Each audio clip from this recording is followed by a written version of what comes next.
My Imperial Shimon clan is the successor to and has the bloodline of the Imperial Xia clan of the primordial world of Pangu. We long ago unified this major world and have cultivated it for countless years.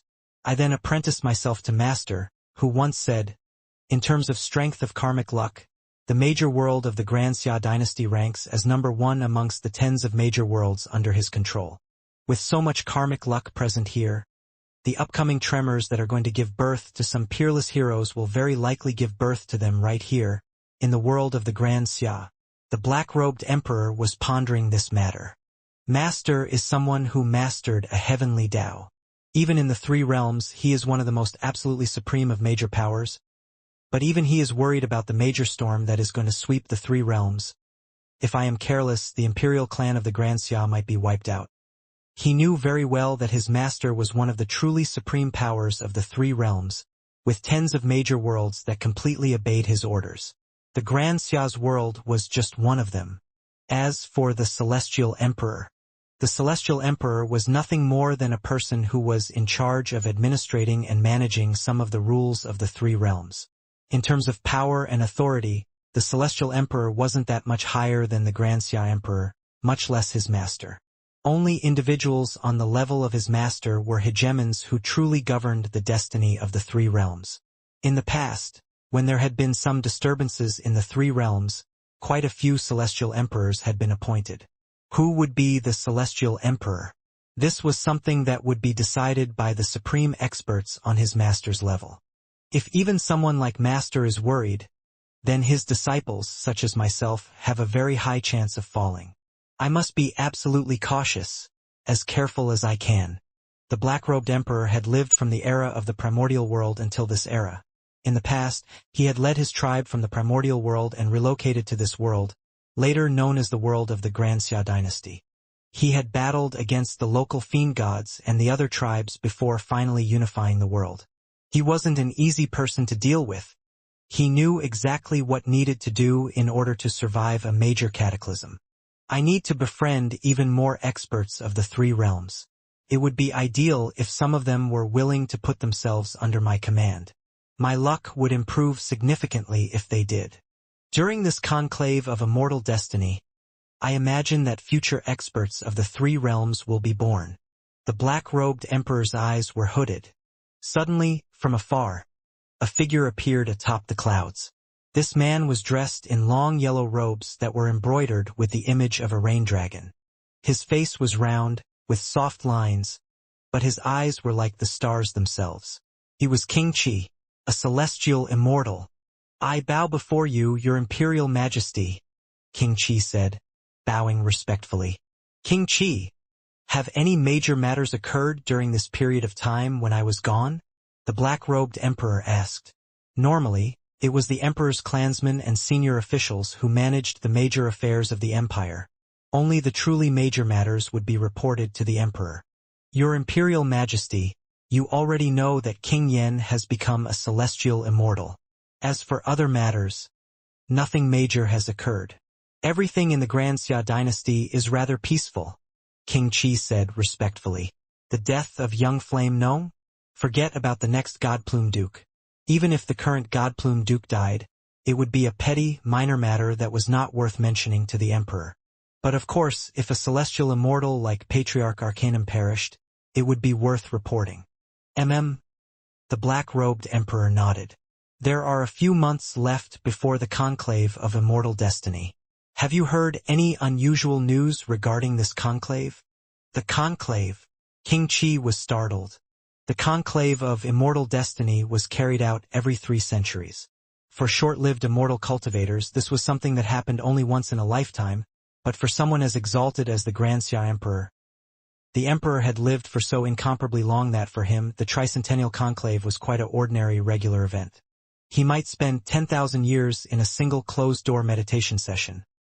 He normally wouldn't pay any attention to the conclave.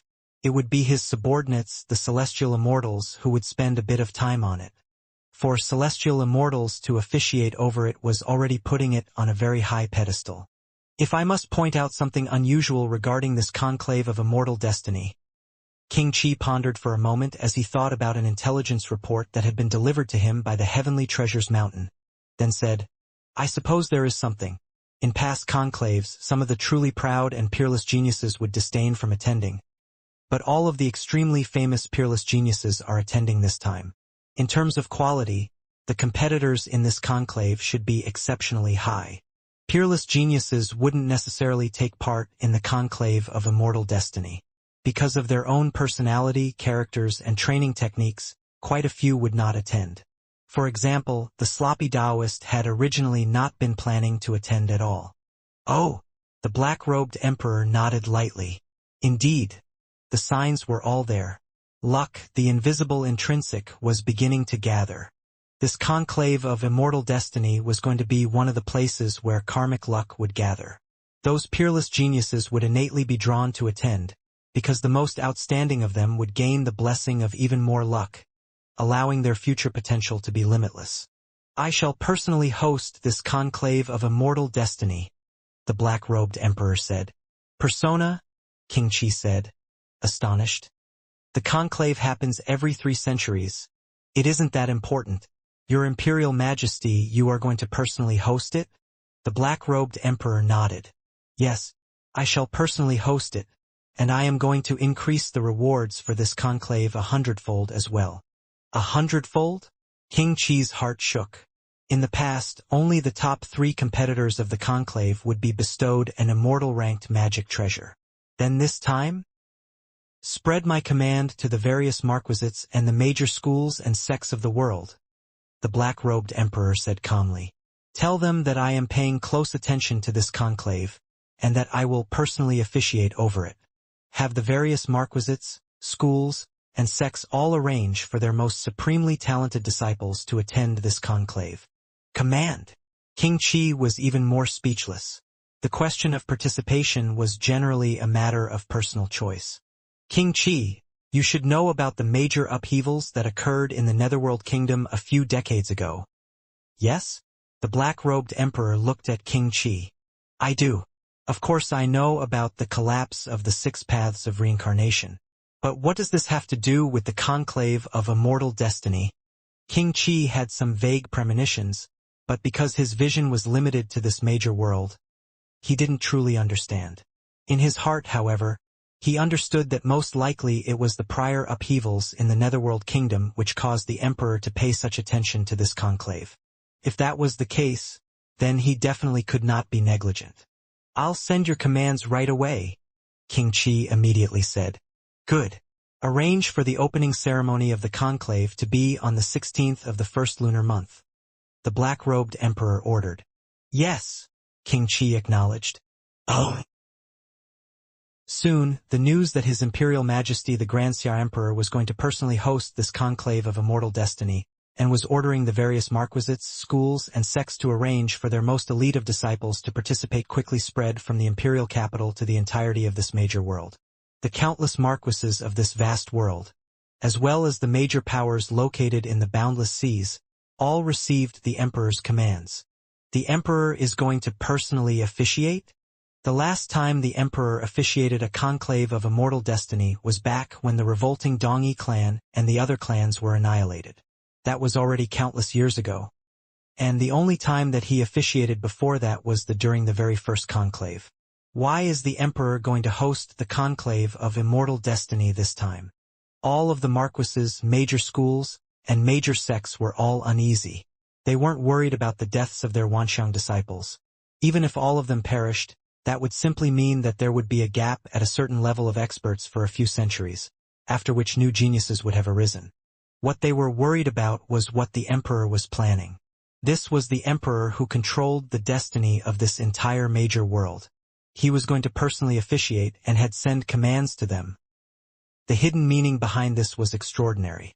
Patriarch, it was the Emperor who officiated over the very first conclave of immortal destiny. He also officiated the conclave that occurred after the revolting Dongyi clan was wiped out. This will be only the 3rd time the Emperor is personally hosting the conclave. There must be a reason behind it. Enough. Don't trouble yourself about it. How can someone like you possibly comprehend the thoughts of someone as exalted as His Imperial Majesty?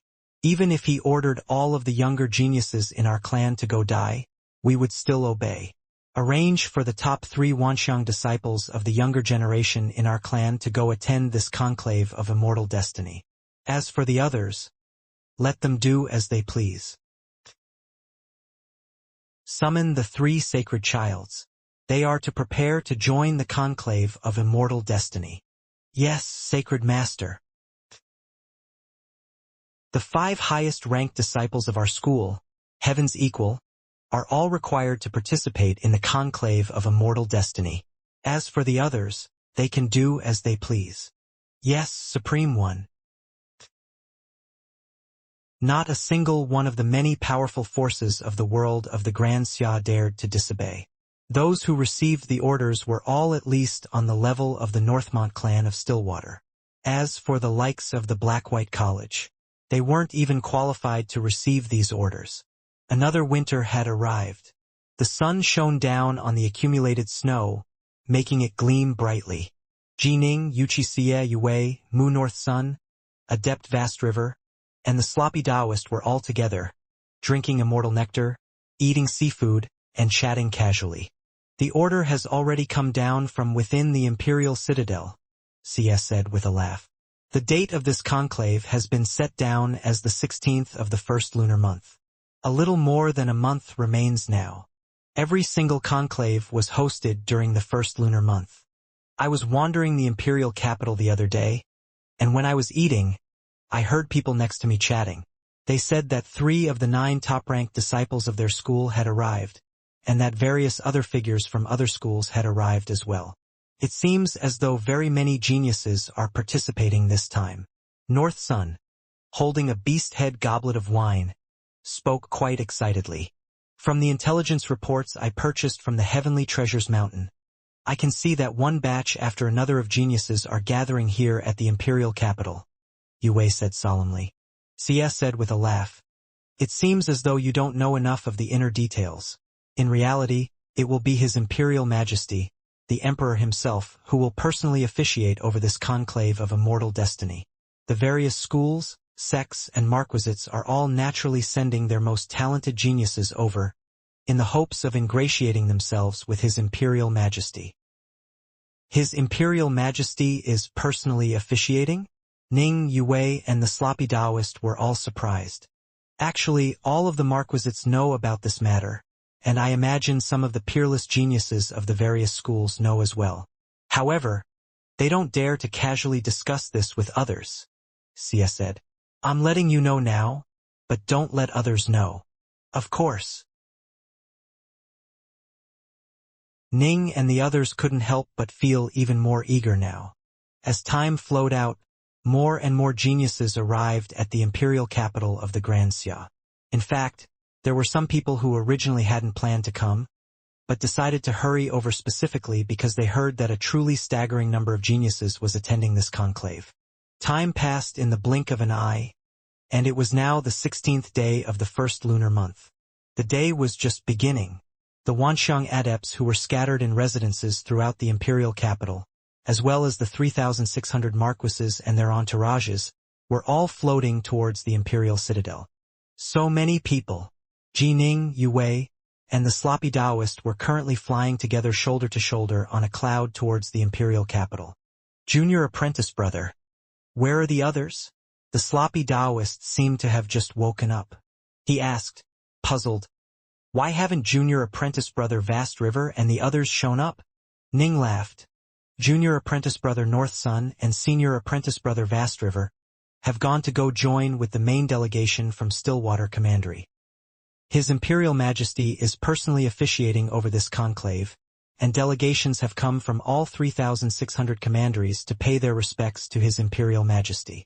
They have to be alongside the Stillwater delegation. Otherwise, they won't even be able to enter the Imperial Citadel. Oh, the sloppy Taoist nodded, now understanding. I thought anyone who wanted to go watch could just go in and watch. Senior apprentice brother, all you ever do is train. You should at least read some of the intelligence reports, Yue said helplessly. How can just anyone come and watch the conclave of immortal destiny? Do you think the Imperial Citadel is just a place anyone can enter? Well, I'm always in closed-door training, so... The sloppy Taoist scratched his head, grinning. Ning explained, there are 3 types of people who are entering the Imperial Citadel today. The first type consists of Wanxiang adepts like us. Because we are going to risk our lives in battle, we can just go in directly. The second type consists of the delegations that are led by the various marquises who are going to go pay their respects to His Imperial Majesty. The third type consists of the likes of celestial immortals, such as King Yen, who can take Princess Xia directly into the Citadel. As for others, there might be some exceptional, powerful figures who can enter the Citadel, but I wouldn't know anything about that. The sloppy Taoist nodded in understanding. Right at this moment, as they were speaking, Ning's group had flown through the clouds and arrived at a large street. In the distance, they could see those 4 massive Fiendgods that were 30,000 meters tall who were guarding the gates to the Imperial Citadel. Push! One squad after another of immortal cultivators flew past, either in groups of 2 or 3, or in giant delegations. All of them were flying towards the Imperial Citadel. However, the gates to the Imperial Citadel remained shut. Soon, Ning's group arrived as well, and they landed. So many people. The sloppy Taoist looked around at his surroundings. A vast, tightly packed cluster of more than 100,000 individuals had already gathered outside the Imperial Citadel. Some were here to participate in the conclave, but most were here to spectate. A steady, unbroken stream of immortal cultivators continued to descend from the heavens. We might as well wait patiently. When the 9 gongs ring out, the Citadel gates will open, Ning said. They waited for nearly 2 hours. The golden crow had already risen high into the sky, and the light of the sun shone down upon the entire imperial capital. Clang, clang, clang, clang. 9 consecutive gongs rang out. The sound was melodious, seeming to come down from the 9 heavens, causing the million-plus individuals who had gathered outside the Imperial Citadel to all quiet down. Rumble! The tall gates of the Imperial Citadel suddenly swung open. The 4 massive Fiendgods stared down at the million-plus humans. One of them, a fire-spewing, fire-skinned Fiendgod, spoke out. Wanxiang adepts who wish to participate in the conclave of immortal destiny, you can now enter the imperial capital. If you enter, then you must participate in the conclave. There will be no chance to change your mind. You may now enter. Instantly, with a series of whooshes, a vast locust swarm of figures all began to fly towards the Imperial Citadel's gates, blocking out the skies as they did so. How many people is this? The sloppy Taoist's eyes were completely round. Normally, each conclave of immortal destiny will generally have 20 or 30,000 competitors, Ning said with a laugh. In this conclave, since His Imperial Majesty is personally hosting it, this conclave is extraordinarily special, and I estimate that there should be roughly 100,000 or so. Much of this information had come to Ning via his cousin. On average, each commandery has sent 30 individuals? The sloppy Taoist pondered on this. It seems as though 99% of the formidable elites of the world have all come. This conclave of immortal destiny is different from normal ones, Yue said. As they flew into the imperial capital, they saw a wide, spacious thoroughfare. Those who shall participate in the conclave of immortal destiny, follow me. A deep, booming voice shook the heavens. Up ahead, a squad of imperial guards had appeared in midair, and they were guiding the way. They followed the wide thoroughfare and quickly arrived at an incomparably vast plaza. This plaza was so large that one couldn't see to the end of it with the naked eye alone. It was paved with pitch-black stones, and the paved stones were all covered with incomparably complicated runes.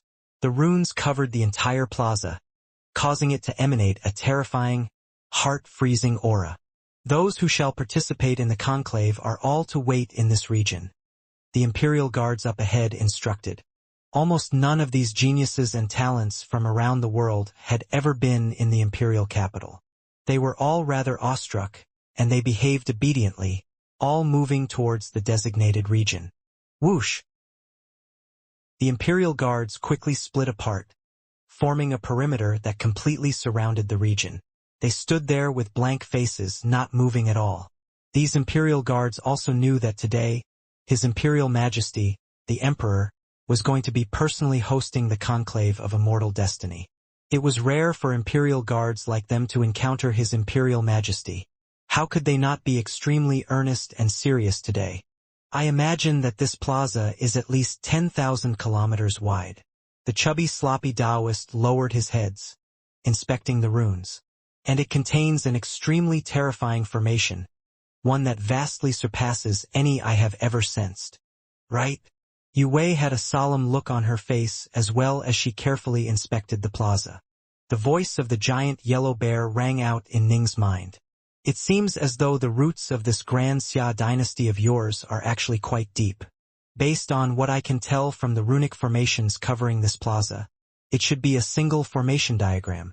This formation diagram was formed from the linkage of more than 3 pure Yang magic treasures, and more than 1,000 immortal-ranked magic treasures. With but a thought, the Grand Xia Emperor could probably activate this titanic formation, formed from all those treasures. A formation formed from so many treasures, it should be a vast formation designed to safeguard his headquarters, and also to safeguard this entire major world of yours. Formidable, formidable, incredible. I imagine that even most pure Yang true immortals are unable to lay such a grand formation. The person who laid out this world-guarding formation is absolutely one of the truly top powers of the 3 realms, most likely on par with Master himself. What? Ning was shocked. Comparable with Taoist 3 lives? A formation which even most pure Yang true immortals would not be able to establish? A world-guarding formation, meant to protect this entire major world? What Ning didn't know was that the guess of the spirit of the underwater estate was absolutely correct. Although this ancient world-guarding formation hadn't been established by the master of the Grand Xia Emperor, and had instead been set up by another major power who was equivalent to him in power, it was indeed meant to protect this entire major world, and the headquarters of the Grand Xia dynasty. If the Emperor of your Grand Xia is a pure Yang true immortal, with a formation like this at his back, there are extremely few figures in the entirety of the 3 realms who can do anything to him at all. The major powers who are capable of acting against him, upon seeing the world-guarding formation, would probably give face to the major power who set up the formation and stay their hands. The giant yellow bear said, "Formidable, formidable. The background of your Grand Xia Emperor is truly exceptional. He lives up to his reputation as someone capable of controlling an entire major world." The spirit of the underwater estate was tremendously experienced. At a single glance, he could tell how extraordinary the Grand Xia Emperor's background was. Then would His Imperial Majesty be able to discover your presence? Ning asked. Don't worry at all. Even the supreme major power who set up this formation would at most notice something unique about the underwater estate, but they can forget about trying to spy inside it. This is, after all, the treasure which Master poured all of his efforts into as his legacy. The giant yellow bear was extremely confident. Ning nodded. Rumble, rumble, rumble. Ning and all of the other Wanxiang adept participants of the conclave all turned to look. One delegation after another, in absolute perfect formation, came flying over. They came over methodically, clearly understanding quite a bit about the rules of propriety. By contrast, Ning and the other geniuses had all flown in like a horde of locusts. 3,600 commanderies and the 4 seas. Ning could immediately tell that all of these delegations were split up by commanderies. The delegations all flew in, then settled down onto the plaza. Stillwater Commandery. Yue pointed towards the distance. Ning and the sloppy Taoist both looked over. The Stillwater delegation was led by a tall, skinny, black-robed man. His aura was heroic and majestic, and his bearing was extraordinary as well. It was the Marquis of Stillwater. Behind him was a group of Northmont clansmen. Amongst them, Ning noticed Northmont Baiwei, who was obediently following within the crowd. Behind them were 10+ individuals from the Black-White College, as well as representatives from the Dragon Hunter clan, the Bluewood clan, and the other major clans of Stillwater Commandery. The entire Stillwater delegation consisted of at least hundreds of individuals. The delegations from the 3,600 commanderies and the 4 seas all landed in perfect unison. Swoosh, swoosh, swoosh. One figure after another now began to soar in through the skies. Cousin. Ning could see that the figures who were flying through the skies included King Yen, who had led Xia directly into the skies and through the clouds. Is that junior apprentice sister Nine Lotus? The sloppy Taoist called out in surprise. Ning saw her as well. Nine Lotus was currently flying through the skies alongside a blue-robed man. Ning had heard his cousin speak of this as well. Only celestial immortals were allowed to fly directly into the main hall of the Skylight Palace and go see the Grand Xia Emperor. The others actually wouldn't even have a chance to see him at all. Celestial immortals were permitted to bring 2 followers with them, and so the blue-robed man should be a celestial immortal. As Ning lifted his head, Nine Lotus looked downwards with a searching gaze as well. Suddenly, their gazes intersected. A familiar yet strange feeling resonated between their hearts. Both of them couldn't help but look away. Oh! The highest point of the main hall of the Skylight Palace. The Grand Xia Emperor, dressed in black robes, was seated on high atop his throne. The individuals below him were divided into 2 columns, all standing. Those standing closest to the Grand Xia Emperor were naturally the celestial immortals and kings of the Shimon clan, while those towards the rear consisted of the celestial immortals from other parts of the Grand Xia Empire. Although technically speaking, there had been no order for the celestial immortals to all attend as well, many of them were quite keen and sharp.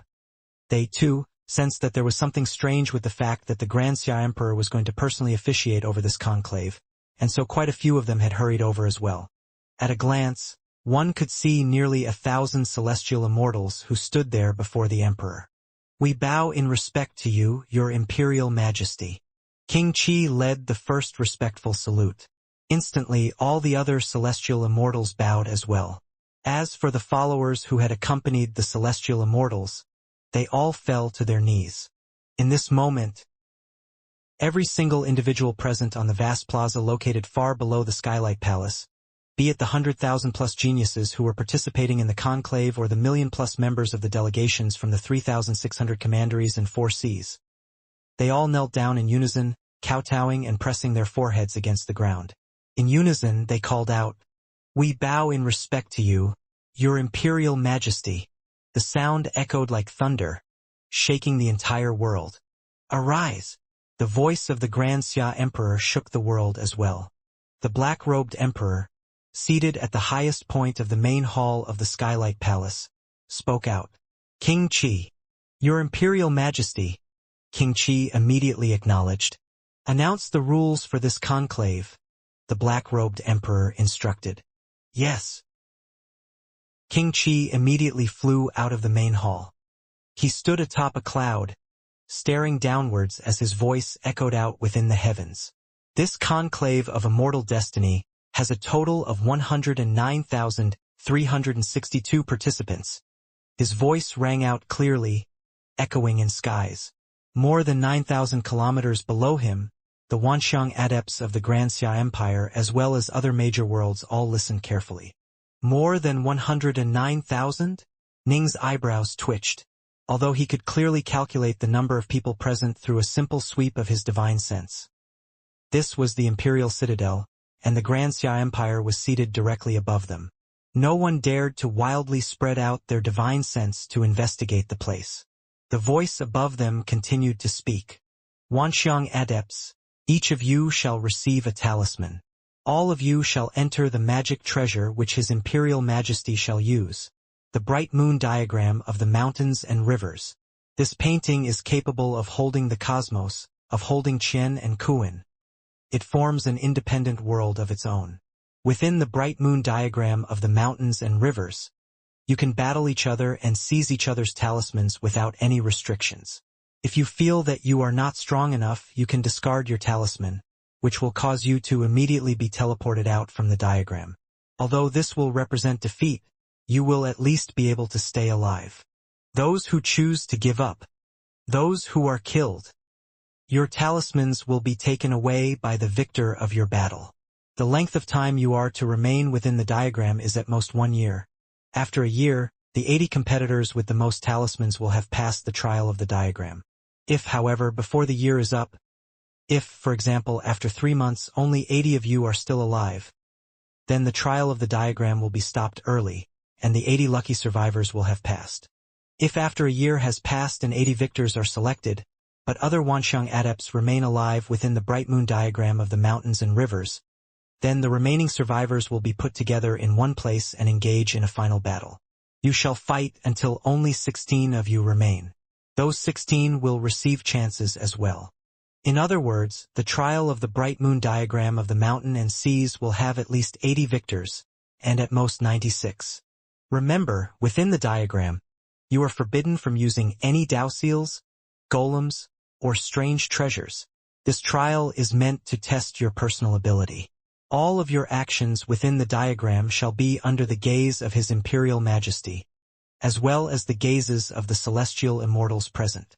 You absolutely cannot act improperly. Those who disobey shall be slain without exception. Slain without exception. These final 3 words caused the hearts of all of the competitors to quiver. At least 80? At most 96. Ning, Yue, and the sloppy Taoist exchanged glances. They all could sense how bloody the upcoming battles would be. This was absolutely insane. All of these 100,000+ individuals were peerless geniuses who were at least at Holy Fire's level. 100,000+ peerless geniuses, many of whom would most likely have a high chance of becoming Earth Immortals or Loose Immortals. But because of the conclave of immortal destiny, they had to engage in a bloody battle against each other. Although it was said that one could give up in the heat of a battle, it was very likely that many would end up perishing. At most 96, and the world has 3,600 commanderies, as well as 4 vast seas. On average, there will only be a single victor for every few dozen commanderies. The sloppy Taoist let out a sigh. This is crazy. I wonder if the 3 of us will be able to overcome this trial. Yue's gaze was much more solemn now as well. Ning too felt the pressure. In the past, the conclave had generally not been this bloody. In the past, there were usually only 20 or 30,000 Wanxiang adepts, all of whom would go through several rounds of selection, resulting in the top 100, then top 50, then slowly a top 10 and top 3. But this time, more than 100,000 of them were going to be sent directly into the bright moon diagram of the mountains and rivers, with this competition intended to produce between 80 to 96 victors. The main hall of the Skylight Palace. King Qi walked back, bowing respectfully. Reporting to your Imperial Majesty, the proclamation has been made. The black-robed emperor nodded lightly. His gaze pierced past the blocking hall and clouds, landing upon the bodies of the 100,000+ youths. He wanted to watch and see which of them would rise up to become truly powerful figures within this upcoming storm for the 3 realms. There are more than 100 who are surrounded by the golden light of karmic virtue. The black-robed emperor reflected silently on this. The more karmic merits one has rendered, the better one's luck shall be. But it is also possible for those who have ordinary karmic merits to be tremendously lucky as well, and sometimes even astonishingly so. Karmic luck and karmic virtue weren't identical. If one had a high level of karmic virtue, then one would naturally be blessed with additional luck. But, for example, if one apprenticed oneself to a major power of the 3 realms, one would also be blessed by karmic luck. If one's parents were major powers of the 3 realm, one would similarly be blessed. Or perhaps, because of a tremendous stroke of fortune, one would suddenly have the blessing of luck. One could tell at a glance if a person had high or low karmic virtue, but luck, this was unfathomable and invisible. Whoosh! The black-robed emperor suddenly produced a wrapped diagram in his hand. He unfurled the diagram, and atop it, one could vaguely make out a painting of a bright moon, hanging over a mountain and a river. The eyes of the celestial immortals all lit up. The bright moon diagram of the mountains and rivers, this was a pure yang magic treasure. It was a tremendously intriguing artifact for them. But at the same time, these celestial immortals were all pondering non-stop. Today, the Grand Xia Emperor had barely said anything to these celestial immortals before immediately beginning the initial selection tournament for the conclave of immortal destiny. From this, they could tell how much importance this conclave held for the Grand Xia Emperor. In fact, the very fact of him taking out the diagram and using it as the place for the competition was proof of how seriously he took this. Rumble.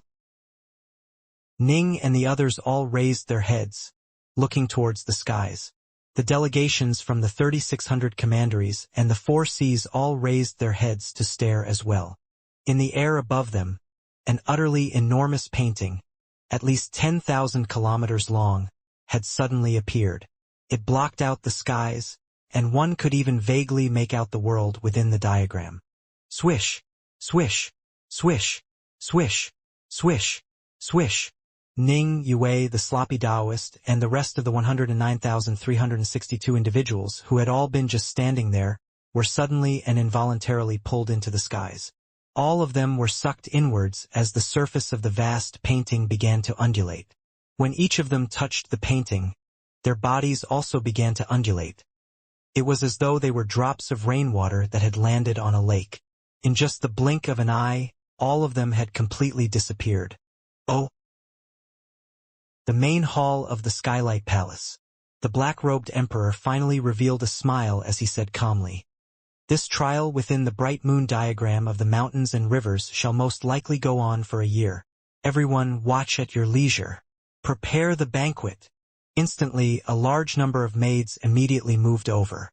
They placed down long tables, then deliver pitchers of immortal nectar and platters of immortal fruit. All of the celestial immortals sat down in the lotus position. As for the followers that had come alongside them, they sat down in the lotus position to the side of and slightly behind the celestial immortals. You can watch everything which is going on within the diagram. The black-robed emperor pointed towards the clouds outside the main hall. The vast, 10,000-kilometer-long diagram hung there amidst the clouds. The world within the diagram was clearly visible. Within it, there were mountains, rivers, a bright moon, and more than 100,000 Wanxiang adepts who were scattered in different areas. Dongyan, tell me, why do you think His Imperial Majesty cares so much about this conclave of immortal destiny?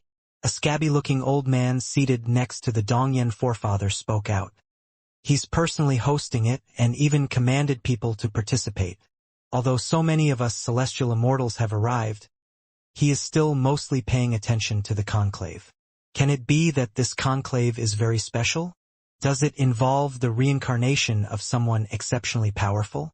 As I recall, a few decades back, the Netherworld Kingdom suffered a sudden attack, and the 6 paths of reincarnation collapsed, right? Can this have something to do with it? How am I supposed to know? However, the collapse of the 6 paths of reincarnation is an absolutely world-changing event. The mysteries behind its collapse must definitely be quite shocking. We should just stay in our own major world and not go running around wildly. Otherwise, something might happen and we might even fall.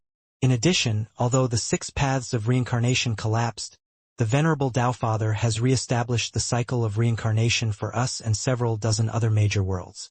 We have the protection of the Venerable Tao Father. There's no need for us to panic. The Dongyan forefather sent back. The scabby-looking old man nodded as well. While the Dongyan forefather and Patriarch Riverbridge were discussing their worries regarding the impending storm, Nine Lotus, seated behind the Dongyan forefather, was carefully watching the 10,000-kilometer-long painting. The painting was truly enormous, so much so that the individual figures within it could be seen clearly. Where is Ji Ning? Nine Lotus couldn't help but search for him. Where is Ji Ning? Wuxia was seated behind King Yen in the lotus position. She, too, was carefully staring at the enormous painting. Little brother, you have to be careful. Be careful. Where is Master?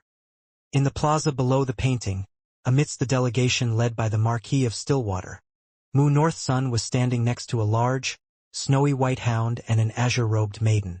Ning had gone out to battle, but spirit beasts were forbidden from participating. Thus, Uncle White and Little Qing had to stay with North Sun for now as they watched the battle. Don't worry, Senior Apprentice Brother is a truly monstrous genius. Back in the Witch River Immortal Estate, he was in such dire straits, but in the end he was still able to kill young Flame Nong and that Fiendgod. He absolutely will not easily die or easily give up. Northson's eyes were shining as he stared at the skies above him, and at the massive, illusory world that had appeared there. This illusory world was an image of the situation within the bright moon diagram of the mountains and rivers. One could clearly see every single figure located within the mountains, the rivers, the grasslands, and the forests of the world. The Whitewater Hound, Little Qing, and North Sun quickly scanned the massive painting with their gaze, flashing past one figure after another. "Look!" Uncle White suddenly spoke out as he stared at one location. North Sun and Little Qing followed Uncle White's gaze, looking over as well. Indeed, within one particular corner of that world, there was a fur-clad youth within a mountain gorge. Senior apprentice brother. Northson's eyes lit up. Master! Little Qing watched with excitement as well. The nearby Immortal 5 craze quickly discovered Ning as well. His eyes were also filled with excitement. The people of this plaza, filled with delegations from the 3,600 commanderies and 4 seas, were all staring upwards, trying to find the people they cared about within the painting. They quickly were able to find them, and they began to watch eagerly, quietly praying for the people they cared about to end up as one of the final 96 survivors. Within the world of the diagram, Ning had suddenly felt the world change as soon as he touched the diagram. He had suddenly appeared within a mountain gorge. A gorge! The Dark North swords instantly appeared in Ning's hands. He carefully scanned his surroundings, so cautious that he didn't even use divine sense. This was because, upon using divine sense, the enemy would locate him as soon as he found them. A solid majority of the participants of this conclave all possessed divine sense. After all. Swoosh! Suddenly, a light flashed past Ning's eyes, and a green talisman appeared before him. Each of you shall have a talisman. If you no longer wish to fight and wish to give up, you only need to throw the talisman away, and I will immediately throw you out of the bright moon diagram of the mountains and rivers. The voice of the Grand Xia Emperor rang out in the minds of the 100,000+ individuals. Ning immediately reached out to grasp the talisman. After taking the talisman, Ning turned to stare at the gorge before him. He was the only person present within it. So I was separated from senior apprentice sister Yu Wei and eldest apprentice brother Sloppy. Just like that. It makes sense. The Grand Xia Emperor won't let us so easily join forces. In addition, per the rules, the more talismans you acquire, the better a chance you would have of passing this trial. If I don't kill others, others will still try to kill me. In this trial, I will have to kill. Ning made up his mind on what to do, but suddenly his ears twitched. Rumble. A faint ripple of power swept out. With a swoosh, Ning immediately flew to the very top of the nearby mountain, stealthily looking towards the source of the ripples. In the distant wilderness, 8 men and women were separately using magic treasures and techniques against each other. It was an utter clash of attacks, causing the color of the sky to change. These were all peerless geniuses from various places of the Grand Xia Empire, all of whom had the pride innate to all geniuses. How could they easily admit defeat? However, one of the young women quickly began to weaken slightly, and the other 7 immediately began to focus their attacks on her. That woman, dressed in violet, immediately sent out her divine sense to scan the nearby 300 kilometers, then hurriedly sent mentally, "Everyone, let's stop fighting. There are a total of 103 Wanxiang adepts who are hidden in the surrounding area. If we keep fighting like this, we are going to get ambushed by others." What?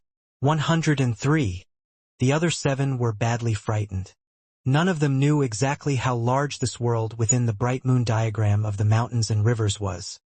They thought that a short battle wouldn't attract too much attention. Who would have imagined that 103 individuals would come? Although they were very self-confident, they knew that all the participants in this conclave were formidable and could not be underestimated. Rumble. After the violet-robed maiden sent out her divine sense, the other Wanxiang adepts all sent out their own divine senses to investigate in succession. Some of them were reincarnated immortals, while others had been at the Wanxiang level for far too long, and so their soul had also reached the divine sense level. A few also has supreme visualization techniques. In short, they did a scan, and they were all shocked by what they found. A fur-clad youth? That's Ji Ning. Ji Ning up there on the mountain. He's the one who killed a loose immortal. Ji Ning is atop that mountain. Ji Ning is ranked in the top 100 for this conclave. Let's join forces to wipe him out first. The divine senses joined together as they began to converse through it. Since they had decided to attend this conclave, they had naturally purchased intelligence reports from the Heavenly Treasures Mountain. Ever since Ning's primal twin had killed Immortal Float Cloud, his fame had skyrocketed. Even the Heavenly Treasures Mountain had come to believe that Ning's primal twin, despite being only at the peak primal level, was capable of killing supreme loose immortals. This meant that Ning was superior to loose Immortal Float Cloud in terms of the Tao and in terms of techniques. Naturally, this caused Ning to become quite famous. Let's join forces and wipe him out. Let's go. These Wanxiang adepts quickly came to the same conclusion. They howled through the air, flying towards the mountaintop where Ning was standing. More than 100 figures suddenly flew out, moving at astonishing speeds like thunderbolts or swift gales. Ning was badly startled. These individuals are all heroic talents in their own locales, but they don't seem to care about their bearing at all. Ning was helpless. He had watched those 8 fight, and none of them were easy to deal with. He was confident in being able to deal with 8 but more than 100. That was suicide. Time to go. Ning waved his arm, and a ship-type treasure appeared before him. Ning immediately jumped into it. Swoosh! The ship instantly transformed into a streak of black light, disappearing without a trace into the distance. Ji Ning ran quite quickly. He killed young Flame Nong, then a loose immortal. It is said that he is valued by King Yen as well. He really has quite a few treasures, and he really was able to run quite fast. The 100+ men and women in the air felt helpless as well. Unless they had already completely encircled him, if someone like Ning who was clearly more powerful than them wished to flee, it would be hard for them to stop him. They quickly began to stare vigilantly against each other, stealthily pulling apart. Nobody wanted to suddenly start a giant, chaotic battle of over 100 people. They were confident in their ability to handle a wild battle with 7 or 8 people, but a wild battle with over 100. Once a person was trapped, there would be no way to escape. Time to go. This is going to be troublesome. More than 100,000 people, all of whom are crafty and cautious. To be able to survive to the very end and become one of the final 96. That is going to be very difficult. Power alone won't be enough. Even the most powerful competitor, when surrounded and attacked by 100 in a formation, will have no option but death. The people all quickly departed. As for Ning, only after his ship had fled more than several thousand kilometers and entered a large mountain did Ning reappear. To overcome the trial of the diagram power is just one aspect of it. This is also a trial of the mind, a trial of intelligence. Ning quickly understood this. Everyone was a Wanxiang adept after all, and everyone was a supreme talent. They had all essentially reached the limit of what was possible for a Wanxiang adept to accomplish. To be able to improve any further would be incredibly difficult. The average person here was at least comparable to an ordinary peak primal Taoist. If 100 people joined together in a formation, then they would definitely be comparable to a supreme loose immortal. I have to be careful and cautious, and also ruthless. I need to seize any opportunities and to kill at high speed. I can't let myself be surrounded. Ning nodded to himself. In the plaza below, the delegates from the 3600 commanderies and the 4 Cs all raised their heads and watched, extremely nervous. Previously, they had all felt that their own disciples were quite formidable, but as they watched, they realized that every single person was crafty and capable. There were more than 10,000 who had reached the 12th level of the Crimson Bright diagram of the 9 heavens. There were even more who had cultivated Earthfire or Dire Ice to the 1st grade. None of them were easy to deal with.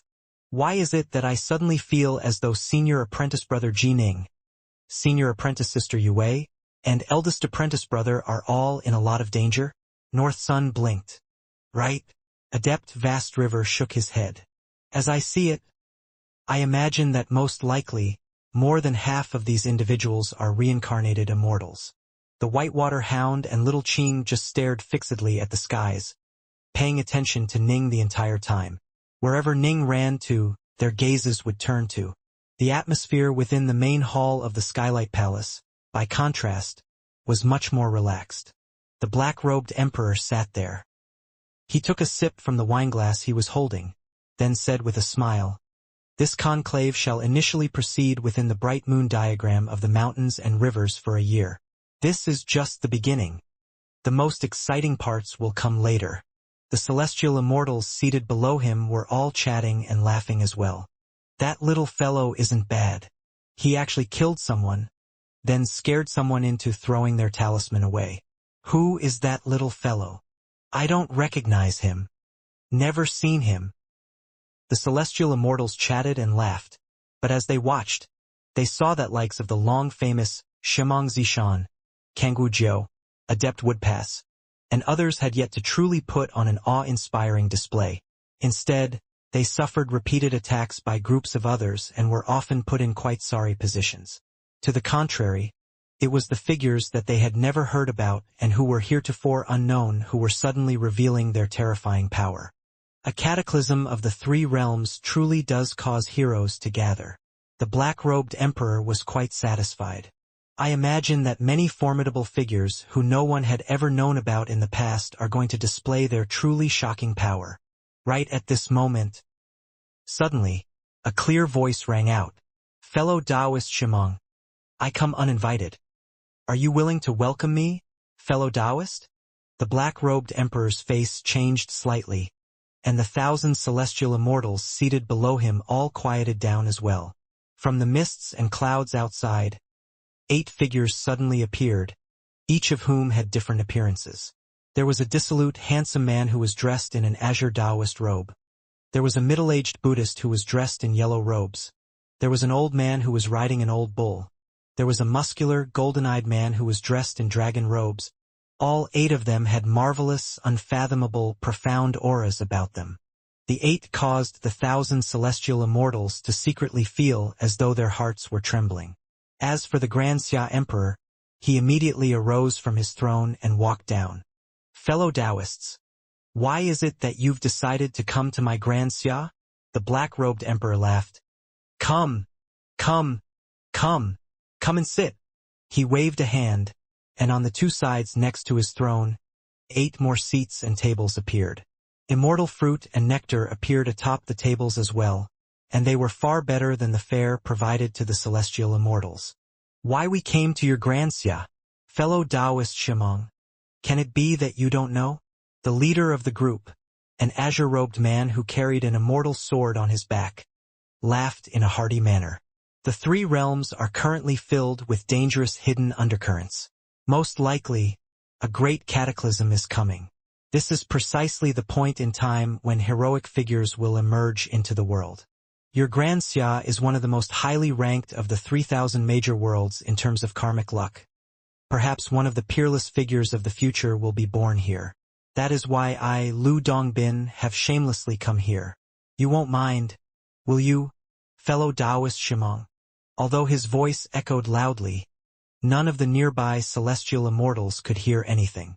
"Senior apprentice brother Shimong, my own major world just concluded a conclave of immortal destiny, and so Eastflower paid a visit to my place, then insisted on pulling me here as well." The muscular, golden-eyed man who was dressed in dragon robes spoke in a resigned manner. "Sovereign Hao, since you knew how shameless this Lu Dongbin is, you truly should have stopped him." The Xia Emperor spoke with resignation.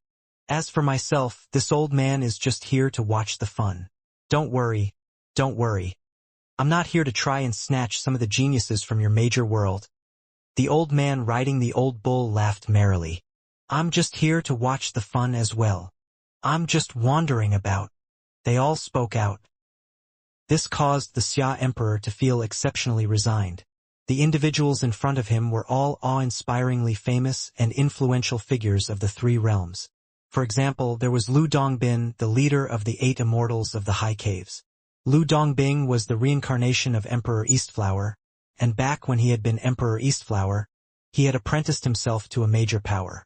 After reincarnating and becoming Lu Dongbin, he had apprenticed himself to a second major power. Behind him, a single person stood two major powers. What's more, Lu Dongbin had merged the strong points from both schools, infusing them into his Tao of the sword. He was known in the three realms to be frighteningly powerful, and he was a famous, awe-inspiring sword immortal. Even amongst pure young true immortals, he was ranked towards the very front.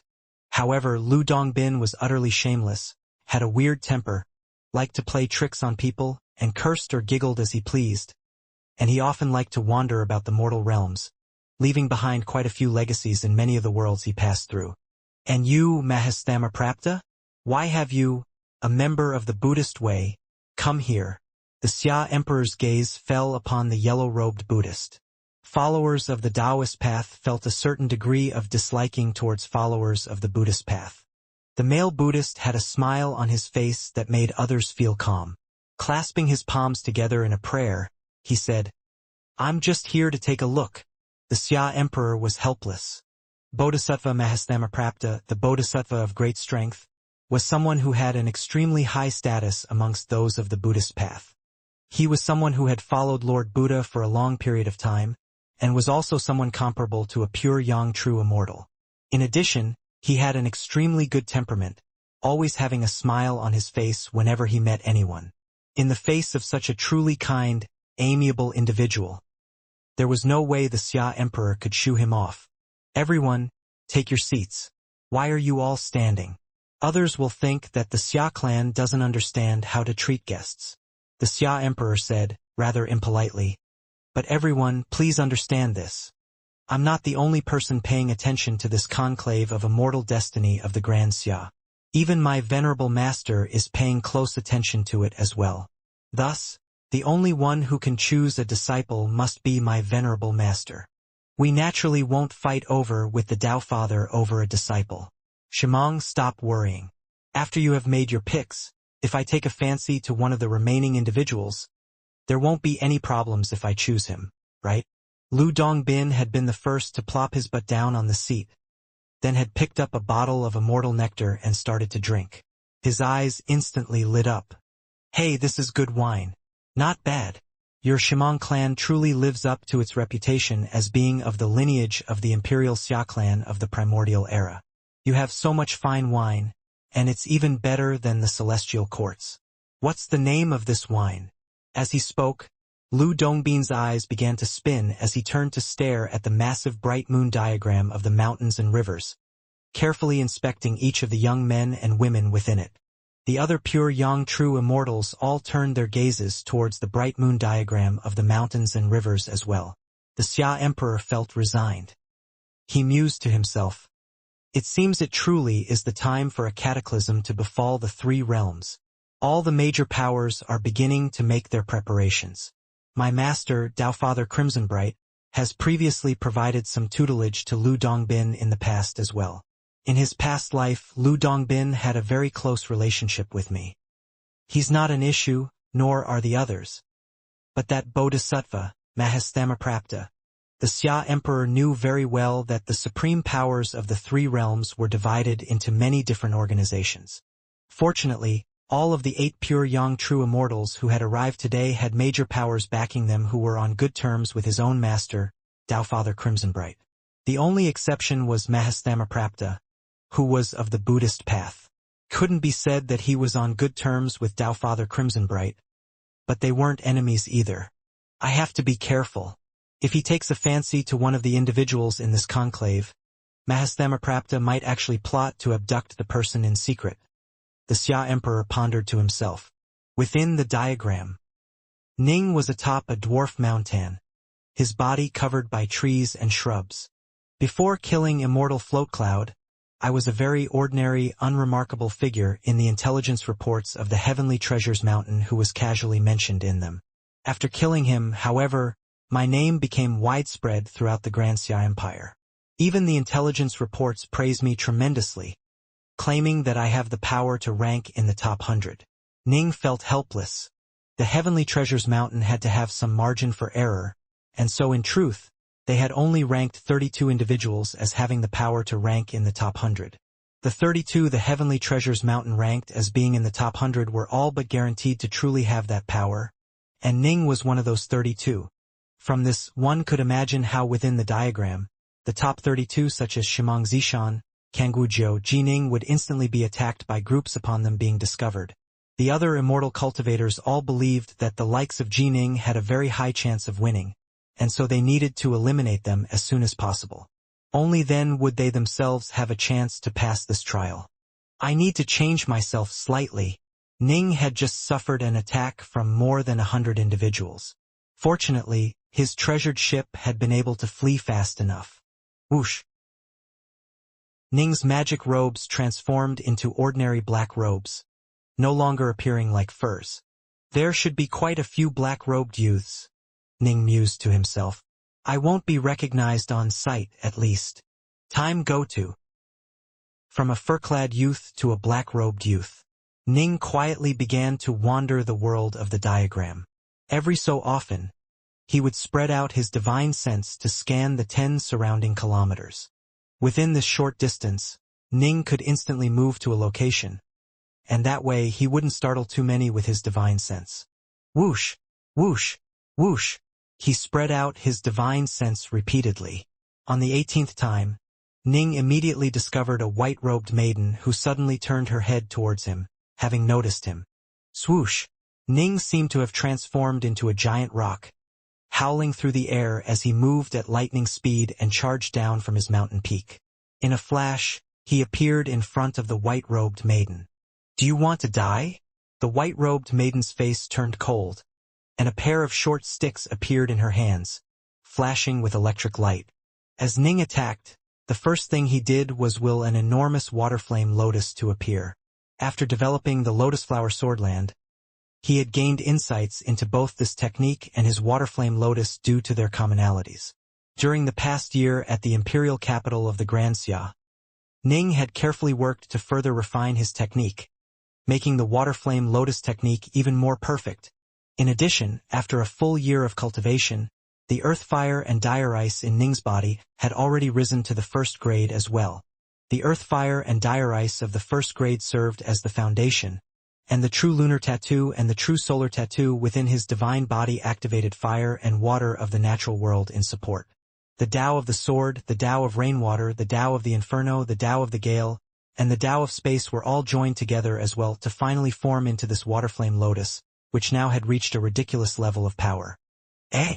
The white-robed maiden was completely shocked. This enormous waterflame lotus was at least 3,000 meters, completely surrounding her. A technique! The white-robed maiden laughed coldly. Her body suddenly expanded dramatically in size as she transformed into a 36-meter-tall giant. The giant white-robed maiden also activated the 3 heads, 6 arms, divine ability. In her hands, she now wielded 6 of the short sticks, each of which flashed with electric light. The sticks in her hand howled through the air as she smashed downwards towards the layers of water flame lotus petals binding her. Bang! Bang! It was as though 2 mountains had collided. The 6 short sticks carried the majestic, divine power of lightning. Given the power of this woman, a Fiendgod body refiner, when she smashed down upon the flower, a layer of leaves cracked. But new leaves were then born from the water-flame lotus. What? The white-robed maiden was shocked. Per her predictions, she should have been able to smash through this technique like rotting wood.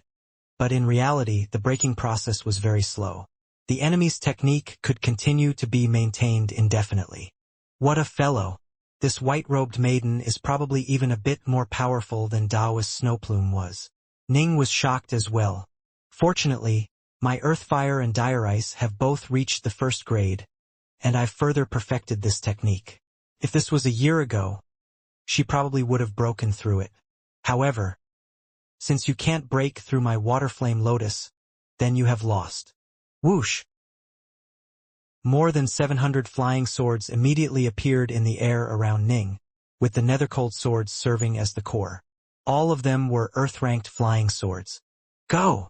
Ning pointed and instantly, A golden flying sword that had formed in front of his chest howled forth as it flew out, striking towards the white-robed maiden. The golden flying sword carried a terrifying sword intent that struck directly at the opponent's soul. This was the terrifying sword intent which only sword immortals possessed. "You are Adept Dark North Ji Ning," the white-robed maiden called out in shock.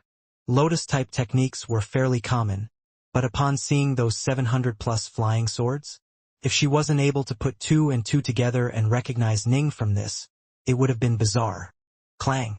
In the face of the attack of the sword light from Ning's Lesser Thousand Swords formation, the white-robed maiden hurriedly used all 6 short sticks to block. Boom! The power of Ning's Lesser Thousand Swords formation was far greater than the Waterflame Lotus. The Waterflame Lotus was primarily meant to bind and grind an opponent, whereas the Lesser Thousand Swords formation was a purely offensive technique. Ning was using nearly 90% of his spiritual energy on maintaining the Lesser Thousand Swords formation. The white-robed maiden was knocked flying backwards, and 2 of the short sticks flew out of her hands. She was, however, blocked from behind by the Waterflame Lotus once more. Whoosh! The killing, grinding power of the Waterflame Lotus was constantly pressing down on the white-robed maiden's body. "Damn you!" The white-robed maiden gritted her teeth, staring viciously at Ning. "Ji Ning, you are a piece of work." She tossed out her talisman. Rumble! An invisible power instantly covered her body, and then she was teleported away. How powerful! Ning waved his hand, collecting the talisman. A random person I encountered was already this powerful.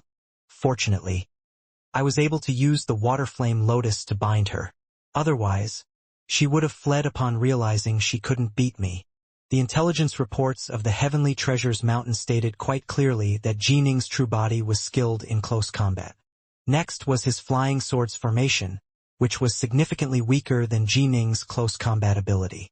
The white-robed woman had realized that Ning was capable of using just his sword formation to completely suppress her, and would most likely be able to kill her in just 10 exchanges or so.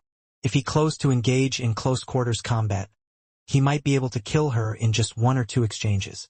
With the Waterflame Lotus binding her and preventing her from fleeing, she had no choice but to admit defeat. That way, she would at least stay alive. Ning carefully advanced, continuing to be very cautious for fear of suffering another group attack. There was a reason why his power was such that the Heavenly Treasures Mountain ranked him as being within the top 100. After all, Ning's true body relied on his divine abilities to do battle, and had been able to stay alive against the assault of a white-bone immortal slaying needle. This was enough to ensure that the Heavenly Treasures Mountain viewed Ning's true body as definitely being extremely formidable in close combat. 1 against 1.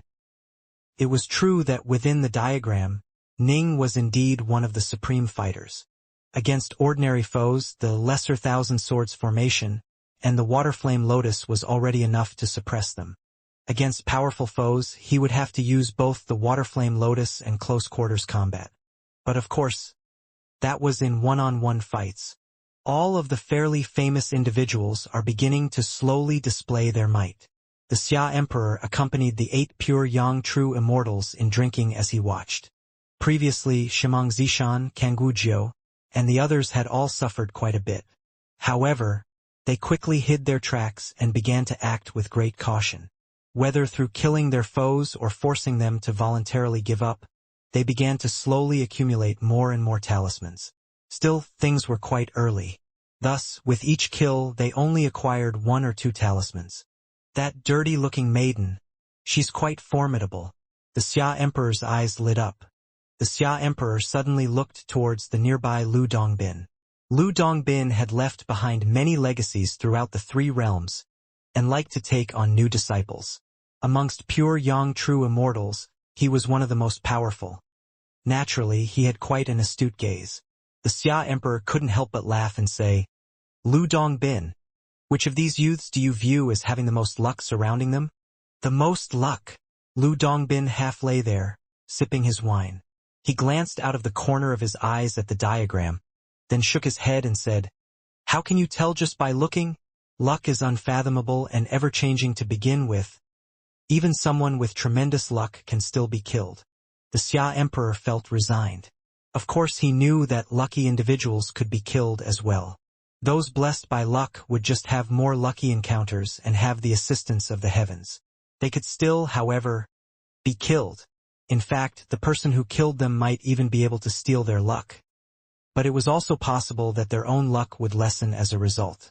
For example, let's say an individual was the only child of a major power. Killing this person would cause the major power to feel great hatred, and perhaps even personally intervene. In this case, one's luck would naturally lessen. For another example, if one person had a tremendous stroke of fortune and acquired a huge treasure repository, this person could be said to have had great luck. But if he were to killed by another and his treasure repository stolen, then his luck would now be the killer's. Thus, luck was something which could neither be seen or felt. It could only be hypothesized based on numerous factors. This required astute judgment. Clearly, Lu Dongbin was a person with incredibly astute judgment. "You alcoholic! I asked you to tell me, but you refused to." The Xia Emperor felt resigned. Of course I know that lucky individuals can be killed, but lucky individuals will still have a higher chance of becoming powerful figures of the three realms, right? But what if I told you, then you picked that person? Lu Dongbin glanced sideways at him.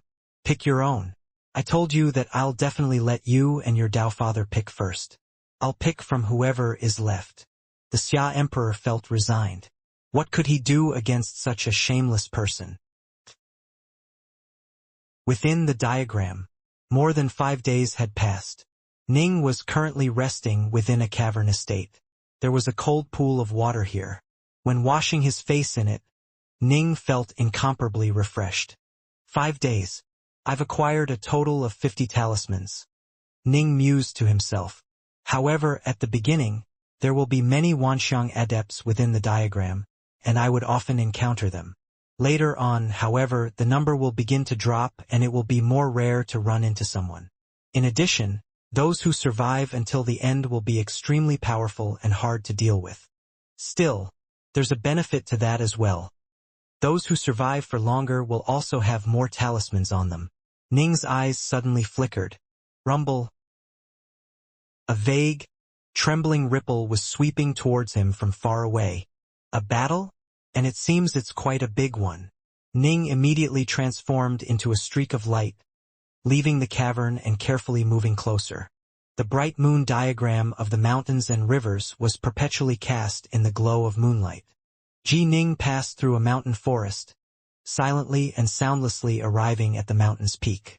He hid there within the grass, staring into the distance. Off in the distance, within a gorge, there was a mirror-like lake. A massive battle was underway at the lake. 3 individuals were attacking a single woman. The 3 individuals included a black-robed man who hovered in midair, an enormous black flood dragon coming into being in front of him. The black flood dragon appeared to be real, and its aura was powerful. It was savagely attacking the woman. The second of the 3 attackers was a silver-haired woman. The silver-haired woman, every so often, would open her mouth, and with a whoosh, an incomparably terrifying gust of bale wind would be unleashed. It was as though countless sharp swords were flying out, slicing away at even the ground itself. The bale wind, carrying a glowing azure light, was savagely attacking the woman as well. The last attacker was a silver-robed youth with a cold, arrogant face. He pointed from far away into the air, and as he did, an enormous greatsword that was 300 meters long would appear, chopping down repeatedly as its tip pierced towards the woman. The person the 3 were attacking was an absolutely peerless black-robed beauty. Around her, there was a pair of enormous phoenixes, one of fire and one of ice, which swirled around her, struggling to defend. However, under the triple attack, the woman was clearly finding it quite hard to endure. In addition, the coiling black dragon continually attacked her as well, giving her no way to flee or escape. Senior apprentice sister Yu Wei. Ning stared. The woman being attacked was, amazingly, Yu Wei. The black-robed man's eyes had grown bloodshot, and it seemed as though the black flood dragon was about to change. Hold! A sudden, Explosive roar exploded from Ning's lips. Swoosh! Ning immediately utilized the windwing evasion, seeming to have transformed into a giant rock as he howled through the air towards them. Yue had felt that she had become trapped in a dire situation. The three in front of her were all extraordinarily strong, especially the one with the giant black dragon. The black flood dragon was the personification of a magic treasure formation that was absolutely massive. Its coiling body completely surrounded her. As for the silver-haired woman, her bale wind technique was extremely amazing as well. When the gust of bale wind blew out, when one tried to dodge, it felt as though one was moving against the wind. The technique lowered her speed ridiculously. It's only the 6th day, but I'm already in grave danger. Yue gritted her teeth. Rumble. 36 Rahu god needles formed into an enormous phoenix of ice, whose entire body seemed to be produced from arcane ice that was incomparably hard. It blocked the bale wind repeatedly, as well as the strikes from the flood dragon and the massive sword. This was the absolute best defensive technique Yue had available to her. As for the other 36 Rahu god needles, they were formed into the enormous phoenix of fire. Its flames blazed ferociously, and it clashed repeatedly against the bale wind, causing even the bale wind to crumble, while at other times forcing the flood dragon or the massive sword back. But it could only knock back one thing at a time. Senior apprentice brother, senior apprentice sister, this woman's power is formidable. She certainly must have many talismans on her. She might have over 100. I'll tie her down. You two, kill her at one blow. The black-haired man sent a mental message to the other two. They were from the same school, and although he seemed old, he was actually the junior disciple. All right. It'll be up to you, junior apprentice brother. The silver-haired woman and the silver-robed youth both responded. The black-robed man immediately gritted his teeth as his eyes began to turn bloodshot. His elemental ki wildly exploded forth, and the enormous black flood dragon let out a furious howl as its head actually split into two enormous heads. The two-headed black flood dragon's aura instantly expanded greatly, and it threw itself towards the phoenix of ice. So long as it was able to break through the phoenix of ice, Yue wouldn't have anything to rely on and would be finished. Damn! Yue gritted her white teeth, revealing a look of savagery as well. But right at this moment, hold! A furious roar, filled without elemental ki, instantly exploded forth into the area. The silver-haired woman, the silver-robed man, and the black-robed man all turned to look. They saw a black-robed youth who was howling through the air as he flew towards them like a giant rock. Yue turned her head and saw the black-robed youth flying towards them from afar. Upon seeing his face, her heart suddenly shook. Ji Ning! Yue couldn't believe it. In the moment that she had been trapped in a dire situation, her junior apprentice brother had actually arrived as well. Can this be fate? Yue's heart instantly was thrown into a rather chaotic state. Actually, a long time ago, shortly after Ning had joined the Black-White College, Yue had investigated Ning's background and learned of his past. She, too, had a tragic past, and her parents had both passed away as well. This was why Yue had, from the very beginning, felt well-disposed towards Ning. When Ning had instantly shocked everyone in such a splendid manner during the Dao debates, she liked him even more. In the end, after she personally intervened and defeated Ning, she even teased him a little bit. Given her normal, icy disposition, why would she so casually tease one of her junior apprentice brothers like that? She had always been quietly watching Ning. However, Ning ended up being together with Nine Lotus. This tied Yue's heart up in knots, but all she could do was silently bless them and hide everything she felt in her heart. Afterwards, when she learned that Ning had defeated Taoist Snowplume, she had an excuse to go seek him out alongside Mu North Sun and Adept Vast River. In fact, she had even been preparing to stay for the next 2 or 3 years at Serpent Wing Lake. But who would have thought that young Flame Gnome would invite them to the Witch River Immortal Estate? That journey to the Witch River Immortal Estate. In the end, it caused Nine Lotus and Ning to part ways for good. Nine Lotus had chosen to leave. As she had, in that moment, Yue had a sudden impulse. She wanted to say to Ning, I will go with you. But she wasn't in a position to say such a thing. She was not Ning's Dao companion. In addition, her power was truly not enough to help Ning at all in facing the disaster that was unfolding for him. The only thing she could do was rack her brains to come up with strategies for him. After she and Ning separated, she watched as he wandered by himself. She could only repress all her feelings once more, and once more silently bless him. Who would have imagined? Ning was even more brilliant than she had thought he would be. His primal twin had actually slain Immortal Float Cloud, causing the young Flame Clan to be unable to do anything to him. In addition, Ning was participating in the conclave of Immortal Destiny as well. This caused a surge of delight in Yu Wei's heart. Only after entering the world of the Bright Moon diagram of the mountains and rivers, they had all been separated. The world of the diagram is enormous, and there are more than 100,000 people present. On just the 6th day, and coincidentally just as I found myself in a dire situation, Jining arrived. Can this be fate? Are the hands of fate at work here? Yu Wei was shocked, delighted, and stunned. The distant Ning howled through the air like a streak of lightning. The silver-robed youth, the silver-haired woman, and the black-robed man were all enraged. Junior apprentice sister, stop him. The silver-robed youth sent mentally. Right? The silver-haired maiden immediately stared at the distant Ning. Suddenly, she opened her mouth. Whoosh! The bale wind came out, filling the skies with its azure light. If one looked carefully, one would be able to see that in reality, this was a tempest formed from countless azure needles, and thus had even more penetrative power than ordinary wind attacks. Whoosh! A beautiful waterflame lotus appeared, swiveling around Ning. The enormous waterflame lotus was incomparably resilient, and the layers of leaves actually completely blocked the bale wind. After all, Ning was using earthfire and dire ice of the 1st grade to serve as his foundation of this technique, then activating the fire and water of the natural world to condense around it. In terms of technique quality, Ning was a hair above his opponent. This was a self-created technique after all. In addition, he had both earthfire and dire ice, whereas this woman only had bale wind. Although the power of her bale wind was truly astonishing, it was still blocked by the waterflame lotus. Fuck off! The approaching Ning's body suddenly expanded as he transformed into a 54-meter-tall black-robed giant. The surface of his body flowed with electricity, and Ning's forehead suddenly split open as well, revealing a vertical eye.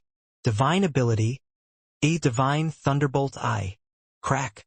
A bolt of lightning thundered out from Ning's 3rd eye, that vertical slit in his forehead.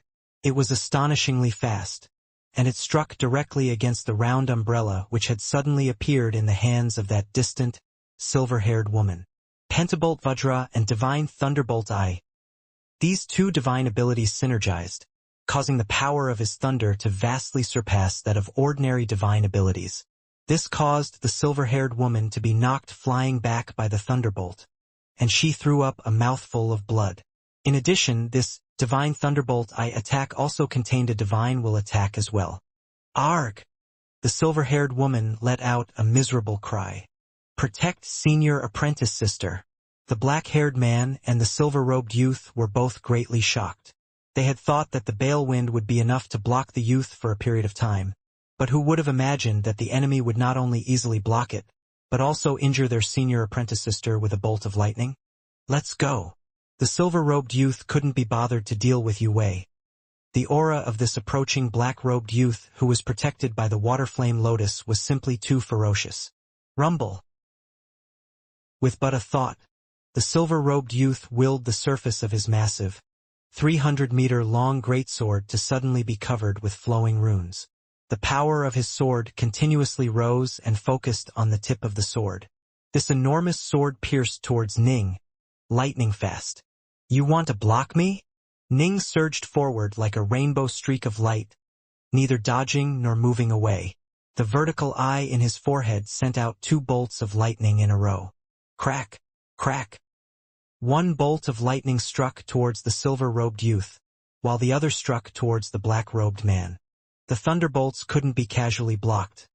Both of them knew this very well. Thus, they all immediately used powerful techniques to block against it. Around the silver-robed youth, a chain link suddenly appeared. Crack! The thunderbolt was blocked by the chain link, which was knocked flying back by the collision. However, the divine will attack within the thunderbolt was transmitted into the silver-robed youth's body, causing his face to change. However, he was able to withstand it. As for the black-robed youth, he was protected by the black flood dragon, which withstood the lightning bolt. However, the divine will attack also penetrated invisibly into his body. His body suddenly swayed, and even the black flood dragon turned blurry for a moment. However, it quickly restabilized. Careful. His divine ability includes a divine will attack. Only now did the silver-haired woman, who had been knocked to the ground by the earlier attack, manage to send a frantic mental message to them. The main reason was that the two were battling far too fast. Ning had immediately sent out 3 lightning bolts upon arriving, causing the heart of all 3 to be filled with amazement. Soldiers of the mind. Immediately after having used a divine ability, Ning then revealed a true divine will attack, the soldiers of the mind he had acquired from the Witch River Immortal estate. This was an even more powerful technique than the Black-White College's Soul's Layer art. Although Ning had also spent some time on other divine will techniques, most of his time had been spent on this. Soldiers of the mind. Whoosh, whoosh, whoosh. Within Ning's sea of consciousness, his soul was seated in the lotus position, and a soldier's seal was hovering in his hand. When his divine will was summoned forth from this soldier's seal, it instantly transformed into invisible and untraceable sharp swords, war blades, and long spears. These spiritual weapons howled forth, striking towards the silver-robed youth, the black-robed man, and the silver-haired woman. Imagine how fast divine will attacks were. Sharp swords formed from divine will. They were incomparably sharp and stabbed right towards the soul. War blades formed from divine will. They carried an unstoppable might, hacking against the enemy soul with overwhelming brute force. Long spears formed from divine will. They combined both of the advantages of the 2 other weapons, and were also savage in focusing their power at one point as they pierced straight towards the enemy. Invisible, formless weapons that were created from divine will. The sharp swords, giant sabers, and long spears were savagely attacking the 3. Slash, chop, boom. The souls of the 3 were immediately, violently assaulted by Ning's divine will technique. Ning's soul was comparable to many Earth Immortals and Loose Immortals, and Soldiers of the Mind was even more formidable than the Soul's Layer art technique. The power of his assault. It was so great that both the black-robed man and the silver-haired woman felt their souls rumble as they were sent into a dazed state. Only the silver-robed youth was dazed momentarily before immediately regaining consciousness. Not good. The silver-robed youth was shocked. Even I passed out for a moment. How can junior apprentice brother and junior apprentice sister withstand that? However, at this moment, he could not do anything for the 2 of them, because Ning was pouncing towards him. Who on earth is this person? He is so powerful that just by using a divine will attack, he was able to set me back. The silver-robed youth's heart clenched, and he didn't dare to be the least bit overconfident. He hadn't been able to recognize Ning, who had only used a single lotus technique so far. Your divine will attacks are formidable, but I refuse to believe that you are that formidable in actual combat as well. A cold look flashed through the eyes of the silver-robed youth. Die! Bam! The power of the enormous, 300-meter-long greatsword was now completely focused on the tip, where black and white light had joined together to form a strand of golden sword light. The silver-robed youth had already poured all of his power into this attack. A powerful soul might be stemmed from a person's birth. Although the black-haired youth that was pouncing towards him had a powerful soul, he didn't necessarily have a high level of insight into the Tao. Die! The charging Ning showed no mercy at all. The layers of the water flame lotus swiveling around him blocked the massive sword, which repeatedly hacked against it but was firmly stopped. A cold light flashed through Ning's eyes. Divine ability, star-seizing hand. Clank! The Dark North sword in Ning's hand instantly lit out a brilliant flash of sword light, and with a massive boom, It collided against and actually knocked that enormous enemy's sword flying. As for Ning, after the sword in his left hand knocked the massive sword flying, he immediately used the windwing evasion technique to arrive in front of the silver-robed youth. The silver-robed youth was tremendously shocked. He couldn't believe that his most powerful technique had been knocked away by a single sword blow. He was one of the most elite of geniuses within his school. He no longer had the courage to fight against Ning, and he immediately produced dozens of talismans and threw them all away. He had given up his talismans and was planning to flee. It must be understood that the bright moon diagram of the mountains and rivers was a pure yang magic treasure. Naturally, it had a soul as well. There was no way that Ning and the others could deceive the spirit of the diagram as to how many talismans they had. They had to throw out all of their talismans in order to be teleported away. Swish! Ning's swordlight had already arrived in front of the silver-robed youth. Clang! The silver-robed youth used both his earthfire and his chains, striving to buy himself just a single moment of time. Boom!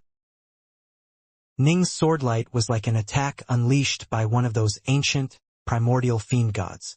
It possessed an utterly shocking power that shattered the earthfire and sent the chains flying. The body of the silver-robed youth, when struck, was instantly turned into pulp. Blood sprayed everywhere, along with chunks of flesh and bits of bone, but even as it sprayed everywhere, it was completely vaporized in midair by the terrifying sword key. It was all too fast. Although the silver-robed youth had already thrown away the talismans, there was an extremely short window of time between the talismans being thrown away and himself being teleported away. In a true, close-quarters battle, that window of time was enough for Ning to attack 10 more times with his sword.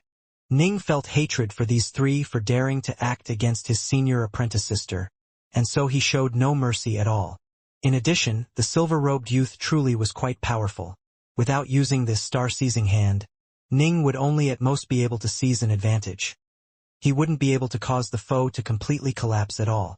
He had to use his star-seizing hand and use overwhelming raw power to deal with this foe. Boom! Boom! The two enormous phoenixes of fire and ice struck against the bodies of the other two temporarily stunned adepts. Although the stunning effect was only for a short moment, Yue was a true expert as well. She naturally seized the chance to immediately change from defending to attacking as she sent her Phoenix of Fire and her Phoenix of Ice to separately attack the black-robed man and the silver-haired woman, instantly killing the two. Yue then turned her head, looking at the black-robed youth who was 54 meters tall, crackling with lightning, and who had a vertical eye slit in his forehead. She was both excited and nervous. Senior apprentice sister. Ning's third eye closed. The lightning around his body vanished. He returned to the size of a normal person. Junior apprentice brother. Yue spoke out as well, and her eyes glistened like jewels. The main hall of the Skylight Palace. Those three are disciples of my heavenly silkworm sect. That black-robed woman is almost finished.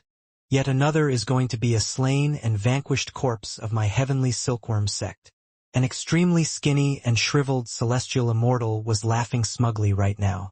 Normally, when in front of their own disciples, these individuals would maintain the majestic decorum expected of a celestial immortal. Here, however, in front of all of these other celestial immortals, they would reveal his true personality, acting with abandon. When it was time to be smug, they would be smug. When it was time to mock, they would mock. That black-robed maiden is quite formidable as well. Look at those two techniques of hers. One is a phoenix of fire, the other a phoenix of ice. As I see it, she has absolutely mastered two complete Tao paths. Next to the first celestial immortal was a laughing fat man whose robe was open, revealing his chest. Right? She has mastered two complete Tao paths. That's the only reason why she was able to hold off the attacks of three of my sect's disciples for a period of time. The skinny, shriveled celestial immortal said confidently. Do you know which school the black-robed maiden comes from? The bare-chested fat immortal asked. No idea. The wizened celestial immortal shook his head. Who knows what minor sect she's from? Major sects naturally sent quite a few disciples, who would usually travel in pairs or trios. The fat immortal's eyes suddenly lit up. Help has arrived. The shriveled celestial immortal's eyes narrowed. He, too, saw that within the enormous diagram, a black-robed youth had suddenly appeared to assist the black-robed maiden being attacked by those 3 adepts of his. The black-robed youth was ridiculously powerful. He instantly defeated the 3, as easily though he were bursting through rotting wood, and in the end all 3 died. Humph! The shriveled celestial immortal couldn't help but frown. He slammed his wineglass against the table, appearing to be quite vexed. Bahaha! Didn't you say the black-robed maiden was going to die? The chubby celestial immortal began to laugh loudly. In truth, celestial immortals like them didn't care too much about the deaths of these geniuses. After all, geniuses came every 3 centuries. Their deaths were minor matters. However, when so many celestial immortals were gathered together, they naturally hoped that the disciples of their school would be outstanding and earn some face for them from their peers. But of course, that was just a matter of face. The 1,000 celestial immortals down below were chatting amongst themselves. Up high, the Xia Emperor and the other 8 pure young true immortals were chatting as well. Look there! Lu Dongbin's eyes suddenly lit up as he pointed towards a corner of the diagram. Look at the black-robed girl being attacked by those 3. A black-robed youth appeared next to them. Look! Quick! See that look in the black-robed girl's eyes? That look in her eyes that instantly appeared when she looked at the black-robed youth. Bahaha! A gaze that is extremely complicated, as though long-suppressed emotions were instantly unleashed. Although it was only for an instant, I dare say that this black-robed woman must have fallen in love. Fallen in love? The Xia Emperor, the Bodhisattva of great strength, Sovereign Hao, the immortal elder of the Northlands. They all were completely speechless. They had followed Lu Dongbin's pointing finger to watch, and they had been paying attention to Ning, who had exploded with power. Who would have thought that Lu Dongbin, however, was paying attention to the look in Yue Wei's eyes? That gaze, ahaha! It was really... Not only has this woman fallen in love, I dare say that she's never confessed it to this black-robed youth before. Lu Dongbin swept his gaze across the other true immortals, then laughed smugly. Any of you want to bet with me on this? The Xia Emperor and the others exchanged glances, all feeling quite resigned. Senior apprentice brother Shimong, that black-robed youth of yours is rather formidable. Emperor Hao congratulated. The Xia Emperor laughed. The black-robed youth is named Ji Ning. He numbers amongst the few dozen most famous figures participating in this conclave of immortal destiny. His primal twin has even killed a loose immortal. Oh! The true immortals present all nodded, but to them, killing a loose immortal was an extremely minor matter. They naturally wouldn't pay too much attention to it. What they cared more about was if any of the many geniuses present at this conclave would become one of the powerful experts of the 3 realms in the future. And if so, who would it be? One of the few dozen most famous? He lives up to the reputation. The Bodhisattva of great strength smiled and praised him. They actually didn't feel that Ning was particularly outstanding. After all, in the past 5 days of the conclave, quite a few members of the 100,000-plus competitors had revealed astonishing levels of power. They were all Wanxiang adepts, but had been capable of exploding forth with power comparable to an ordinary loose immortals. And in fact, there were 2 Wanxiang adept monsters who had comprehended 5 complete Dao paths. Comprehended 5 Dao paths? Even this wasn't enough to shock the pure Yang true immortals present. This was because they felt that it wasn't too shocking for some peerless geniuses to have mastered 5 complete Dao paths after having spent 300 years at the Wanxiang level, all for the purpose of surprising everyone at this conclave. Pure Yang true immortals like them. They were major figures of the 3 realms, and so naturally their vision was quite broad. If one looked at the 3 realms as a whole, it was indeed not rare for competitors with 5 master Dao paths to appear at the conclave. That little lass is quite interesting. Quite interesting. Lu Dongbin was rather intrigued now, and he laughed in a self-congratulating manner. Yep. That black-robed maiden's been hiding her feelings all along. I wonder when she will voice them. The nearby Xia Emperor and the others just pretended not to hear anything. Everyone knew that what Lu Dongbin loved to do was play matchmaker. This was one of his favorite hobbies, and in fact, stories about him playing matchmaker were extremely common throughout the three realms. They could tell that Lu Dongbin was feeling the impulse to do so once more. He might add a bit of spice into the relationship between the black-robed maiden and the black-robed youth. Nine Lotus sat in the lotus position behind the Dongyan forefather. Her head had been raised this entire time as she stared at the diagram. She was mainly paying attention to the 6 disciples sent by the Dongyan clan and the 3 from the Black-White College. But of course, she paid the most attention to Ji Ning. Not good. Senior apprentice sister Yu Wei is in danger. A look of worry appeared on Nina Lotus' face as her hands clenched around her robes. Ji Ning. Ji Ning is nearby. Ji Ning. Hurry up and notice it. Hurry. Nine Lotus hoped it would happen.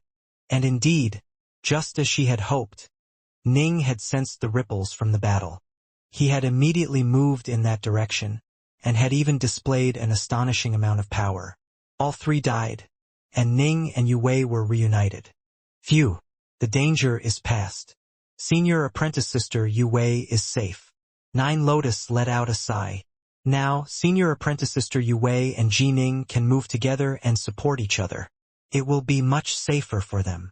Suddenly, Nina Lotus' heart trembled. It was only natural and normal for Ji Ning and Yu Wei to travel together. They were fellow disciples, after all. It was normal for them to support each other. But Nine Lotus suddenly realized Ji Ning and Yu Wei, a single man and an unmarried woman, would be together for most likely an entire year. A single man and an unmarried woman, experiencing life and death together, for nearly a year. Nine Lotus suddenly shook her head gently. But I no longer have any right to think about such matters. Love was a strange thing. They had clearly already separated. But upon seeing Ji Ning with Yu Wei, she felt as though a stone had just hammered against her heart, causing ripples that would be difficult to calm down. Within the bright moon diagram of the mountains and rivers, junior apprentice brother, Yu Wei's emotions and her excitement were all difficult to control right now. Senior apprentice sister, your earlier battle caused quite a stir, and you fought for a long while. Others are definitely lying in wait in this area, and even more are probably on the way. Ning had no time to talk. With a wave of his hand, he collected the magic treasures and storage treasures of the silver-haired woman and the black-robed man. The talismans were located in the storage treasures. How could he not take them away? Whoosh! A ship appeared in front of Ning and Yu Wei. Senior apprentice sister, let's go. Ning pulled Yu Wei by the hand as he leaped into the ship. The two immediately entered it, and the ship transformed into a streak of light, quickly fleeing. As it fled, Ning spread out his divine sense to sweep the area, and, just as he had expected, quite a few people were present. Who was that black-robed youth? How could he be so powerful? Given his power, he should be one of those who was ranked as one of the top 100 prior to the conclave beginning. He seems rather similar to that Ji Ning, mentioned in the reports of the Heavenly Treasures Mountain. He uses twin swords, is very powerful in close combat, and is skilled in lotus techniques. Given the level of his power, it should probably be Ji Ning. However, Ji Ning is usually dressed in furs, whereas that youth was dressed in black robes. It seems that even Ji Ning doesn't dare to be too bold and brash. Right? Anyone would recognize him in furs. In black robes, one would have to carefully inspect him. The top 100 experts of the conclave truly are formidable. In single combat in close quarters against this Ji Ning, when he activates all his divine abilities, he can probably kill me in just one exchange of blows. Gotta be careful. All of them quickly and secretly departed. Ning had fled quite fast. In addition, without enough people joining forces, they didn't dare to try and antagonize Ning. Whoosh! The ship flew thousands of kilometers, then hid within a large mountain. Ning put away the flying treasure, then let out a sigh of relief alongside Yu Wei. Ning said with a laugh, "Senior apprentice sister, earlier when we were fighting, there were 8 figures within 10 kilometers who were watching us, and nearly 200 people within 1,000 kilometers were pressing near. In this diagram, even if you get into a fight, you can't continue to fight for too long. Otherwise, the disturbance will definitely attract attention from others. You have to resolve any fights quickly. Of course I know that, but I was trapped by them and wasn't able to even flee, Yue said helplessly. I was just about to throw out my talismans and prepare to escape. His senior apprentice sister definitely was a supremely beautiful woman in terms of appearances. This look of helplessness on her face couldn't help but cause Ning's heart to tremble slightly, but then he quickly calmed himself. Senior apprentice sister, earlier you used phoenixes of ice and fire, Ning said with a sighing laugh. I have yet to congratulate you on mastering yet another complete Dao path. 3 years ago she had already mastered the Dao of the Freeze, but that was but a single Dao path. You all call me the Rainbow Flame Fairy, right? Yue laughed softly. I was more talented in fire to begin with. Thanks to a stroke of luck, I first mastered the Dao of the Freeze. My Dao of the Inferno was just a small step behind that. Ning nodded. He, too, felt as though he was about to make a breakthrough in the Dao of the Inferno. But he continued to be just a hair away from actually accomplishing it.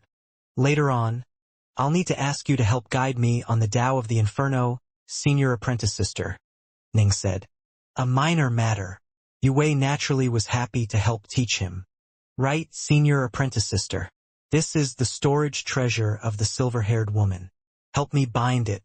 I'll bind the other one's storage treasure. The talismans are all inside. Ning handed a bracelet to Yue. You go ahead and slowly bind it yourself, Yue said, looking at Ning. If I bound it, you definitely wouldn't accept the talismans inside. Don't try to trick me. Ning was flabbergasted. Yue was truly quite meticulous and intelligent. Ning felt that he was a smart man, but compared to her, he was still a bit inferior. For example, just now, all he had done was ask her to help bind the storage-type bracelet, and she had immediately been able to infer that in reality, he was giving the talismans within to her. You killed both of those too. The talismans belong to you. How about we split them? Ning said. You saved my life, and when I killed them, they were in a dazed state because of you. Yue shook her head. Enough. In the future, we are going to continue to adventure in this diagram. In the future, whoever makes the kill will get the items. But this time, since you saved my life, the talismans should be yours. Ning had no choice but to nod. Seeing how Ning was behaving, Yue felt quite happy, and the corner of her lips couldn't help but curve upwards. Let's go. Senior apprentice sister, you battled for a long time earlier. You need to first restore your elemental ki and also calm your mind. Ning immediately led Yue to quickly find a cave to hide in. Time flowed on. The days passed one by one. Together, Ning and Yue truly were much more formidable. Yue had mastered 2 complete Dao paths, and was able to combine fire and water together. Her phoenixes of ice and fire were indeed incredibly powerful, and in terms of defense alone, the ice phoenix was comparable to Ning's waterflame lotus.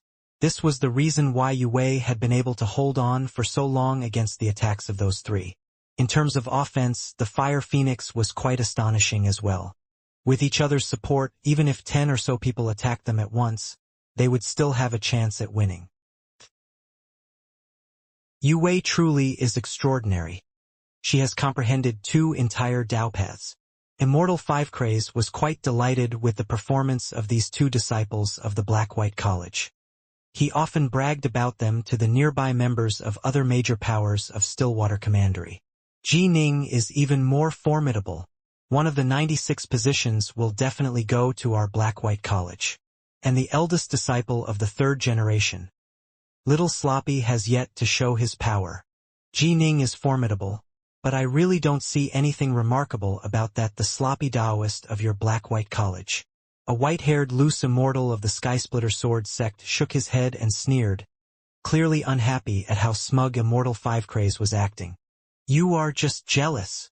Immortal 5 Craze stared at him. The conclave had been going on for more than a month. The sloppy Taoist was reclining lazily within a cave. Next to him was a pool of water that was both clear and refreshing. The first 3 months will be the craziest. I'll relax for 3 months. Those who survive to the end will all be formidable, and will definitely have many talismans on them. Fighting will only be fun by that point. The sloppy Taoist just lay there, producing a large cooked rib and beginning to gnaw on it, covering his mouth in oil. Suddenly, whoosh! A wind blew past, and 8 figures suddenly appeared at the entrance to the cave. One of the 8, a muscular man, said with a laugh, "Eldest apprentice brother, let's take a break at this cave and bind the storage treasures we just acquired. I hope there are talismans inside." But suddenly the muscular man stared. The other 7 also stared, flabbergasted, at the sloppy, chubby man lying down in the cave and gnawing on a roast rib. The world of the diagram was clearly quite large. The chances of encountering someone in a cave they randomly selected was very low.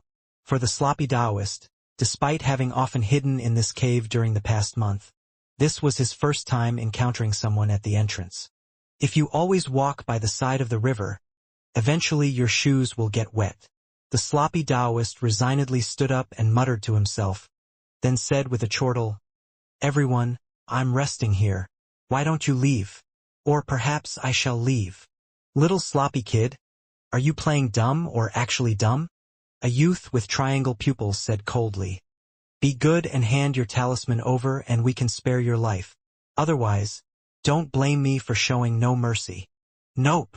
The sloppy Taoist shook his head. "Don't waste words with him. Attack." The leader, a youth holding a feather fan, let out a cold laugh and then immediately waved his hand. Feathers instantly began to shoot out from the feather fan in his hands, and hundreds of feathers instantly formed into an enormous immortal crane. The immortal crane screeched as it sent its claws tearing towards the sloppy Taoist, and the surrounding rocky walls of the cave were beginning to shatter from the force of the attack. "Die!" The muscular man let out an angry roar, then immediately expanded in size to 36 meters. Because they were in a cave, he had to squat down and lower his head. He also suddenly activated the 3 heads, 6 arms, divine ability, and in each hand he wielded an enormous great axe. He transformed into a streak of lightning, charging forward. Each of the 8 released their own techniques. 3 were Fiendgod body refiners, while the others were key refiners. Each had secret arts of their own, and the immortal crane of the 9 heavens technique of their leader, the fan-wielding youth, wasn't that much weaker than even the lesser Thousand Swords formation. However, although the technique was fine, the power a technique could actually unleash depended on the user. For example, when Ning used the lesser Thousand Swords formation, it was even more powerful and dazzling than when the Thousand Swords Immortal had used it back when he himself had been at the peak Wanxiang level. These 8 all came from an extremely large clan from the Eastern Seas, known as the Myriad Beast School. This was ranked as one of the most supreme of schools in the entire Xianxia dynasty, and it was ranked several tiers higher than the Black-White College. It had hundreds of loose immortals and earth immortals. Naturally, all 8 were extremely powerful. Rumble. The battle began. Rocks began to fly everywhere, and the mountain peak itself began to crumble. Boom! Within the crumbling mountain peak, the illusion of an enormous turtle snake suddenly appeared.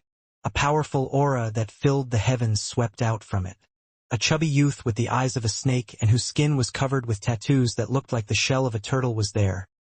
And with his bare hands, he smashed aside a giant, blood-red seal, then slapped a terrified white-robed youth into dust with a single palm blow. Next, his hand formed into a claw, striking forward like the beak of a crow and piercing directly through the head of one of the Fiendgod refiner men. Then, with a swiping movement, he completely tore the Fiendgod refiner's body apart. Push! The enormous illusion of the turtle snake quickly ground apart the body of the Fiendgod refiner, quickly transforming it into ash. Quick, run! My lord! How can he be this powerful? The records of the Heavenly Treasures Mountain regarding the most powerful participants made no mention at all of this sloppy-looking fatty. The geniuses of the Myriad Beast School had completely collapsed. They all threw their talismans, but in total 6 of them still ended up being killed by the sloppy-looking fatty. Only 2 of them just barely managed to escape with their lives. Phew! The sloppy Taoist stood there atop the destroyed mountain. Waving his hand, he collected up all the talismans and storage treasures. He was completely back to normal, and no longer seemed as terrifying as he had before. I didn't want to fight in the first 3 months, but they actually forced me to unleash my grand divine ability. The sloppy Taoist shook his head. The participants of the conclave of immortal destiny truly are extraordinary. The attacks of just 8 of them were enough to force me to use my grand divine ability. I imagine that many others are going to quickly arrive. I'd best leave. Whoosh. With a single step, the sloppy Taoist transformed into a gust of wind and disappeared. The main hall of the Skylight Palace. The faces of the Xia Emperor, Lu Dongbin, the immortal elder of the Northlands, and the rest of the 9 had all changed. Although it didn't appear as though they were paying much attention to the diagram, since they were pure young true immortals, they actually saw everything which was going on within it. The Grand Black Tortoise Divine Ability. Grand Emperor Xuanwu.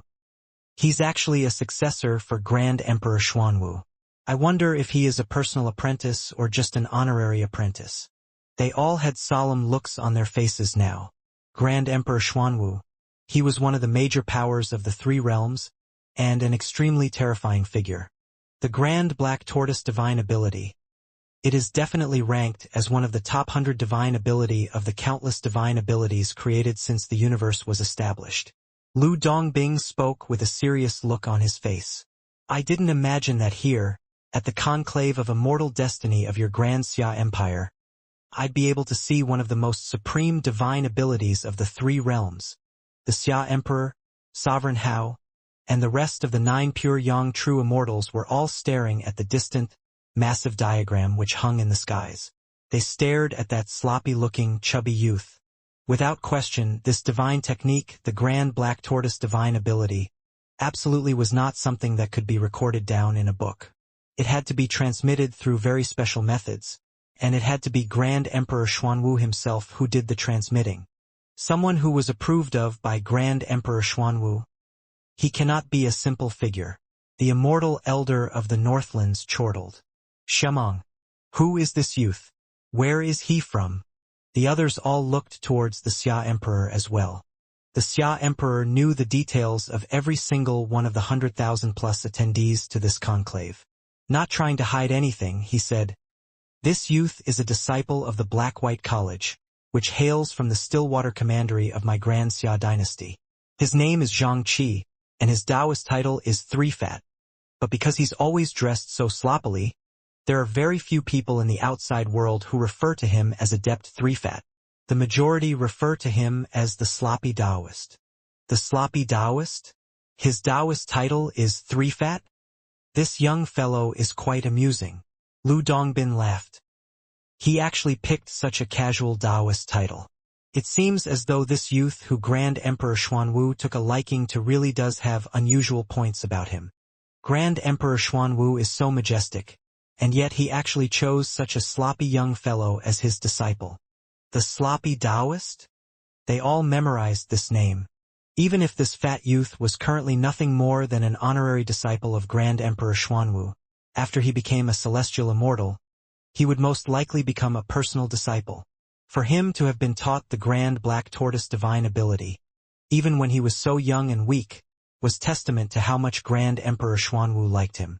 For a major power to care about him so much, his future would definitely be extraordinary. Pure young true immortals had incredibly good high standards. The number of celestial immortals that would arise from these 100,000 plus geniuses could be counted on one hand, and they actually didn't care about them too much.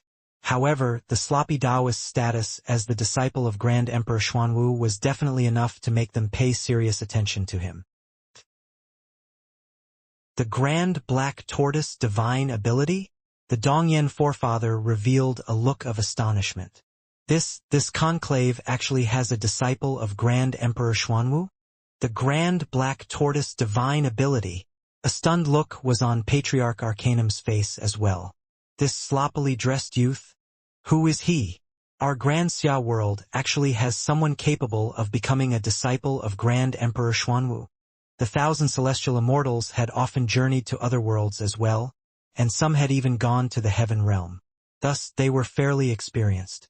In addition, the Grand Black Tortoise divine ability was an extremely recognizable one. Upon seeing the massive illusion of the turtle snake, and upon seeing the turtle shell-like tattoos that had suddenly emerged on the sloppy Taoist skin, there was no question in their minds at all that this was the Grand Black Tortoise divine ability. More than 80% of the nearly 1,000 celestial immortals present all recognized it. And they were all amazed.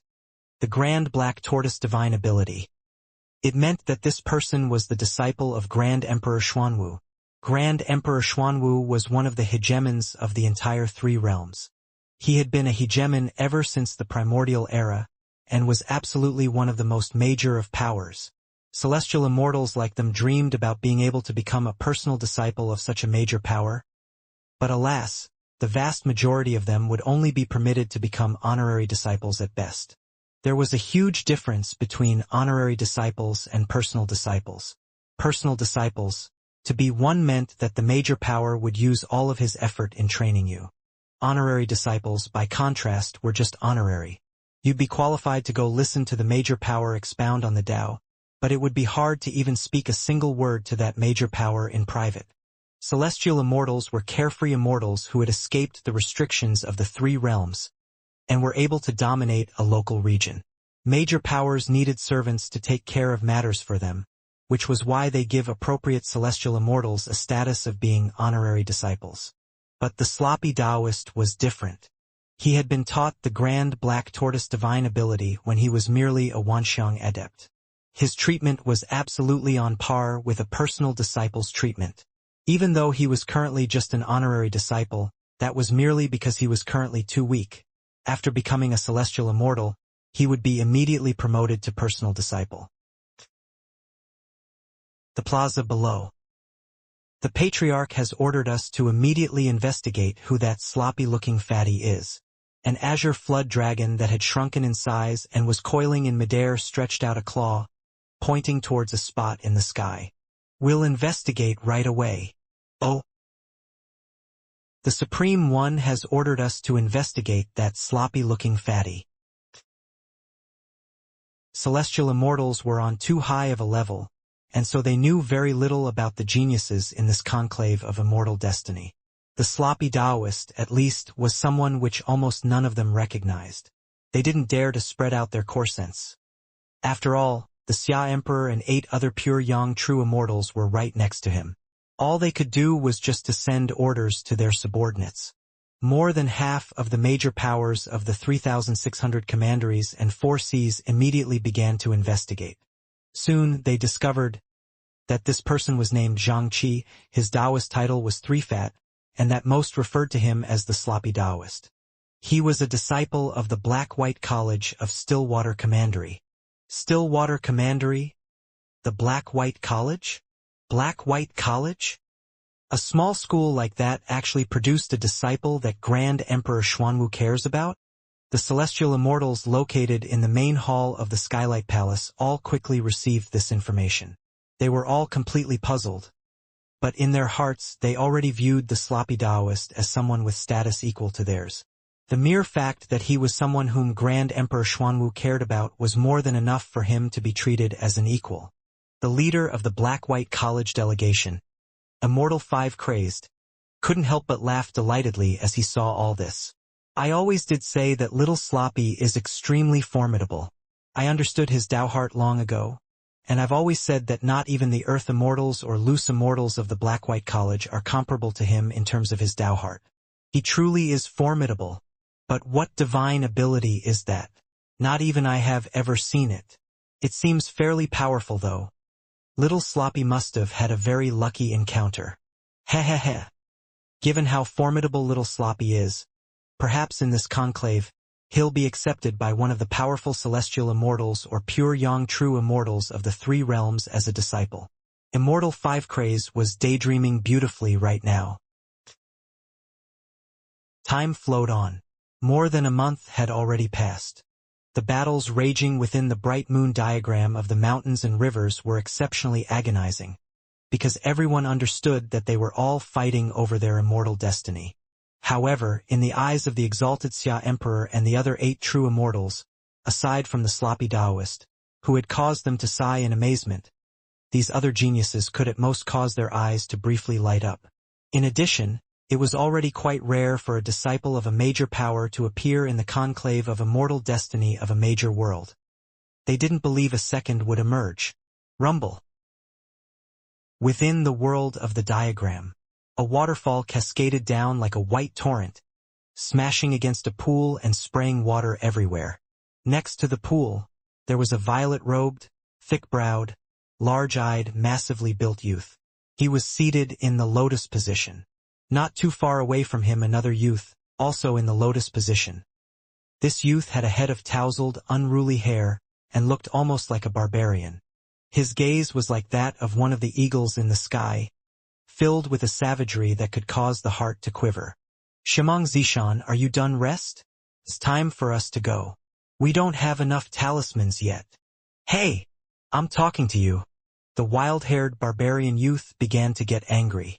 But right at this moment, arcane ripples of power suddenly began to descend around the massively built violet-robed youth. These were the ripples of the Tao. Water and mist began to swirl around him, and in the midst of the water and mist could be seen flashes of lightning. The hell? You made a breakthrough just like that? The barbarian youth was speechless. The violet-robed youth slowly opened his eyes. If the barbarian youth could be described as an eagle of the heavens, then this violet-robed youth was like a primordial behemoth of the group, filled with an absolutely dominating aura. In terms of dominating auras, even the father of Northmont Byway, Northmont Black Tiger, was a level inferior to him. Kanggujiu, the azure-robed youth, cracked a smile, revealing his white teeth. I've mastered a fourth Tao path as well. I've caught up to you. Before this, you and I were on par. And now, you punk, you are even more powerful than me? Kanggujiu was amazed. The two of them had run into each other shortly after entering this diagram world. They had fought together, then realized neither could achieve victory of the other. Given that they had also grown up together in the imperial capital, and felt friendly towards each other to begin with, and that as soon as they had entered the diagram world, they had both suffered repeated group attacks. They decided to join forces. You run too fast. If you focus on avoiding taking on my attacks head-on, there's nothing I can do to you either. A look of confidence was in Xianxia's eyes. But if you actually fight against me head-on, you naturally are no longer my match. With 4 Tao paths which have been infused into my grand Tao of lightning, I imagine that in this entire diagram world, if I said that I was number 2, no one would dare claim themselves to be number 1. Don't go too crazy, Kanggujiu sneered. And don't be smug. There are countless geniuses in the diagram, and given how many times they are battling every day, these battles are tempering them and allowing them to improve at an astonishing rate. Quite a few people are most likely making breakthroughs. That's something I do need to be careful about. Xianxia nodded. I can't be too overconfident. My goal in this conclave is to come out number 1. Kanggujiu shook his head. Let's hurry up and go. Swoosh, swoosh. Xianxia and Kanggujiu both flew off. The sloppy Taoist was standing by the side of a lake. Underneath the light of the moon, it appeared illusory and dreamy. His eyes were closed. He had no idea that in the outside world 9 true immortals and many celestial immortals were all focusing on him, and that he was the largest focal point for the entire diagram right now. Phew! The sloppy Taoist's body suddenly trembled slightly, and then a swirl of fire erupted in the surrounding area, billowing outwards. One circle of fire after another spread out, with the sloppy Taoist at the center. The ripples of the Tao descended. The sloppy Taoist opened his eyes. After training for all these years, and after fighting tens of times every day in the diagram world, I finally made a breakthrough in the 4th month and mastered my 3rd complete Tao path. What I need to do now is to fuse all 3 of these complete Taos into my grand Tao of Taiji. The sloppy Taoist had also gained insight into a grand Tao. Jining had gained insight into the grand Tao of the sword, while the sloppy Taoist had embarked on the path of the grand Tao of the Taiji. After a few months, many of those who had been present in the diagram had given up, and many of them had perished within it. But for the surviving geniuses, it was normally incredibly rare for them to be able to encounter geniuses on their same general level and fight with them. And now that they were doing so for tens of times or even 100 times each day, many of them began to make sudden breakthroughs.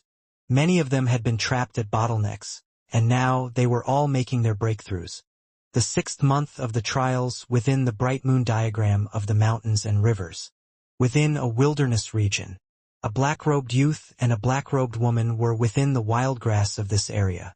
Ning sat there in the lotus position, and not too far away was Yue. Yue was also seated in the lotus position, quietly looking at Ning. Earlier, Ning had said to her, "Senior apprentice sister, I gained some insights in that previous battle.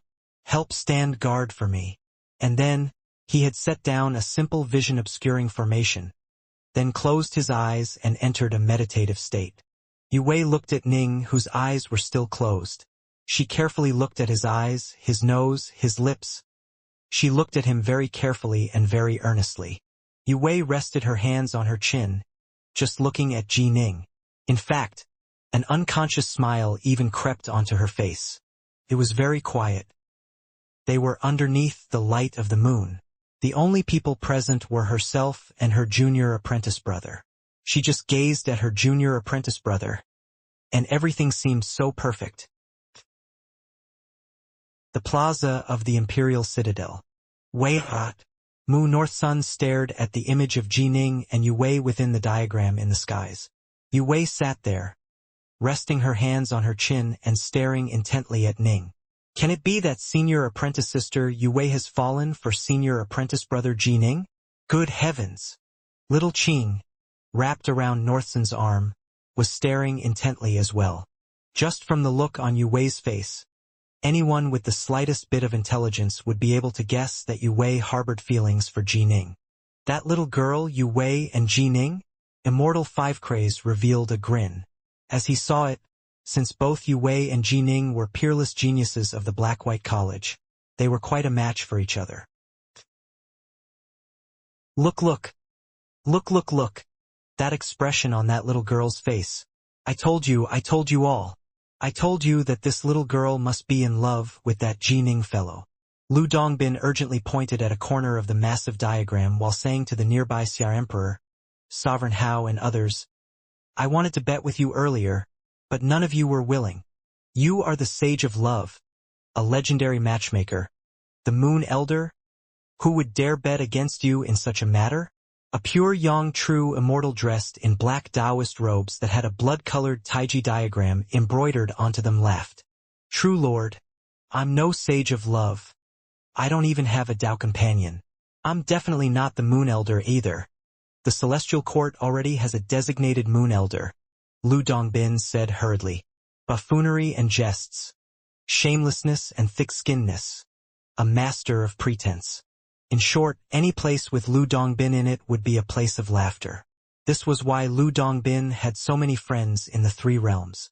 He was an incredibly good-natured fellow, had powerful backers supporting him, and was very strong in his own right.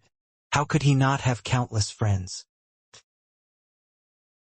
9 Lotus, seated behind the Dongyan forefather, tightly grasped at her robes as she stared at the massive diagram. She chewed on her lips, a complicated look in her eyes. Senior apprentice sister Yue. Towards Ji Ning Yu. In the past, she had only been a bit worried. Although over the past few months, Ji Ning and Yue had grown fairly close as they had adventured together. 9 Lotus had chalked that up to being because they were fellow disciples of the same school. But upon seeing that look, she had no more doubts at all. I've made my choice. No regrets. 9 Lotus bit her lips, lecturing herself mentally. Yue just gazed at Ning, completely absorbed in her own little world. She completely forgot that there even was an outside world. After an indeterminable period of time, tendrils of flame began to emerge around Ning, which grew and expanded into a lotus flower that began to continuously expand, from a fist-sized lotus flower to an enormous flaming lotus that was many tens of meters long. Ning sat there in the very center of the lotus amidst the pistils as the ripples of the Tao descended. Yue suddenly came to her senses. Not good. She suddenly felt shocked. Those in the outside world can see everything that's going on within this bright moon diagram of the mountains and rivers. Someone might have noticed me. She had only revealed her emotions and ceased disguising them when she had seen that Ning had been completely absorbed in meditating on the Tao. She had forgotten that others outside could see her.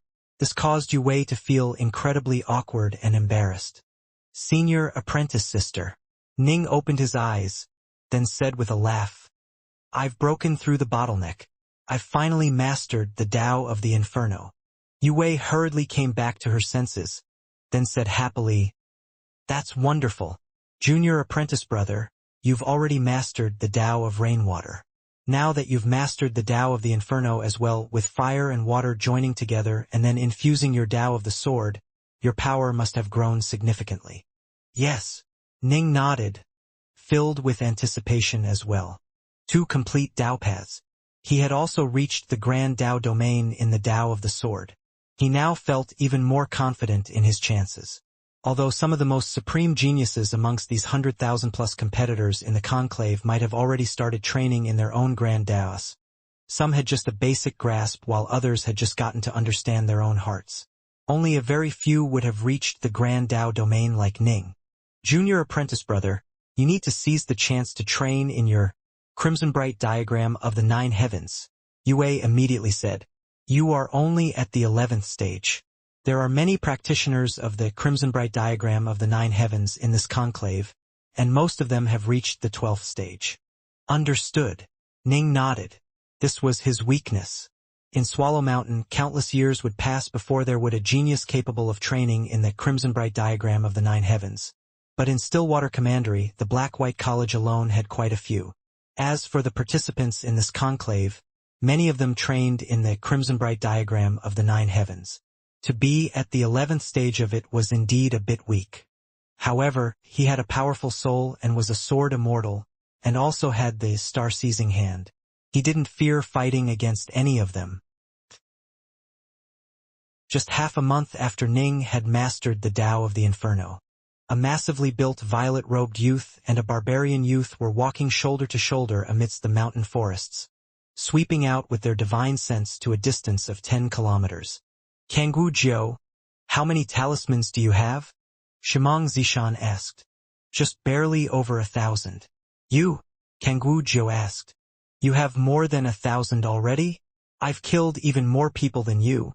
But I only have 989. Shimang Zishan stared at him. "That's because you are stupid. Will you necessarily acquire a lot of talismans just by killing a lot of people? Some people had many on them. Some had less. It comes down to being a matter of judgment. And clearly, your judgment is vastly inferior to mine," Kangwu Jiao said disdainfully. Shimang Zishan shook his head. "You don't have that many more than me. Look at how smug you are acting. We've spent more than 6 months in the diagram. More than half a year has passed. We need to speed it up and acquire at least 1,300 each." The bright moon diagram of the mountains and rivers had a total of 109,362 competitors within it. After a year, the 80 contestants with the most talismans would have passed the trials. Thus, so long as they acquired at least 1,370 talismans, it was guaranteed that you would have passed. And given that some would have more and others less, while some of the losers would also have talismans, 1,300 was probably going to be enough. "We have to aim for 1,400. Only then can I be at ease," Kangwu Jiao said. While chatting, the two continued to sweep their divine sense forward. Whoosh! They continued to advance rapidly forward. "Eh?" Kangwu Jiao and Shimang Zishan's eyes suddenly flickered. Swoosh! Swoosh! The two transformed into streaks of light, instantly charging forward by many kilometers. Many kilometers away, halfway up a tall mountain peak, there stood a black-robed man and a woman. It was Ning and Yue. Ning and Yue both had powerful souls as well. When the enemy swept them with their divine sense, they both immediately noticed it. A moment later, 2 figures appeared in the distance. Them? Ning and Yue were both shocked. They immediately recognized the two, because these two were simply far too famous. And more importantly, the two hadn't changed their clothes at all. Shimang Zishan? Kangwuzhou. Ning's heart clenched. According to the reports from the Heavenly Treasures Mountain regarding the peerless geniuses participating in this conclave, the number 1 ranked figure was Shimang Zishan, while the number 2 was Kangwuzhou. Shimang Zishan trained in the Crimson Bright diagram of the 9 heavens, and also trained in my divine abilities that were used only by the Imperial Shimang clan and were not taught to outsiders. His talent was absolutely top-notch as well, and the Grand Xia Emperor was quite pleased with him. Supposedly, he had long ago been guided by the Grand Xia Emperor into the tutelage of one of the experts of the 3 realms, and his power was immeasurable. Kangwuzhou was one of the rare, peerless geniuses of the Kangwu clan. His age was comparable to Shimang Zishan's, and ever since they had been young, they had been famous geniuses of the imperial capital. They had grown up together. Because Shimang Zishan was of the imperial clan, he was ranked as number 1 while Kangwuzhou was forced to be ranked as number 2. But no matter what, without question, these 2 were the 2 most famous participants in this conclave. Given how famous they are, they assuredly have the power to back it up. Why have the 2 most famous figures joined forces? Ning felt nervousness in his heart. If he encountered one of them, he would dare to fight. But he had Yue with him as well, and she was a key refiner. Although she had mastered 2 complete Daos, her power was still quite a bit lower than figures like Shimang Zishan and Kangwuzhou. Lu Dongbin, weren't you paying a great deal of attention to that little girl? This time, that little girl and Ji Ning have really run into trouble. The immortal elder of the Northlands called out with a chortle. Lu Dongbin was watching. He said vexedly, "This really does seem to be trouble. Those 2 are named Shimang Zishan and Kangwuzhou, right? Their power can be considered to be in the absolute top tier of these 100,000-plus competitors. Even compared to the sloppy Daoist, they would still probably be on par. You can't say for certain who is stronger until they actually fight, but Ji Ning and the little girl are a bit too weak. Zishan is the most outstanding member in the junior generation of my Shimang clan, and has a chance to rank in the top 3 this time." The Xia Emperor laughed as he spoke. It was rare for him to care about someone from the younger generation, but Shimang Zishan was the one he liked the most. Senior apprentice sister, Ji Ning. Nine Lotus watched nervously. She knew how frightening Shimang Zishan and Kangwuzhou were. Earlier, when she had watched as Shimang Zishan and Kangwuzhou had been headed in the direction of Ning and Yue, she had begun to feel nervous. And in the end, they really did encounter each other. I hope nothing bad happens. Nine Lotus was extremely nervous. Within the world of the diagram, the friends and family outside were worried, but there was nothing they could do. Ning and Yue were now both very cautious as well. "You are Ji Ning?" Kangwuzhou's hawk-like eyes stared at Ning, immediately recognizing him. "He's Ji Ning? Doesn't Ji Ning dress in furs?" The nearby Shimang Zishan said. "I told you that you are an idiot, but you wouldn't listen. Can't you just change your damn robes?" Kangwuzhou shook his head. "I acquired quite a few paintings of Ji Ning. I collected many paintings of all the geniuses. Just by looking at a single one, it can be hard to recognize the real person, which is why I had to view many of them. I have more than 100 paintings of Ji Ning, so I recognized him at one glance," Kangwuzhou said confidently. Ning and Yue exchanged a glance. From the way the 2 were chatting to each other and from how calm they were, it was clear that they were very confident. "Senior apprentice sister, don't fight them head-on. Use your phoenixes to attack them while I'll tie them up for a while. You flee first, then I'll come afterwards." Ning sent. Yue nodded as well. She knew that if it weren't for her, it would be much easier for Ning to flee, but with her here, although their attack power was greater, fleeing became trickier. As Ning and Yue were chatting mentally, "Hand over your talismans, and I'll spare your lives." Kangwuzhou's voice suddenly turned sharp, and his mental message echoed in Ning and Yue's minds. Kangwuzhou charged forward, and suddenly in midair a massive black vulture that was 300 meters long suddenly appeared. The plumes of the black vulture glowed with an oily light, and its eyes seemed almost alive as it dove forward with a screech. "That's the venomous nether vulture secret art. Ning immediately recognized the technique. Kangwu Jiu had become famous long ago, and this venomous nethervulture art was his signature technique. It was an enormous venomous nethervulture that was formed from many magic treasures in a formation. As for Kangwu Jiu himself, he was hidden within the grand venomous nethervulture. Once it failed, Kangwu Jiu would emerge from within the body of the nethervulture and enter close combat. Yue pointed towards the distant. Whoosh! All 72 Rahu god needles instantly appeared in midair. Filled with elemental ki, they activated the natural energy of the world to form a pair of enormous phoenixes of fire and ice. The two phoenixes simultaneously howled through the air as they charged towards the giant black vulture. Scree! The black vulture let out a venomous screech, then slashed downwards viciously with his claws. The phoenix of ice and the phoenix of ice charged upwards, but after exchanging just 2 blows many cracks had already appeared on their bodies. Upon their third collision against the vulture, both phoenixes completely shattered, and the 72 Rahu god needles were immediately knocked flying back as well. Arise!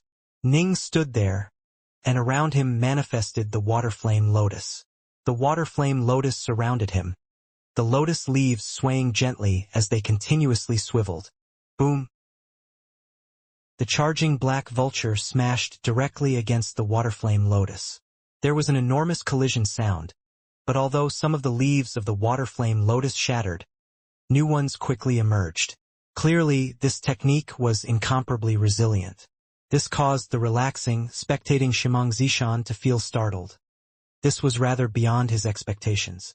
After 6 months of tempering, and especially after having thoroughly mastered both the Tao of Rainwater and the Tao of the Inferno, Ning had further perfected his waterflame lotus, as his powers were now in perfect equilibrium, allowing the technique to clearly grow more formidable. In addition, this was a technique which used earth fire and dire ice of the first grade as its base. How could it be so easily defeated? Quick! Leave! Ning sent mentally. Swoosh! Yue transformed into a streak of light, immediately planning to fly away. Scree! The venomous black vulture suddenly opened its mouth, and a person emerged from within it. It was Kangwu Jiu. Kangwu Jiu was wielding a scimitar in his hand, and as he flew out, his body suddenly exploded in size to become 60 meters tall. His right arm transformed into a golden color, and with a single flash, he caught up to the location in front of Yue, frightening her into hurriedly retreating. Go!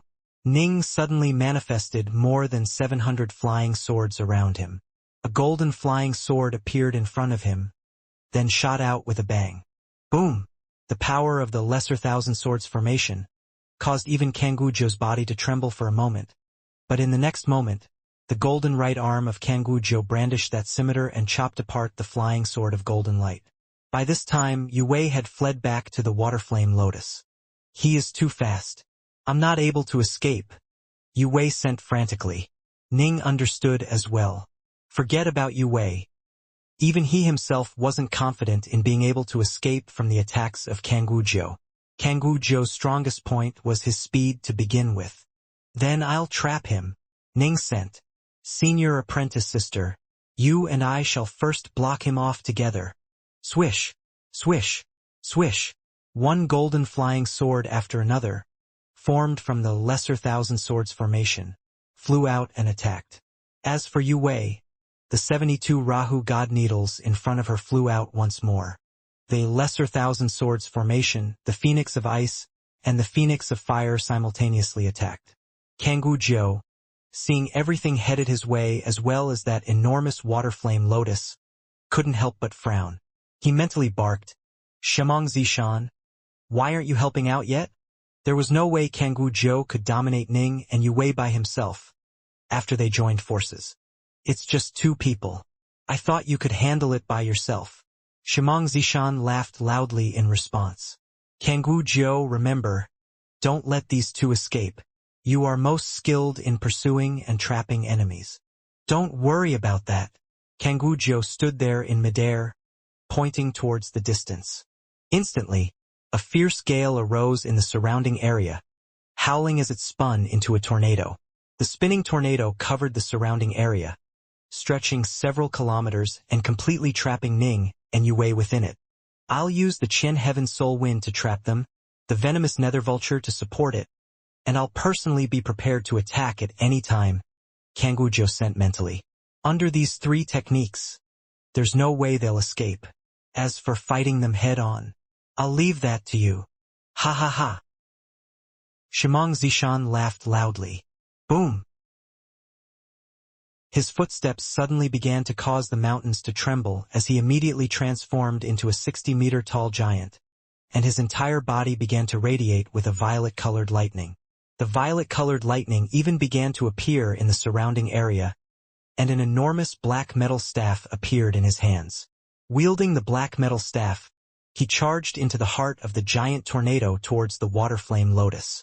Bang! He unleashed a single sweeping smash from the black metal staff, but the power of it was so great it seemed capable of reversing the course of rivers. Many of the leaves of the water flame lotus were completely smashed apart into 2 pieces. Such power! Ning was shocked. Why was the man even more powerful than he had predicted? In the Heavenly Treasures Mountains reports, it didn't seem as though Shimong Zishan was quite this terrifying. Ning's water flame lotus wasn't even able to withstand a single blow from this man. Ji Ning, right? Come! Shimong Zishan laughed loudly, possessing the aura of a dominating mountain that would crush and destroy anything before it. Ji Ning suddenly took a step forward as well. Boom! He transformed into a 54-meter-tall giant, and lightning crackled around his body as well. In his hands, 2 Dark North swords appeared. He charged forward, and as he did, a third eye appeared in the middle of his forehead. A succession of lightning bolts slammed out towards the distant Shimong Zishan, who actually didn't dodge at all. The violet lightning crackling around his body was enough to easily deflect Ning's thunderbolt strikes. As for the divine will component to the attack, he paid even less attention to that. Soldiers of the mind. An invisible, formless surge of divine will shot out, forming into sharp swords, war blades, and long spears. The weapons howled as they flew towards Shimong Zishan's sea of consciousness, frantically chopping and stabbing at it. Shimong Zishan paused momentarily, but he then quickly regained control over himself. The savagery in his eyes only grew stronger. So you have some ability after all. You live up to your reputation as the #1 expert in the Heavenly Treasures Mountains intelligence report. The enormous Ning charged forward, twin swords in his hands and absolute confidence in his eyes. Ha ha ha! Shimong Zishan twirled his black metal staff, his aura of power filling the heavens. Even before his breakthrough, he had been ranked by the Heavenly Treasures Mountain as the #1 figure in this crowded. Now that he had made a breakthrough, Shimong Zishan personally believed that he had no equals left. His goal in this conclave was to become the #1 champion. The 2 instantly collided against each other. A dazzling sword light filled the skies. A massive staff shattered apart the water flame lotus with the force of a flood. Boom! Ning took 3 steps back. Shimong Zishan took 3 steps back as well. The surrounding mountain had begun to crumble, and even the mountain peak was trembling, on the verge of collapse. What? Kanggujo, in midair, was astonished. He blocked that madman Shimong Zishan? This Ji Ning has incredibly terrifying close combat power. What a fellow! You actually managed to receive the 3rd stance of my self-created Chenkuan Staff of Force. Have a test of the 4th stance I just created. This is a stance which I created by fusing 4 complete Dao paths into my Grand Dao of Lightning. Shimong Zishan was clearly growing even more berserk as he charged towards Ning once more, and the staff in his hands verily surged with flows of violet lightning. Ning stepped forward to receive the blow, the Dark North swords in his hands transforming into dazzling streaks of sword light as they blocked the terrifying staff. Boom! A heavy collision. Shimong Zishan didn't even take a single step back, but Ning was actually forced backwards until his back slammed into the mountain wall behind him. The mountain peak, already trembling and unstable, suddenly began to collapse. How can this be? Ning's face was completely ashen. In his very first clash against Shimong Zishan, he had already executed the star-seizing hand. In the first exchange, he had barely managed to fight the man to a standstill, but now that this man had used an even more powerful technique, Ning was now in a position of absolute inferiority. His staff techniques are more powerful than my sword techniques. Ning understood the issue. The difference between the two in terms of the Tao was too great. In addition, the enemy had reached the 12th level of the Crimson Bright diagram of the Nine Heavens, which was more than Ning. This opponent was of the Imperial Shimong clan. Although the divine abilities he trained in couldn't compare to Ning's star-seizing hand, they were still some of the better divine abilities of the three realms, and the difference wasn't too staggeringly great. Rumble. The mountain peak collapsed, sending rocks flying everywhere. Ji Ning and Shimong Zishan stared at each other, completely ignoring the flying rubble. The flying rubble couldn't even strike them. As soon as they came near, the divine power covering their bodies would instantly smash them apart. 3 heads, 6 arms. Ning's body suddenly swayed as 2 new heads and 4 new arms emerged. Haha, me too. Shimong Zishan's body swayed as well, and he too used the 3 heads, 6 arms technique. He was now wielding a total of 3 giant black metal staffs. Come! Ning charged forward, displaying his windwing evasion, moving as unpredictably as a ghost as he moved to engage Shimong Zishan. Ha ha ha! Shimong Zishan continued to fight him head-on, charging straight for him. Both of them were using 3 heads, 6 arms, 6 swords, fighting against 3 black metal staffs. Sword light flowed through the air like streams of running water, incomparably beautiful. A flood of staff blows filled the skies like bolts of thunder. Ning no longer fought head-on. In the past, when he relied on the star-seizing hand, he was able to brute force everything, but upon meeting Shimong Zishan, he began to instead turn to using the nimbleness inherent to swords, as well as the windwing evasion technique. Although with each exchange of blows, Ning was knocked backwards, he wasn't sent completely flying like earlier. I'm going to hit you. Shimong Zishan was incomparably berserk as his 3 black metal staffs wildly smashed everywhere. Ning's 6 swords were like an unbroken, ever-flowing stream of water, blocking and shunting the power of the enemy attacks to the side each time. Every so often, he would even be able to deliver a counterblow with his sword as well. However, Ning could taste the blood in his mouth. I can't continue like this. I have to rescue senior apprentice sister.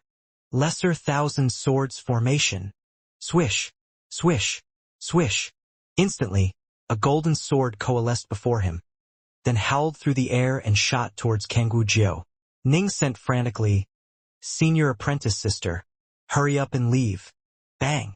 With a powerful staff blow, Shimong Zishan smashed Ning down into the shattered stones. He roared angrily, "Punk! Don't get distracted. If you get distracted, you'll die." The fight between Shimong Zishan and Ji Ning had long ago attracted the attention of almost everyone, from the pure young true immortals and celestial immortals to the people on the plaza below the Skylight Palace. Shimong Zishan and Kangwu Jiao, the Heavenly Treasures Mountain, reported these two as number 1 and number 2. Ji Ning is so formidable. He was actually able to tie down Kangwu Jiao. He's now fighting against Shimong Zishan. Shimong Zishan is so powerful. Ji Ning has actually been able to exchange more than 100 rounds of attacks with him. The various delegates from the 3604 Great Seas all felt their hearts clench. Many of them were loose immortals or earth immortals. Naturally, they could tell how formidable and fierce Shimong Zishan's staff technique was. This was a staff technique that surpassed the techniques of many loose immortals. In addition, Shimong Zishan's divine body and divine abilities were clearly incredibly powerful as well. He was an absolutely dominating and irresistible force. But Ji Ning, a young fellow who had only trained for 30 or so years, was actually able to withstand the attacks. Although he was in a position of inferiority, he was able to rely on the nimbleness of his sword arts to deflect the attacks and tie down his opponent. But upon seeing Ji Ning be distracted as he controlled the Lesser Thousand Swords formation to tie down Kangwu Jiao, resulting in Shimong Zishan heavily injuring him and sending him flying into the rubble, many people instantly felt their hearts clench for Ning. Ji Ning is actually allowing himself to be distracted in a life-and-death battle? His opponent is Xianxia. I hope he doesn't end up losing his own life for the sake of saving his female companion. Many of the people in the plaza of the Imperial Citadel were discussing the situation amongst themselves. Mu North Sun, Little Qing, the Whitewater Hound, Immortal Five Craze, Northmont Byway, and Nine Lotus had begun to feel nervous and worried long ago. But there was nothing they could do. They couldn't go inside. No one could help Ji Ning. They could just watch as the scene played out before them. Yue, hidden within the Waterflame Lotus while controlling her phoenixes of fire and ice, watched as the three-headed, six-armed Ji Ning battled with full force against Xianxia, then diverted part of his attention to use his sword formation against Kangwu. This caused the eyes of Yue, who was only controlling her phoenixes to protect herself, to instantly turn red. How long had it been? It had already been 6 months. During the past 6 months, she and Ning had adventured together through the world of the bright moon diagram of the mountains and rivers. They had fought nearly 100 times on every single day. Sometimes others fled, while other times, it was her and Ning who fled. Ning was more powerful than her and was a Fiendgod body refiner as well. Each time they were in danger, it had always been Ning who had charged forward to block the enemy from pursuing. Although this time there were only 2 enemies fighting them, compared to the previous dangers they had undergone, this was the most dangerous one of them all. Senior apprentice sister, hurry up and leave, Ning's voice echoed out in Yue's mind. He's telling me to leave again. To leave again. Why am I always a burden to him? Yue ground her teeth, tears flashing through her eyes. She sent back, Junior apprentice brother, don't worry about me. I'm not strong enough to continue. I'll give up. I'm gonna leave this diagram. In the future, you'll have to rely on yourself. With her slowing him down, Ji Ning would definitely find things easier. Given his power, there was no need at all for him to go fight anyone head-on if he didn't have to. Whoosh! In front of Yue, many talismans suddenly appeared, and they scattered out in the area around her. She truly didn't want to accept this. It had only been 6 months.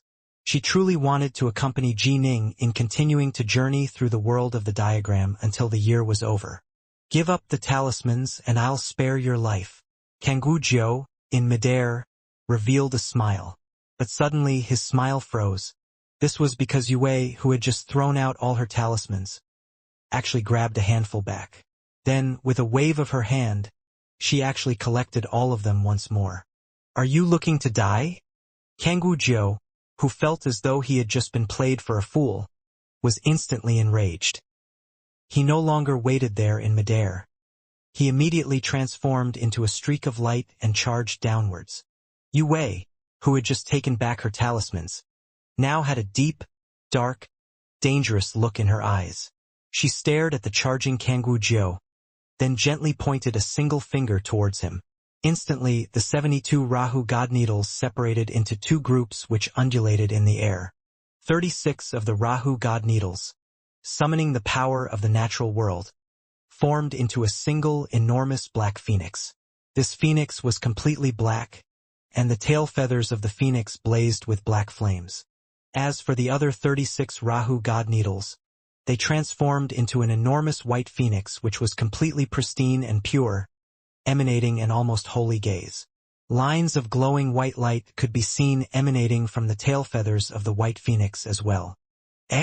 Kangwu instantly felt his heart tremble as an inexplicable, nameless sensation of danger caused him to instantly explode forth with full power.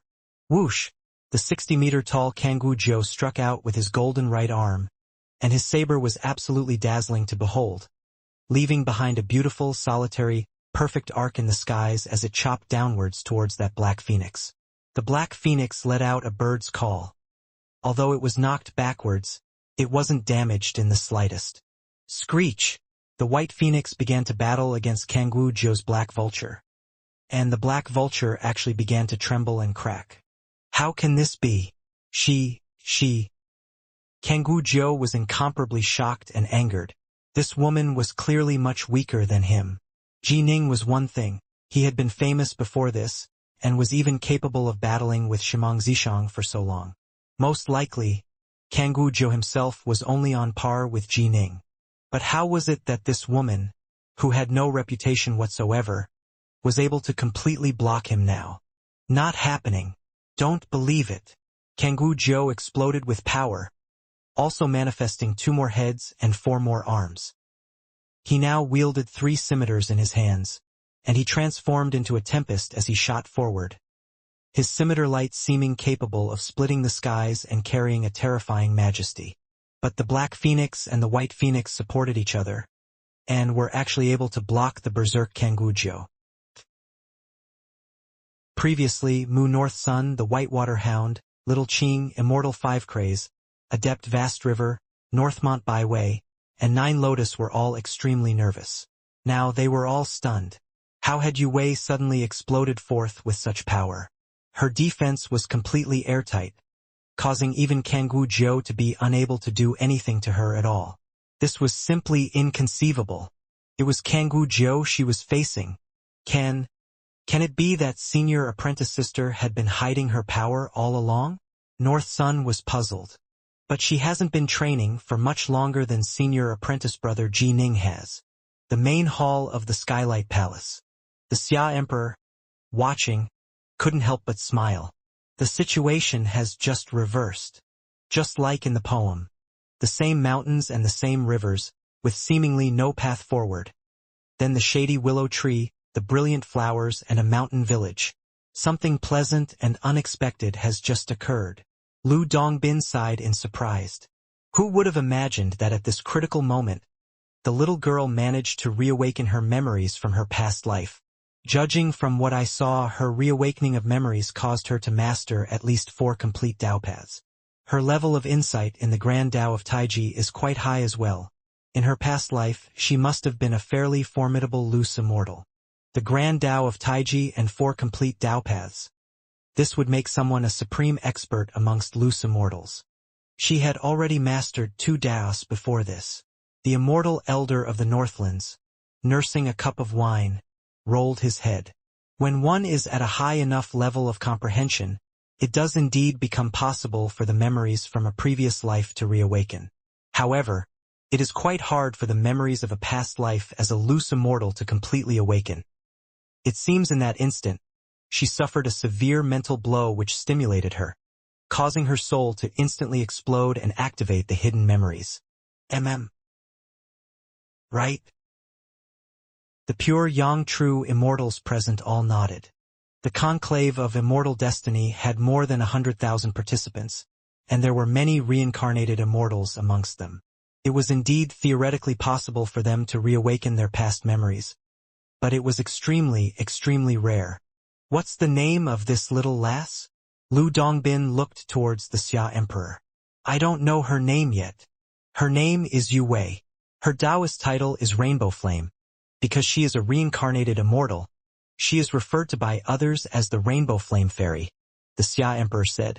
She, too, hails from the Black-White College of Stillwater Commandery. You already know about Ji Ning, who is next to her. This time, the Black-White College has produced 3 attendees, and each of them truly are formidable.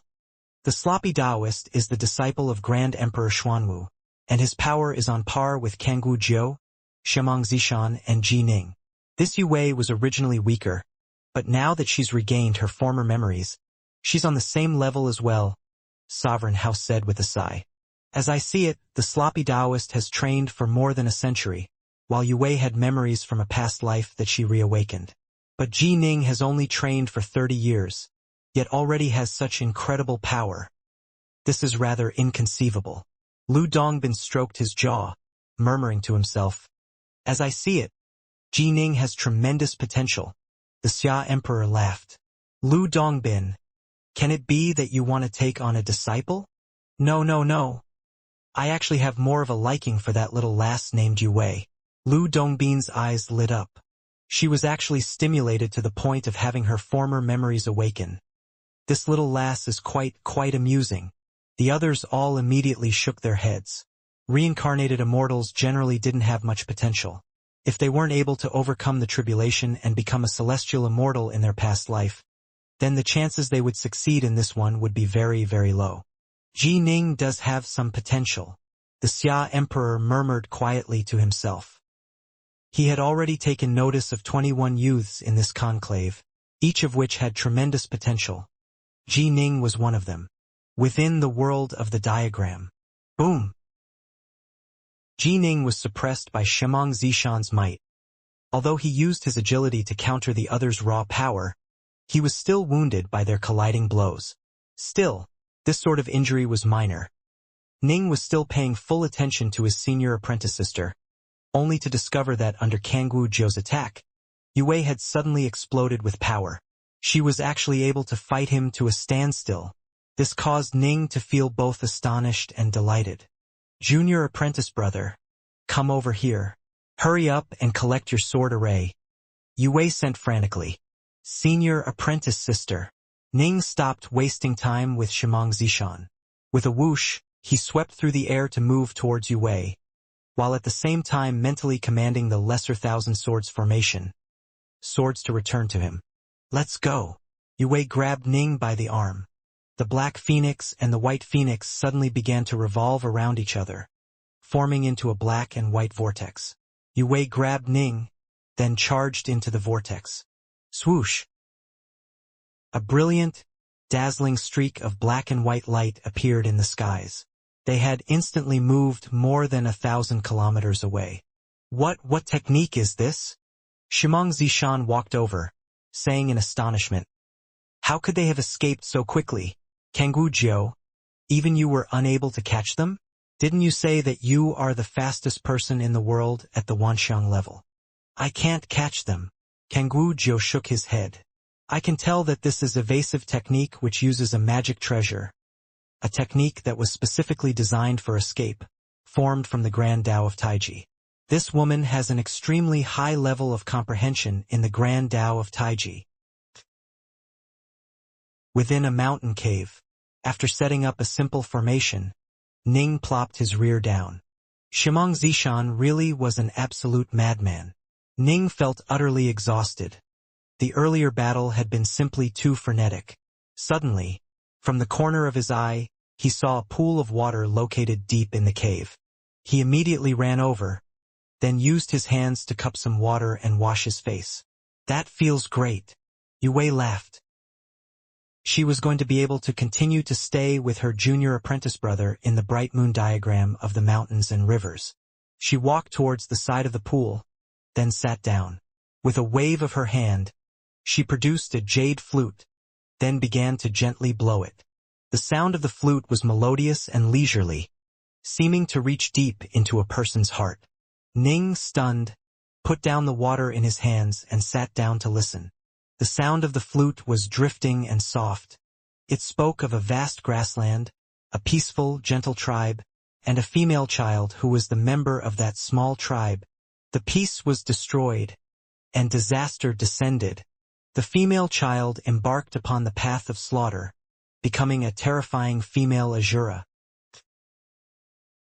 One scene after another, starting from childhood in the past life, to death and reincarnation. They all entered Ning's mind. The sound of the flute seemed to possess an indescribable magic power, causing Ning to feel joy, rage, sorry, and pleasure. It was a flute song that bored straight through to the heart. Ning was completely drawn into it. He looked at the black-robed woman playing the flute. This memory was deeply engraved into Ning's heart. Even after a tremendous period of time passed, he would still be unable to forget it. Drip. A single tear fell down onto the ground, staining the dirt. Ning was startled, awakened from the reverie the flute song had brought him into. Only now did he realize that Yue had 2 tear stains on her face. He couldn't help but call out, "Senior apprentice sister." Yue trembled, then gently put down her flute. "Senior apprentice sister, you?" Ning was a bit worried. "I'm fine." Yue shook her head, looking at Ning. She even smiled. "I just thought of some things in my past life, although everything has already happened. Now that the memories have truly returned, they really do make it hard to control one's emotions. Still, those are all in the past now. Let the past be in the past. I've already reincarnated into a different world. In truth, I would rather not know about what happened in my past life. Can you talk to me about it? Ning asked. I don't want to.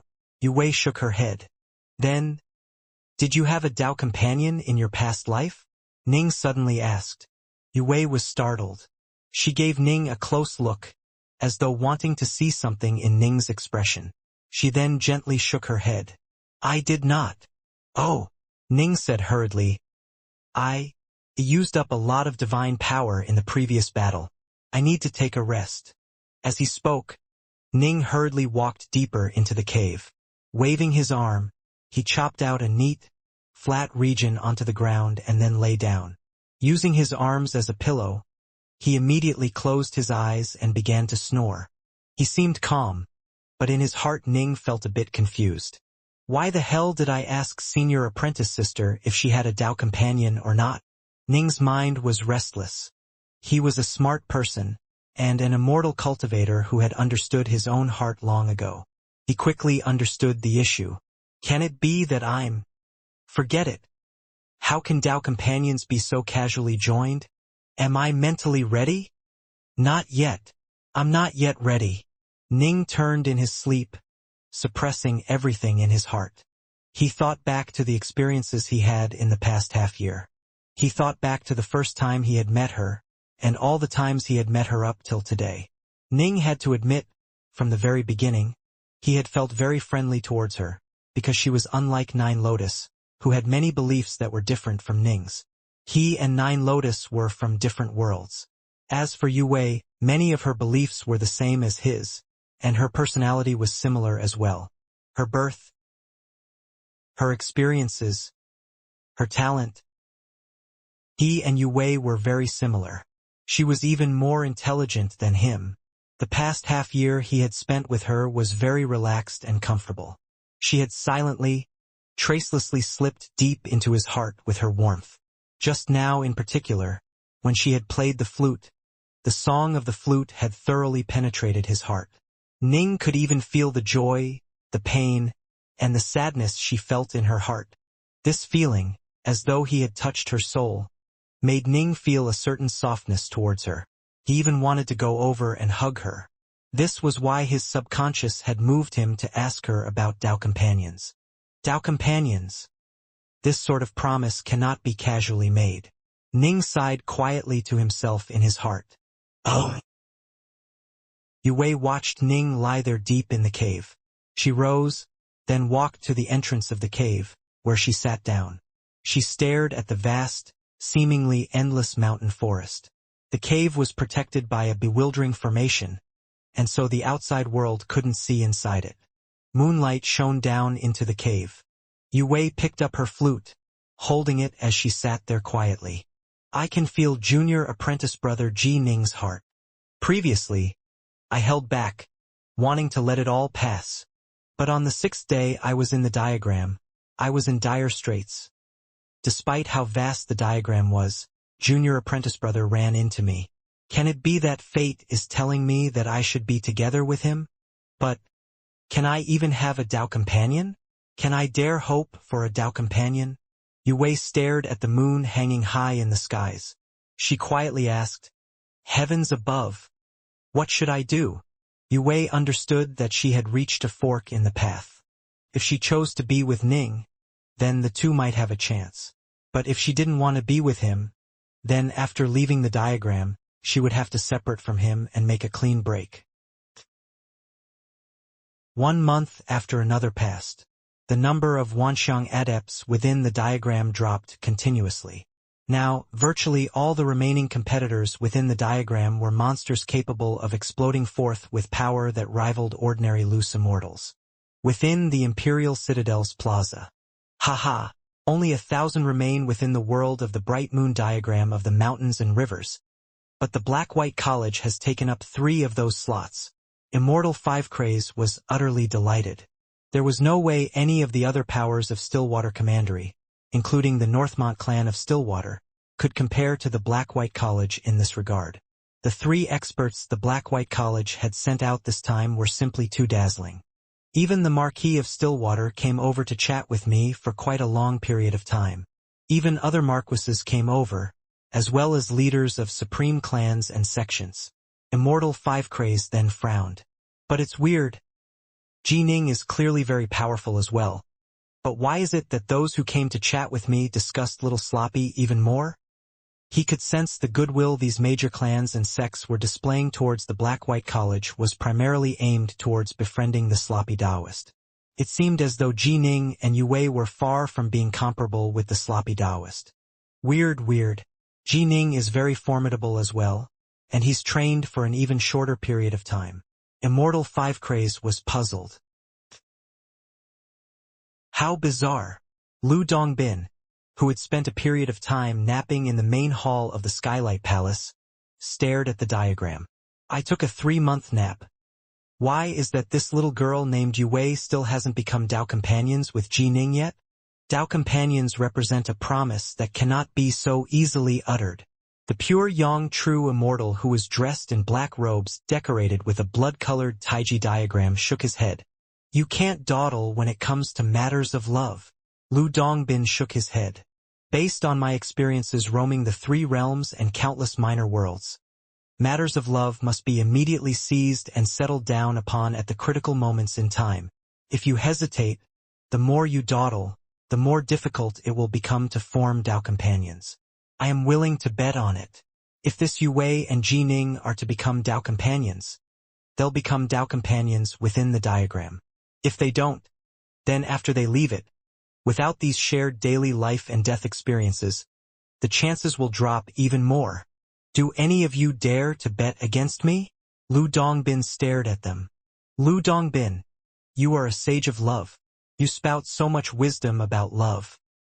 Why don't you have a Dao companion of your own? The true immortal with the blood-colored Taiji diagram robes spoke out. Those in the game are blinded by it. Those who are watching the game have clear eyes. Lu Dongbin gave a calm response, then stopped talking. Oh. Within a quiet mountain, a bewildering formation had been set down. Ning was seated in the lotus position atop a grassy area. Streams of fire and water swirled around the surrounding area. Surges of power from the solar star and the lunar star were being absorbed into Ning's body. Although they were within the world of the diagram, he was still able to train in the crimson bright diagram of the 9 heavens. Rumble.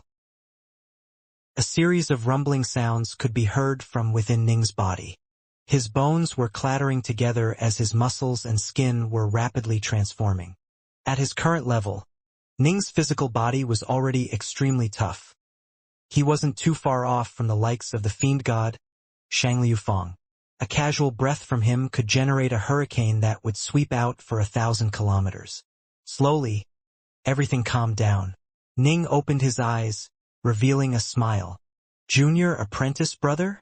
Yue, who had been standing guard for him, looked eagerly at Ning. I've already broken through. Ning let out a laugh.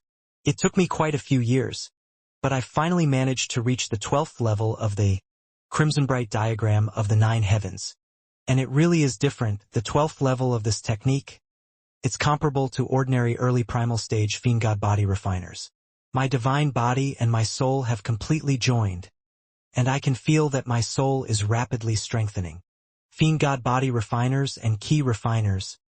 These were 2 different paths. Upon reaching the primal level, Fiendgods could directly split off a clone. Upon reaching the void level, they could pluck out a hair and transform it into a clone. Now that Ning had trained to the 12th stage, his body was actually quite similar to the primal turtle snake in that it was capable of nourishing the soul. In addition, he was able to join his soul to his body. His soul was able to enter every single part of his body. In other words, Ning's current body was no longer made of mere flesh. His flesh and blood contained his soul within it as well. This was why he was now capable of creating mobile clones. Your soul is rapidly gaining in strength? Yue hurriedly said. I heard that the souls of Fiendgods are generally even more powerful than that of ordinary primal Taoists. It's true. Ning nodded. The soul nourishment provided by my divine body is even more astonishing than that provided by the primal turtle snake. Based on what I sensed when I created my primal twin, My Fiendgod body is strengthening my soul at least 5 or 6 times faster than the primal turtle snake did. No wonder Fiendgod body refiners are so powerful. Everyone says that at higher levels, Fiendgod body refiners are even more powerful, especially after overcoming the celestial tribulation and becoming Empyrean gods. Empyrean gods are comparable to pure young true immortals in power. Yue sighed. Senior apprentice sister, you know about Empyrean gods and pure young true immortals? Ning was startled. Don't forget that I'm a reincarnated immortal. Yue nodded. Based on what I know, for immortal cultivators, the stages are Zifu disciples, Wanxiang adepts, primal Taoists, void-level earth immortals. And, for those who pass the celestial tribulation, the stages are celestial immortals and true immortals. True immortals are also known as pure young true immortals. After them are golden immortals of the great firmament, also known as Tao Fathers of the great firmament. Alternately, they can just be addressed as Tao Father. Tao Fathers are the absolute most supreme figures of the 3 realms. They are unquestioned hegemons who are even more exalted in status than the celestial emperor. Ning's eyes lit up. He didn't know any of these things. He had only trained for 30 years. Compared to someone who had memories from a past life, he did indeed know very little regarding the 3 realms.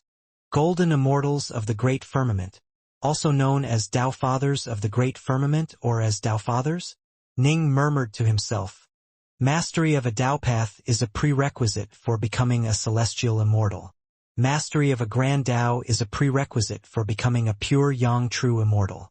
And mastery of a heavenly Tao is the prerequisite for becoming a Tao Father of the great firmament. Yue said. Ning's heart shook. Mastery of a heavenly Tao. When the Black-White College's headmaster Taoist Jadesi had discussed these things with him, he hadn't explained in such detail. It seemed as though Yue was truly extraordinary in her past life. At least, she knew much more than Taoist Jadesi. After Pangu established the heavens and the earth, there were 10 heavenly Taos. This is common knowledge for celestial immortals. It was a celestial immortal who told me this, Yue said. 10 heavenly Taos? Ning immediately asked, what are the 10? They are the heavenly Tao of metal, the heavenly Tao of wood, the heavenly Tao of water, the heavenly Tao of fire, the heavenly Tao of earth, the heavenly Tao of life, the heavenly Tao of destruction, the heavenly Tao of Yin, the heavenly Tao of Yang, the heavenly Tao of primordial chaos, Yue said. Ning immediately memorized this all. Metal, wood, water, fire, earth, Yin, Yang, life, destruction, and primordial chaos. All things in the world were born from primordial chaos. They are then split into Yin and Yang. The 3 realms, its foundation comes from the 5 elements, Yue said. For example, your Tao of rainwater actually belongs to the grand Tao of the water drop. As for the grand Tao of the water drop, it belongs to the heavenly Tao of water. Ning nodded. Tao, grand Tao, heavenly Tao. The 5 elements served as the foundation for the functioning of the 3 realms, and were all heavenly Taos. This was as he had expected. Mastery of a complete grand Tao is already incredibly difficult, Yue said. As for the legendary heavenly Taos, only those who master them can have the exalted title of Tao Father. After all, the heavenly Taos are the source of all things. Thus, their masters can be titled Tao Fathers. Ning now understood. Taoist 3 lives had been born with mastery of a grand Tao. He had later mastered many grand Taos, but never a heavenly Tao. Tao Fathers of the great firmament are seated above all. They possess inconceivable power, and are the hegemons of the 3 realms, Yue said. Pure young true immortals are the experts of the 3 realms. Tao Fathers won't casually engage in combat, and so the most glorious, eye-catching figures of the 3 realms are actually the true immortals. As for celestial immortals, they are also free-willed, unconstrained figures with immortal life. They can dominate a region for themselves. After all, pure young true immortals are fairly rare in the 3 worlds, and so celestial immortals have very high statuses as well. Ning nodded. Only today did he understand some of the higher levels of the immortal path. What about the path of Fiendgods? Ning immediately asked. After Fiendgods pass the heavenly tribulation, they become Empyrean gods. Empyrean gods are comparable to pure yang true immortals in power. Every single one of them is an expert of the three realms, Yue said. Above Empyrean gods are true gods.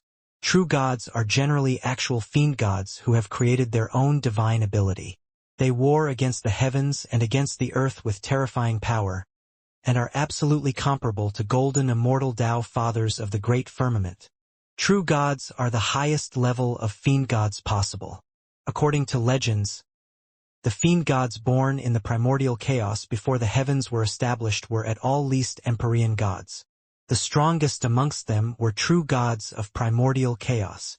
They were born into the very highest realms of power of the three realms.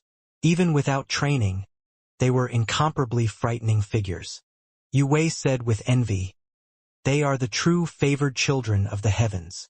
Key refiners revere golden immortal Tao fathers of the great firmament, whereas Fiendgod refiners revere true gods of primordial chaos. Tao fathers or true gods. Ever since Pangu established the heavens, they have been the most supreme of existences in the three realms. They are the ones who truly determine the destiny of the three realms. Even the celestial emperor is chosen by these major powers. Ning suddenly felt many thoughts flood his mind. Taoist Three Lives was born in primordial chaos and had mastered a grand Tao. Clearly, Taoist Three Lives was a true god of primordial chaos. However, according to what the giant yellow bear had said, Taoist Three Lives had once suffered a catastrophic defeat, losing an arm in it. The proud Taoist Three Lives elected not to regrow his arm, continuing to only have one arm. Thanks to his constant research and meditation, he had developed one of the 10 most terrifying divine abilities of the three realms, the star-seizing hand. Ji Ning. The giant yellow bear's voice suddenly echoed in Ning's mind. "Senior," Ning immediately said, "amongst Empyrean gods, there are those with powerful divine abilities and those with weak ones. Amongst true gods, there are those with formidable divine abilities and ordinary ones. How can they all possibly be on par?" The giant yellow bear clearly felt displeased on behalf of his master. In addition, if master was still alive, I imagine that he would have long ago mastered a heavenly Tao. Only, despite the passage of ages, master has never come to seek me out. The giant yellow bear's voice suddenly faded away. He didn't know if Taoist Three Lives was still alive or not either. Oh. After this conversation with Yue, Ning's vision had been greatly broadened. At the most exalted, venerable positions were the Tao Fathers of the great firmament and the true gods of primordial chaos. The three realms were their chessboard, and they controlled everything in it. The Celestial Emperor and the Yama Kings of Hell were jointly decided upon and appointed by them. However, I wonder what Taoist Three Lives encountered in the past, which caused even him to feel that he had no confidence in being able to survive. Ning pondered to himself. When Taoist Three Lives had left behind the underwater estate, he had gone to deal with a so-called tremendous calamity. Afterwards, all word of him had been lost, and he had never returned to the underwater estate. Taoist Three Lives was a major power, something that could cause even him to feel uncertain regarding his chances of survival. What sort of calamity was that? The three realms. I imagine that senior apprentice sister Yue doesn't know the true face of the three realms either. Ning continued to feel as though a layer of gauze was preventing him from understanding the truth of things. For example, in the Netherworld Kingdom, he had encountered a terrifyingly strong power which had assaulted the 6 paths of reincarnation. Fortunately, Ning had leapt into the 6 paths and been reincarnated. Otherwise, he would have died permanently on the spot. Who attacked the 6 paths of reincarnation? The more Ning's horizons were broadened, the more he was amazed. Because the 6 paths of reincarnation were the most important, central region for the functioning of the three realms. Most likely, even major powers wouldn't dare to act rashly there. Otherwise, the other major powers would be enraged and join forces to deal with them. I'm nothing but an ant. This matter isn't for me to worry about. If the heavens fall, the tall fellows will hold it up. Ning quickly discarded these thoughts for now. Time passed in the blink of an eye. It was already the 12th month within the trial of the diagram. This was the final month. A dirty-looking maiden and a violet-robed youth were walking forward shoulder to shoulder. Where the hell did this adept 9 deaths come from? The violet-robed youth glanced sideways at the maiden, secretly muttering to himself. He, Xianxia, was one of the most outstanding young members of the Imperial Xianxia clan, second only to Xianxia. In addition, he had never been convinced of his inferiority. He always wanted to be able to overcome Zishan with his power. During this conclave, Xianxia had revealed his magnificence as well. His strength was formidable, but upon encounter this girl, this so-called Adept 9 Deaths, he had felt deflated. This girl is too powerful. No matter how I hit her, I couldn't injure her. Her body is just like a magic treasure. The violet-robed youth was very resigned. Adept 9 Deaths? More like Adept No Death. The dirty maiden had said to him back then. I have enough talismans already. The more time passes in the diagram, the more powerful the survivors are. Many of them have already formed into small teams. Kid, you seem pretty powerful. Shall we join into a team of our own? That will make the final 2 months easier.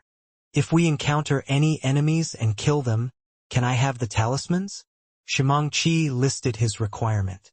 Fine. The dirty maiden nodded, and so Xianxia and Adept 9 Deaths joined forces. Eh? The two suddenly came to a halt. They stared into the distance, where 4 figures had appeared, some male and some female. There was a wild, black-haired youth who was very skinny, a silver-haired maiden, a woman who was so beautiful she looked like a fairy from the legendary Moon Palace, and a bald, black-skinned youth. The black-skinned youth was actually barefoot, and he wielded a gnarled black staff in his hands. Kindwater Chi? Second brother. Why is it that you are traveling alongside Adept Danju? Xianxia laughed. Big brother. The skinny, black-haired youth called out in surprise. These two were known as the 2 Chis of the imperial capital. This was because both of them had strange, rather wicked personalities.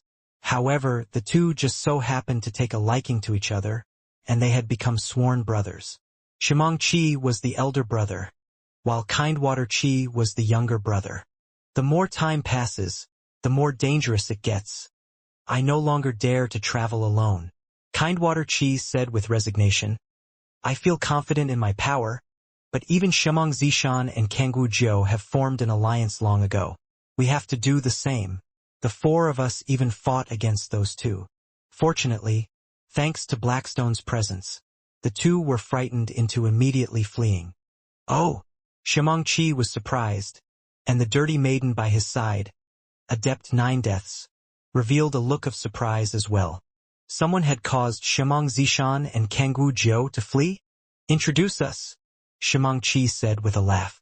You already know Adept Danju of the East Seas. The black-haired Kindwater Chi pointed at the beautiful maiden who looked like a fairy from the Moon Palace. Adept Danju smiled and nodded at them.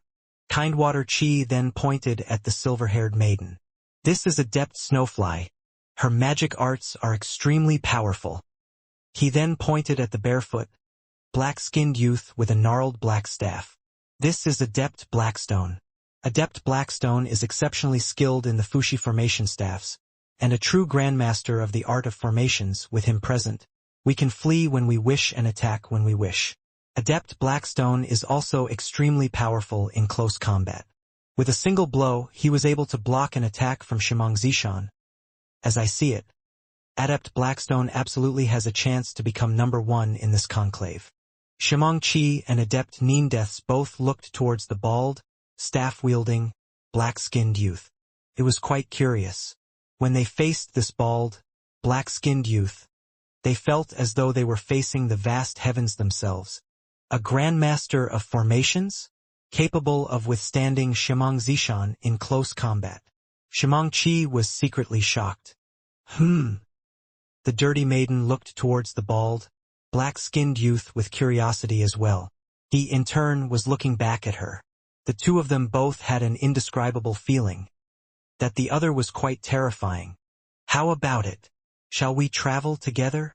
Xianxia asked. Kindwater Chi looked towards the black-skinned youth. The black-skinned youth gave the dirty maiden a glance, then revealed an extremely thin smile. Fine. Fine. The dirty maiden spoke out as well. And so, the 6 of them joined into a squad. In this squad, Adepts Blackstone, 9 Deaths, and Danju had already acquired more than 1,400 talismans. As for the other 3, Xianxia, Kindwater Chi, and Adept Snowfly still needed a bit more. Jining and Yue were wandering the mountains as well. They moved as fast as the wind, instantly moving across the peaks. As they walked, they released their divine sense to scan up to 1,000 kilometers away. Although it was the 12th month already, nothing had changed between the two. Jining and Yue acted like a pair of normal fellow disciples. Senior apprentice sister, how many talismans do you have? How many more do you need? Ning asked. Do you have enough? Yue asked. I have 1,200 or so, Ning said. Actually, since everyone is going to have different amounts of talismans, I should have a 99% chance of ranking in the top 80. Better to be safe. Only if you have 1370 will you be absolutely certain to be qualified of passing the trial, Yue said. I have slightly fewer talismans than you. I have nearly 800. Ning nodded. The two had continued to split talismans based on who had killed the foe. Although Ning had been trying to hold back for her sake, ever since he had reached the 12th level of the Crimson Bright diagram of the 9 heavens. His power had simply grown too great. Upon encountering some powerful foes, Ning had to explode forth with full power. Naturally, he would thus be the one to kill them, and so the talismans would go to him. In the final month, I imagine that all of the remaining survivors have hundreds of talismans on them. As long as we just kill 2 or 3, we'll have enough, Ning said. But killing those final 2 or 3 will be very hard. Yue spoke with great solemnity as well. There were now fewer and fewer people present. It was quite hard to run into someone, and in each battle, if the enemy felt that the situation was bad, they would immediately flee, to kill them or force them to give up their talismans. It was far too difficult. We still have plenty of time. We have more than half a month, Ning said. The two continued to advance, and in the blink of an eye, they had passed more than 1,000 kilometers. Their divine sense continued to sweep out to 1,000 kilometers as well. Eh? Ning and Yue suddenly raised their heads, staring towards the sky. A ship was charging downwards at high speed towards them. That ship is covered with restrictive spells, making it unable to be scanned by divine sense. They come with ill intentions. Be careful. Yue mentally messaged Ning, but the two were bold due to their power. They wouldn't easily retreat or flee. Swoosh! 1,000 kilometers was passed in an instant. The ship vanished, and 6 figures appeared on the grassy ground. Ning and Yue's pupils contracted. Xianxia, a genius of the Imperial Xianxia clan. Kindwater Chi, a genius of the Kindwater clan. And Adept Danju. Ning and Yue's glances fell upon the figure of the beautiful Adept Danju, who looked like a fairy maiden from the Moon Palace. Of the 6 before them, the most famous one was Adept Danju. The main hall of the Skylight Palace. For the Jining Yue pair, their earlier encounter with Shimang Zishan and Kangwu Jiu was a tribulation. Lu Dongbin said with a sigh. That time, they only escaped because Yue awakened her former memories. This time, these 6 are even more powerful. That dirty maiden has mastered 5 complete Daos. That bald, barefoot, black-skinned youth is an expert in formations. Both of these two are capable of fighting to be the #1 competitor in this conclave. Upon encounter the 6-person squad, Jining's duo is in huge trouble. Within the world of the bright moon diagram of the mountains and rivers, how many have died in the past year? Each battle was a life and death trial for them. For your precious little pair of Dao companions, this is nothing more than a slightly tougher trial, True Lord Chiji said calmly. This battle is going to be interesting. The Xia Emperor laughed. There were roughly 20 or so that had a chance at the top spot in this conclave. Adept 9 Deaths, Adept Blackstone, and Jining after his recent breakthrough. They all had a chance at becoming number one in this conclave. Although Ji Ning and Yu Wei were wary, they weren't afraid. As they saw it, the only one of the six who they needed to be careful of was Adept Danju. Ning had broken through to the 12th level of the Crimson Bright diagram of the Nine Heavens, and he was completely confident in being able to defeat Adept Danju. What he didn't realize was that although Adept Danju was formidable, in this six-person squad, Adept Blackstone and Adept Nine Deaths were even more frightening. Whoosh! The bald, barefoot, black-skinned youth suddenly smirked, and instantly, streaks of light shot out everywhere like bolts of lightning. They were ancient, plain-looking Fushi staffs. Fushi staffs. A formation. Ning was startled. There were very few supreme geniuses who also trained in formations. Rumble. Streaks of light intersected and runes formed and flowed. The formation appeared, locking down the nearby region of space for 10 kilometers, completely capturing Ning and Yu Wei within it. Done. The black-skinned youth said calmly, I've already sealed this area off. There's no place these two can run to. Whether you decide to kill them or release them is up to you. He actually sat down in the lotus position towards the edges of the ceiling barrier, planting his gnarled staff next to him. He just sat there, clearly not wanting to intervene. He already had enough talismans. For him to set up this grand ceiling formation against the enemies was enough of a show of kindness for his teammates. Have him do battle as well? He couldn't be bothered to. And in his bones, he wasn't the type of person who enjoyed battle. Ji Ning, Xianxia said coldly. Obediently hand over all of your talismans, and the two of you can live. Otherwise, death is your only escape. Hand over your talismans. Kindwater Chi barked as well. Hand them over. The silver-haired maiden, Adept Snowfly, barked at them as well. These three didn't have enough talismans yet. Naturally, they felt the most urgent. Adept Danju smiled. Fellow Taoist Ji Ning, to tell you the truth, there are people in this squad who are more powerful than me. I urge you to cease any attempts at struggling and hand over the talismans. That way you will stay alive. You've only trained for a very short period of time. Your potential is limitless. There's no need for you to push yourself too far in this conclave. Ning stood there in the distance. Come and take them if you can. He replied coldly. You want me to just give them up to you? Keep dreaming. Alongside Ning's voice, an enormous water flame lotus suddenly appeared and bloomed. The layers of fiery lotus petals and watery lotus petals were incomparably beautiful as they continuously swiveled. Ning and Yu Wei were in the center, protected by the enormous water flame lotus. Don't waste words with them, the silver-haired maiden said coldly. Attack! As she spoke, a horsetail whisk suddenly appeared in her hand. She flicked it outwards, and thousands of white strands flew towards the air, then formed into a bizarre beast's head. This snowy white beast's head appeared incomparably savage. Its mouth was filled with rows on rows of jagged teeth that gnashed against each other. The snowy white beast head opened its mouth, then bit downwards towards Ning and Yu Wei. The water flame lotus, however, continued to protect the two of them. Crunch! The snowy white head bit down against the water flame lotus, and its countless teeth ground against each other, easily biting through a layer of leaves. Oh! Ning was secretly startled.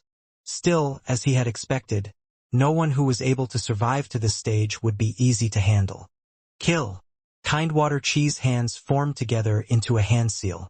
Instantly, layers of black light flew out from his body, forming giant serpents that appeared in midair. A total of 6 giant black serpents appeared, wildly assaulting Ning and Yu Wei and also breaking through a layer of leaves. Too stubborn. Adept Danju let out a soft sigh, but then her eyes suddenly lit up. An invisible divine will attack instantly swept towards Ning and Yu Wei. Yu Wei's face turned white. As for Ning, he felt as though his soul was being stabbed at by a needle-like divine will. However, his soul and his divine body had now completely fused together, and it was far more durable against this sort of attack. He was able to completely withstand it. 9 deaths. Kill them! Xianxia howled as he transformed into a 54-meter tall giant. His entire body glowed with a golden light, and he radiated an aura that filled the heavens. He was wielding a giant warblade in his hands, and he trampled past the already shattered lotus leaves as he charged towards Ning and Yue. "Ji Ning? Seems pretty powerful." The dirty-looking maiden chortled. With a flicker, she transformed to a size of 60 meters, but her body didn't give off a hint of any aura at all. She seemed quite ordinary, just enormous, and she charged forward with completely empty hands. The 5 of them had instantly attacked in unison. "Fuck off!"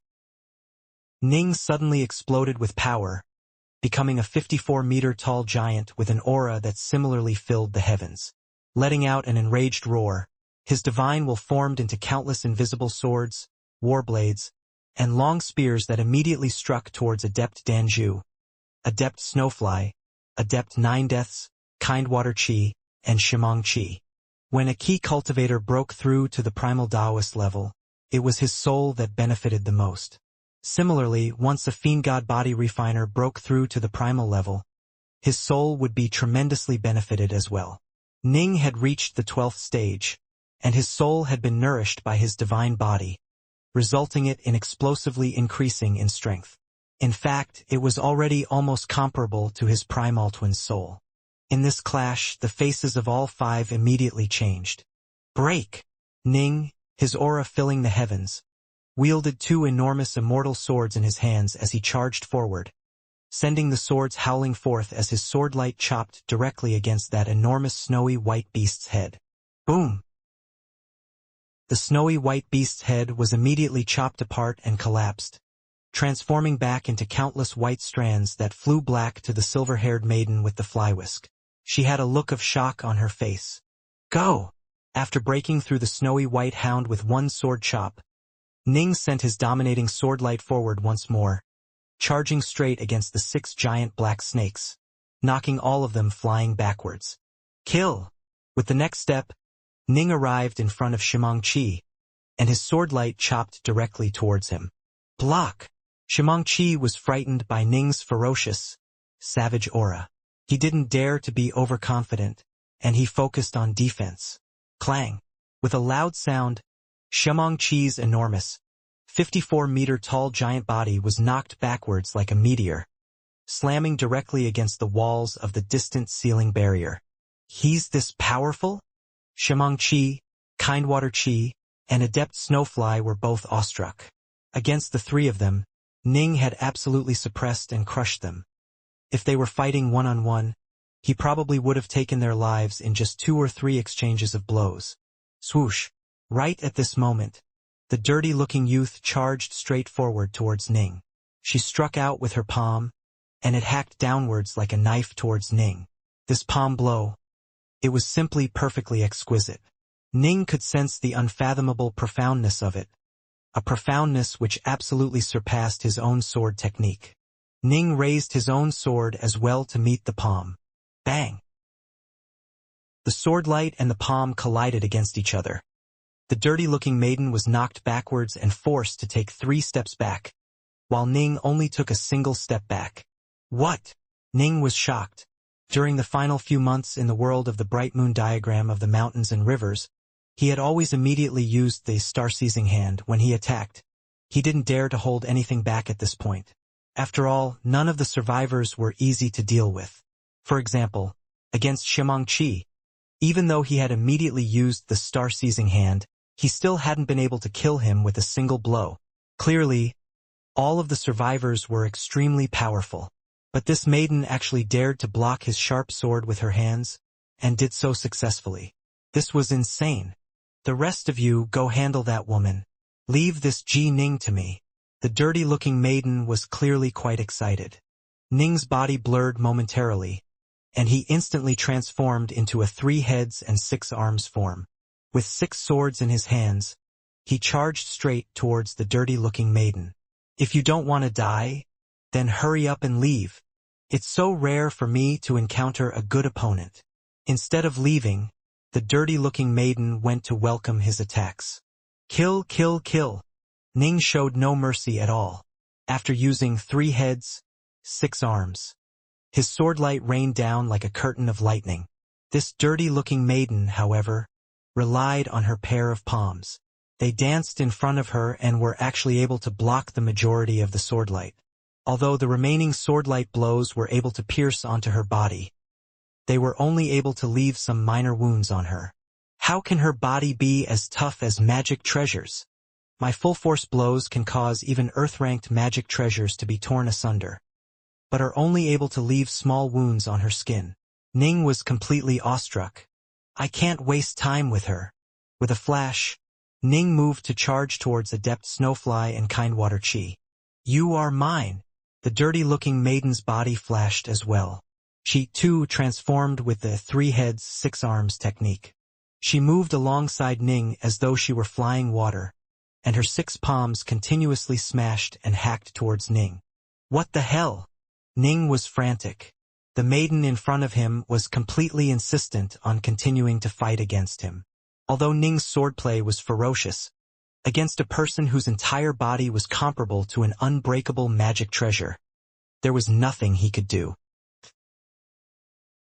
Adept Snowfly, Kindwater Chi, Xianxia, and Adept Danju, seeing the situation, all began to focus against Yue. Black and white. Taiji. Yue stood there, the black phoenix and the white phoenix twirling around her. She was like an unbreakable steel wall, simultaneously dealing with the attacks of all 4. The giant snowy white beast head, the 6 giant black serpents, and an enormous semi-translucent grand seal in the skies created by Adept Danju through a secret art. They came smashing down towards her 2 phoenixes repeatedly. Junior apprentice brother. Yue sent a frantic mental call. Senior apprentice sister. Ning understood that she wasn't going to be able to hold much longer. Although her power had increased tremendously, and although she was an expert at defense, she still wasn't going to be able to defend against 4 at once. The 3-headed, 6-armed Ji Ning roared furiously. Get the fuck away! You aren't strong enough to make me. The dirty-looking maiden, also with 3 heads and 6 arms, had completely tied him down. Ning hadn't even felt this stifled when fighting against Xianxia. Not only did this maiden have a body like a magic treasure, she also had an extremely high level of comprehension regarding the Tao. Each of her techniques were unfathomably miraculous, and she was able to completely tie him down, giving him no chance to run away from her at all. Junior apprentice brother. Yue's voice rang out in Ning's mind, and as it did, Ning saw what was happening from afar. Boom! The white phoenix finally collapsed, and the 54-meter-tall Xianxia charged towards Yue, warblade at the ready. Go! Ning frantically summoned the Lesser Thousand Swords formation. Instantly, more than 700 swords appeared, floating in midair and condensing their power to form a streak of swordlight that shot out towards Xianxia. Although Ning's close combat power had increased tremendously, the power of his Lesser Thousand Swords formation hadn't improved that much. Clang! Xianxia was able to block the Lesser Thousand Swords formation with 1 saber blow. Although his body trembled from the collision, he continued to charge towards Yue. A single black phoenix was left, and it was struggling to defend against the Grand Seal, the giant black snake, and the snowy white beast head. Xianxia was charging into close combat. Yue hurriedly moved to retreat, but given that they were trapped within this grand ceiling formation and being attacked from all sides, where could she retreat to? Clang! After Xianxia's warblade blocked the attack from the Lesser Thousand Swords formation, his right arm suddenly began to emanate hundreds of bizarre colors, and even a strange black key that caused one's heart to tremble as he grabbed towards Yue. The myriad hibernating venoms. Yue's face immediately changed. Boom! Although she struggled to block, how could she compare in close combat to a Fiendgod refiner like Xianxia? Instantly, his right arm, still emanating that terrifying black aura, pierced directly through her flank, and the terrifying venoms instantly invaded her entire body, causing her face to instantly turn a deathly dark gray color. Yue understood that she was at a true life and death juncture. Her body suddenly flashed with a bloody light, forming into a blood-colored Taiji symbol. Swish! Yue transformed into a streak of blood light, retreating more than 300 meters before collapsing to the ground. She spat out a mouthful of black-colored blood, a savage, jagged wound in her flank that was filled with black blood. Ji Ning watched this all happen. His senior apprentice sister had been stabbed through the flank by Xianxia's palm. She had spat out blood, then collapsed to the ground. This caused Ning's eyes to instantly turn red.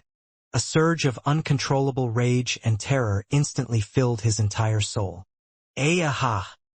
Ning let out a massive howl, and a limitless bloodlust instantly filled every part of his spirit. Kill! Kill! Kill! Kill them all! Kill all who oppose him. Angry, won't do you any good. The dirty-looking maiden continued to tie down Ning, seeming quite entertained. Chop! Ning let out an enraged howl. This howl emerged from the deepest parts of his soul, from the innermost depths of his spirit. The three-headed, six-armed Ji Ning simultaneously struck out with all 6 swords, and 6 enormous streaks of sword light immediately shone with incomparable brilliance. They transformed into 6 strings of line. The sword light had been compressed into lines. There was nothing capable of stopping Ning. He was going to chop through all which stood in front of him. He had never felt such a desire to kill. He had never before felt so determined. The more than 10,000 life and death battles he had engaged in over the past year had been even more effective for improving his insights than the past 10 years. The 3-foot sword, which Immortal Northwalker had imprinted deep into Ning's soul many years ago, once more arose. A limitless, terrifying killing intent, determination which no one would withstand at all, and sword heart that was completely enlightened, many former insights. They all combined together, allowing Ning to immediately execute the 7th stance of the 3-foot sword. The 7th stance of the 3-foot sword, horizontal sword execution. Whoosh, whoosh, whoosh, whoosh, whoosh, wash. 6 rays of silken lines of sword light sliced through the body of the dirty-looking maiden. When the first sword descended, her face began to change, because the first sword actually chopped straight through her hand, cutting it off. Her body, as tough as a magic treasure, was completely unable to block this fierce, sharp sword light. Retreat! The dirty-looking maiden no longer appeared as relaxed as she had earlier. In fact, she even seemed slightly frightened as she frantically retreated. Whoosh! As her hand was chopped off, a massive wound appeared on her chest as well. However, she did manage to actually retreat. Her fiend-god-like body frantically healed as she stared towards Ning in both terror and rage. Sword light compressed into silken lines. He's actually reached this level. Sword light like silk. He's only trained for 30 years, right? He's actually reached the level of sword light like silk. He truly is a rare genius of the Tao of the sword. He truly does have a chance to make it all the way to the top position of this conclave. I imagine that even Xianxia is inferior to him.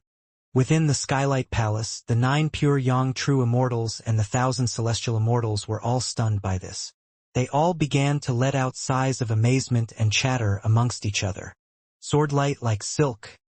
This meant that a person had already reached a truly, incomparably high level of attainment in the Tao of the sword. The 7th stance of the 3-foot sword, horizontal sword execution, was at the level of sword light like silk.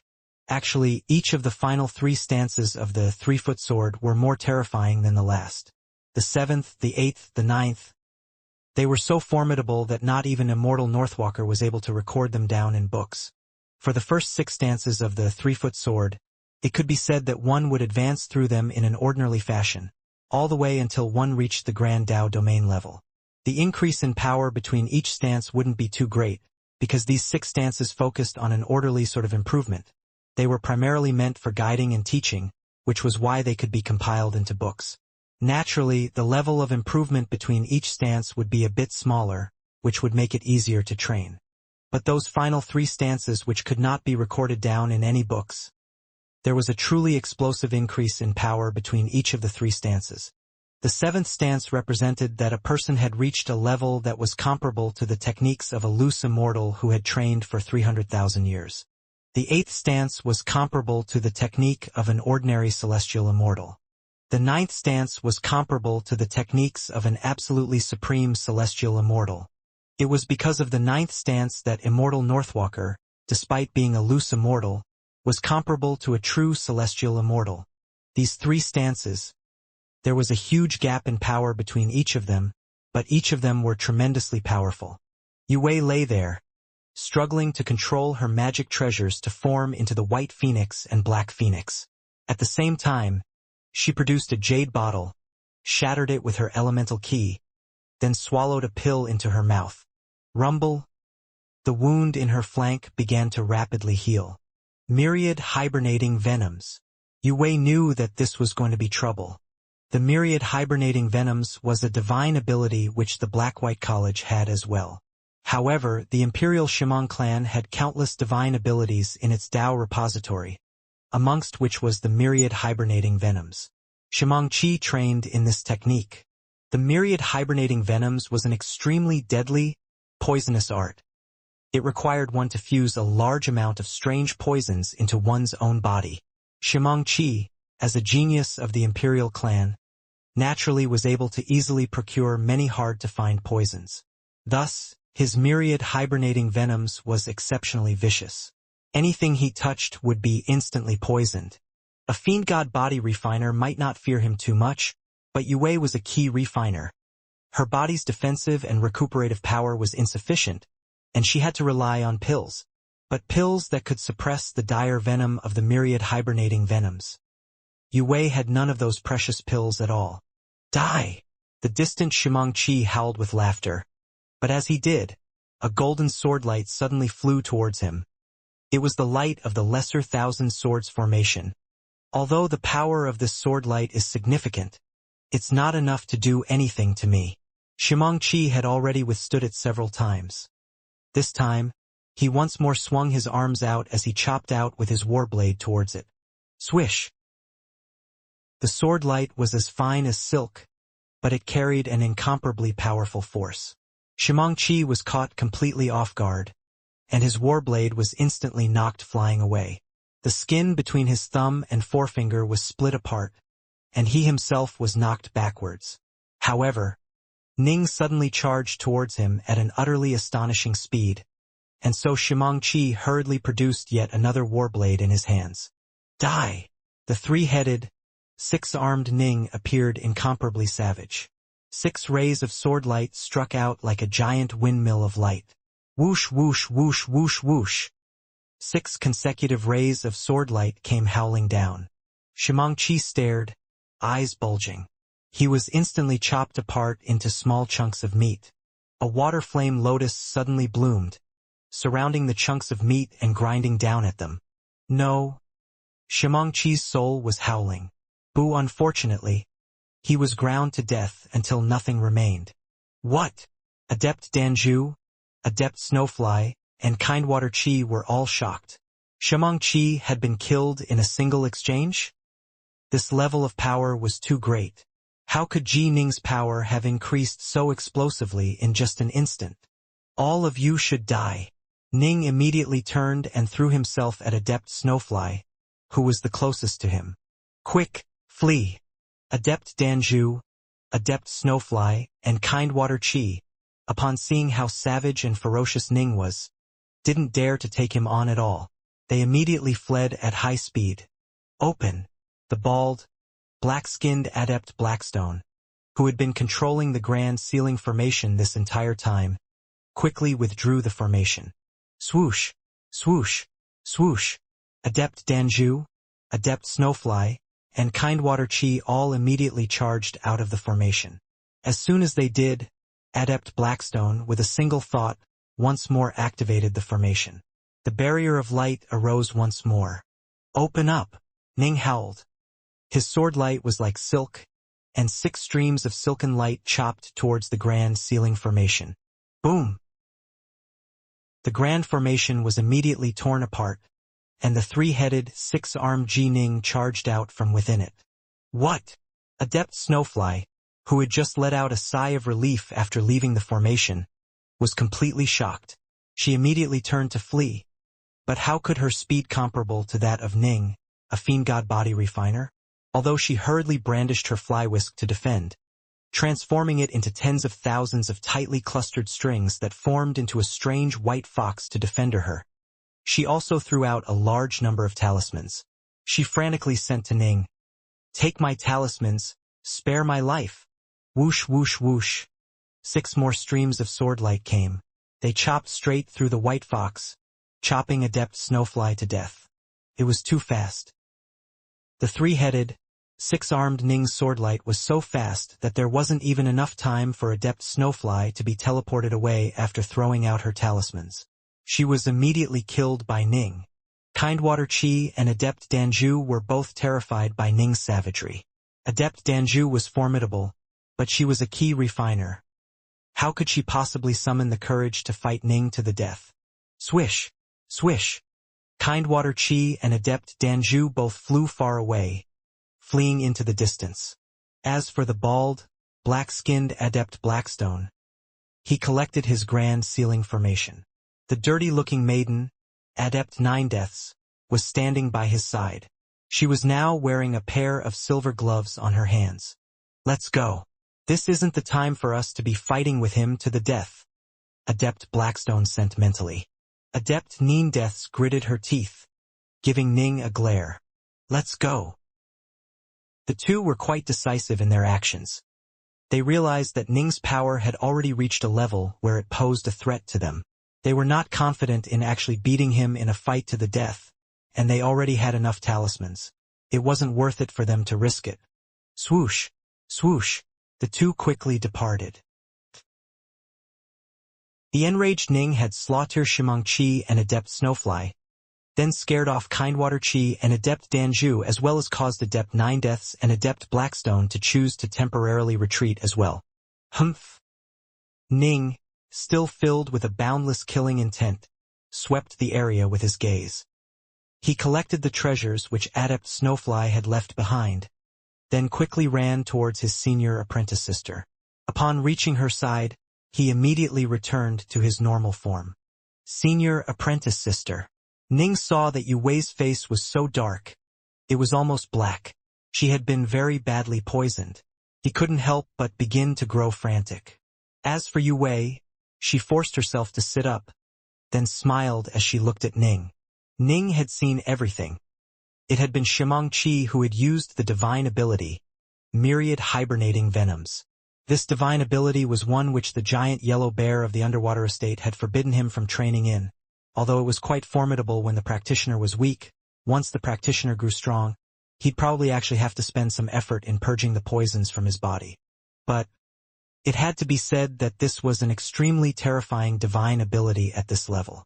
Anyone who was touched would immediately be poisoned and see their power drastically lowered. "I have antivenoms here. They might be able to suppress." Ning was extremely frantic. "It's fine. I'm fine." Yue Wei sat there, looking at Ning. She smiled, then shook her head gently. When she saw how crazed Ning had become, she actually felt a blissful feeling in her heart. Ning, seeing the shape his senior apprentice sister was in, couldn't help but feel pained for her as well as feel frightened. Forgetting everything else, he immediately took her into her arms. Yue Wei allowed Ning to hold her. She rested her head against his neck. She could sense the warmth surging from Ning's body, an almost boiling heat that actually startled her. "I don't want to hesitate any longer," Ning gently murmured into her ears. "I don't want to feel any regrets. No regrets. I was truly afraid. Afraid that you were dead. If you were dead, would I keep hesitating?" Yue Wei reached out as well, tightly clinging to Ning as she revealed a smile on her face. Her tears began to fall down. The main hall of the Skylight Palace. Lu Dongbin suddenly slapped his table, the force of the blow causing the immortal wine in front of him to be knocked flying. He jumped to his feet, then pointed towards the portion of the enormous bright moon diagram of the mountains and rivers where Ning was holding Yue Wei. He roared with laughter. "That's how it should be. That's exactly how it should be. What's the point of being so squeamish and indecisive? If they missed this opportunity, They would never have a chance to be together again for the rest of their lives. They had to seize this opportunity. If you have the right feelings, then you should act on them. You've been fighting in so many life and death battles together. How could you not have understood your own hearts? How could you have even hesitated for so long? Ahaha. But now it's all better. In the final month, they are finally embracing. The Xia Emperor, Sovereign Hao, and the others all stared as Lu Dongbin slapped his table so hard. He sent the immortal wine flying everywhere. They couldn't help but feel speechless. Lu Dongbin, you are one of the most awe-inspiringly famous figures of the three realms. Countless schools located throughout the 3,000 major worlds and the trillion minor worlds all venerate you as Patriarch Lu. Is it really appropriate for you to get so excited over a bit of romance between a pair of young Wanxiang-level fellows? This is at most a spot of entertainment. Why must you be so excited? Still, they all understood that this was precisely Lu Dongbin's temperament. He loved to wander the mortal realms, and absolutely delighted in paying attention to the love stories of minor figures, as well as playing the role of the Moon Elder as a matchmaker. The Imperial Citadel Plaza.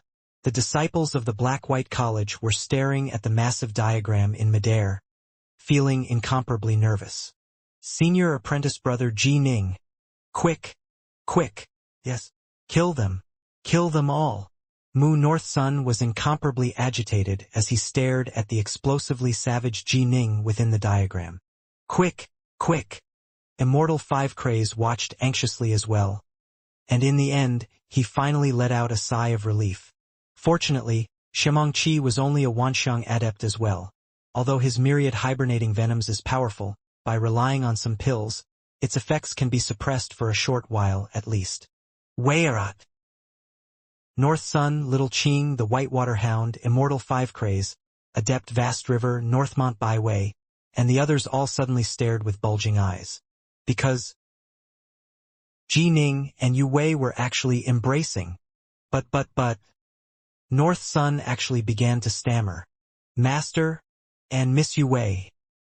Little Qing was completely flabbergasted as well. Northmont Byway was the first to recover. Roaring with laughter, he slapped his thigh. My brother Ji Ning truly is formidable. In the conclave of immortal destiny's trial within the bright moon diagram of the mountains and rivers, he actually is going to be returning with a beauty in his arms. Right? Immortal 5 Craze shook his head a few times, feeling extremely delighted. The Black-White College is going to be the talk of the world for some time now. Nine Lotus watched this silently. She felt as though the entire world had turned still. He ended up with senior apprentice sister after all. It's for the best. I am myself. He is himself. Only should I hope that the two will forever be together and forever be blissful? Or should I hope that they will separate as well? Nine Lotus wanted to offer them her prayers, but while searching in her own heart, she found that deep inside her heart, for some reason she couldn't explain, she still felt a strange sort of hope. Hope that Ning and Yu Wei would separate as well. Nine Lotus was an immortal cultivator who understood her own heart. She immediately analyzed and realized what she was feeling. She quietly said to herself, "It is said that the trial of emotions is the most difficult trial to overcome. Although I have already comprehended my own heart, whenever I see Ji Ning, waves always once more appear upon the lake of my heart. If I wish to be able to walk further on the path of immortal cultivation, then I should never meet him again. It will be better for him. It will be better for me as well." Nine Lotus made up her mind. After this conclave of immortal destiny concluded, she would return to the Dongyan clan. Unless there was an absolutely pressing need, she would absolutely never meet Ning again. The nearby Dongyan forefather glanced sideways at Nine Lotus, seated by his side. He saw the look in her eyes. A look of determination. The Dongyan forefather shook his head gently. He had not desired for things between Ning and Nine Lotus to end up like this. However, this was Nine Lotus' decision, born from her heart. He would not interfere. Within the diagram, Yu Wei was tightly embracing Ning. She could feel the warmth from his body, and she could feel a sense of bliss that came with it. It had been a long, long time since she had felt this sort of bliss. Far too long. Even in her past life as a child, she had known this bliss for just a brief period of time. Now, she once more felt this sense of bliss and contentment. This caused uncontrollable tears to streak down her face. She moved slightly, clutching Ning even more tightly to her. In her mind, she couldn't help but think back to that terrifying figure from her memories of her past life.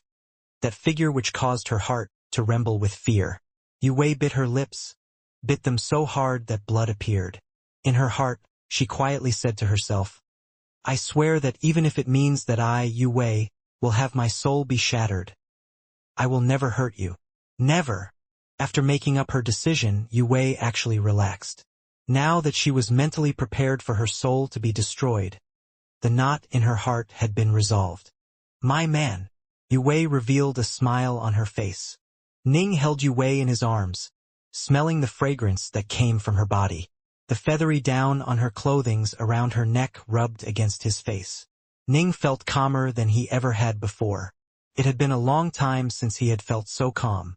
He could feel that the heart of this woman before him was extremely close to his own. It was as though the two of them were one. From today onwards, Ning whispered words gently into Yue's ears. Words that sounded like a sort of promise. Yue, you shall be my woman. And you'll be mine as well. Yue replied softly. The two could both sense each other's hearts. You are willing to die for me. I am willing to die for you. In the future, we shall walk the immortal path together, never leaving or separating. Yue. Ning released Yue, looking at the deathly dark pallor to her face. He said with concern, You've been badly poisoned? The poisons of the myriad hibernating venoms are very unique. Yue gently shook her head.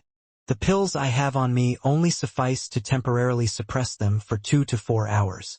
To actually cure the poison, I would either need an incomparably precious immortal pill that could resolve countless poisons, or a spirit pill that was specially designed to dissolve the poisons of this divine ability. There's no way I can do this from within the world of the diagram. I have to leave. Ning gritted his teeth. He and Yue had been on the verge of passing the trial, but she now had to depart. If the poison wasn't cured, then once it was no longer suppressed, she would die. Enough. Don't be unhappy. Yue smiled as she looked at Ning, contentment in her eyes. To win you here is better than winning any other award in the conclave. Right? Although Ning wanted to continue to be together with Yue, he immediately said, Hurry up and cure your poison. It won't be so easily cured, so don't dawdle. This is the imperial capital of the Grand Xia, and there are countless experts gathered outside. It won't be too hard. Yue nodded. Take my talismans. Whoosh. Instantly, a large number of talismans appeared on the ground. Yue looked at Ning. Rumble. An invisible ripple of power descended, teleporting Yue away. Ning collected the talismans. Actually, the number of talismans he had acquired after killing Xianxia and Adept Snowfly was more than enough to allow himself and Yue to pass the trial. But she had been poisoned by the myriad hibernating venoms. She had to leave and have it cured. Swoosh! Ning took a single step forward, then disappeared as a streak of light. Within the main hall of the Skylight Palace, the 9 pure young true immortals were all staring at the diagram. This Yue girl is coming out. Shimong, have her be teleported over here. Lu Dongbin immediately said. The Xia Emperor, seated on his imperial throne, simply smiled. Whoosh! A black-robed woman whose skin was as lustrous as white jade, and who was roughly 1.7 meters tall by Earth measurements suddenly appeared within the main hall of the Skylight Palace, right next to the 9 pure young true immortals. Eh?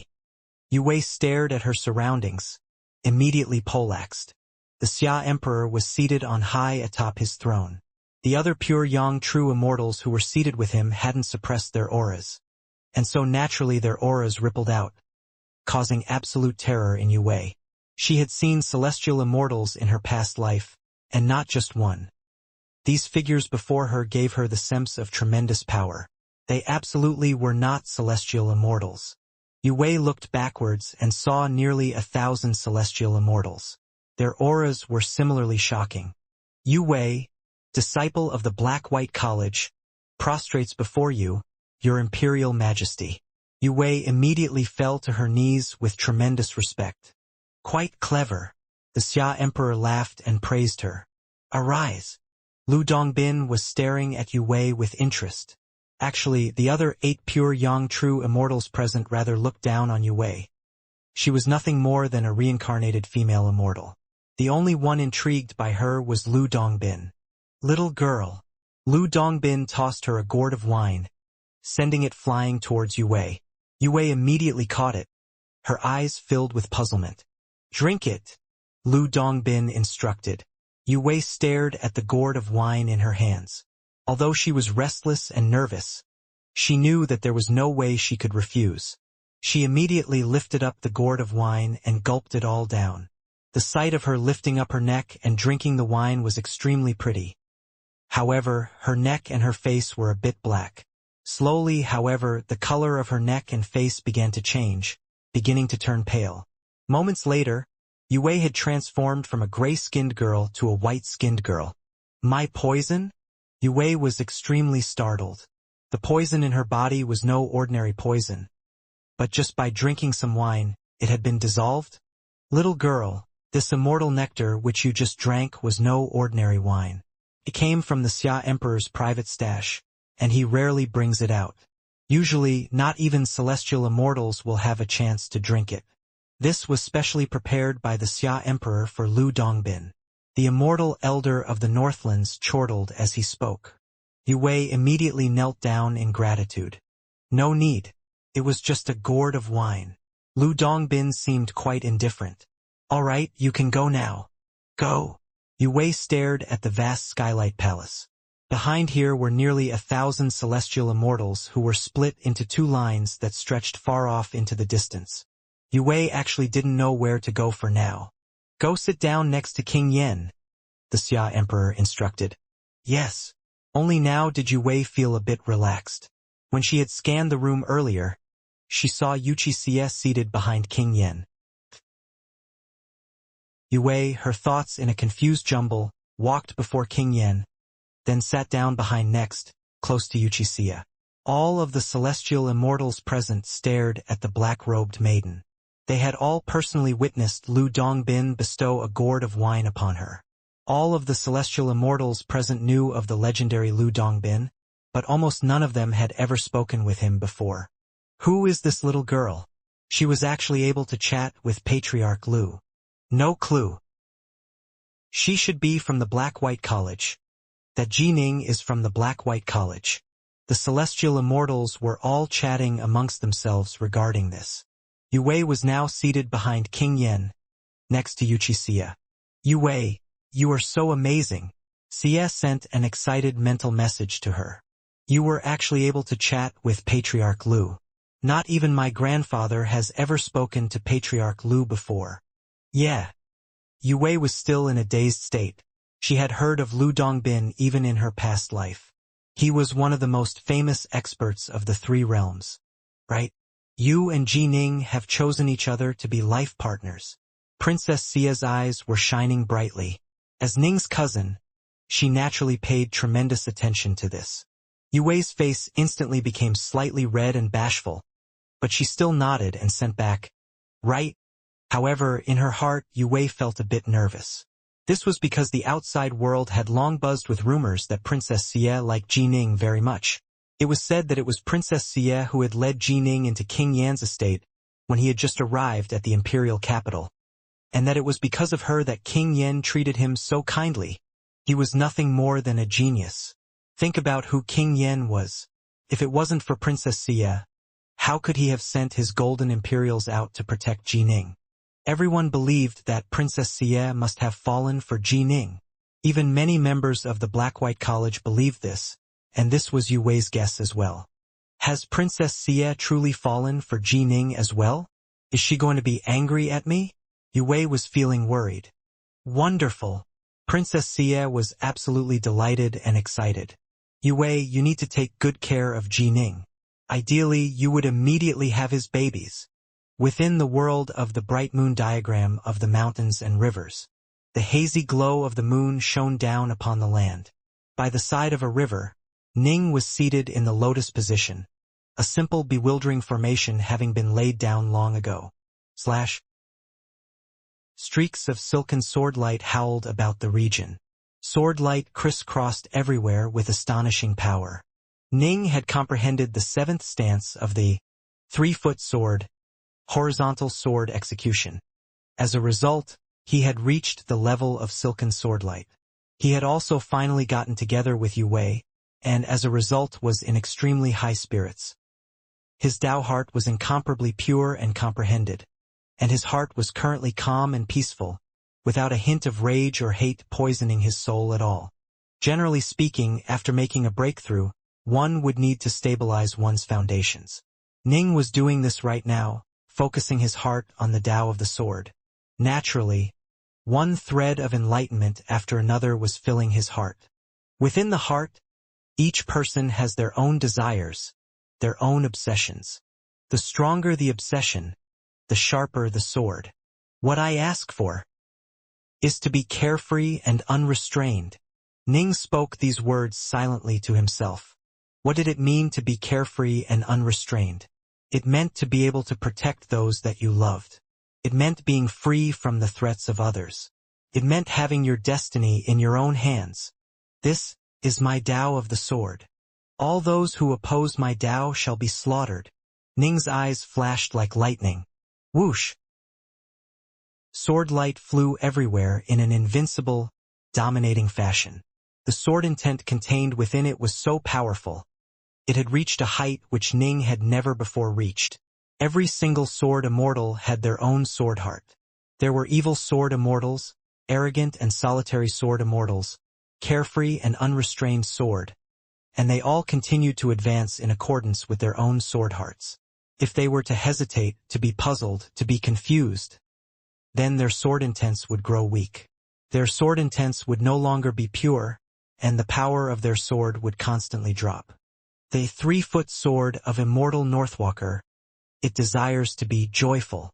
Better to live joyfully for a day than to live a century while stifled. My 3-foot sword, however, desires to be carefree and unrestrained. To be joyful is only one part of being carefree and unrestrained. To be carefree and unrestrained is to surpass the bounds of the 3 realms, to possess invincible power. Only then can one truly do as one pleases. Ning understood the difference between himself and Immortal Northwalker. Immortal Northwalker was a loose immortal. It was guaranteed that he would eventually perish under the increasingly powerful 3 calamities and 9 tribulations. Thus, the sword art of Immortal Northwalker was a sort of savagery that came after a person knew that he was going to die. No matter who opposed him, he would kill. He would exterminate all injustices, exterminate all those who deserve killing. All he asked for was to be joyful. He didn't give a damn how powerful one's backer was. He would still slaughter you, but in reality, precisely because he knew that he was going to die, Immortal Northwalker's 3-foot sword was excessively savage. When one went too far into an extreme, one's sword art would actually lessen in power.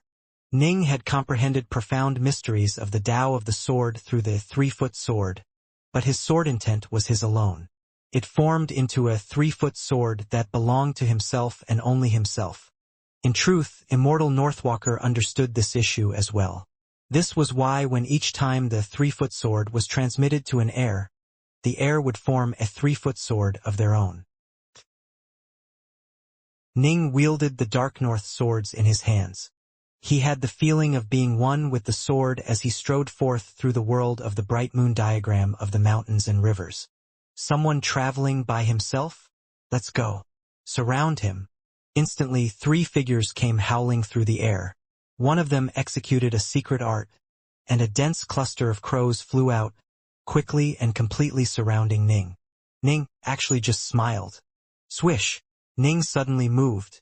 His entire body crackled with lightning, and he moved forward with the speed of a rock and the unpredictability of a ghost, constantly darting and flashing about. His sword light flew through the air, like thin silken strands. Countless crows were instantly sliced apart, transforming into one spike-type magic treasure after another. And then, like a completely unpredictable ghost, he moved to attack those three. Who is this? He's too fast. Careful. Arg. Although Ning hadn't used the star-seizing hand, heavenly transformation, or 3 heads, 6 arms, having only executed the Pentabolt Vajra and the Windwing evasion, just by relying on these 2 divine abilities he was still able to explode forth with enough speed and power to deal with them. He wasn't trying to completely crush these people. He was using them to train and refine his sword art. Sword light flashed everywhere, beating the 3 into utterly sorry sights. All they could do was use all their power to try and stay alive as they started to flee. He's too fast, and his sword arts are too formidable. And he's a Fiendgod body refiner, but hasn't even used the heavenly transformation. I refuse to believe he doesn't even know that divine ability. Ning continued to stroll forward. In this final month within the diagram, he spread out his divine sense with abandon as he searched for opponents, engaging in one battle after another. Against weaker key refiners, he wouldn't use the heavenly transformation. Against tougher foes, he would rely on heavenly transformation. Against a group of tougher foes, he would use his full power, as well as the star-seizing hand. In short, Ning was fast, had a savage sword, and was tremendously strong. He wandered the diagram as he pleased. He didn't care about how many people joined forces against him. He would kill them all as he continued to roam forward. After all, by now, everyone was in a small squad. If things were like they had been back at the very start, with the possibility of hundreds of people joining forces against him, Ning wouldn't have dared to be so bold. But right now, there were very few still alive. That being said, the survivors were all true monsters. Ning used them to temper his sword arts. The sword was a weapon of battle, and in battle his sword arts rose in power with great speed. Ning fused both the Dao Path of Rainwater and his Dao Path of the Inferno into his Dao of the Sword. It was hard when it needed to be hard and soft when it should be soft. He was now significantly more powerful than back when he had killed Xianxia and Adept Snowfly. The people in the Imperial Citadel's plaza all sighed repeatedly with incomparable amazement. Only 200 or so individuals were left in the diagram, and each of them were peerless monsters. But there were still a few that shone with particular splendor. One of them was Ji Ning. Ji Ning's sword arts are improving at a simply astonishing pace. He's far more powerful than he was when he first entered the diagram. Now, in the entire world of the diagram, he should be one of the most powerful. As I see it, Ji Ning can become number 1 in this conclave of immortal destiny. He's only trained for 30 years. How can he be so powerful? Monster, what a monster. This Ji Ning was born to be a sword immortal. After only 30 years, he has already reached such a level. I've trained for 30,000 years but am inferior to him. What a damn waste of my life. In the entire conclave, as far as sword arts go, Ji Ning is definitely number 1. The individuals who had come from the 3,600 commanderies and 4 seas were all chatting amongst themselves. There was no question whatsoever that of the 100,000 plus who had entered this conclave, Ning was the number 1 sword immortal. After all, those few who were on his level, such as Xianxia, Adept Nine Deaths, Adept Blackstone, and the Sloppy Taoist were not sword immortals. Sword immortals were extremely skilled in attacking, and so naturally there were many who believed that Ning would become number 1 in this tournament. The main hall of the Skylight Palace. Patriarch Arcanum seemed to have quite an unpleasant taste in his mouth. Although it was true that the Young Flame clan had the extremely powerful Young Flame Zhan, who was comparable to Xianxia in the world of the diagram, Young Flame Zhan wasn't as brilliant or as eye-catching as Ji Ning was. This Ji Ning, Patriarch Arcanum ground his teeth. The more of a talented monster he is, the more he needs to be eradicated. Humph. I'll let you act smugly for now. You are nothing more than a genius in a conclave. There's a conclave every 3 centuries. I can't even count how many times a conclave has gone on. But how many of the winners end up being celestial immortals? Patriarch Arcanum mused silently to himself. If you can't become a celestial immortal, in the end you'll never be able to step out onto the grand stage. The Xia Emperor cares deeply about this conclave, and quite a few pure Yang true immortals are watching as well. However, they are doing nothing more than just watching. After all, consider how exalted a status true immortals have. They are experts of the three realms who definitely will not choose apprentices casually. They shouldn't decide to accept Ji Ning as a disciple, right? So long as the true immortals don't take him as apprentice. Once the chance comes, I'll definitely exterminate him. Patriarch Arcanum felt an extremely intense desire to kill. He had truly felt love for young Flame Nong, and he truly wanted to avenge him. In addition, the feud between the Young Flame clan and Ning was by now an enormous one. After all, the Young Flame clan had even sent Deathsworn to assassinate him. If Ji Ning truly did spread his wings one day, how could he not desire to take revenge? Given how much monstrous talent he had displayed in this conclave, how could Ji Ning be permitted to continue to grow like this? He had to be eradicated. But of course, if a pure Yang true immortal really did accept Ji Ning as his disciple, then Patriarch Arcanum would have no choice but to swallow this bitter fruit.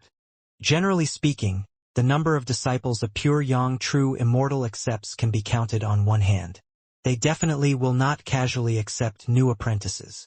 Patriarch Arcanum quietly hoped that none of the true immortals would suddenly reach out and take on Ji Ning as a disciple. If that happened, he would truly be stupefied. Ning sat in the lotus position atop the mountain peak. Suddenly, the year has ended. The 80 contestants with the most talismans have successfully passed the trial of the bright moon diagram of the mountains and rivers. The voice of the Emperor of the Grand Xia suddenly rang out in the minds of every single person present within the diagram. With it, a rumbling sound could be heard. Rays of golden light shot out to surround Ji Ning, Xianxia, Adept Nine Deaths, the Sloppy Taoist, and the rest of the 80. Some were seated in the lotus position, others were walking around, and still others were sleeping. In short, all of their bodies were surrounded by golden light. Clearly, the light was meant to let the people in the outside world be able to clearly see who the 80 were. Swish, swish, swish. The 80 were all immediately teleported out of the world of the diagram.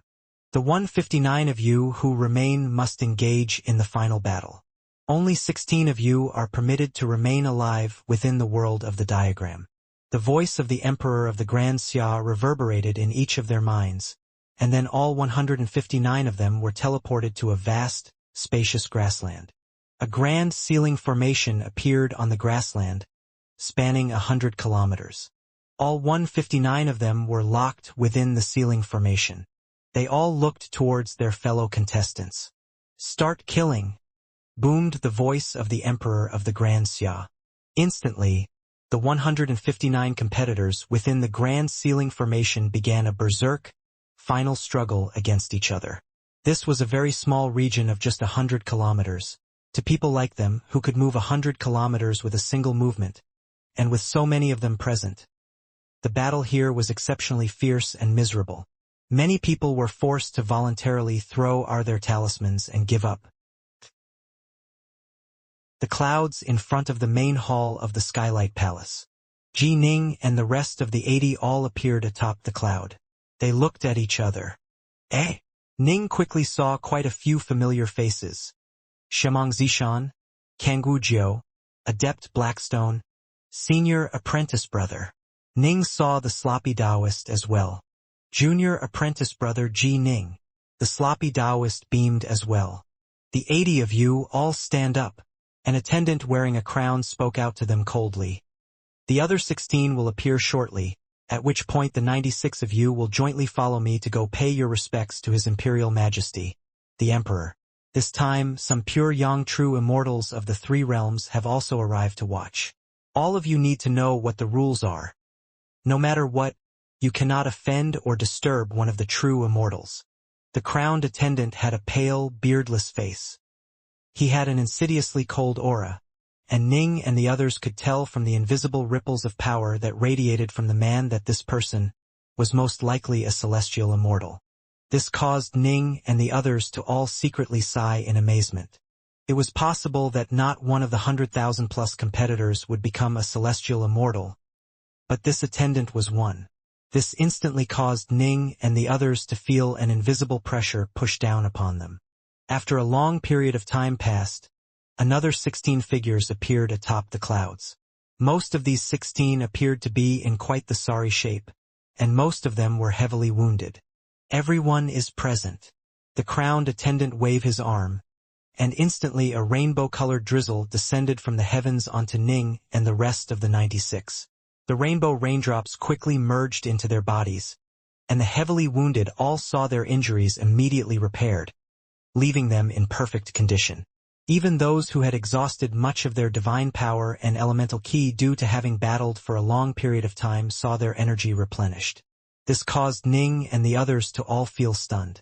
Remember, the main hall of the Skylight Palace currently has nearly 1,000 celestial immortals, His Imperial Majesty the Emperor, and pure young true immortals who have gathered from various places throughout the 3 realms. You absolutely must not be careless. If you anger a true immortal who takes your life on the spot, don't say I didn't warn you. The crowned attendant swept his gaze past the 96, pausing very slightly as he glanced at the sloppy Taoist, whom he actually revealed a hint of a smile towards. Obey my commands. Let's move, the crowned attendant ordered. He led the way up ahead. Ning and the other 96 followed from behind, walking through the clouds. They quickly arrived at a wide, spacious palace hall. The main hall of the Skylight Palace had no ceiling. Above it was the infinitely vast firmament. So many celestial immortals. Ning immediately saw the 2 rows of celestial immortals. They stretched all the way to the deepest parts of the main hall. There truly were nearly 1,000. In Stillwater Commandery, I didn't even see a single celestial immortal patriarch, but today I've seen so many. I imagine that the entire Grand Xia Empire must have several thousand celestial immortals. No wonder it is said that the Emperor of a major world is capable of sitting down and speaking with the Celestial Emperor as equals. Ning could sense the ripples of power coming from around him. The ripples that emanated from a celestial immortal, even when they were not actively flaring their power, was still enough to cause a Wanxiang adept like Ning to feel tremendous pressure. Humph! Patriarch Arcanum was seated there. Upon seeing Ning walk past him, his long, narrow eyes flashed with a hint of coldness. He let out a cold snort, not disguising his hostility towards Ning at all. Halt! The crowned attendant sent a mental message to Ning and the others, who all immediately came to a halt. Right in front of them, not too far away, were the 8 pure young true immortals and the Emperor of the Grand Xia. Ning and the others could tell that the auras emanating from those 8 figures next to the Emperor of the Grand Xia were simply too terrifying. In addition, the tables and immortal nectar placed before them were completely different from those given the celestial immortals. They could immediately tell who these 8 were. They are all pure young true immortals. Ning and the rest of the 96 all felt as though they were looking up at unfathomably exalted figures. All of you kneel, the crowned attendant sent mentally. Whoosh! Ning and the rest of the 96 all fell to their knees, calling out at the same time. We prostrate ourselves before you, your Imperial Majesty. The Emperor of the Grand Xia looked downwards towards them, and his gaze along with the gazes of the 8 pure young true immortals all landed upon the sloppy Taoist. To these 9 pure young true immortals, the only person worth them paying serious attention to was the sloppy Taoist. This was because he was the disciple of Grand Emperor Xuanwu. As for the others, the 9 of them didn't hold them in too much regard. The only reason they paid even a slight bit of attention to them was because the 3 realms was entering turbulent times. During one of the normal conclaves of immortal destiny, they wouldn't even be bothered to come attend and watch, nor would the Emperor of the Grand Xia come to officiate. The officiator would at most record down the most exciting scenes of the battles through a scryer technique and deliver it to some of the major figures of the 3 realms. On occasion, someone might be lucky and end up becoming an apprentice to one of those true immortals. It would be impressive if even 3 or 4 out of these 96 became celestial immortals. As for pure young true immortals, If a true expert of the three realms really was to emerge from this conclave, it will probably be this disciple of Grand Emperor Xuanwu. This was what the immortal elder of the Northlands and the others were thinking. This was what even Lu Dongbin believed as well. For two pure young true immortals to emerge from a group of 96, that was bit too unrealistic. Arise! The Grand Xia Emperor commanded. Ning and the other 96 all arose, each acting with complete decorum. The Grand Xia Emperor looked down upon them, then said calmly, "You have all passed the trial of the bright moon diagram of the mountains and rivers. You have thus passed the preliminary sorting out process. From today onwards, I will arrange for the 96 of you to engage in duels with each other. The losers will be eliminated, while the winners will remain. The 96 of you will engage in a round of duels. After the first round, 48 will remain. All 48 of you will each receive an immortal-ranked magic item." The voice of the Grand Xia Emperor echoed throughout the entire main hall. Whoosh! Everyone below was stunned. Even the near 1,000 celestial immortals were stunned. All 48 would receive an immortal-ranked magic treasure? In the past, only the top 3 figures in the conclave would receive such a treasure. This was more than 10 times as extravagant as the past. It represented 48 immortal-ranked treasures. The 48 will go through 2 rounds of elimination duels, resulting in 12 remaining. These 12 will each receive 5 million kilograms of liquefied elemental essence. The Grand Xia Emperor said calmly. Utter silence. The celestial immortals were all surprised, and Ning and the rest of the 96 were all stunned. Their eyes turned red with desire. Even Ning, despite his tremendous wealth, felt a surge of desire. 5 million kilograms. Even if Ning sold off all of young Flame Nong's treasures and everything he had acquired from the Witch River Immortal Estate, it would still be far less than 5 million kilograms. 5 million kilograms was a sum that would cause even many celestial immortals to turn red-eyed with envy. Only the Grand Xia Emperor could afford to be so generous. Why is His Imperial Majesty being so generous? 5 million kilograms to each person? 12 people. How many kilograms is that? His Imperial Majesty has never been so generous when bestowing even the likes of us with gifts. The celestial immortals were speechless. The Grand Xia Emperor, still speaking in a very calm manner, continued, "The 12 will engage in another series of duels, resulting in 6 remaining. These 6 will fight until only 3 remain. The 3 final winners will be permitted to go into the Imperial Treasure Vault of my Grand Xia dynasty and choose out any divine ability or secret art of their choosing." Choosing? Ning and the others turned berserk with desire. The accumulated knowledge of an entire major world. It vastly surpassed the Dao repository of the Black-White College by countless times.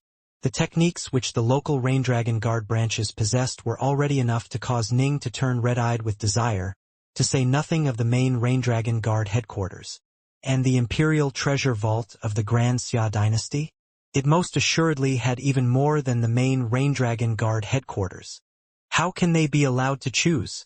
Divine abilities and secret arts are the foundation of a powerful tribe. Even King Qi, King Yen, and the other kings were completely stunned. That vault is the foundation of our Shimong clan. How can they be allowed to choose from it as they see fit? They will definitely choose the strongest techniques. How can the most powerful divine abilities and secret arts we possess be disseminated to outsiders? However, the leader of the Shimong clan, the Emperor of the Grand Xia, held unquestioned authority and power. In addition, per the orders of my venerable master, the Grand Xia Emperor spoke in an extremely solemn voice. All of the pure young true immortals next to him, be it Bodhisattva Mahastamaprapta, Lu Dongbin, or the immortal elder of the Northlands, all felt their hearts clench. Amongst the final 3 victors, my venerable master will choose a person to become his own honorary disciple. After said person breaks through to become a celestial immortal, said person shall become my venerable master's personal disciple. The Grand Xia Emperor's voice rang out clearly, echoing throughout the entire main hall. all the celestial immortals within the main hall fell completely silent.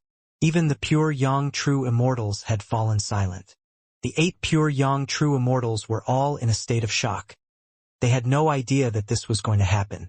What boldness and spirit! Tao Father Crimsonbright truly is bold and spirited. He's actually going to accept a disciple from this conclave. Lu Dongbin sighed mentally to himself. Still, it makes sense. Amongst the tens of major worlds under the command of Tao Father Crimsonbright, the world of the Xianxia is number 1 in terms of luck and karma. The 3 realms are in a state of upheaval and facing turbulent undercurrents.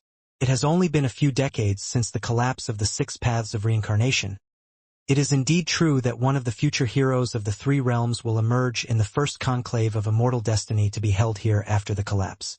It is worth him taking on a new disciple. One of them will become the disciple of Tao Father Crimsonbright, Bodhisattva Mahastamaprapta, and the others all stared at Ning's group. Clearly, Grand Emperor Xuanwu has taken a fancy to that sloppy-looking fatty, and has even taught him his grand black tortoise divine ability. There's no way Tao Father Crimsonbright would disgrace himself by trying to steal him. Then of the other 95, which one shall become the disciple of Tao Father Crimsonbright? All of them were now guessing. The disciple of Tao Father Crimsonbright? The eyes of the near 1,000 celestial immortals below all turned red. They were the celestial immortals of the world of the Xianxia. Thus, they were all naturally under the command of Tao Father Crimsonbright. Tao Father Crimsonbright had an exalted status far above theirs. He was a major power of the 3 realms who commanded dozens of major worlds. The celestial immortals under his command were as numerous as the clouds. Almost all of these celestial immortals were his honorary disciples. But most of them had never even said a single word to Tao Father Crimsonbright. They dreamed about becoming a personal disciple of Tao Father Crimsonbright, but alas, they had no chance.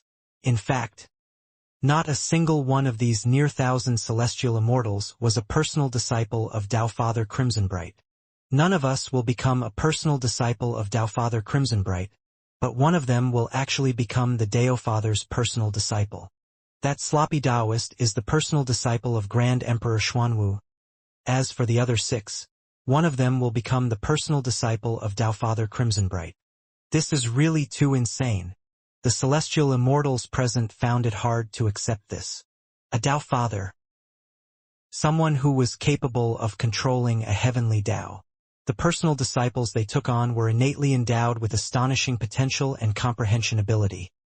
After spending enough effort and paying enough of a price, they would generally all become celestial immortals.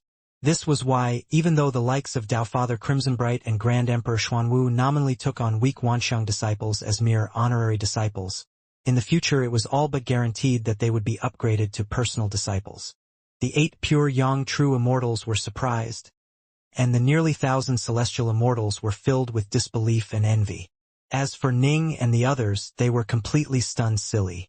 Most of them didn't even know who the master of the Emperor of the Xianxia was.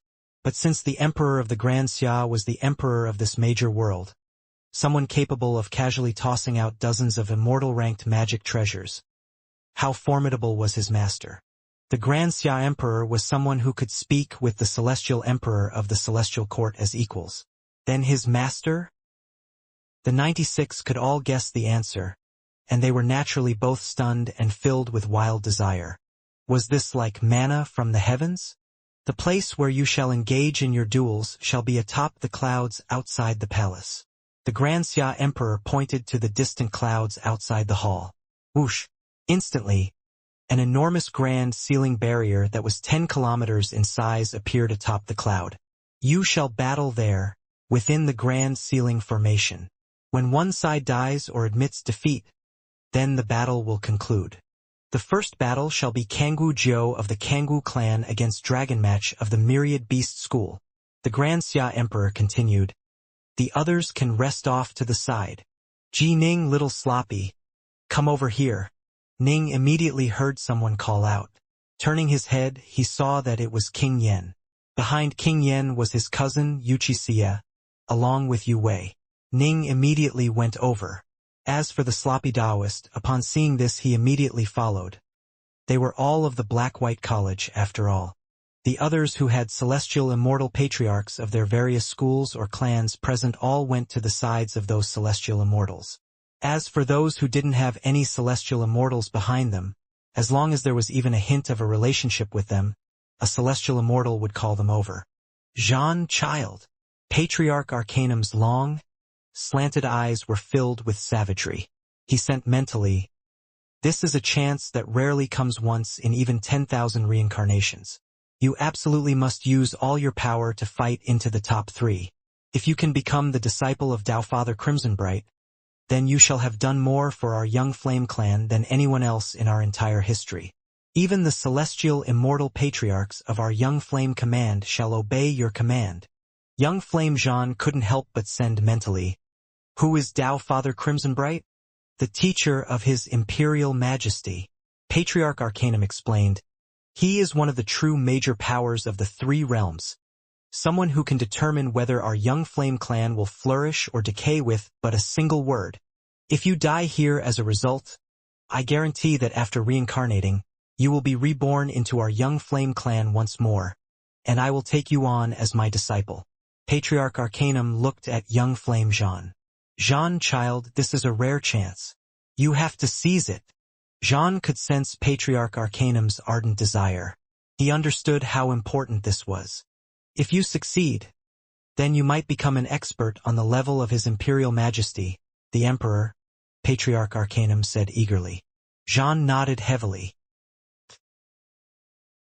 "You have reincarnated 9 times for the sake of overcome the celestial tribulation and becoming a celestial immortal.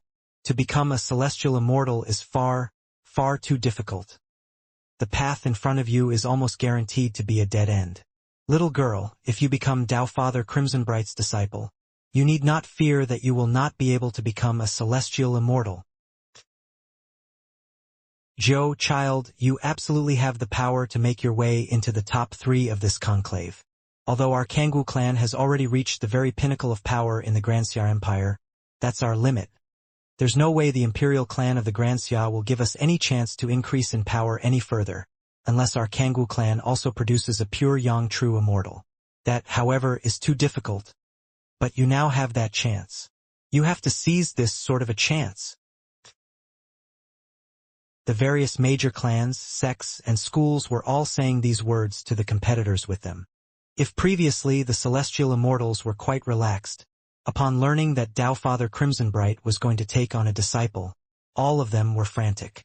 They even felt hatred, self-hatred for not having personally taught these young geniuses. If they had personally taught them, then the young geniuses on their side would probably be even more powerful. Unfortunately, they had previously held these so-called geniuses in no regard at all. After all, there were far too many geniuses in the world. It was too late for any regrets. Ji Ning and Yu Wei were next to each other.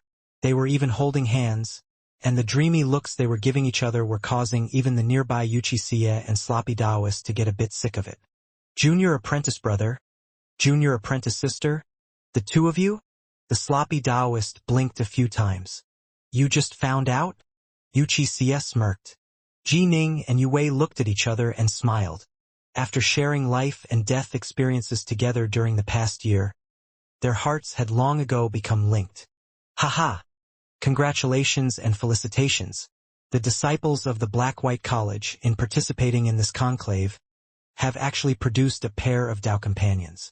This shall be the talk of the world." The sloppy Taoist laughed. "Sloppy Taoist, Ji Ning, don't be too relaxed," Wuxia quickly warned. "Didn't you hear? The top 3 have a chance to become accepted by Tao Father Crimsonbright as a disciple. This is a chance to ascend to the heavens at one go.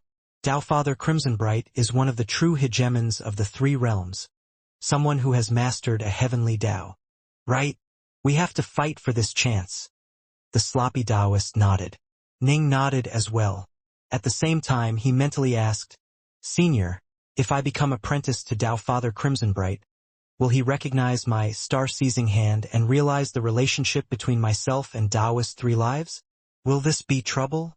Suddenly, a voice rang out in his mind. "Ji Ning, don't worry. Tao Father Crimsonbright was born a true god of primordial chaos.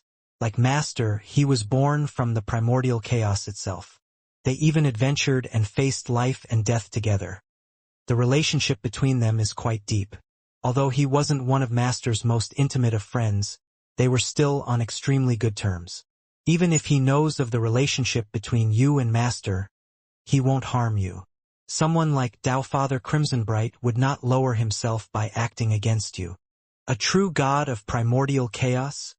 And they adventured together? Ning was puzzled. Taoist Three Lives was one of the major powers of the three realms, while Tao Father Crimsonbright is one as well. Even they need to adventure together and risk their lives. I don't understand this very clearly either. All I know is that there truly are some extremely terrifying places in the three realms. Master and some other true gods of primordial chaos have joined forces in the past to fight in those places.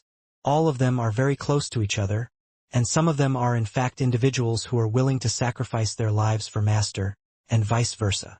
The giant yellow bear sent, "Don't worry. The true gods of primordial chaos are quite a unified group." In addition, it was Tao Father Crimsonbright who developed the Crimsonbright diagram of the 9 heavens, which you train in. The giant yellow bear sighed, then sent. After countless years have passed, Tao Father Crimsonbright has mastered a heavenly Tao and become a Tao Father. If Master is still alive, he should have perhaps mastered a heavenly Tao as well. Tao Father Crimsonbright is very good-natured, and all the other true gods of primordial chaos praise him. If you can become his apprentice, you should be able to learn some information regarding Master from him.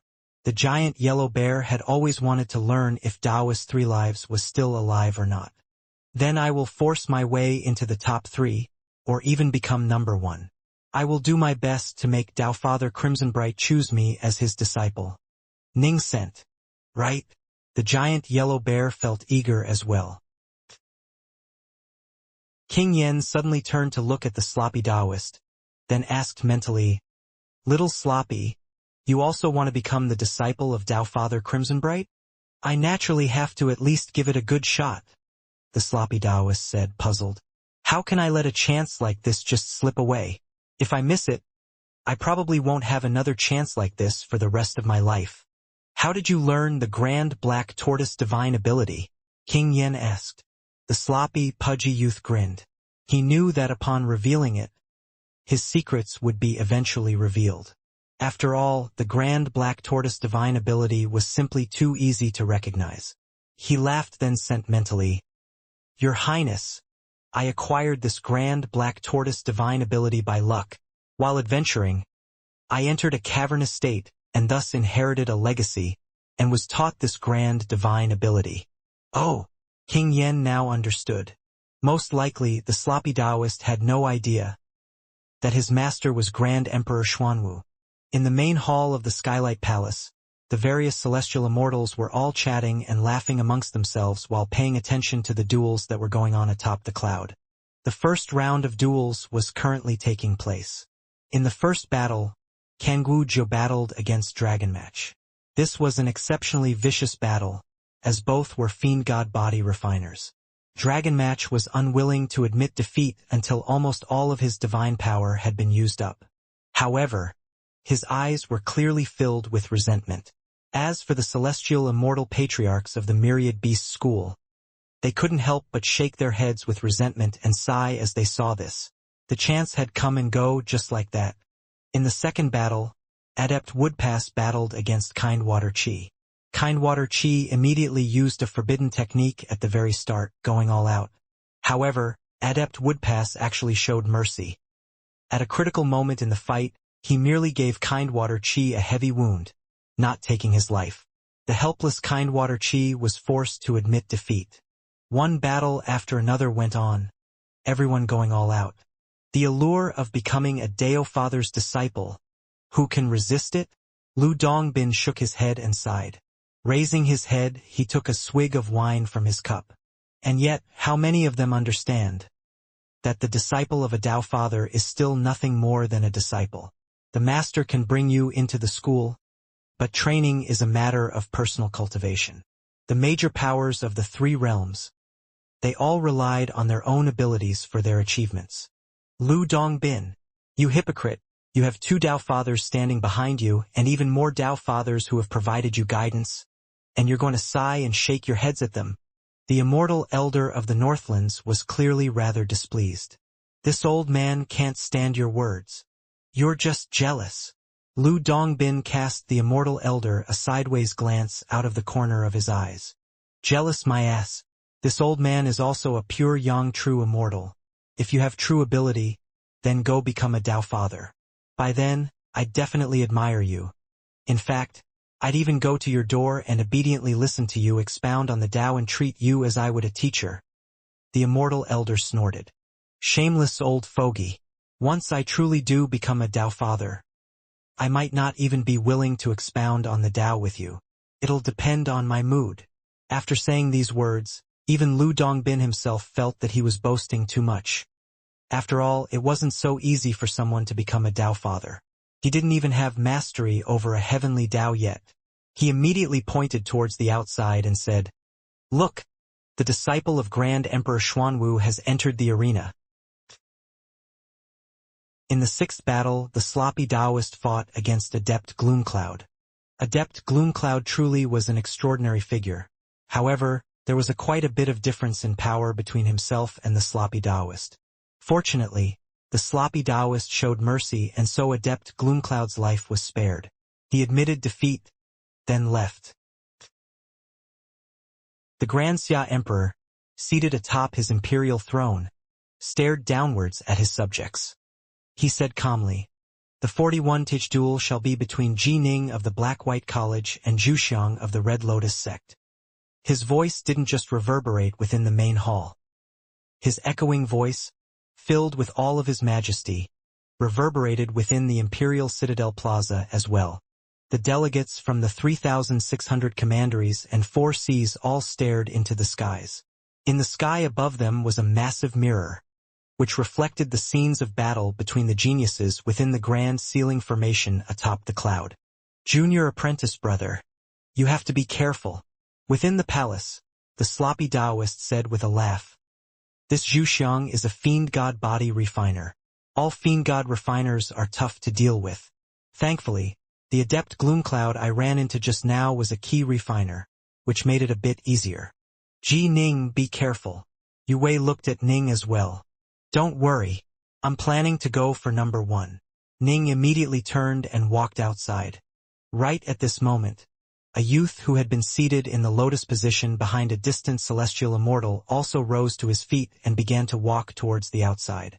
This youth seemed quite wanton and dissolute, and gave the impression of being perpetually sleepy. However, he was the number 1 holy child of an extremely large sect, the Red Lotus sect. His power was indeed formidable. Previously, the outside world had known very little about him, and he had only become famous during this conclave. "They are coming out. Coming out." Mu North Sun stared upwards excitedly. "Quick! Look! Senior apprentice brother Ji Ning is coming out. Brother Ji Ning's power is formidable. That Zhu Xiang of the Red Lotus sect is no match for him at all. Brother Ji Ning is aiming to be number 1. Northmont Baiwei was watching with excitement as well. He naturally was pleased upon seeing his good friend ascend farther and farther along this immortal path. "Wonderful! My Black-White College is about to suddenly become famous, utterly famous." Immortal Fivecraze was in extremely high spirits and excited. "Master!" Little Qing's serpentine eyes were flashing with light as well. The Whitewater Hound's head was also lifted. As he watched, he felt his chest heave with emotions.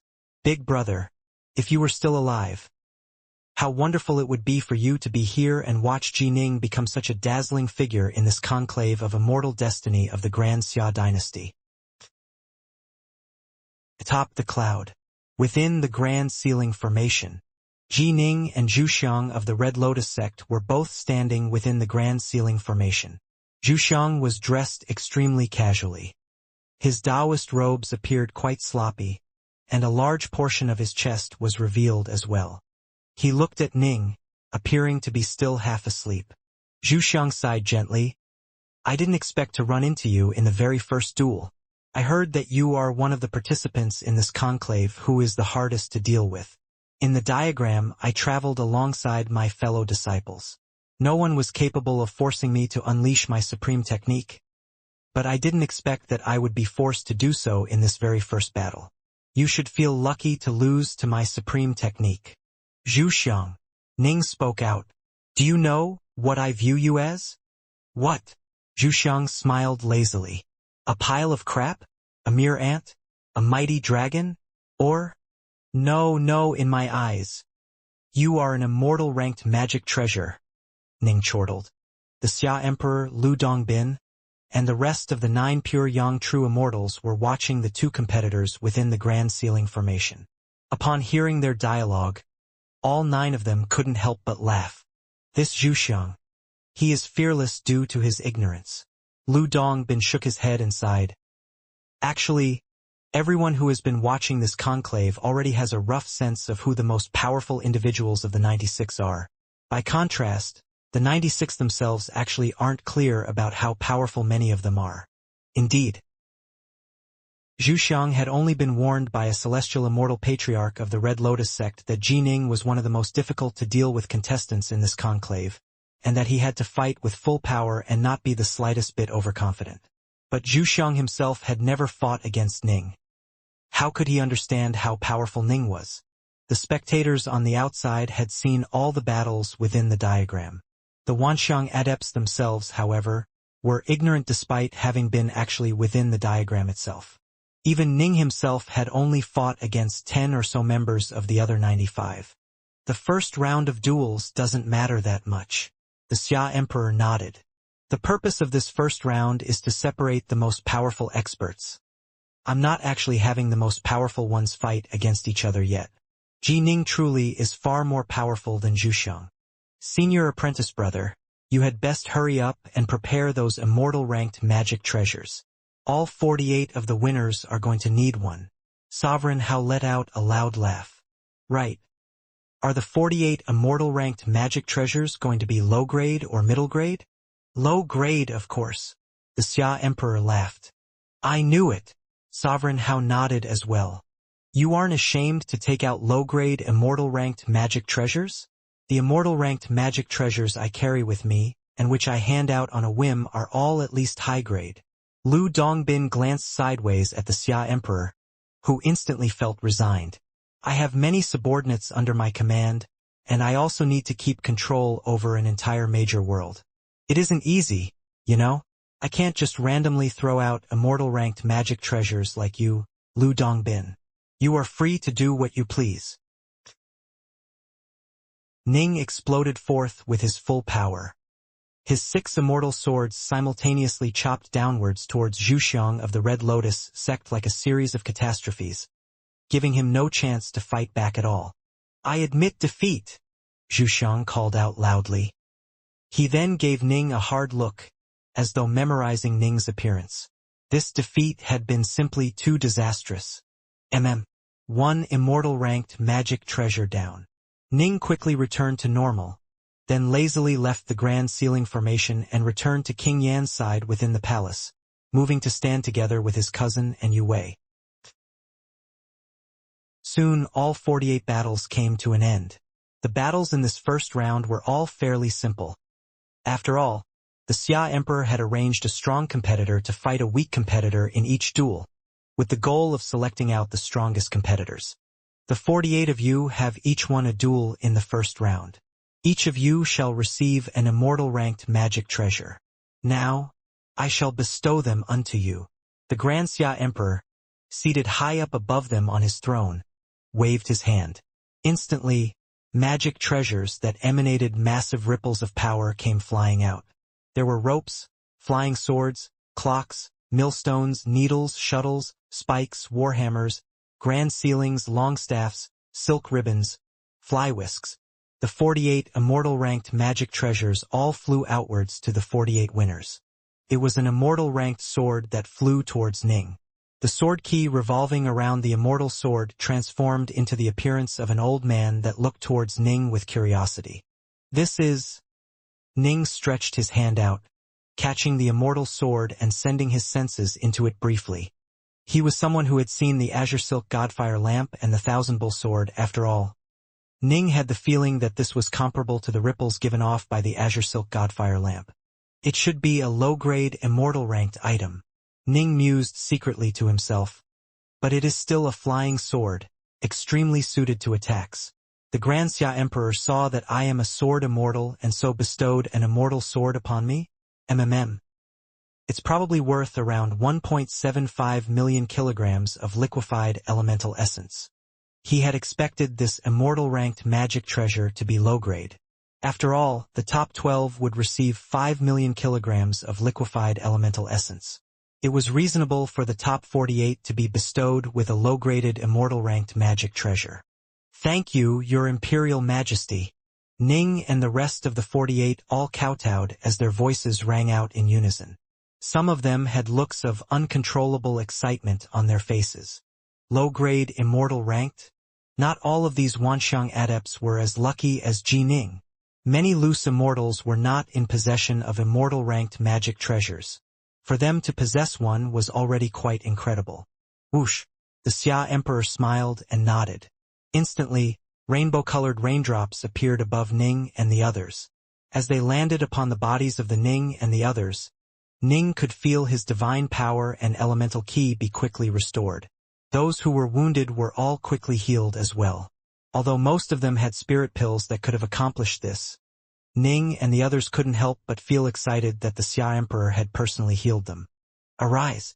All of you can go back and get some rest. Prepare for the next competition, the Xia Emperor said. Ning and the others all returned to their respective locations. Ning and the sloppy Taoist returned to King Yan's side. Soon, the Xia Emperor ordered for the second round of duels to begin. The second round of duels shall begin now, the Xia Emperor said calmly. In the first battle, Xianxia Shao of the Xianxia clan shall face Kindwater Gon of the Kindwater clan. Xianxia Shao, he was the final remaining competitor of the Xiantian clan within this conclave.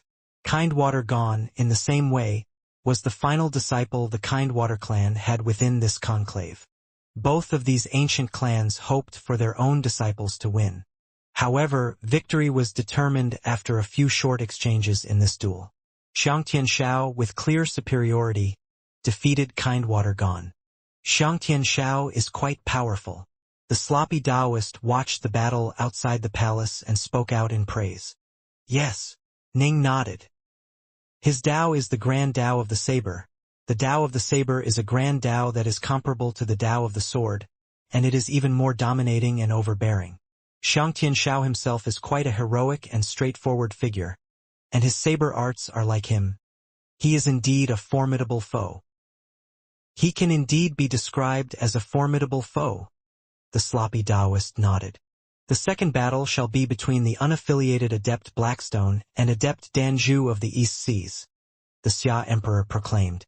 Upon hearing this, Adept Danju, as beautiful as a fairy from the Moon Palace, couldn't help but frown.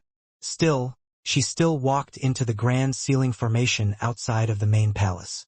As for Adept Blackstone, he appeared as he always did. Barefoot, bald, and pitch black. He leaned on a gnarled staff as he walked forward with a calm smile. The Xia Emperor actually pitted Adept Danju against Adept Blackstone? Based on what we saw from the first round, the Xia Emperor generally pits a strong fighter against a weak fighter, so as to ensure that strong fighters won't clash against each other too early on. Ning shook his head. It seemed as though in the Xia Emperor's eyes, Adept Danju's power should be in the bottom 24 of these 48. Right? Although Adept Danju is quite famous, she still isn't a Fiendgod body refiner. The sloppy Taoist agreed. When key refiners fight against Fiendgod body refiners, they are generally at a significant disadvantage, especially seeing as how all the competitors in this conclave are supreme geniuses. The weaknesses of key refiners are made even more apparent. Ning nodded. It was true. And this was before the tribulation. Upon a Fiendgod body refiner becoming an Empyrean god, his power would immediately be on the same level as a pure Yang true immortal. From this, one could tell how major an advantage Fiendgod body refiners towards the late stages. The battle between Adept Blackstone and Adept Danju was an extremely weird battle. Adept Blackstone only had to use his Fushi staff formation to cause Adept Danju to be completely unable to fight back. In the end, she had to admit defeat. From start to finish, Adept Blackstone hadn't been forced to fight in close combat a single time. What a terrifying Adept Blackstone. This caused Xianxia, Jining, Adept Nine Deaths, Kangujio, and the other geniuses to all memorize what had just happened.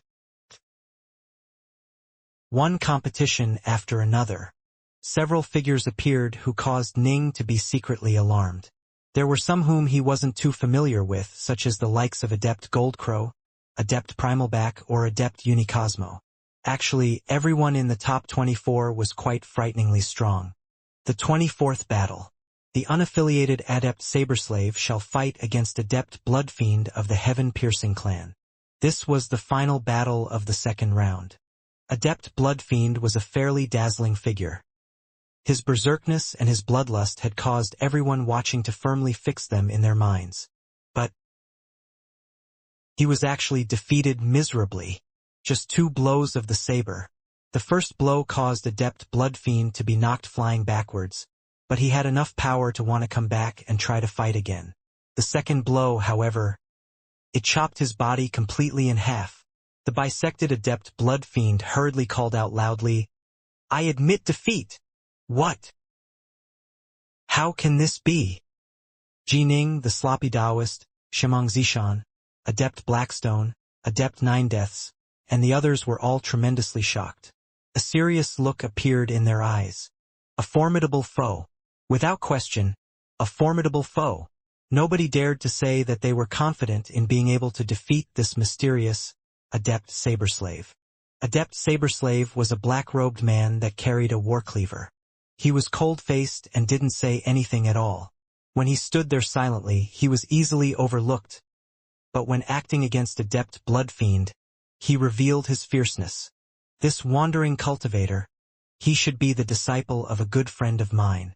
Previously, he didn't cause any stir at all, and I thought that he simply had the same Taoist title. But those 2 saber blows, and his status as a wandering cultivator, there should be no doubt about it. Lu Dongbin's eyes lit up and he laughed as he praised. This good friend of mine once mentioned this disciple of his. He said that his disciple had taken on the Taoist title Saberslave, and had sworn that he would offer everything he had to the Tao of the Saber.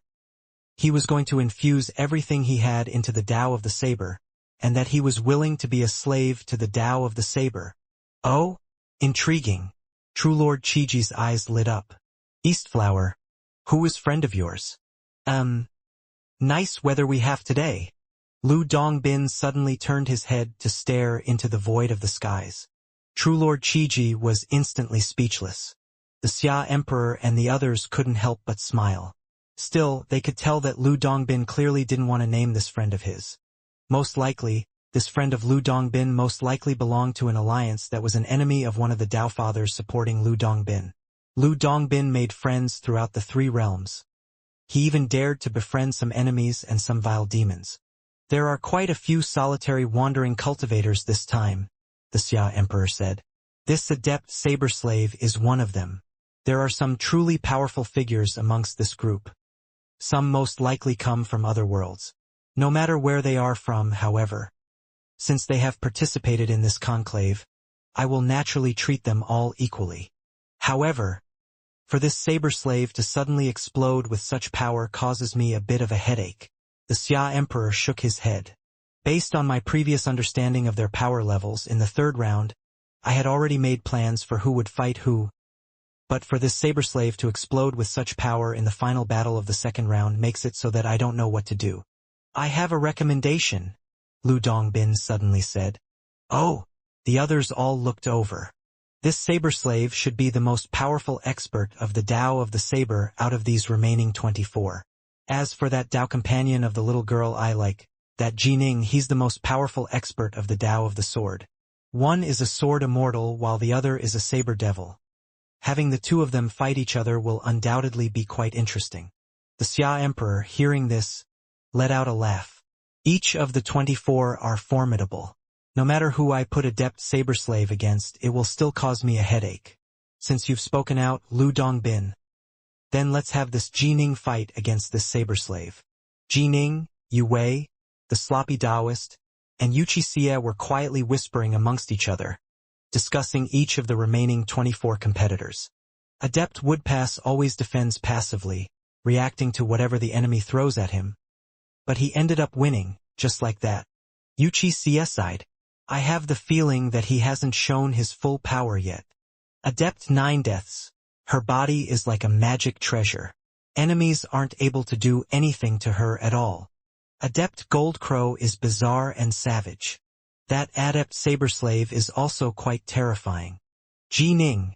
The Xia Emperor isn't going to arrange for you to fight against the sloppy Taoist. Is he? The Xia Emperor wouldn't, unless Senior Apprentice Brother and I both make it into the top 3. They continued to chat amongst themselves. Not a single remaining expert was easy to fight. After all of the 24 were favored by the Xia Emperor. Although it seemed as though Jining, Adept Nine Deaths, Adept Blackstone, Shimang Zishan and the others were the most outstanding, the others weren't much weaker. Perhaps they were hiding supreme techniques, or perhaps they might make a sudden breakthrough. At a time like this, anything could happen. The 24 of you, the Xia Emperor suddenly spoke out. The entire main hall of the Skylight Palace fell silent. All of them listened carefully. The closer they were to the finale, the more cautious the celestial immortals present were. After all, a disciple of Grand Emperor Xuanwu had appeared in this conclave, and one of the final 3 would definitely become the disciple of Taofather Crimsonbright. In the third round of duels, the 12 winners shall each receive 5 million kilograms as a reward, the Xia Emperor said calmly. I hope that you will all use your full power. Don't let it all be for nothing. Ning and the rest of the 24 held their breaths as they waited eagerly. In the first battle of the third round, Jining of the Black-White College shall fight against the unaffiliated Adept Saberslave, the Xia Emperor said. Whoosh, whoosh, whoosh. Countless gazes turned towards Jining and Adept Saberslave. The faces of Wuxia and Yu Wei both changed. They were both looking towards Ning as well. To both of them, Jining was the most important person in their world. Although they had great faith in him, Adept Saberslave's earlier performance had been simply too shocking. In addition, they had the feeling that they hadn't seen the full extent of his power. Ning and Adept Saberslave both began to walk towards the grand ceiling formation outside the palace. It is the 2 of them? The delegates from the 3,600 commanderies and 4 seas who were watching from the Imperial Citadel Plaza were all completely focused. During this past year, they had been relaxing, chatting, eating, and drinking. But these were the final battles between the 96. This was going to be the most dazzling spectacle in this entire conclave. This was especially true now that only 24 remained. Each of them were incomparably amazing, supreme geniuses. In addition, this conclave itself was far more dazzling than previous ones. The top 24 were each capable of being ranked in the top 3 of ordinary conclaves. The sloppy Taoist, Saberslave, Adept Goldcrow, Adept Nine Deaths, and most of the others had originally not planned to come. It was only because their subconscious called them to come that so many peerless monsters had gathered in this place. This Adept Saberslave, when fighting against Adept Bloodfiend earlier, chopped through him as easily as chopping through vegetables. He's terrifyingly strong. Jining was also one of the most dazzling figures in the world of the bright moon diagram of the mountains and rivers. He is tremendously strong as well. For these 2 to fight, it's truly going to be hard to say who shall win. Everyone present couldn't help but hold their breaths. As for the disciples and loose immortals of the Black-White College, which had skyrocketed in fame during this conclave, all of them were extremely nervous. This was because the person who was going to enter battle was Jining, of their own school. Master! Little Qing watched without blinking. Jining! Northmont Baiwei looked towards his good friend as well. When he had first met Ning, Ning was nothing more than a youth of Swallow Mountain. But now, he had become the focal point of attention for the entire Grand Xia dynasty. Within the Grand Ceiling Formation, Jining and Saberslave stood there atop the cloud, staring at each other from afar. Ning carefully inspected Saberslave. The black-robed man who carried a war cleaver appeared to be extremely calm. He was as still as water, and his aura was completely withdrawn. It was indeed easy for others to pay no attention to him. For him to be able to remain so calm at a time like this, for his heart to have reached such a level, when he explodes forth with full power, it will be extremely terrifying. Even I didn't pay any attention to him before he unleashed his full power. Ning was quite cautious. Adept Saberslave was inspecting Ji Ning as well. This delicate-looking fur-clad youth before him seemed to be like a young bumpkin from the vast wilderness, quite ordinary-looking without appearing to be the slightest bit threatening.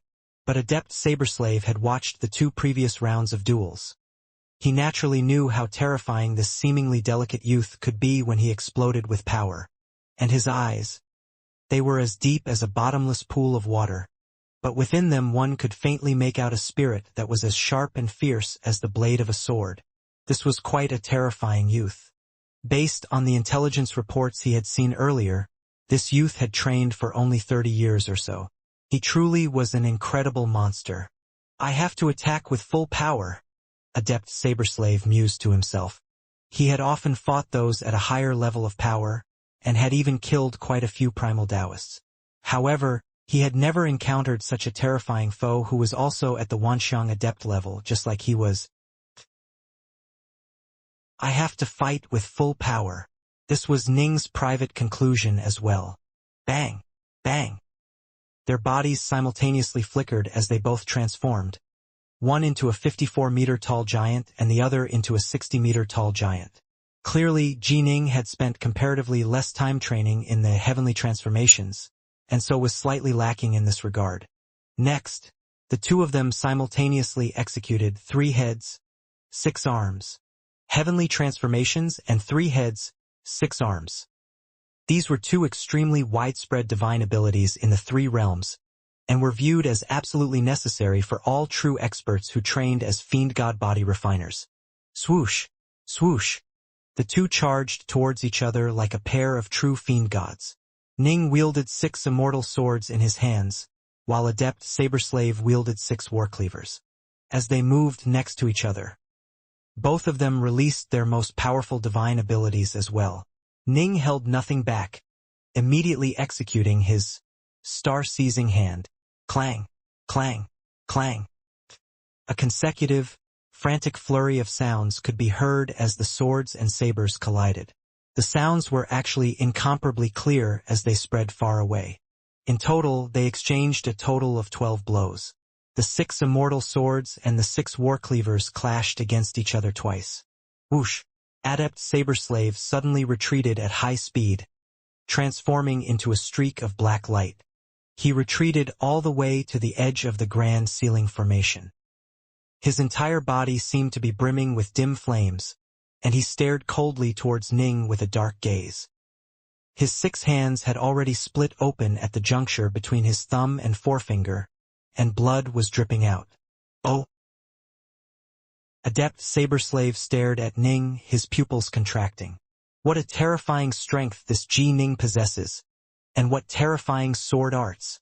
Sabers are single-edged weapons that are thicker at the back, allowing them chop out with even greater force. In terms of weapons, if 2 opponents with equal strength fight against each other, the side wielding a saber will have a greater advantage. But I was actually at a disadvantage. Practitioners of the Tao of the Sword were referred to as Sword Immortals. They were agile, relaxed, refined, and free-spirited. Practitioners of the Tao of the Saber were referred to as Saber Devils. They were savage, brutal, vicious, and ferocious. These were 2 diametrically opposed styles. But in a frontal clash, Adept Saberslave had actually been at a disadvantage. I've reached the 12th stage of the Crimson Bright diagram of the 9 heavens, and my fiend-godlike body is incomparably mighty. I also have the star-seizing hand. In terms of pure strength, I am definitely number 1 in this conclave of immortal destiny. My sword arts are comparable to his saber arts. In a frontal clash, how can he compare to me? Ning felt complete self-confidence. Although he looked like a delicate youth, his physical strength was definitely number 1 in this conclave. His star-seizing hand allowed his hands to explode forth with truly tremendous power. After all, It was ranked as one of the top 10 divine abilities to be invented ever since the universe had been created. Ning refused to believe that in this conclave, there would appear another divine ability that ranked in the top 10 divine abilities of the three realms. That was simply too unlikely. You are the most powerful Wanxiang adept I have ever met. However, a battle isn't just about fighting head-on against your foes. Adept Saber Slave growled. In terms of agility, the Tao of the sword has always been superior to the Tao of the saber, Ning replied tranquilly. As soon as Ning's words came out, swish! Adept Saber Slave, moving like a ghost, suddenly appeared in front of Ning. His 6 arms simultaneously chopped down with his war cleavers, all moving in an extremely strange pattern. It was as though a series of illusions had appeared, each of which was completely silent, either stabbing or hacking towards Ning. Ning immediately used his own windwing evasion, and his 6 arms also executed his own sword arts. His sword light was like silk, dancing and fluttering about in the surrounding area with absolute beauty. It was quite bizarre. There were no sounds of weapons colliding at all. Their sword light and saber light howled past each other repeatedly, seeming to almost clash but then separate before actually doing so. Adept Saber Slave's war cleavers were truly unfathomably strange. Ning's swords were moved about in a profound, agile manner. Ning still held the upper hand. After all, in terms of agility, the Tao of the sword was indeed slightly superior to the Tao of the saber. The saber is my life. Suddenly, a hoarse voice rang out. Adept Saber Slave's eyes suddenly brimmed with a fiery light. His 6 hacking war cleavers suddenly began to move with incomparable speed. One chop after another, they all chopped down towards Ning. The 6 war cleavers seemed to have transformed into the spokes of a wheel. A limitless amount of saber light was constantly descending towards Ning, and Adept Saber Slave's eyes, glowing with fiery light, appeared to burn with insanity. In this moment he had forgotten himself. Only the saber remained. In this world of the saber, fast, faster, fastest, one blow after another. Clang, clang, clang, clang. Ning fought back against his foe, and their 2 figures began to appear in multiple places throughout the grand ceiling formation. The saber light flashed at a simply incomparably fast rate. After all, sabers were single-edged weapons that were used to hack and chop. In terms of raw speed, their attacks had an advantage over the attacks of a sword. Break! Break! Break! Ning, assaulted and pressured by countless saber assaults that flashed as fast as fire, instantly exploded with power. Previously, he had been planning to use this as a chance to temper himself, but he now had no other choices. His 6 immortal swords instantly became unfathomable in their movements. Some were invincibly savage and ferocious, some were as nimble and dexterous as an immortal maiden sewing clothes, while others solely focused on support. You cannot withstand me. Adept Saber Slave had gone completely berserk. In the area around him, a fiery dragon suddenly appeared. The fiery dragon wrapped itself around him as it launched sneak attacks against Ning, disturbing Ning's rhythm. Around Ning's own body, an enormous water flame lotus suddenly appeared. The water flame lotus bloomed open, the petals of the lotus swiveling against each other. Slash! Slash! Blood flew everywhere as the 2 battled with utter madness. Adept Saber Slave could only be described in a single word: fast. Ji Ning, in turn, brought out all of the magnificent splendor of the Tao of the sword. Clang! A war cleaver was suddenly knocked aside, and attached to it was a severed hand. I admit defeat. A hoarse voice rang out. The 2 separated with a swoosh. Adept Saber Slave's entire body was covered in wounds. The wound on his chest was particularly bad. It had torn apart almost his entire chest. His face was covered with many savage wounds, and one of his hands had been severed, causing his war cleaver to fly away. Ji Ning, by comparison, was a bit better off. He only had a single vicious wound on his chest, as well as several wounds that were about to completely finish healing. You weren't completely defeated yet. Ning looked at Adept Saber Slave. With 6 sabers I still lost a hand. With only 5 sabers, you probably would have taken my life. Adept Saberslave gently shook his head. He picked up his discarded warcleaver, then walked out of the grand ceiling formation. Jining walked out as well. All of the Wanxiang adepts within the main hall had extremely solemn looks on their faces. The battle between Jining and Adept Saberslave had been too berserk, too violent. The two had pulled out almost all the stops in their battle, releasing the full power of the Grand Dao of the Sword and the Grand Dao of the Saber, the two Grand Daos that were most suited for attacking. This caused all of the spectators to feel nervousness in their hearts. Many of them would most likely have been defeated had they been the one to encounter Adept Saberslave. Fortunately, it was Jining, a sword immortal, who had been the one to fight. He had managed to suppress this saber devil, and now, Adept Saberslave had admitted defeat, leaving behind the even more terrifying Jining. Jining won. Jining of the Black-White College of Stillwater Commandery won. The Imperial Citadel Plaza was a hubbub of noise. The delegates from the 3,600 commanderies and 4 seas were all excitedly discussing this most recent battle. It had indeed been quite spectacular. This was because the other competitors, such as Xianxia, Adept Nine Deaths, or the Sloppy Taoist, all relied on their hands or on staffs. When they fought, their techniques might be more exquisite or more violent. But in terms of murderous savagery, they were far from being a match for the Tao of the Sword or the Tao of the Saber. Sword Immortals and Saber Devils were highly suited to combat. Previously, the two had easily defeated their foes, but this time when they collided against each other, they finally, truly revealed the strengths of Sword Immortals and Saber Devils, these two major schools of combat. The sight of their battle caused hearts to shudder and grow numb. The sword light, the saber light, any casual blow was capable of slaughtering a primal Taoist. Ning walked back into the main hall of the Skylight Palace, moving behind King Yen and seating himself alongside the sloppy Taoist, Xianxia, and Yue once more. The gazes of many individuals within the main hall all fell upon Ning. I absolutely can't exchange blows head-on against this Jining. I need to use my strengths to seize his weaknesses. Sword Immortals truly are formidable in an all-out fight. I can't take him head-on. The rest of the 24 Wanxiang adept competitors were all pondering. Only when knowing oneself and one's enemies could one win 100 battles without fail. They all knew that Sword Immortals specialized in attacking, and they naturally knew where their own advantages lay as well.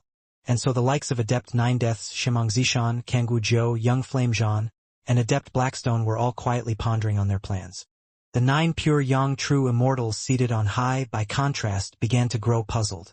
I wasn't able to see it clearly previously, the Immortal Elder of the Northlands said in a suspicious manner. But during the battle between Jining and Saberslave, everything became apparent. In terms of their levels of comprehension regarding the sword and the saber, the two were on par. But when they fought head-on, Jining actually held the upper hand. This Saberslave is the disciple of a good friend of Eastflower. His divine abilities shouldn't be weak. So, this Jining should train in an even more powerful divine ability. Or perhaps the power of the swords he wields is greater. True Lord Qiji nodded as well. Jining has only trained for around 30 or so years, but has already reached such a level. He should have had a tremendous stroke of luck that allowed him to learn a powerful divine ability.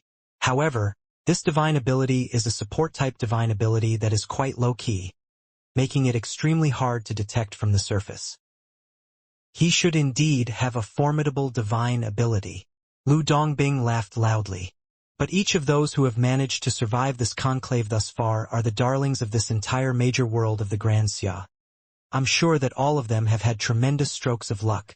Since the universe was established, countless divine abilities have been invented. Some are for attack, others are for suppressing and sealing, others are for poison, while some are for raw strength. They are all different. Jining should have trained in one meant for raw strength, right? His speed isn't exceptionally impressive. They all nodded.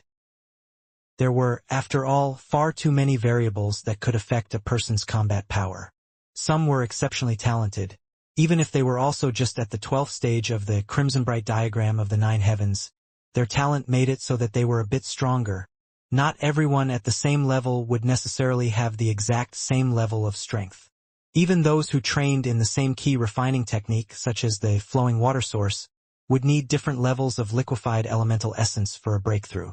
After all, each of them were born with unique bodies that had their differences.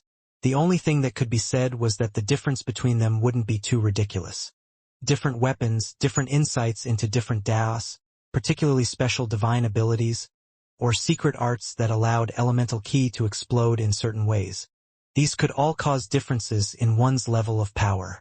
Previously, they hadn't even been able to tell that Ning possessed a powerful divine ability, but in Ning's battle against Saberslave, the two had simply been too similar. One was of the Tao of the sword, the other was of the Tao of the saber. Putting them side by side made the differences very easily detected, which was why the pure Yang true immortals were able to ascertain that Ning should be in possession of a powerful divine ability. But that was nothing special. There were plenty of formidable divine abilities. The imperial treasury of the Grand Xia Emperor even held the Torch Dragon's Eye, one of the top 100 grand divine abilities of the three realms. However, the treasury only held the first part of the Torch Dragon's Eye. It was only suitable for void-level Fiendgods to train in. They didn't have the higher-level training techniques. In truth, a grand divine ability like this, ranked in the top 100 in the entire three realms, shouldn't actually have been transmitted to outsiders, even if it was just the first part. The reason the imperial treasury of the Grand Xia had it was because the creator of the Torch Dragon's Eye, the major power of the three realms known as the Torch Dragon, had died long ago during the era of the primordial world. Ji Ning might have learned a unique divine ability developed by some Empyrean god or major power. The pure Yang true immortals believed. The divine abilities developed by major powers weren't necessarily the most supreme abilities. For example, Grand Emperor Xuanwu. Only his Grand Black Tortoise divine ability was exceptionally famous. He would occasionally develop some other unique divine abilities as well. Some were suited for fleeing, others were suited for defense, while still others were suited for attacking. These types divine abilities, which he would create in a fairly casual manner, were comparatively speaking of much lower value. Only supreme abilities which the creator poured all of their blood and sweat into would become truly precious. For example, the Grand Black Tortoise divine ability of Grand Emperor Xuanwu. Or for example, the Star-Seizing Hand of Taoist Three Lives. In the second duel, the unaffiliated Adept Nine Deaths will battle against Adept Rainflower of the Soaring Immortal School. This was a battle between two women. Adept Nine Deaths had a body like a magic treasure. Adept Rainflower was completely unable to do anything to her. After all, her attacks weren't as powerful as that of a sword immortal like Ji Ning. In this battle, Adept Nine Deaths was the victor. The third duel. The fourth duel. One duel after another. The people watching from the Imperial Citadel Plaza below were all breathless. The Celestial Immortals and pure Yang True Immortals seated within the main hall of the Skylight Palace were all watching attentively as well. The only reason why the pure Yang True Immortals were paying so much attention was because Tao Father Crimsonbright would choose one of them as a disciple. The eighth duel shall we Young Flame Zhan fight against Xianxia. This was a battle that many people cared about. This was because, amongst the 24 competitors, only 4 came from the major clans of the Grand Xia dynasty: Shimang Zishan of the Imperial Shimang clan, Kangwu Jiu of the Kangwu clan, Young Flame Zhan of the Young Flame clan, and Xiangtian Xiao of the Xiangtian clan. Just 4 of them. This proved that, in terms of searching for geniuses, the number of geniuses within the various clans was vastly inferior to the number of geniuses spread out within the entire world. In this battle, Xiangtian Xiao was quite berserk. He completely displayed the legendary valor and savagery of the Xiangtian clan, famous for being willing to challenge the heavens themselves. However, he still lost. His power was indeed quite a bit lower than Young Flame Zhan's. In addition, Young Flame Zhan had been entrusted with the hopes of his clan. He had also gone all out.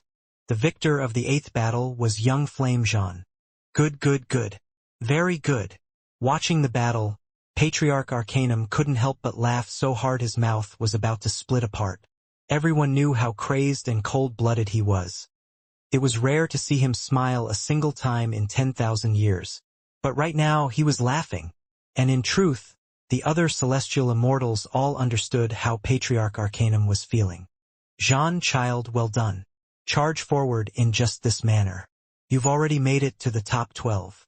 Patriarch Arcanum watched as young Flame Jean walked to his side, then immediately encouraged him. You are very, very, very close to being in the top 3 now. Oh.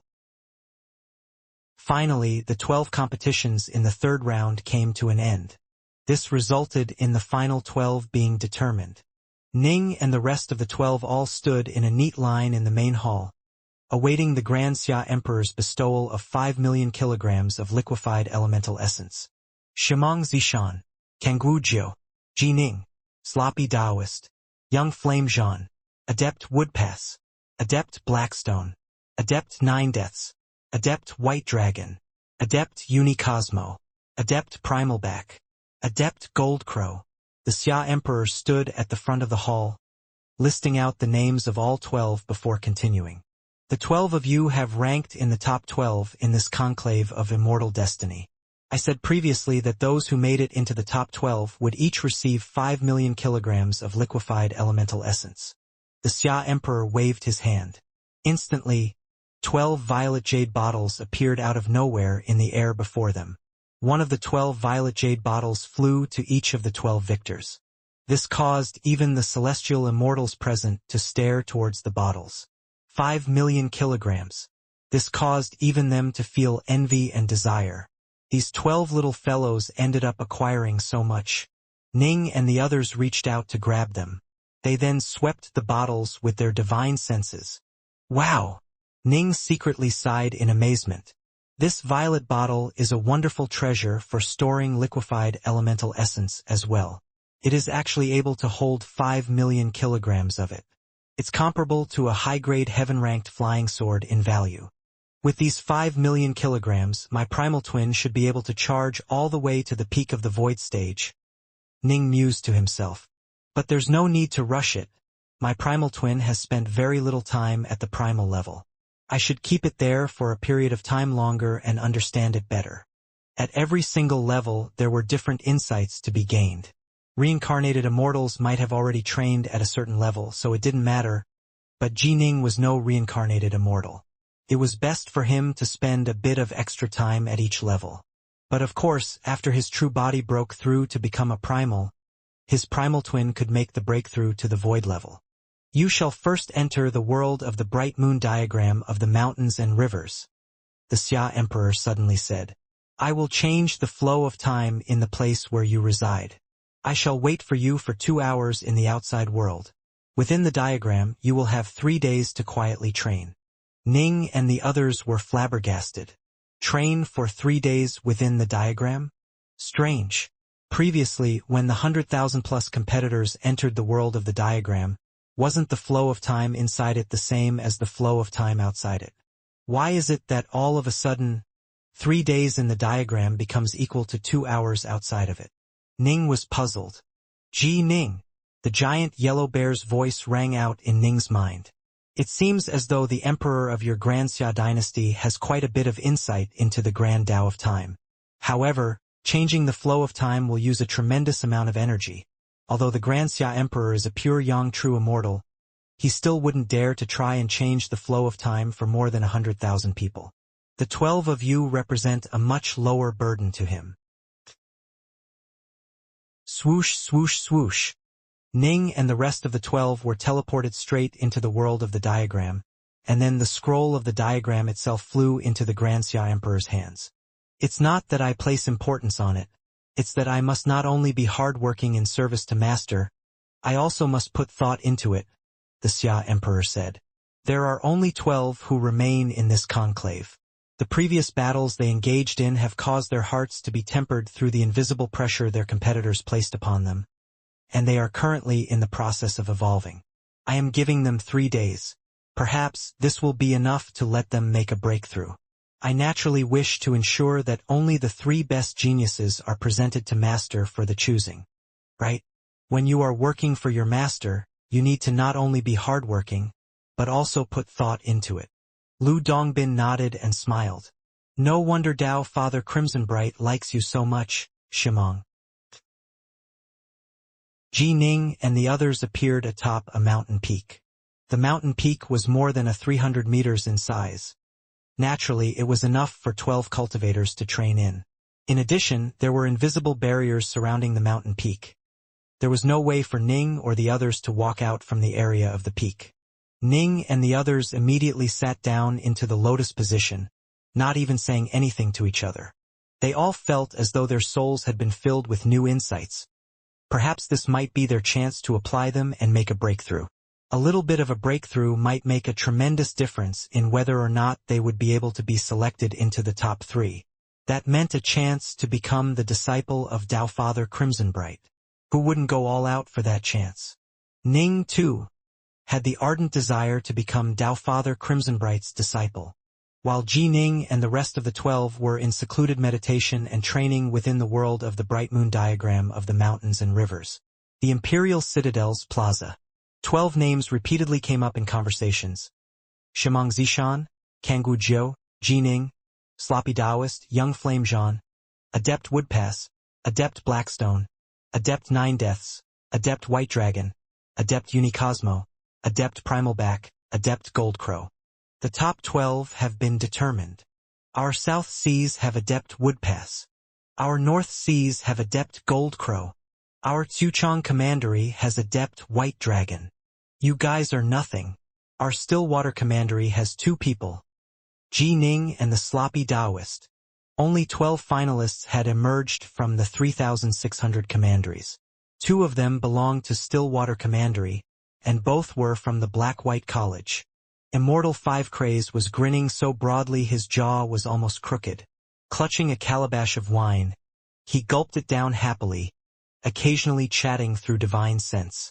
Oh, you are the leader of the Myriad Beast School? Haha, yup, I'm 5 Craze. Yup, Ji Ning and Little Sloppy both belong to our Black-White College. To be honest, Yue of our Black-White College was poisoned. Otherwise, she would have made it into the top 96 as well.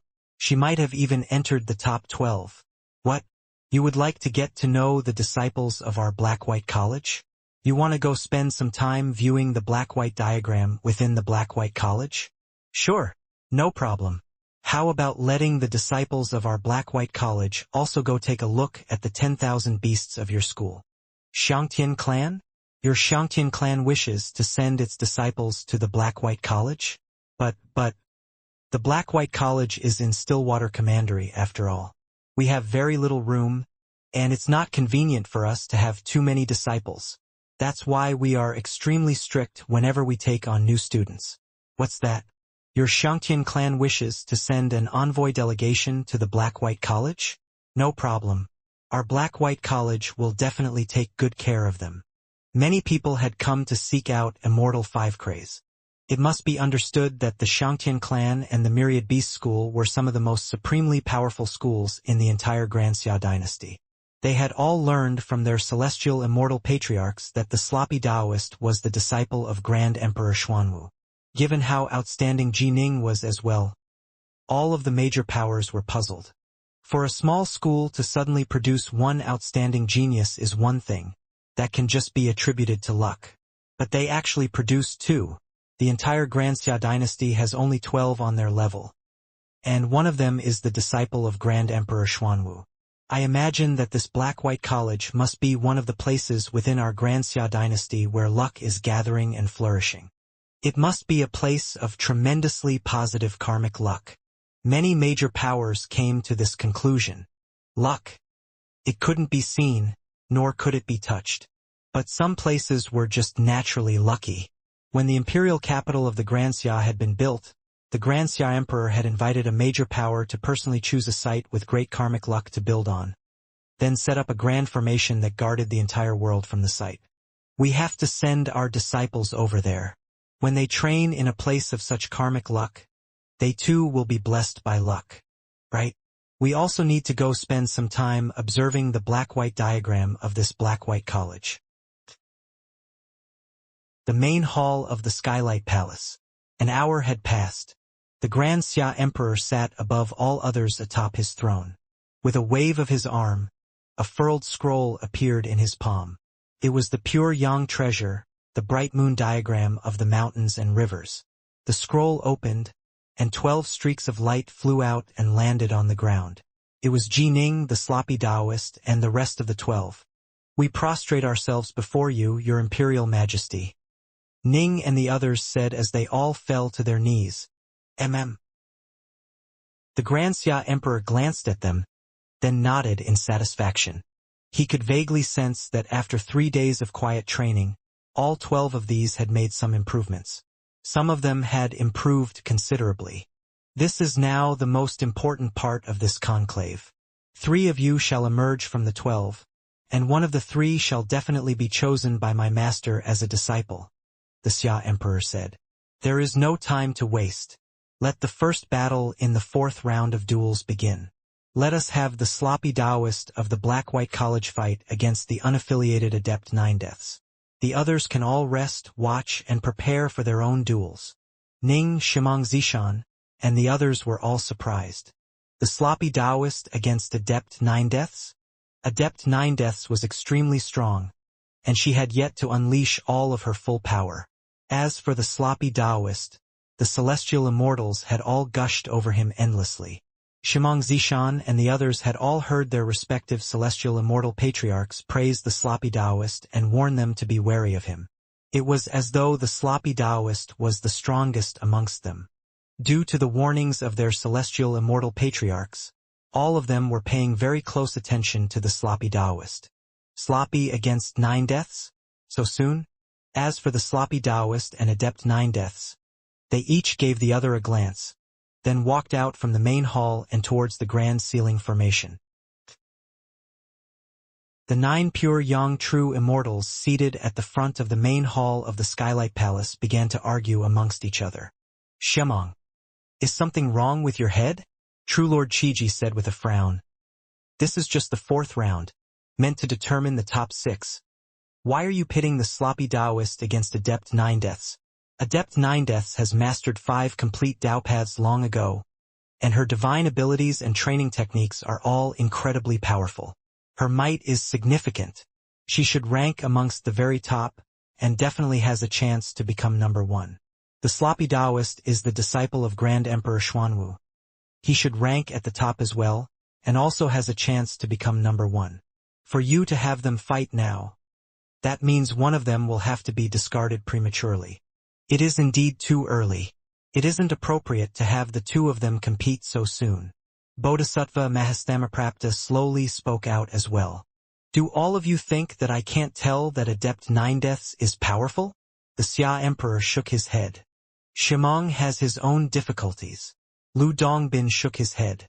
"Actually, by now, I have a favorable impression of 8. But 6 must be eliminated. Thus, no matter how you match them up, at least 2 of the 8 I like will be eliminated." The Xia Emperor nodded. "Right. By now, of these 12, I have a particularly favorable impression of Shimong Zishan of my own clan, Ji Ning, Adept Goldcrow, Adept Woodpass, Adept Blackstone, the Sloppy Taoist, and Adept Nine Deaths. No matter how I match them up, 2 of these 7 will have to end up fighting each other." I pondered for a long time about what to do. The sloppy Taoist is already the disciple of Grand Emperor Xuanwu. Master definitely won't try to steal someone else's disciple. As for Adept Nine Deaths, she's the only female amongst the 7. They stood out. So, I ended up deciding to stop worrying about it and just have the sloppy Taoist and Adept Nine Deaths fight. Whoever wins will stay behind. That's quite decisive of you. The reason you are having Adept Nine Deaths fight the sloppy Taoist is actually because she's female? The other pure young true immortals couldn't help but laugh.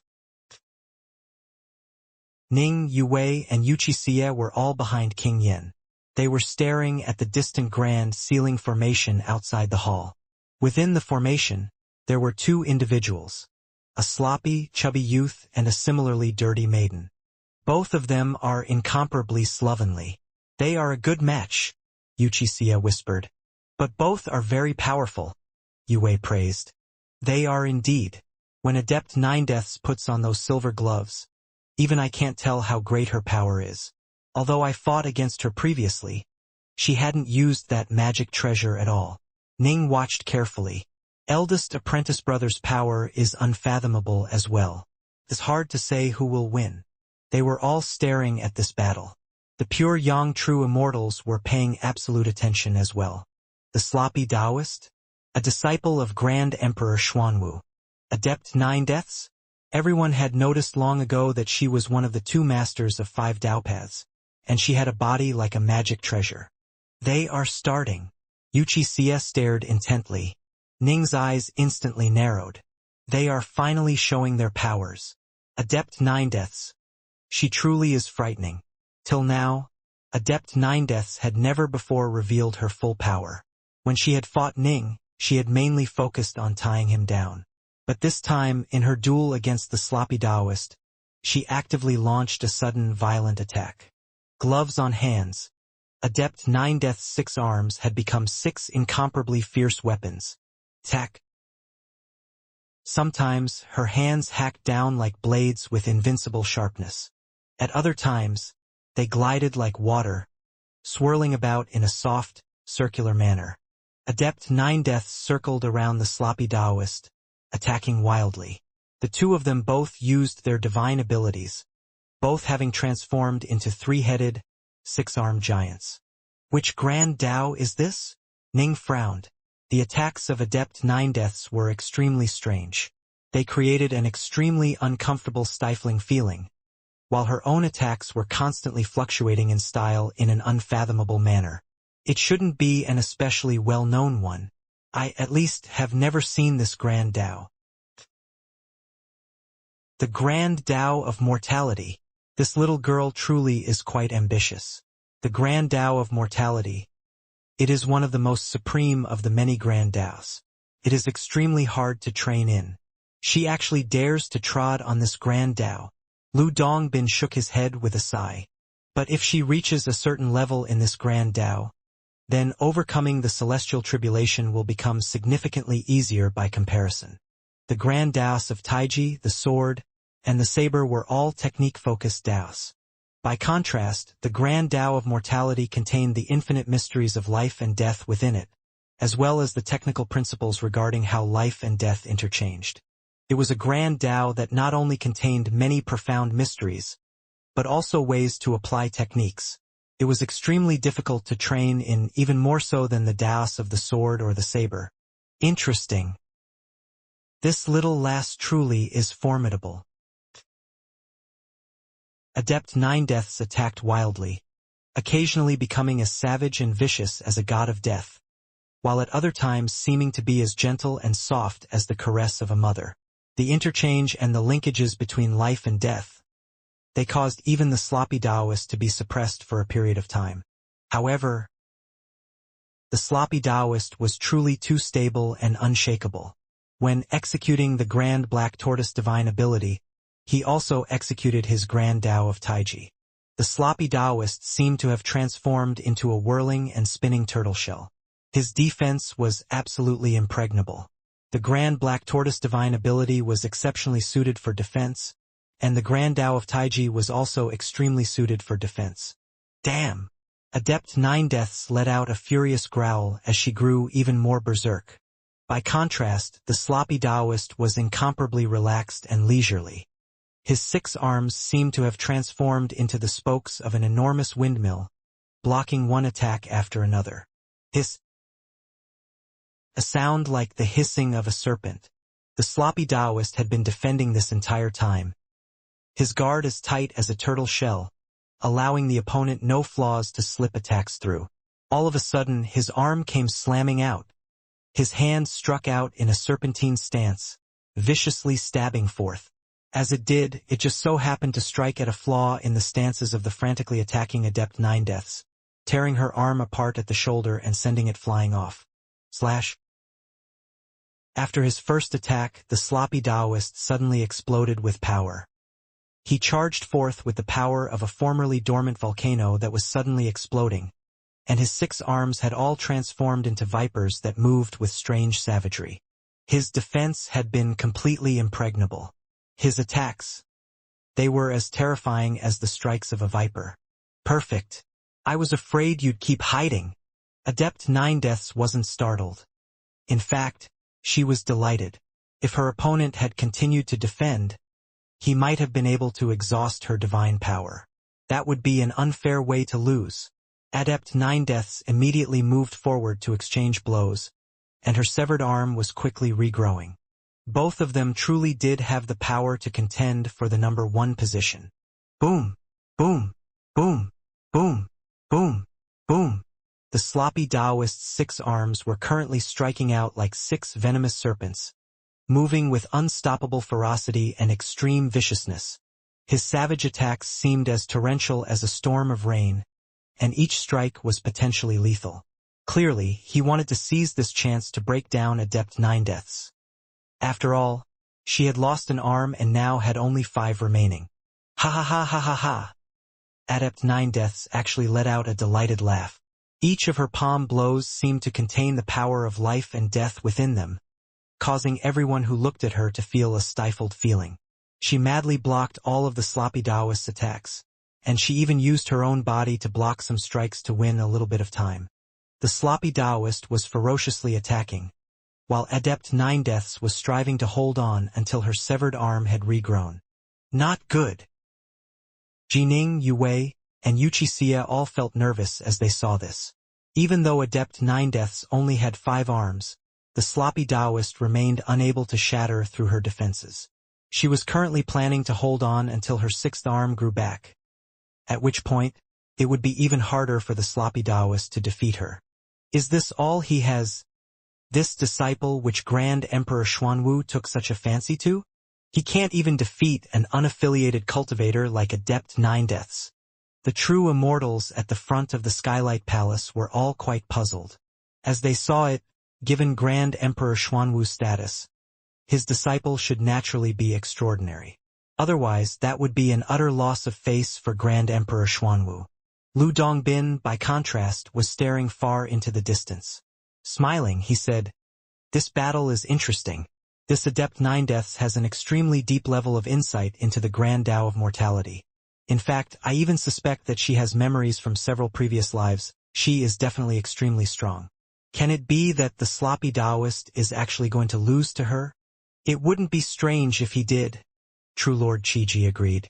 Just because someone is going to become a celestial immortal in the future doesn't mean they cannot lose a battle in the present. Sovereign Hao shook his head. All of the pure Yang true immortals felt that the outcome of this battle was now in doubt. Based on their judgment, both the sloppy Taoist and Adept Nine Deaths had used all of the powers available to them. The sloppy Taoist had an impregnable defense, and his attacks were absolutely savage as well. And yet, he remained unable to do anything to his opponent. This was indeed quite dangerous for him. The sloppy Taoist suddenly took a break from his frantic attacks, beginning to launch a different tempo of strikes. This is? Adept Nine Deaths' face suddenly changed. The sloppy Taoist was currently very calm. His 6 arms moved in unfathomable ways, and at almost all times 4 of them were defending while 2 of them were attacking. They felt like the waves of the sea. Each successive wave was increasingly powerful, and the same was true for the sloppy Taoist's attacks. When defending, he was accumulating power, and when attacking, he would let it erupt forth. Accumulating power, then unleashing it. This sort of strange tempo caused the sloppy Taoist's attacks to slowly become increasingly ferocious. One wave after another continued to merge into each other, causing Adept Nine Deaths to feel increasingly stifled. What is this? Adept Nine Deaths couldn't understand it at all. The waves were growing increasingly savage in power. Boom! The sloppy Taoist suddenly struck out with all 6 arms. They all struck out as fists with a power that felt faintly similar to an enormous black tortoise slamming against the pillars of heaven. Boom! Adept Nine Death blocked the blows but was knocked flying backwards. Her body had split open at many places from the force of the collision, and blood was flowing from the wounds non-stop. Whoosh! The sloppy Taoist took a single step, appearing before Adept Nine Deaths. His 6 fists once more moved to strike out. "I admit defeat." Adept Nine Deaths' discontented voice rang out. She was now using all her efforts to dodge. Only now did the sloppy Taoist come to a halt. The turtle shell runes covering his body disappeared as well as he returned to normal. The dirty face of Adept Nine Deaths was filled with resentment and an unwillingness to accept this. She looked towards the sloppy Taoist. Sloppy Taoist, your level of comprehension of the Tao is limited, and whether I am attacking or defending, I can handle you. So why is it that this last technique of yours became increasingly hard for me to withstand? Until in the end, I had to admit defeat. The sloppy Taoist just laughed. This was a battle technique he had developed after gaining insight into the Grand Black Tortoise divine ability. When he had been transmitted this Grand Black Tortoise divine ability, he had sworn an oath to the Tao of the heavens that without permission, he absolutely wouldn't teach anyone any part of it at all. This technique involved some of the profound mysteries of the Grand Black Tortoise divine ability. Naturally, he couldn't teach it to anyone else. What is the name of this sort of battle technique? Adept Nine Deaths quickly asked. Wave folding. The sloppy Taoist responded to her. Wave folding, one wave after another, folding onto each other. I was trapped within the waves, and death was the only way out. I clearly wasn't weaker than you, but I was still defeated. Wave folding, wave folding? Adept Nine Deaths walked away, murmuring the word wave folding to herself.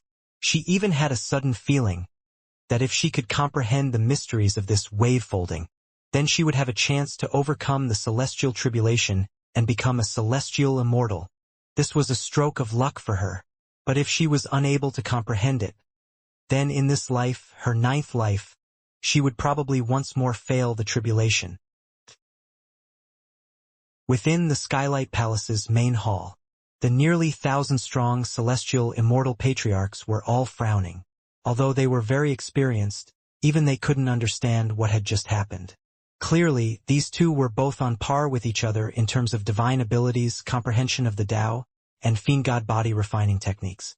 In fact, Adept Nine Deaths was even at a slight advantage. So why, in the end, had she been defeated like this?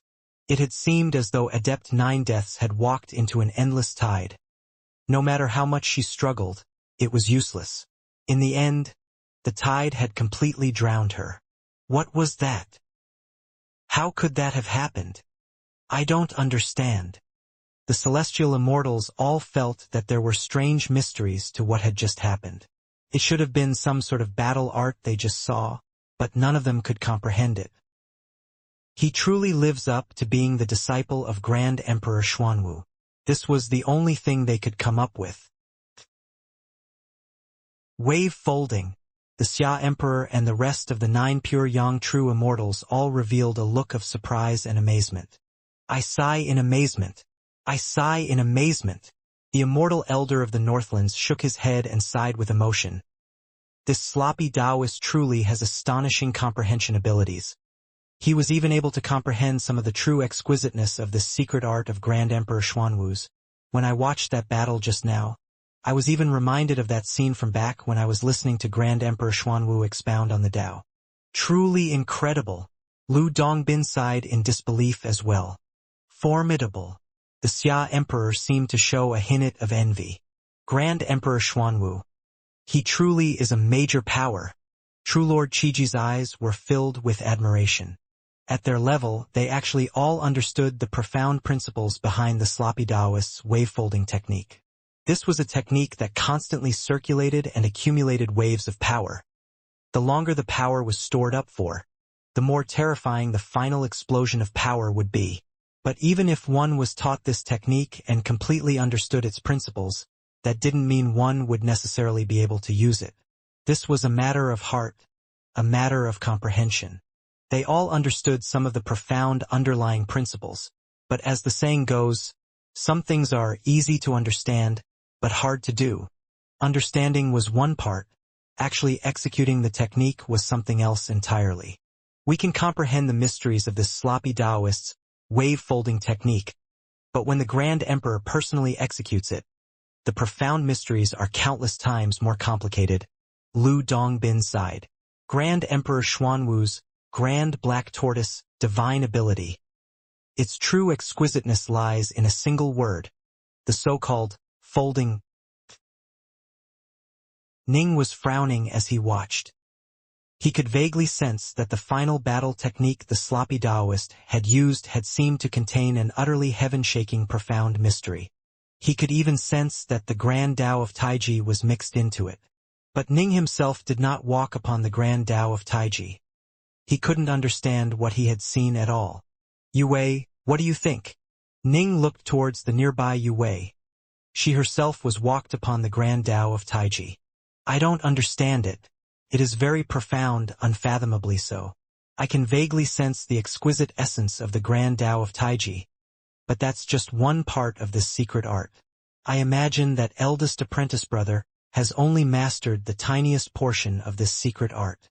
Yue completely couldn't understand the technique either. She couldn't get the slightest bit of insight into it. The celestial immortals were puzzled, while Ning and the others were completely baffled. Just like that, this battle ended. One of the top 6 had been determined. The sloppy Taoist. Rumble. Suddenly, a ripple of the Tao descended within the main hall of the Skylight Palace. Eh?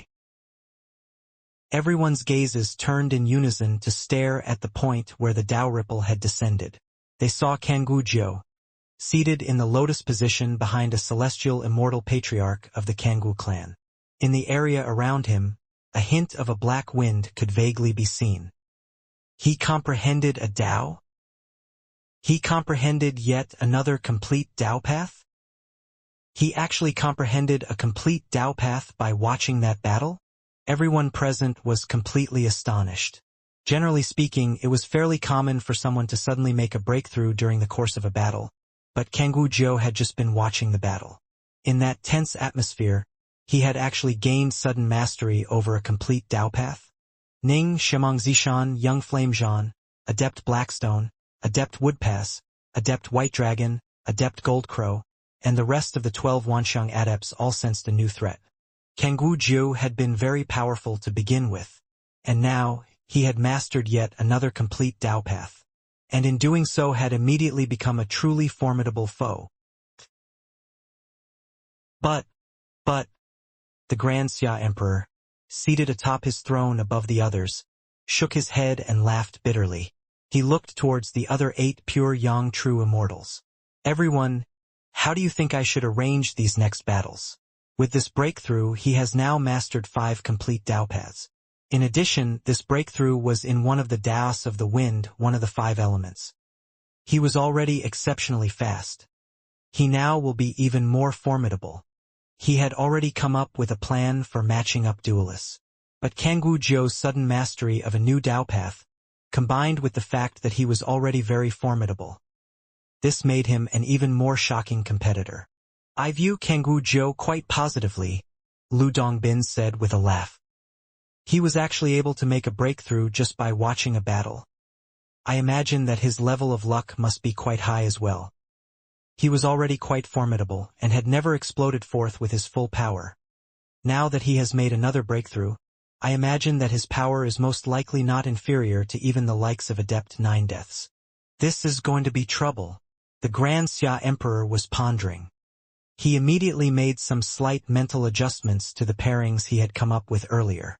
He had originally ranked Kanggu Jiu as number 8 or 9 amongst the 12, but now he ranked him somewhere around the 3rd or 4th. A sudden breakthrough in the main hall of the Skylight Palace. This naturally attracted quite a bit of attention. The celestial immortal patriarch of the Kanggu clan had extremely long eyebrows, and he was currently extremely excited. He stared at Kanggu Jiu, this disciple of his clan. Upon seeing him open his eyes, the celestial immortal immediately said, "Good, good, good. Jiu child, this is an excellent breakthrough. For you to make a sudden breakthrough here in the Skylight Palace must be the arrangement of the heavens. This time you'll definitely make the top 3. The celestial immortal patriarch was almost able to visualize how glorious the Kanggu clan would be in the future. Why did the Kanggu clan necessarily have to submit to the Shimang clan? With Daofather Crimsonbright supporting them, in the future the Kanggu clan would be able to grow and develop to the point where they would be able to sit down with the Shimang clan as equals. The second duel in the fourth round shall see Adept White Dragon of the Divine Dragon Mountain against Kangwu Jiu of the Kangwu clan. The Xia Emperor's voice suddenly echoed in the main hall of the Skylight Palace as well as the vast Imperial Citadel Plaza below. Kangwu Jiu against Adept White Dragon. Every person who had battled through the conclave of immortal destiny to this point was a peerless genius. As if by unspoken agreement, they had all but given up using divine will attacks or spell-based attacks against each other. This was because using magic treasures and elemental ki was not enough to threaten their foes. They all had to rely on divine abilities to battle. Jining had given up the Lesser Thousand Swords formation as well. Boom! Whoosh! Kangwu Jiu and Adept White Dragon were battling savagely against each other. Both of them used Heavenly Transformation and 3 heads, 6 arms. Then each unleashed their respective divine abilities. Adept White Dragon had completely transformed into a snowy white divine dragon, while Kangwu Jiu had exploded forth with a level of speed that was utterly amazing. The only thing that could be seen was a howling wind which flashed with streaks of lightning. Within the berserk lightning, the vague form of Kangwu Jiu could be barely made out. He flashed forward repeatedly at an utterly astonishing speed. It was as though a group of Kangwu Jius were fighting against this single snowy white divine dragon. What terrifying speed! What shocking agility! Everyone was secretly amazed. Ning, Shimang Zishan, the sloppy Taoist, and the others all felt their hearts sink. In terms of speed, Kangwu Jiu had always been ranked number 1 in this conclave. Now, with this additional new breakthrough, his speed and agility had reached an unfathomable new level. In close combat, speed and agility were even more important than strength. What a terrifying Kangwu Jiu! A single overwhelming advantage can be used to great effect everywhere. Just by relying on his absolute advantage in speed and agility, he is an extremely terrifying foe. There was no question about it. In his battle between 2 powerful Fiendgod body refiners, Kangwu Jiu could attack when he wished and could retreat when he wished. He completely controlled the tempo of battle. Although Adept White Dragon was powerful, in the face of Kangwu Jiu's agility and speed, he had no tactical options available at all. In the end, he was defeated. The second of the 6 finalists in this conclave had been chosen, Kangwu Jiu. Good. The long-browed celestial immortal patriarch of the Kangwu clan grew even more excited, and his eyes gleamed with light. He was a celestial immortal. Naturally, he could tell that although by this point there shouldn't be any tremendous differences in power amongst the finalists, Kangwu Jiu was able to make his enemies helpless against him, thanks to his tremendous advantage in speed. If this continued, he would definitely be in the top 3 as well. The Grand Xia Emperor spoke out once more. The third duel in the fourth battle, Jining of the Black-White College shall battle Young Flame Zhan of the Young Flame clan. His voice echoed forth everywhere. Ning was seated by King Yen. His pupils contracted. Young Flame Zhan? The Young Flame clan? It was well publicized that he had a major feud against the Young Flame clan. And his opponent would actually be Young Flame Zhan? Ji Ning. Yu Wei held Ning's hand in her own as she looked at him. Be careful. Right? Ning nodded. By now, none of the remaining opponents could be underestimated. On the other side, Patriarch Arcanum's face had changed slightly as well. Jining? He had long ago desired to find a chance to get rid of Jining, but compared to the chance of having a clansman becoming the disciple of Taofather Crimsonbright, getting rid of Jining was much less important. He had put that in the back of his mind, and his entire focus was on Young Flame Zhan making the top 3. Zhan, child. Patriarch Arcanum looked at Young Flame Zhan, who was by his side. He instructed mentally, this Jining is a sword immortal. He's most skilled in attacking and battling. There is no need for you to fight him head-on. And your talents don't lie in fighting head-on either. Use your strengths to strike as his weaknesses. You absolutely can win. Young Flame Zhan nodded gently as well. This battle, it was more important than life or death. Whoosh! Young Flame Zhan immediately walked over towards the outside of the main hall. Shimang, when you instructed Jining and Young Flame Zhan fight, Why is it that I felt as though the atmosphere within the Skylight Palace became a bit strange? Those celestial immortals seemed to be looking at Jining and young Flame Zhan in a rather queer manner, Lu Dongbin said, puzzled. The other pure Yang true immortals had noticed this as well. The Xia Emperor laughed loudly. Everyone, you don't know this, but there is a feud between Jining and the Young Flame clan. To be honest, it's actually become a bit of a legend. Legend? Lu Dongbin and the others all began to listen carefully. All of these true immortals had arrived after this conclave had already begun. They didn't have much of an understanding regarding these Wanxiang-level geniuses of the Grand Xia dynasty. Naturally, they didn't know of the matters between Ning and the Young Flame clan. The only reason the Grand Xia Emperor himself knew about it was because he had collected intelligence reports on all of the geniuses, which was why he learned of it. The Young Flame clan had a member known as Young Flame Nong, who was going to be their next clan leader. And in the end, that death sworn which the Young Flame clan sent out ended up being killed by this Ji Ning's primal twin, the Xia Emperor said with a loud laugh.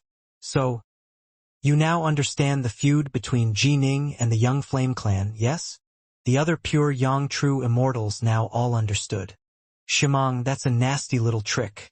You know that there is a feud between them, and yet you intentionally set them up against each other.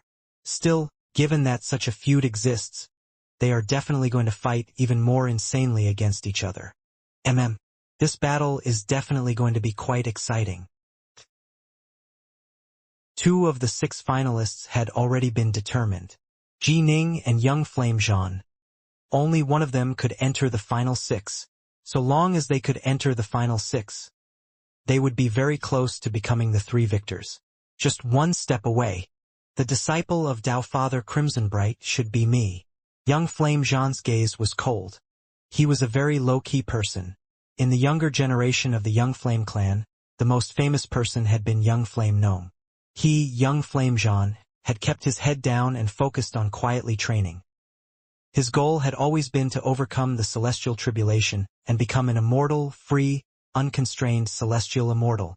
He had never held that playboy Young Flame Nong in any regard at all. Young Flame Nong merely relied on the affection of the patriarch. He would only be able to dominate for a period of time. To become a disciple of a Tao Father. This is indeed a chance that rarely comes even after 1,000 reincarnations. I have to seize it. Young Flame Zhan walked into the Grand Ceiling Formation, then stared at the distant Ji Ning. The 3 realms are unfathomably mysterious. After I become Tao Father Crimsonbright's disciple and have the guidance of a Tao Father, I shall be able to advance along my path in a faster, more stable manner. Ji Ning knew very well that personal hard work and comprehension abilities were only part of it. Luck and fate were another part. For example, if he hadn't had the Nuwa painting visualization technique as he had worked hard under the tutelage of his father, Jia, although he still might have been able to surpass his father and become a major figure of Stillwater commandery after a few centuries, it was thanks to the Nuwa painting that his rise to prominence had become more than 10 times faster. In fact, were it not for the Nuwa painting, he probably would have died when he had entered the underwater estate. Strictly speaking, without the Nuwa painting, Ning's talent might not have been high enough for the underwater estate to even teleport him inside. An initial advantage snowballs into continuous advantages. To walk farther, to make it to a higher position, to become a major power of the 3 realms. One had to seize every single opportunity possible. I am definitely going to enter the top 3, and perhaps even become number 1. Ning looked towards Young Flame Zhan. This Young Flame Zhan, he's a stumbling block. A tiger blocking a critical juncture in my path of immortal cultivation. I must annihilate him. Their gazes collided from far away. Even their gazes seemed to be striking at each other. Everyone could sense the resolute aura emanating from the 2. Either I can live or he can. We cannot coexist. Boom! Boom! Their bodies moved at the same instant as both transformed into 3-headed, 6-armed giants. Ning's 6 arms were holding 6 immortal swords, while Young Flame Zhan's 6 arms were holding onto 6 long black whips. Ji Ning, although your swordplay is indeed formidable, I perfectly counter you. You will definitely lose. Young Flame Jean's voice echoed forth from his chest as his 6 arms struck out. The 6 long black whips began to dance, each one contorting and twisting in the air like an enormous, coiling black serpent. The whips were tipped with a series of sharp spikes, and were also covered with runes. A powerful aura sprang out from each of them. Young Flame Jean, once you get into close combat with me, you will definitely lose. Ning's voice was also incomparably valorous and echoing. Although both their words held some degrees of truth, they were actually trying to cause their opponents' Dao hearts to become unstable. At their level, if their Dao hearts became the slightest bit unstable, then the amount of power they could unleash would be slightly lessened. If a strike at a critical moment was slightly weaker, one might be defeated. Ning was pondering to himself. Young Flame Jean is an expert in using whips. Once one whip entangles me, the other whips will come to surround me as well. By then, I will be in serious trouble and might even lose. Thus, I absolutely cannot give him that chance. That means I can't be too straightforward and rely on brute force. In this battle, I need to focus on agility. Against different opponents, different battle tactics were needed. Suddenly, the 2 of them, who had been speaking and sensing each other's auras, suddenly began to charge forward. The battle had instantly begun. Swish! Swish! A water flame lotus bloomed around Ning. He stood at the pistol within the center of the lotus within the leaves. This water flame lotus was capable of affecting the opponent's whips. Although the amount of influence was minuscule, it was enough to be of tremendous help in this fight. Rumble! Rumble! Rumble! 3 long black whips simultaneously lashed out, unleashing crackling sounds of thunder as they did. They were like 3 black flood dragons, containing an incomparably dominating power. As for the other 3 long black whips, they silently struck out like deadly vipers towards Ning as well. Ning brandished his immortal swords while doing his best to close the gap with his foe. The closer they were to each other, the greater his advantage was. Whips. They needed sufficient space to unleash their power. The closer they were in distance, the less of a threat a whip would be. Crackle. Swordlight like silk. Silken rays of swordlight flew about in midair, constantly colliding against the whips. The flying, dancing silken rays of swordlight carried an incomparable resilience. They came out in an interconnected, unending cycle. What tremendous strength! From this first exchange, young Flame Jean immediately sensed how terrifying Ning was. Although Ning had not chosen to fight him head-on, and had instead chosen to rely on a sword technique that was like water, repeatedly carrying away the strikes of the long whip. Each time the swordlight and a whip collided, a terrifying tremor of power would be unleashed. Young Flame Jean even felt as though his 6 arms were beginning to slightly grow numb. Each time he lashed out his whip, they were knocked to the side. After using the star-seizing hand, Ning truly did have an absolute advantage in terms of power against him. Immortal 5 Craze of the Black-White College, Uncle White, Little Ching, Yue, Yuchi-Xia, and the others were all watching nervously. Patriarch Arcanum was incomparably nervous as well. Both Ji Ning and young Flame Jean seemed to be quite cautious in their clashes. They were both familiarizing themselves with their opponent's techniques, giving their foe no chances at all. Kill him! Kill him! Patriarch Arcanum's narrow eyes flashed with cold light as he quietly chanted these words to himself. Suddenly, within the grand ceiling formation, young Flame Jean's 6 arms suddenly, simultaneously changed. His arms actually became covered with many black scales, as though he himself had transformed into serpent as well. His arms instantly became soft and boneless. His whip strikes, which had previously been savage and vicious, immediately became softer and more insidious as they frantically moved forward to encircle and bind Ning. Young Flame Jean has lost for sure. Upon seeing young Flame Jean execute this divinine ability, and upon seeing how the whip grew even more insidious and soft in its movements, the Xia Emperor couldn't help but shake his head and say these words. Indeed, young Flame Jean lost his composure. He actually made a mistake like this. Lu Dongbin shook his head disdainfully. Ji Ning has been extremely cautious and hasn't used any power attacks. Thus, young Flame Zhan's whips seemingly held the upper hand for a while. In reality, however, Ji Ning's attacks are the most powerful amongst the top 12. Just because he didn't reveal his fangs doesn't mean that he isn't powerful. Rather, he was just being cautious against whip-type weapons. Who would have thought that young Flame Zhan, frantic to achieve victory, would have immediately used this divine ability as soon as he held the upper hand. He wants to use the whips to try and entangle and bind Ji Ning, but in reality, he's doomed himself. Pure Yang true immortals had exceptional judgment. They saw right away, as soon as young Flame Zhan executed this unnamed divine technique, that the divine technique was meant to make one's arms soft and boneless, so as to allow the movements of the whips to become even more insidious and softer as well. However, this caused the strength of the attacks to actually drop. In this battle between Ning and young Flame Zhan was already at an absolute disadvantage in terms of strength. And now, he was being so hot-headed as to execute this divine technique and further lower his own strength. Wasn't this the same as dooming himself? Ning had started off quite cautious, and his 6 immortal swords flowed like water in an airtight defense. Young Flame Zhan, upon seeing this, had immediately used a divine ability to make his arms soft and boneless, making his whip movements even more softer and insidious as well. He thought to himself, although my strength will lessen slightly, the movements of my whips will become even more unfathomable and insidious.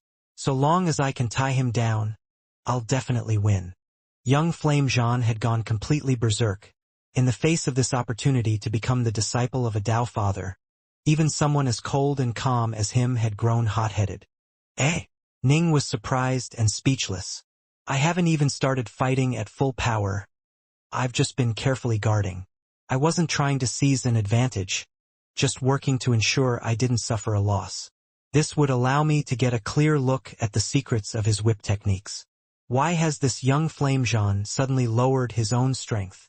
Upon discovering the changes in young Flame Zhan's whips, Ning felt surprised and perplexed. He's dooming himself. Ning trained in the Crimson Bright diagram of the 9 heavens. His divine ability was the star-seizing hand. In terms of raw strength, he had an absolute advantage. He was just being very careful and cautious, but his opponent actually lowered his own strength in a frantic rush towards victory. He's delivering a present to my door. Ji Ning suddenly exploded with power. Whoosh, whoosh, whoosh, whoosh, whoosh, whoosh. 6 brilliant streaks of sword light flashed through the air, each one incredibly dominating and savage. The power of the star-seizing hand and his fiend-god-like body simultaneously exploded forth. Boom! A black whip was blasted away as soon as Ning's sword light brushed past it. The difference in power between the two was simply too great, causing the whips to be blasted away. Although young Flame Zhan managed to keep his grip on it, the skin between his thumb and forefinger had split apart and blood was leaking out. The 6 streaks of sword light, carrying extraordinary savagery and ruthlessness, swept, chopped, and slammed against the whips, blasting all of them apart. Whoosh! Ning instantly charged right next to young Flame Zhan. Young Flame Zhan was tremendously shocked. His face instantly turned ashen as he realized that he had acted too impetuously and rashly. He had completely underestimated Ji Ning. Previously, he had watched Ji Ning's other battles, but only now did he realize how savage and powerful Ji Ning's attacks actually were.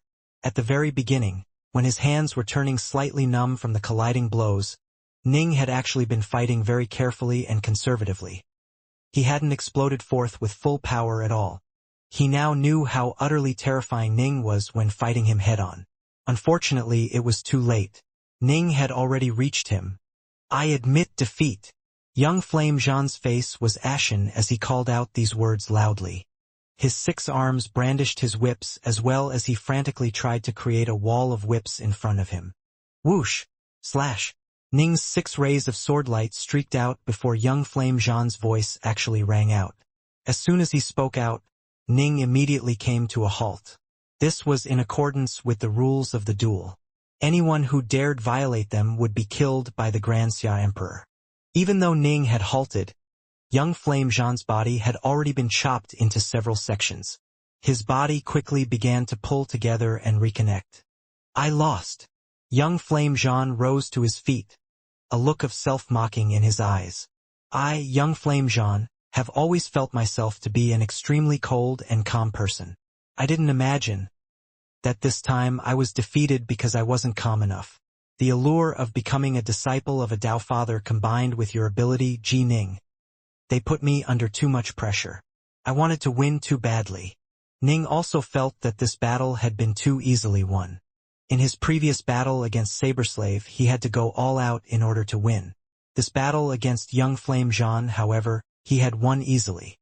He had actually been fighting very carefully and conservatively, for fear of the unpredictable movements of the whip. In truth, amongst the top 12, all of the pure young immortals, including the Xia Emperor and Lu Dongbin, felt the most favor towards the sloppy Taoist, Ji Ning, Shimang Zishan, Adept Blackstone, Adept Woodpass, Kangwu Jiu, and Adept Goldcrow. As for young Flame Zhan, they actually didn't hold in much favor. Still, any of the top 12, no matter how weak, shouldn't have been defeated so calamitously. If he hadn't been in a rush to win, and had instead moved to make the blows of his whips more powerful, so as to counter his disadvantage in strength, Ning probably would have had to first understand and familiarize himself against the whip technique. Useless thing. Patriarch Arcanum gave young Flame Zhan a glance, his gaze filled with nothing but ice. You knew that his attacks were powerful, but still lowered your own strength. You are utterly useless. Young Flame Zhan sat down in the lotus position silently. Patriarch Arcanum felt like his belly was filled with fire, but he had forgotten that all the things he had told young Flame Zhan earlier had actually also contributed to young Flame Zhan being insufficiently calm. Calm, even in the face of a tremendous stroke of fortune, one still must be calm. This was a tremendous fall for me. Patriarch Arcanum even cursed me as useless. I imagine that upon my return to the clan, the other high-level clan members will also be filled with endless rage. Young Flame Zhan came to a decision. Since I would have to endure the mockery and insults of others within the clan, after this conclave concludes, I shall leave the clan and go adventuring. He had always been an extremely calm person. This rare case of hot-headedness had caused him to lose his chance. This was a tremendous loss to him. But one learns wisdom from each setback. He became even calmer as he coolly reflected on the path he should take in the future. The Xia Emperor had originally viewed 7 favorably. He had been forced to decide on having the sloppy Taoist and Adept Nine Deaths fight, but then Kangwu Jiu had unexpectedly made a breakthrough. The number of people the Xia Emperor viewed favorably had suddenly risen to 8 as a result. Of the 8, the sloppy Taoist and Adept Nine Deaths had already fought. But what should his next arrangements be? In the 4th duel, Adept Woodpass battled Adept Primalback. Adept Woodpass was like a human-shaped tree. He was too sturdy and resilient, seemingly even tougher to deal with than the sloppy Taoist.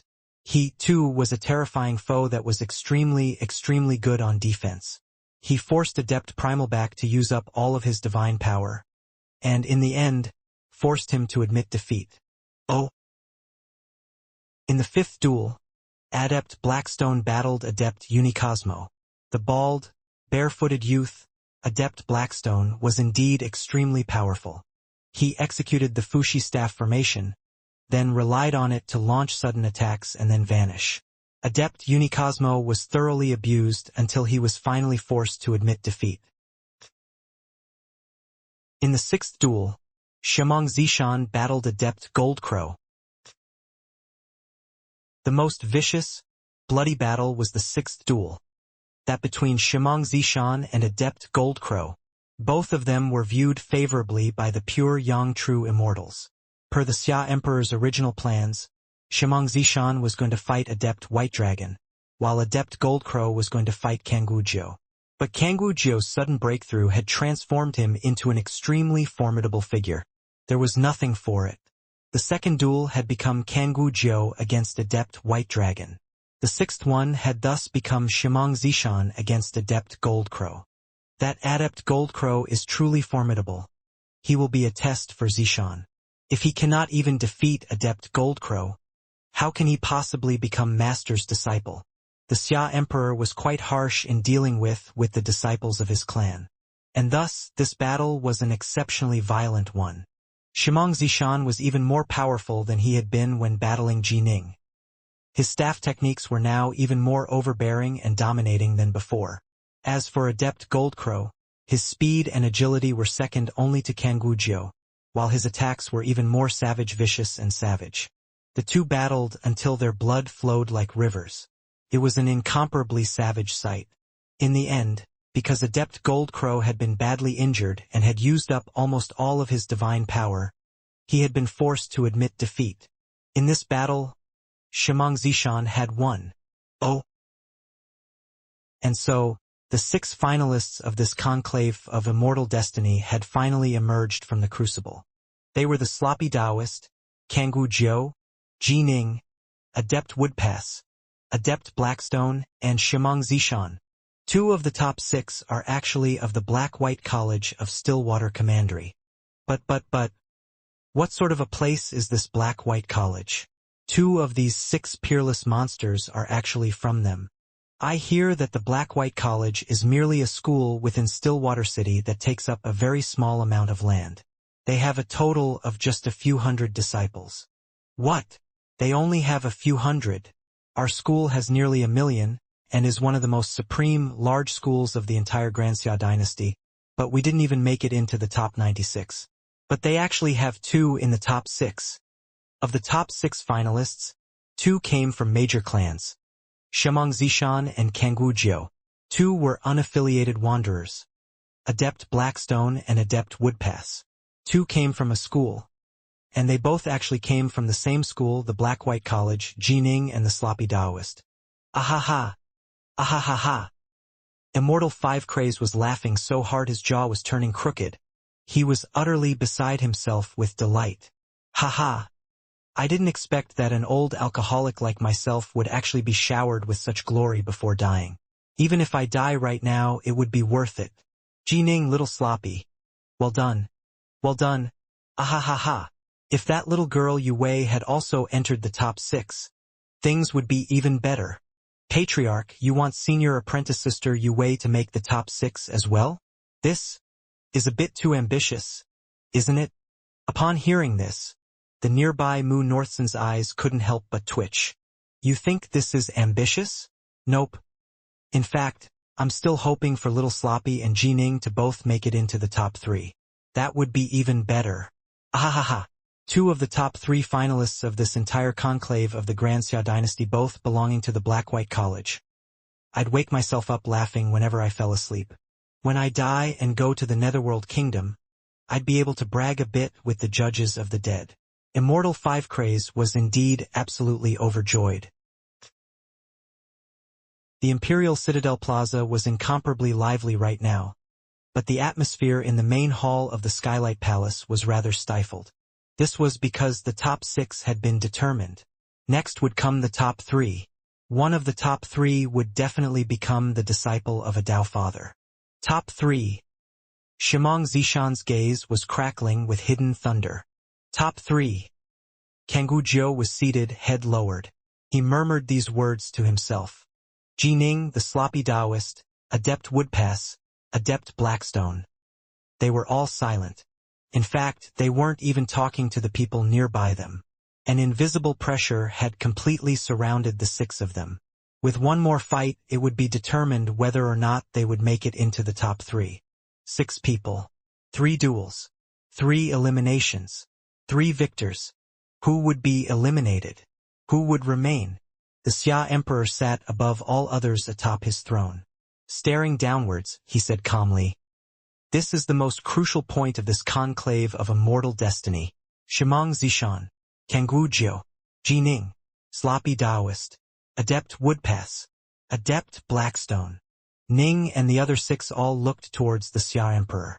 This next round will determine which 3 of you 6 will have the chance to be chosen by Master as a disciple.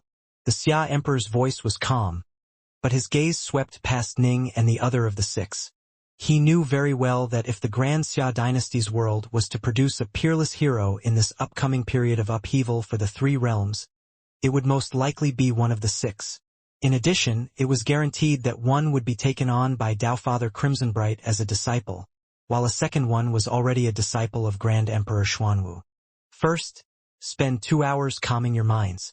After 2 hours, the final, crucial battles shall begin, the Xia Emperor said calmly. Ning and the rest of the six were instantly stunned. Calming their minds for 2 hours? The pressure of making it into the top 3 had already made it hard for them to even breath. They were all prepared to start beginning their one-on-one duels. But who would have imagined that the Xia Emperor would instruct them to spend 2 hours calming their minds? After 2 hours, the duels shall begin. These duels shall be the fulcrum on which your destinies shall turn. The Xia Emperor said calmly, then fell silent. Xiamong, you are quite the tormentor, Lu Dongbin said with a smirk. As the saying goes, death isn't frightening. The terror you feel right before dying is what is frightening. If they were to compete right away, that'd be one thing, but you insisted on delaying for 2 hours. During these 2 hours, the invisible pressure they are feeling will most likely torment all of them. How can a chance to become a Taofather's disciple be so easily given? The Xia Emperor said calmly. The 9 of us all encountered countless life and death tribulations before making it to our present levels. They, however, are merely Wanxiang adepts.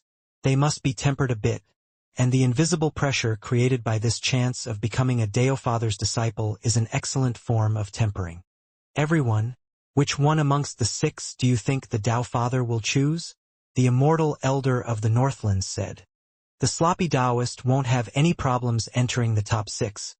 But he is already the disciple of Grand Emperor Xuanwu. There's no way the Taofather will choose him. It might be Shimong Zishan. Shimong Zishan's dominating aura is bone-deep, and he is most likely being assisted by the karmic luck that surrounds the Shimong clan. As long as he can become the Taofather's disciple, his future potential will be limitless. I favor that bald, barefoot youth. I keep on feeling as though I can sense the shadow of the Shinnong clan on him. The human race was the most powerful of the countless races of the 3 realms. In the primordial world which Pangu had established after creating the universe, after Maiden Nuwa created humanity, the human race began to flourish non-stop. They learned, they grew powerful, and they began to embark upon the immortal path. And so even as far back as the era of the primordial world, mankind had already given birth to countless supreme powers. The emperor of mankind, the divine farmer Shinnong, was one of them. Mahastamaprapta, is something wrong with your head? That bald, barefoot lad uses the Fushi staff formation. If anything, he arguably has a connection to the Fushi clan. I favor Ji Ning. This Ji Ning has trained for just 30 years, but he's already such a monster. His talent is limitless. Perhaps the Taofather shall choose Ji Ning. I think Adept Woodpass is not bad. I favor Kangwujiu. The Xia Emperor and the rest of the 9 pure Yang True Immortals each had their own favorites amongst the top 6, aside from the sloppy Taoist. Ji Ning, Yu Wei, Yuqi and the sloppy Taoist were currently seated together. Yu Wei and Yuqi looked at each other, not daring to say a word. As for Ning and the sloppy Taoist, they were silent as they meditated calmly. Yu Wei, the 2 of them are... Yuqi sent a worried mental message. Don't worry about them. Although both their Tao hearts are formidable, the allure of becoming a Taofather's disciple is simply far, far too great. In addition, this is the final, critical battle. It's good for them to sit quietly for a time and temper their Tao hearts, Yu Wei said. Her training experience was, comparatively speaking, much greater. After all, she had her memories from her past life. Although Ning also had memories from his past life, not only was his past life a short one, he had also been an ordinary mortal. Time flowed on. In the blink of an eye, 2 hours passed. The 4th round, the most important round. The Xia Emperor's voice suddenly rang out. Swish, swish, swish, swish, swish, swish. Ji Ning, the sloppy Taoist, Shimong Zishan, Adept Blackstone, Kangwujiu, and Adept Woodpass. Their gazes turned scorchingly hot as they simultaneously turned to look towards the Xia Emperor. After careful consideration, the 6 of you shall fight these 3 battles. In the first battle, the sloppy Taoist shall fight Adept Woodpass. In the second battle, Adept Blackstone shall fight Kanggu Jiao. In the third battle, Ji Ning shall fight Shimang Zishan. His voice was deep and resonating. It echoed throughout the hall. Ning and the rest of the 6 instantly turned their gazes towards their respective opponents. The sloppy Taoist and Adept Woodpass both appeared to be simple, honest, good-natured individuals.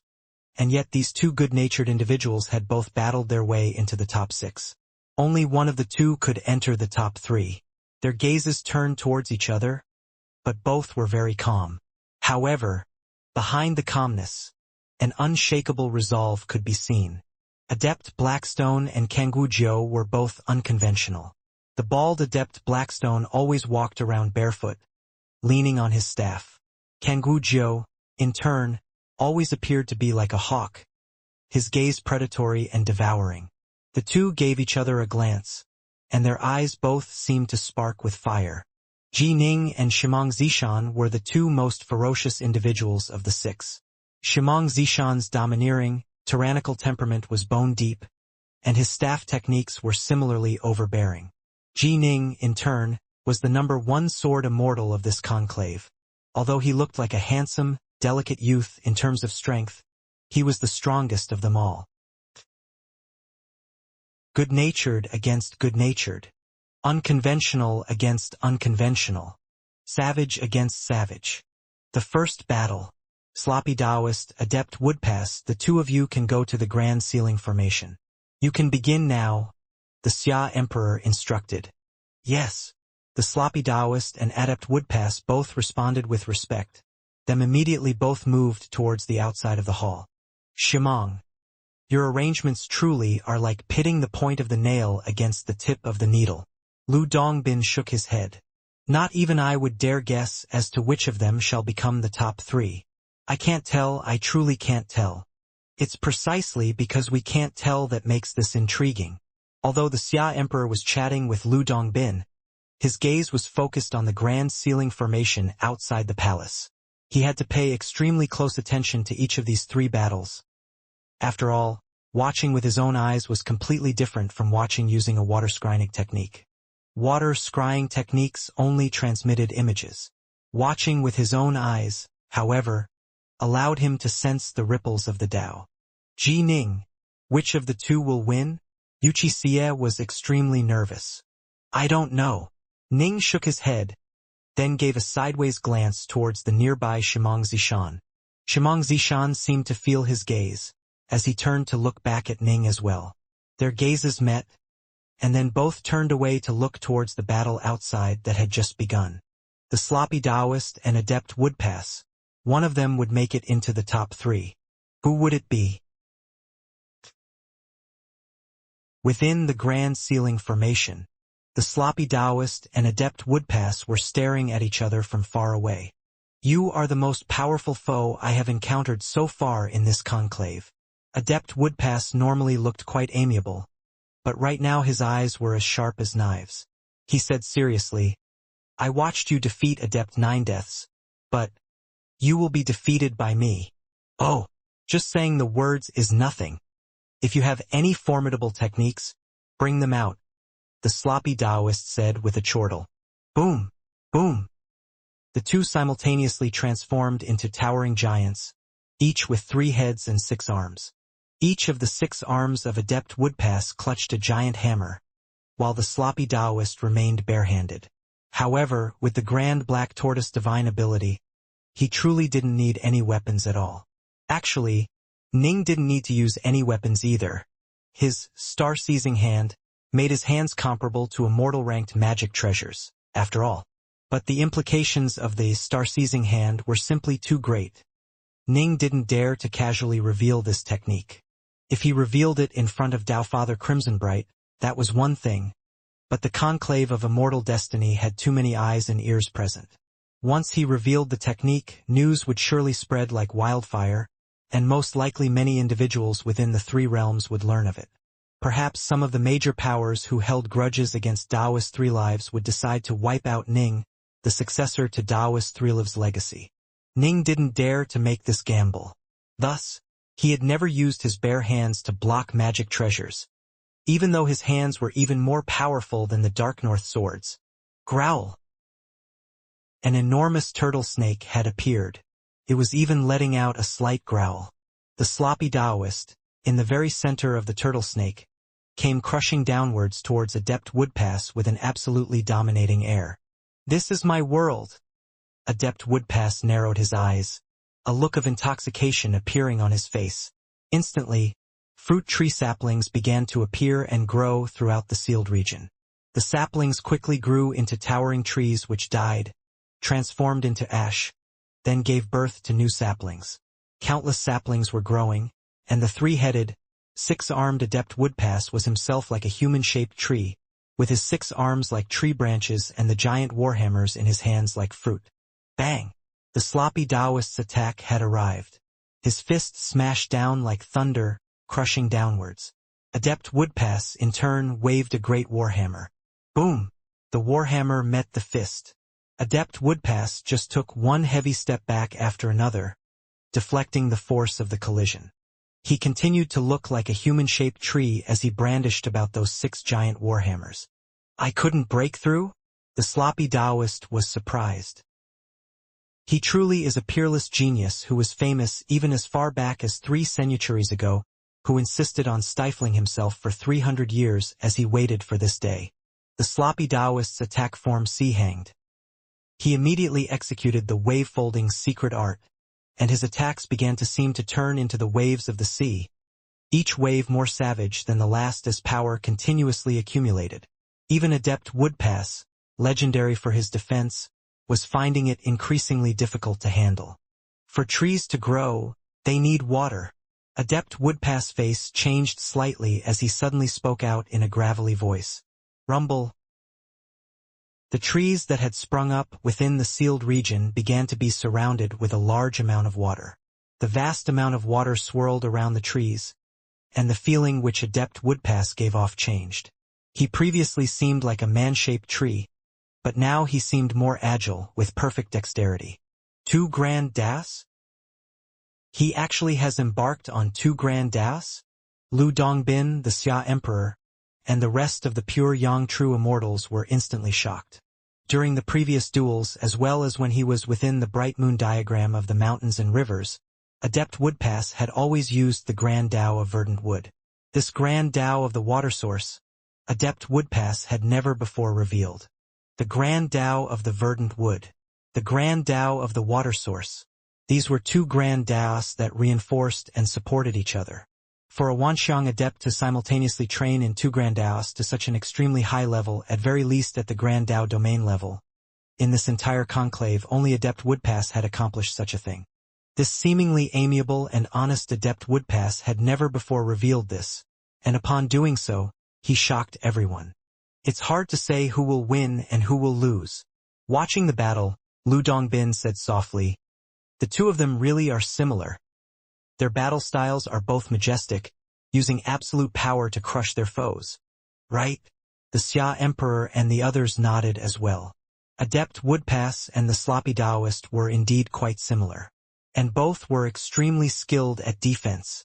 As for attacking, the sloppy Daoist had always used his bare hands, while Adept Woodpass used 6 large warhammers.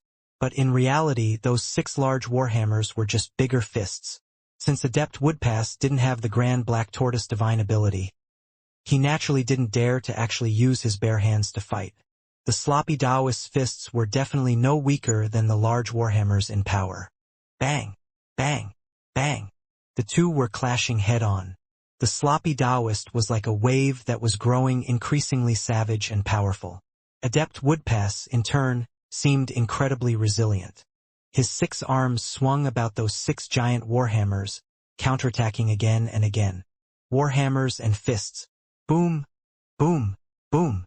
They slammed against each other repeatedly. They really are similar. Ji Ning, seated behind King Yen, couldn't help but mumble to himself, "Eldest apprentice brother and Adept Woodpass are both so majestic in their attacks. and the more majestic their attacks, the harder it is to defend against them. Both of them had extremely strong defenses and would fight opponents head-on. Other peerless geniuses, when encountering them, would most likely use up all of their divine power and then be forced to admit defeat. Eldest apprentice brother seems like a black tortoise divine beast. Adept Woodpass seems like a mobile, man-shaped tree. Just as Ning and the others were watching and pondering, suddenly, the sloppy Taoist, whose aura had been growing increasingly wild and explosive, suddenly came to a halt. The folding waves of attacks came to a halt as well. Adept Woodpass immediately noticed this weakening, and with a grand hammer blow, he directly caved in the sloppy Taoist's chest. Boom! This hammer blow was incomparably heavy, and cracks appeared on the turtle shell runes on the sloppy Taoist's body as he spat out a mouthful of blood. Boom, boom, boom. Adept Woodpass struck out repeatedly with his great hammer, showing no mercy at all in seizing the advantage. The sloppy Taoist was smashed by multiple hammers in virtually the same instant. Heavily wounded, he struggled to defend while calling out, "I admit defeat!" Whoosh! Adept Woodpass immediately retreated, the giant hammers in his hands disappearing as he returned to a normal size. The sloppy Taoist returned to a normal size as well. He looked at Adept Woodpass with a hint of resignation. "I lost, but I'm convinced by my defeat. Your attacks clearly had me at a disadvantage. Why did you suddenly stop?" Adept Woodpass asked, puzzled. "Your earlier attacks were becoming increasingly berserk. If that continued, I probably would have lost. If the wave-folding secret art can continue to explosively increase in power into perpetuity, wouldn't that make me invincible?" The sloppy Taoist shook his head. Adept Woodpass now understood. Right? If the power of this wave-folding technique could increase without end, how crazy would that be? The length of time I sustained in using this secret art today, it is already the longest I have ever used it in all these years.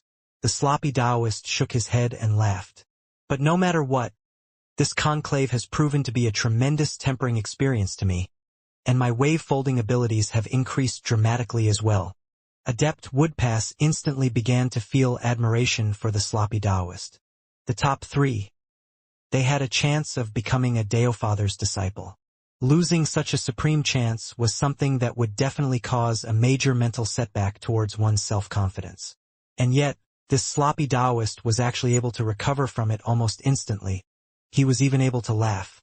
This sort of Tao heart alone was already enough for Adept Woodpass to feel endless admiration.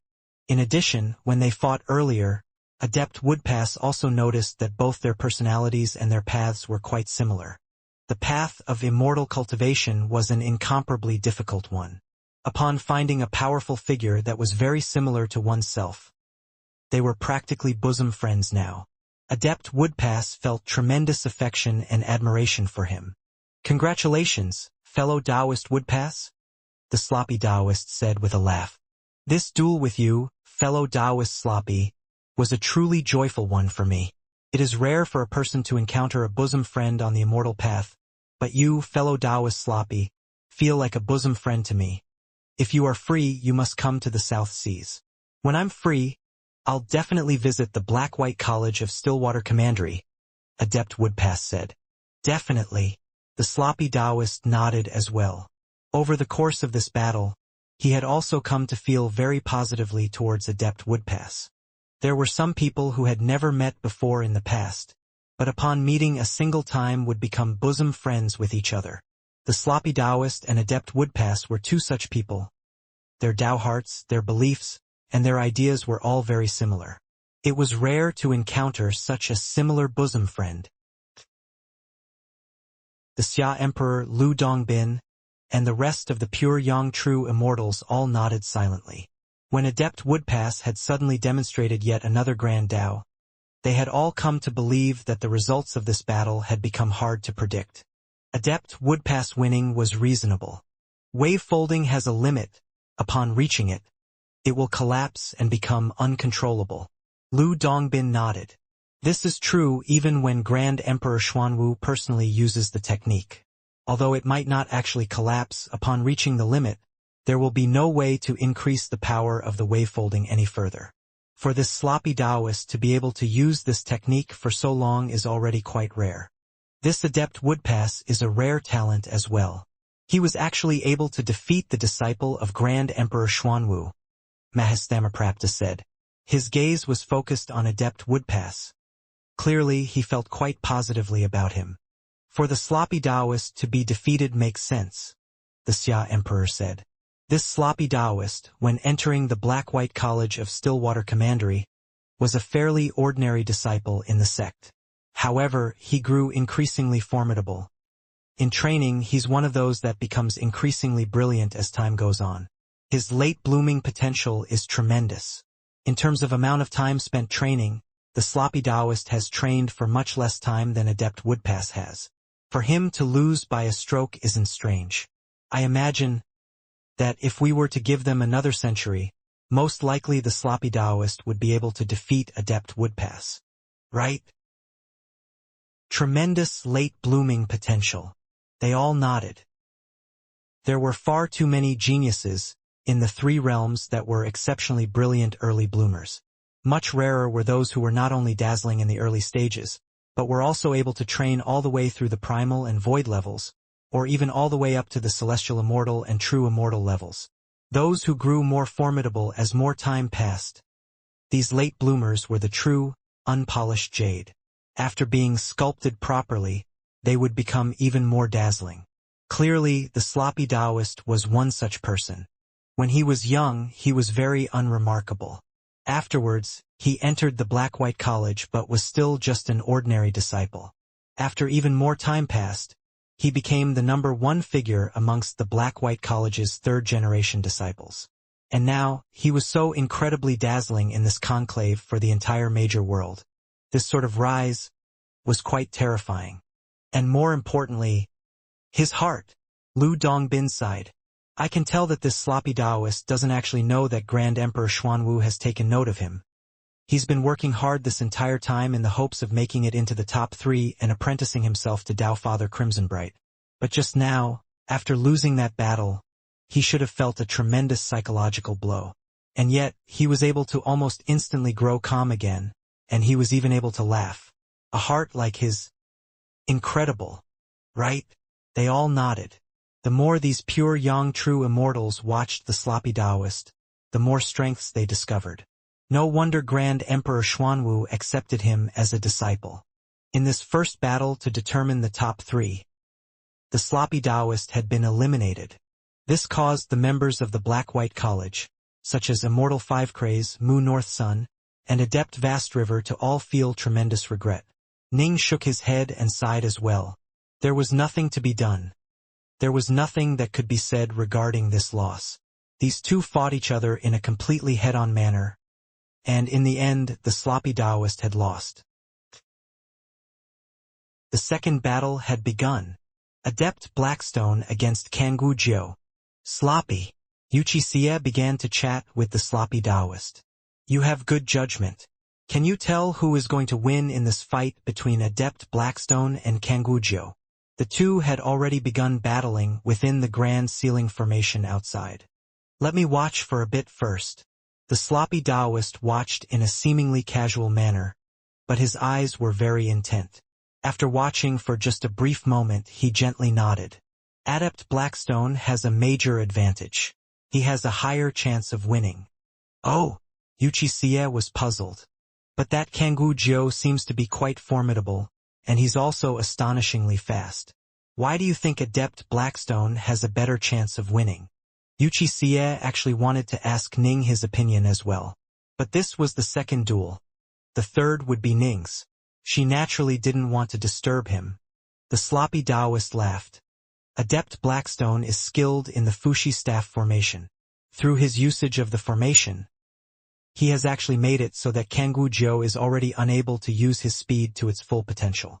Adept Blackstone can just hide inside the formation, and there's no way Kangwu Jiu can even find him. Adept Blackstone has complete control over the tempo of this entire duel. He can attack when he wants to and flee when he wants to. Based on what you are saying, by relying on his formation, Adept Blackstone is now invincible? Wuxia was puzzled. No, the sloppy Taoist shook his head. This sort of duel has to come to a conclusion.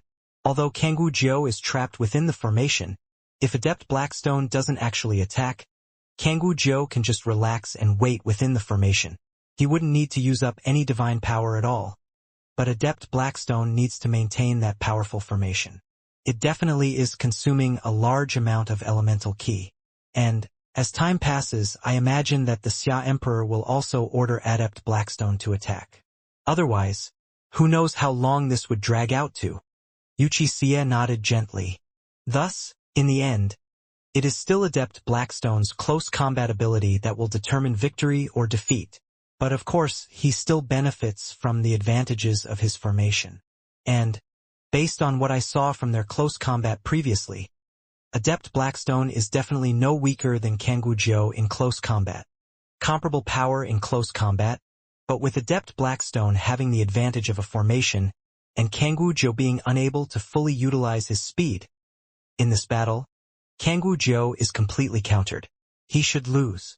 Just as the sloppy Taoist's words were concluding, within the formation, Kangwu Jiu was like a hawk that had been trapped within a cage.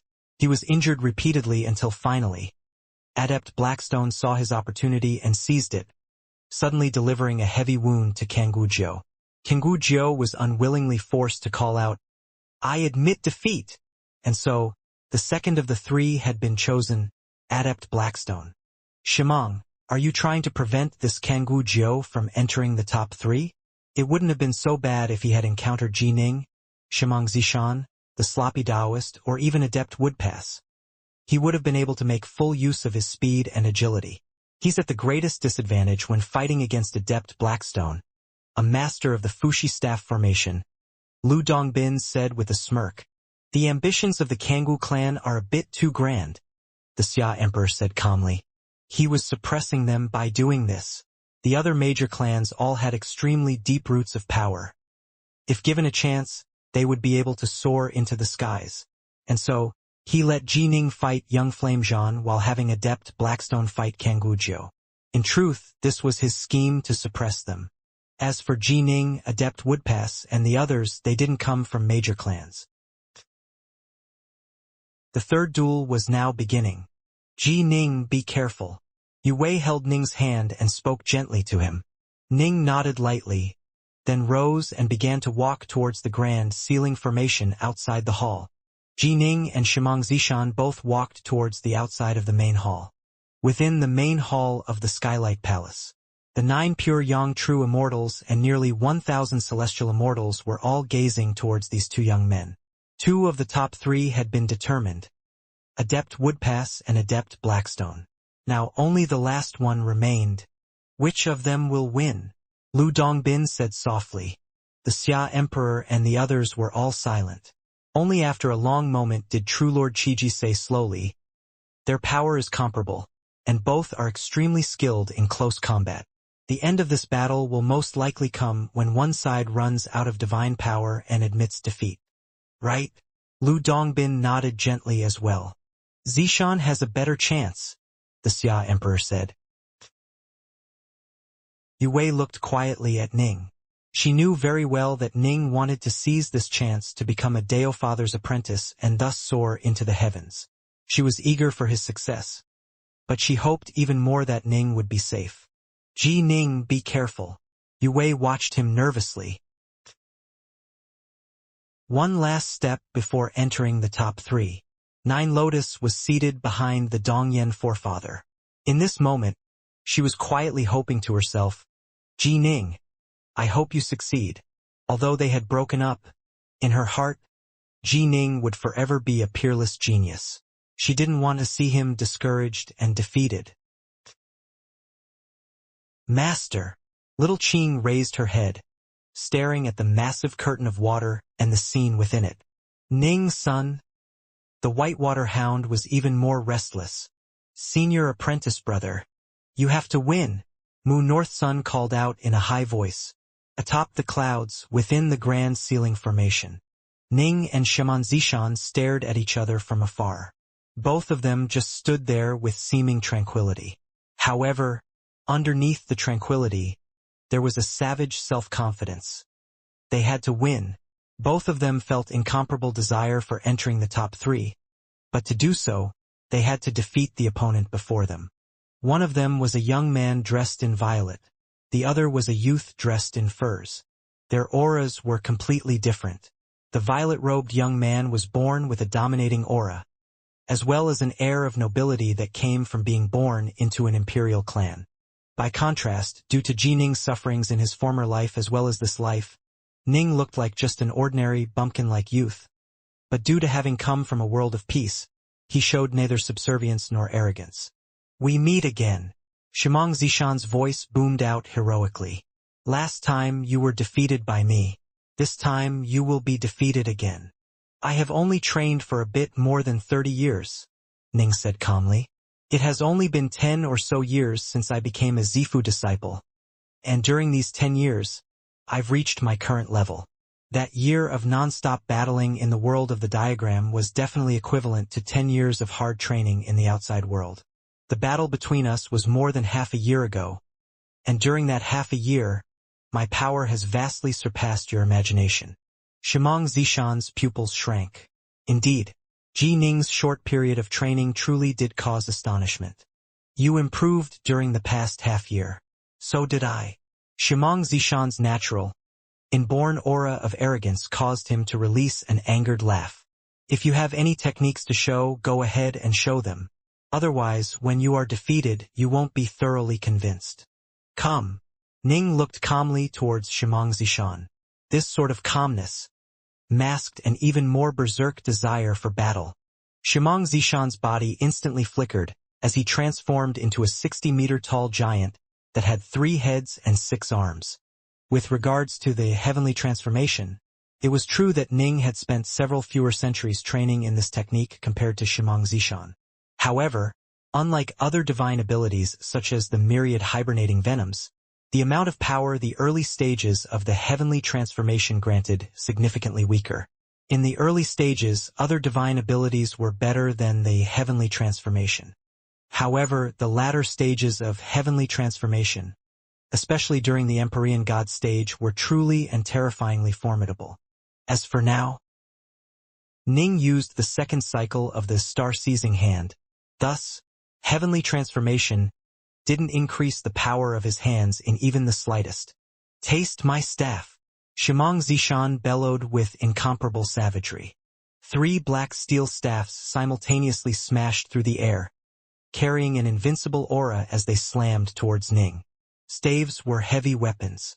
Only powerful experts with truly great strength would be able to unleash the advantages of staves. Compared to sabers and swords, staves were inferior in terms of agility. Compared to spears, which were also long weapons and even had sharp tips, staves were naturally inferior in terms of piercing power. But staves had a tremendous advantage as well. This was in smashing as one pleased. In the 3 realms, especially amongst Empyrean gods who were famed for their strength, there were very many people who used staves. The power of a single staff blow could pierce through the heavens and could smash apart the earth. These 2 were the same in terms of strength, level of cultivation, and divine abilities. A staff wielder was naturally much more savage and overbearing than a sword wielder. This was due to the differences in the weapons.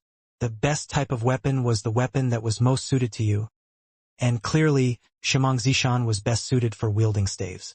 Boom! The staves cleaved through the skies, causing the world to change in color. Ning wielded 6 immortal swords in his hands.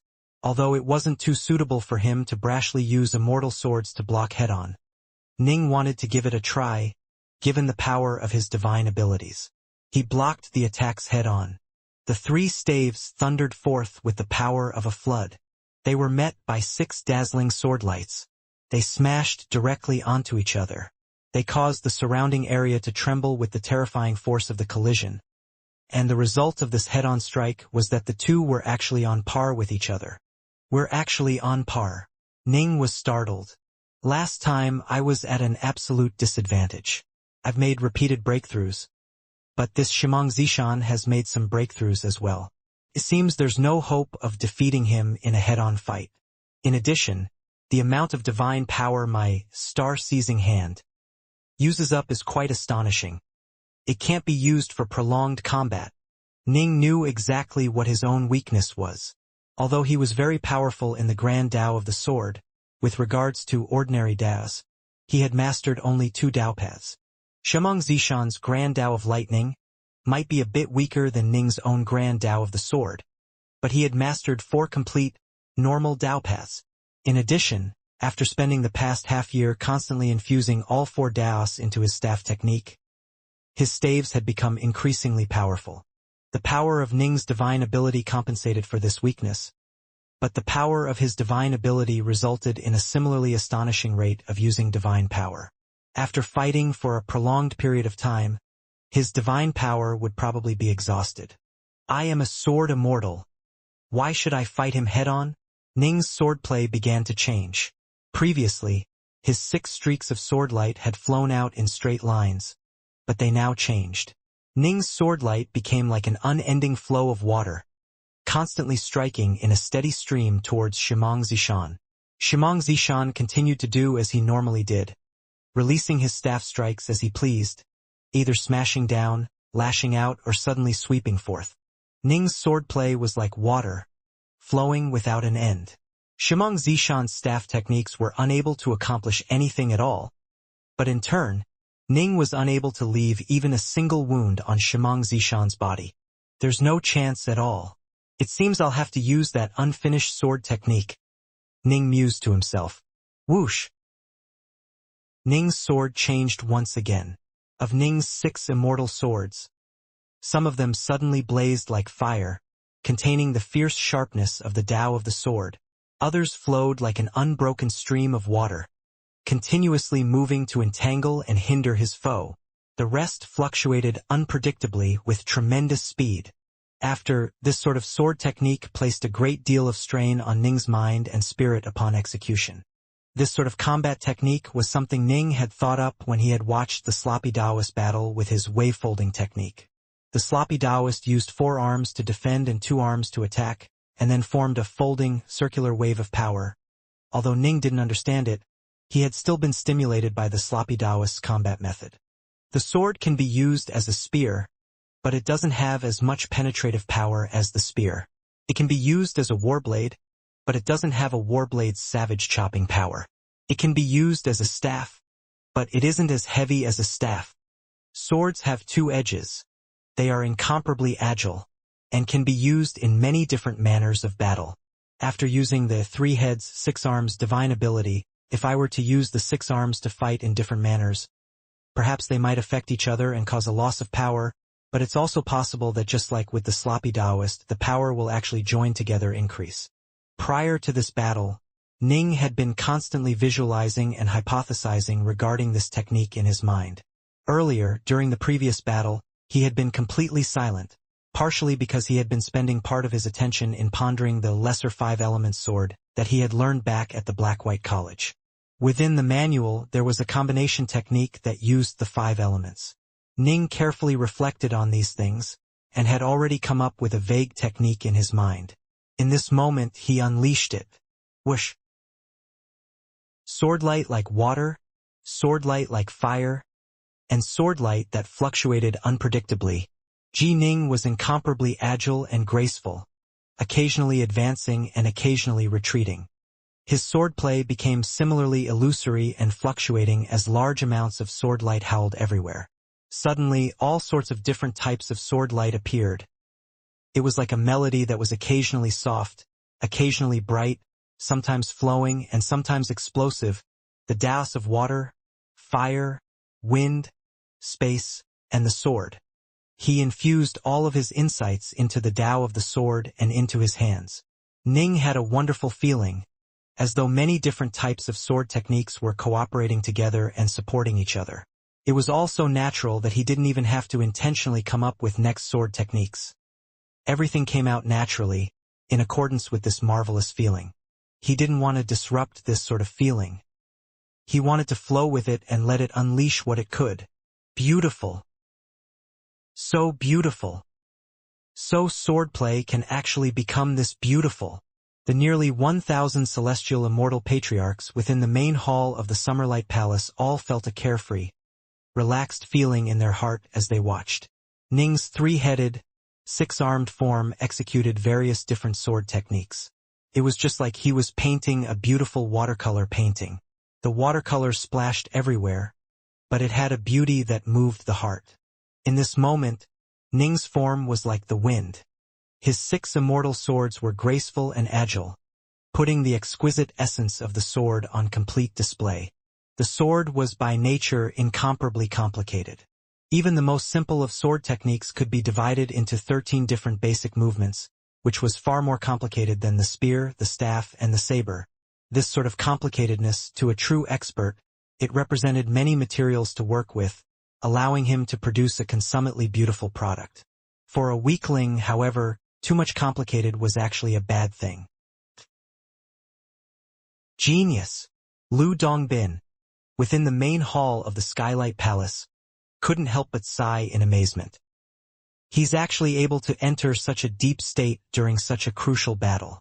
If my judgment is correct, he is currently in a state of no thought where everything simply flows from the heart. When executing swordplay in this state, the power is naturally going to be extraordinary. In addition, he will also firmly memorize these extraordinary sword techniques.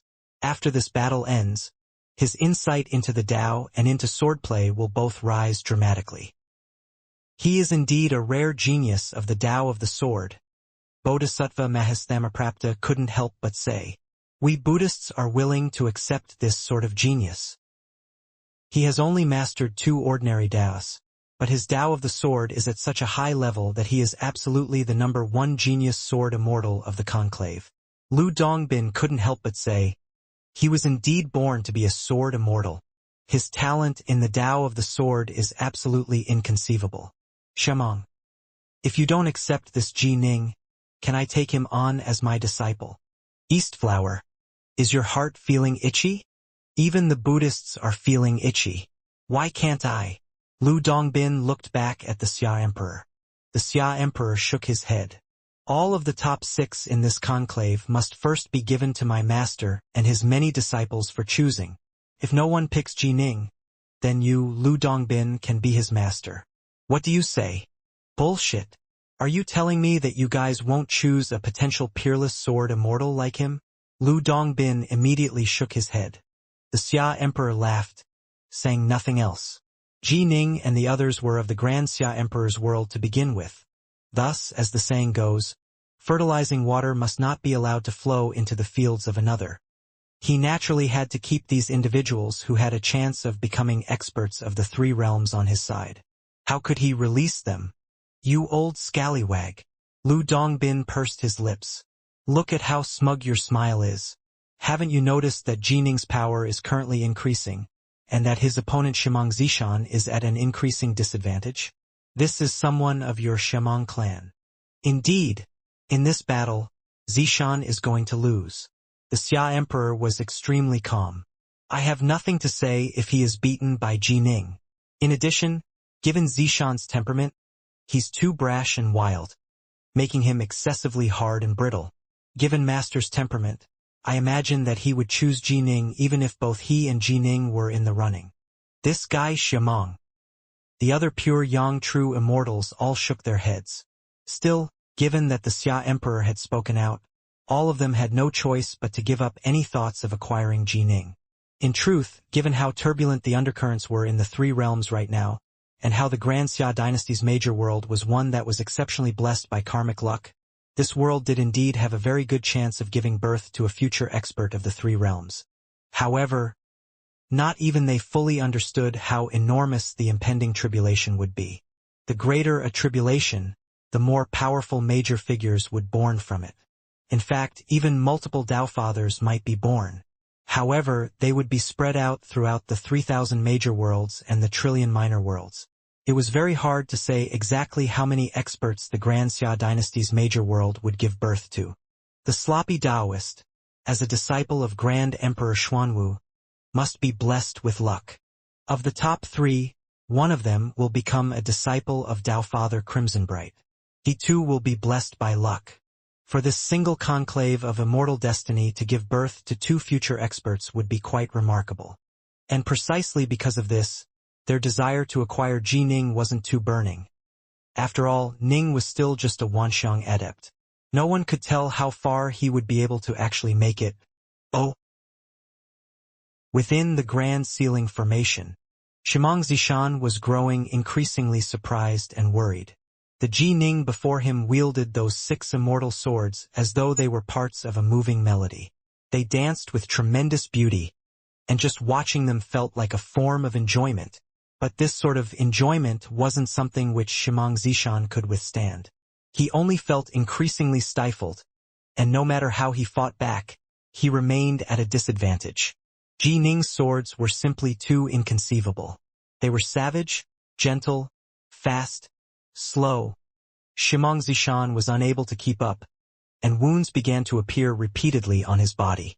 Blood sprayed everywhere as his divine body had to heal repeatedly as well. No! I don't accept this. I'm going to win. I have to win. Xianxia's eyes were crackling with thunder as he grew increasingly berserk. If before this, he could be described as dominating in a heroic manner that subjugated his foes, then his current berserk status was like a sort of utter madness, a madness born from despair. He was struggling to hang on, and it was lucky for Ning that he did. His struggle to hang on allowed Ning to continue to stay immersed in this wondrous state for even longer. This sort of level of no thought didn't actually mean that one had lost all consciousness. Rather, it allowed one to unleash one's full potential and be guided by the invisible hands of the heavens. Simply put, it was as though gods were helping him reach a perfect state that he normally would find it hard to enter.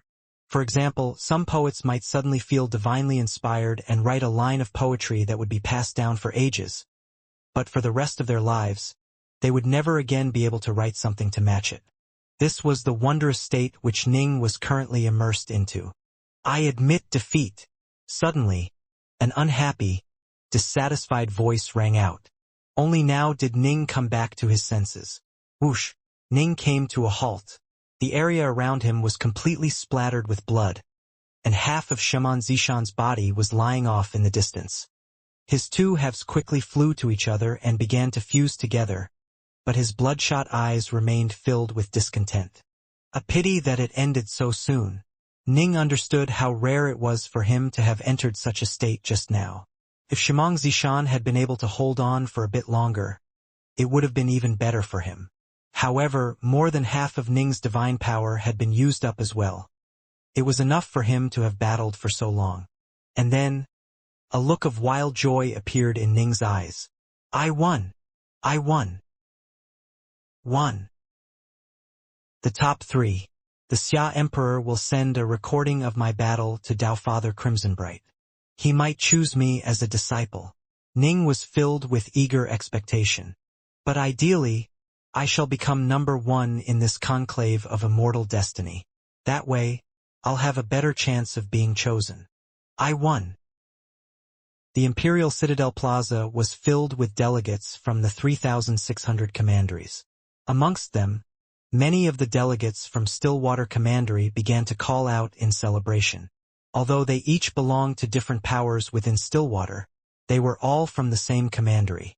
They had all felt regret when the sloppy Taoist had been defeated, but now that Ji Ning had successfully entered the top 3, they all felt incomparably proud. Senior Apprentice Brother. Senior Apprentice Brother. I knew you'd do it. Haha, and to think the Heavenly Treasures Mountain ranked Xianxia at number 1. He still got taken care of by my senior apprentice brother. Mu North Sun was incomparably delighted. He called out loudly, Number 1! Number 1! Take number 1 in this conclave. Take number 1! Little Qing spoke out in the human tongue as well as she called out in excitement. The Whitewater Hound grinned as well. A series of joyful shouts swept the plaza. Yue watched from afar as Ning walked out from within the Grand Ceiling Formation. In this moment, all of the celestial immortal patriarchs within the main hall of the Skylight Palace were watching Ning. Ning was the most dazzling figure of them all at present. Yue felt a surge of excitement as well. Excitement for Ning, right? He's entered the top 3. Perhaps Ji Ning shall become the Dao Father's disciple.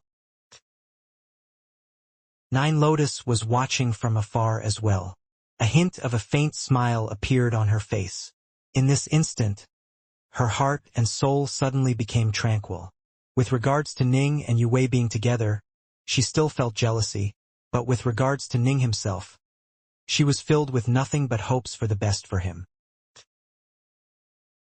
With the most important top 3 victors of this conclave being now chosen, all 3 of them advanced to stand shoulder to shoulder in front of the main hall of the Skylight Palace, awaiting the Grand Xia Emperor's orders. Even the celestial immortal patriarchs had a hint of envy in their eyes. One of the 3 will definitely become the Dao Father's disciple. Such luck? And yet we can't touch that luck. Perhaps in the future, one of them shall become a figure which we must revere with tremendous respect. The celestial immortal patriarchs all sighed with emotion. Still, only one of the 3 would become a Dao Father's disciple. The other 2 by comparison wouldn't be nearly as well off. If they were lucky, they might become a disciple of a pure Yang True Immortal, but there was an enormous difference between becoming the disciple of a pure Yang True Immortal and a Dao Father's disciple. Upon becoming a Dao Father's disciple, it was virtually assured that one would become a celestial immortal. However, far too many disciples of a pure Yang True Immortal would fail in their celestial tribulation. It could only be said that compared to ordinary cultivators, they had a much higher chance. Perhaps not even 1 out of 100,000 void-level Earth Immortals would successfully pass the tribulation. If a pure Yang True Immortal patiently taught his disciple, then perhaps 1 out of 10 might become a celestial immortal. And individual variables mattered as well. Some were very skilled at training disciples, while others were not. For example, in terms of training disciples, Lu Dongbin was clearly far superior to the Xia Emperor.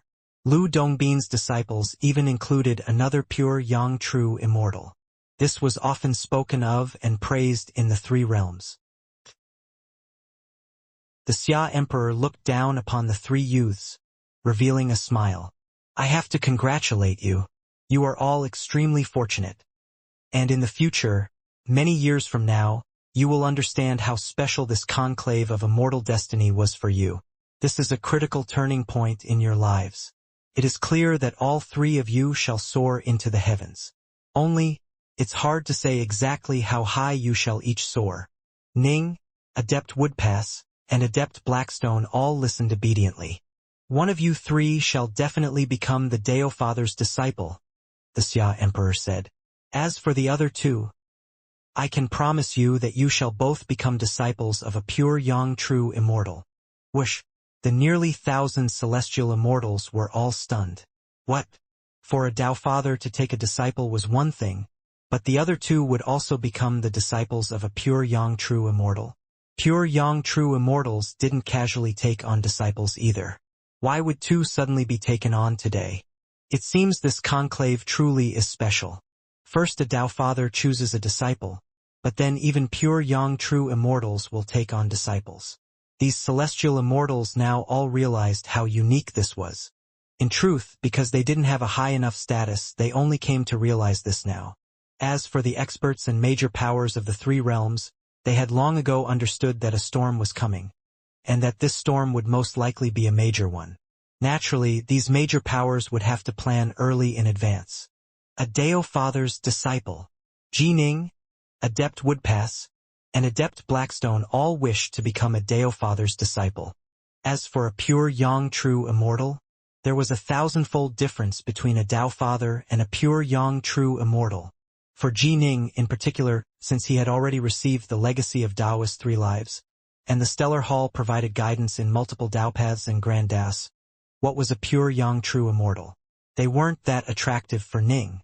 He still felt more desire for becoming a Dao Father's disciple.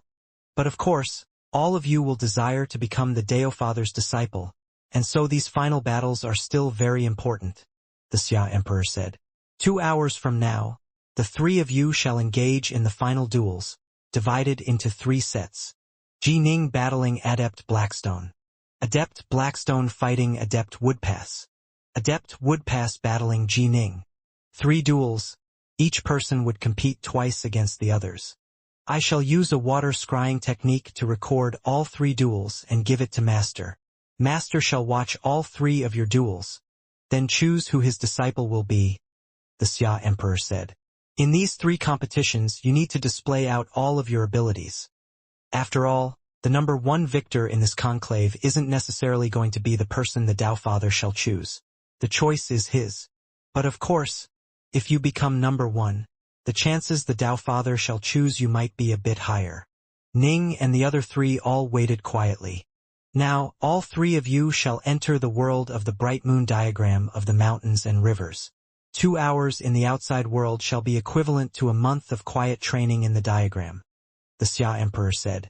In this month, you need to reflect on the experiences you have gained in this conclave and prepare for the final competition. Yes, Ning and the other 3 all said. The Xia Emperor waved his arm, and the diagram floated up into the skies. Ning, Adept Woodpass, and Adept Blackstone were all sucked into it. Within the diagram, the moonlight continued to shine everywhere. Atop a mountain peak, Ning seated himself in the lotus position. In 2 other corners of the peak were Adepts Blackstone and Woodpass, also seated in the lotus position. These 3 were the most powerful competitors in this conclave. Of the 3 of them, only one could become a Tao Father's disciple. Ning sat there in the lotus position, beginning to reflect on what he had learned and gained during his battle against Xianxia. Many insights began to fill his mind. In terms of appearance, Ji Ning appeared the youngest of the 3, like a youth. However, although that was younger than his actual age of over 30, the other 2 had trained for more than a century. This is? Adept Blackstone and Adept Woodpass both turned their heads to stare at Ning. They saw Ning sit there in the lotus position as sudden gusts of wind began to swirl around him. At the same time, ripples of the Tao descended. What? He broke through. Adept Woodpass and Adept Blackstone both felt shock. They could naturally tell that Ning should have completed an entire Tao path pertaining to wind. He was actually able to master yet another Tao path at such a critical moment. Ji Ning was formidable to begin with. In close combat, Adept Saberslave and Xianxia were both very powerful, but both were defeated by him. For him to make a breakthrough now, his close combat ability will most likely be superior to even me. Adept Blackstone made some calculations. Instantly, he began to grow nervous. During the competition in the world of the diagram, he had somewhat of an advantage. This was because the most important part in that competition was to stay alive and have enough talismans. Naturally, he was able to put on full display all of his advantages gained from his mastery of formations. But in a one-on-one fight where one side had to win, he was at a disadvantage. The aid provided to him by his formation skills wasn't as significant.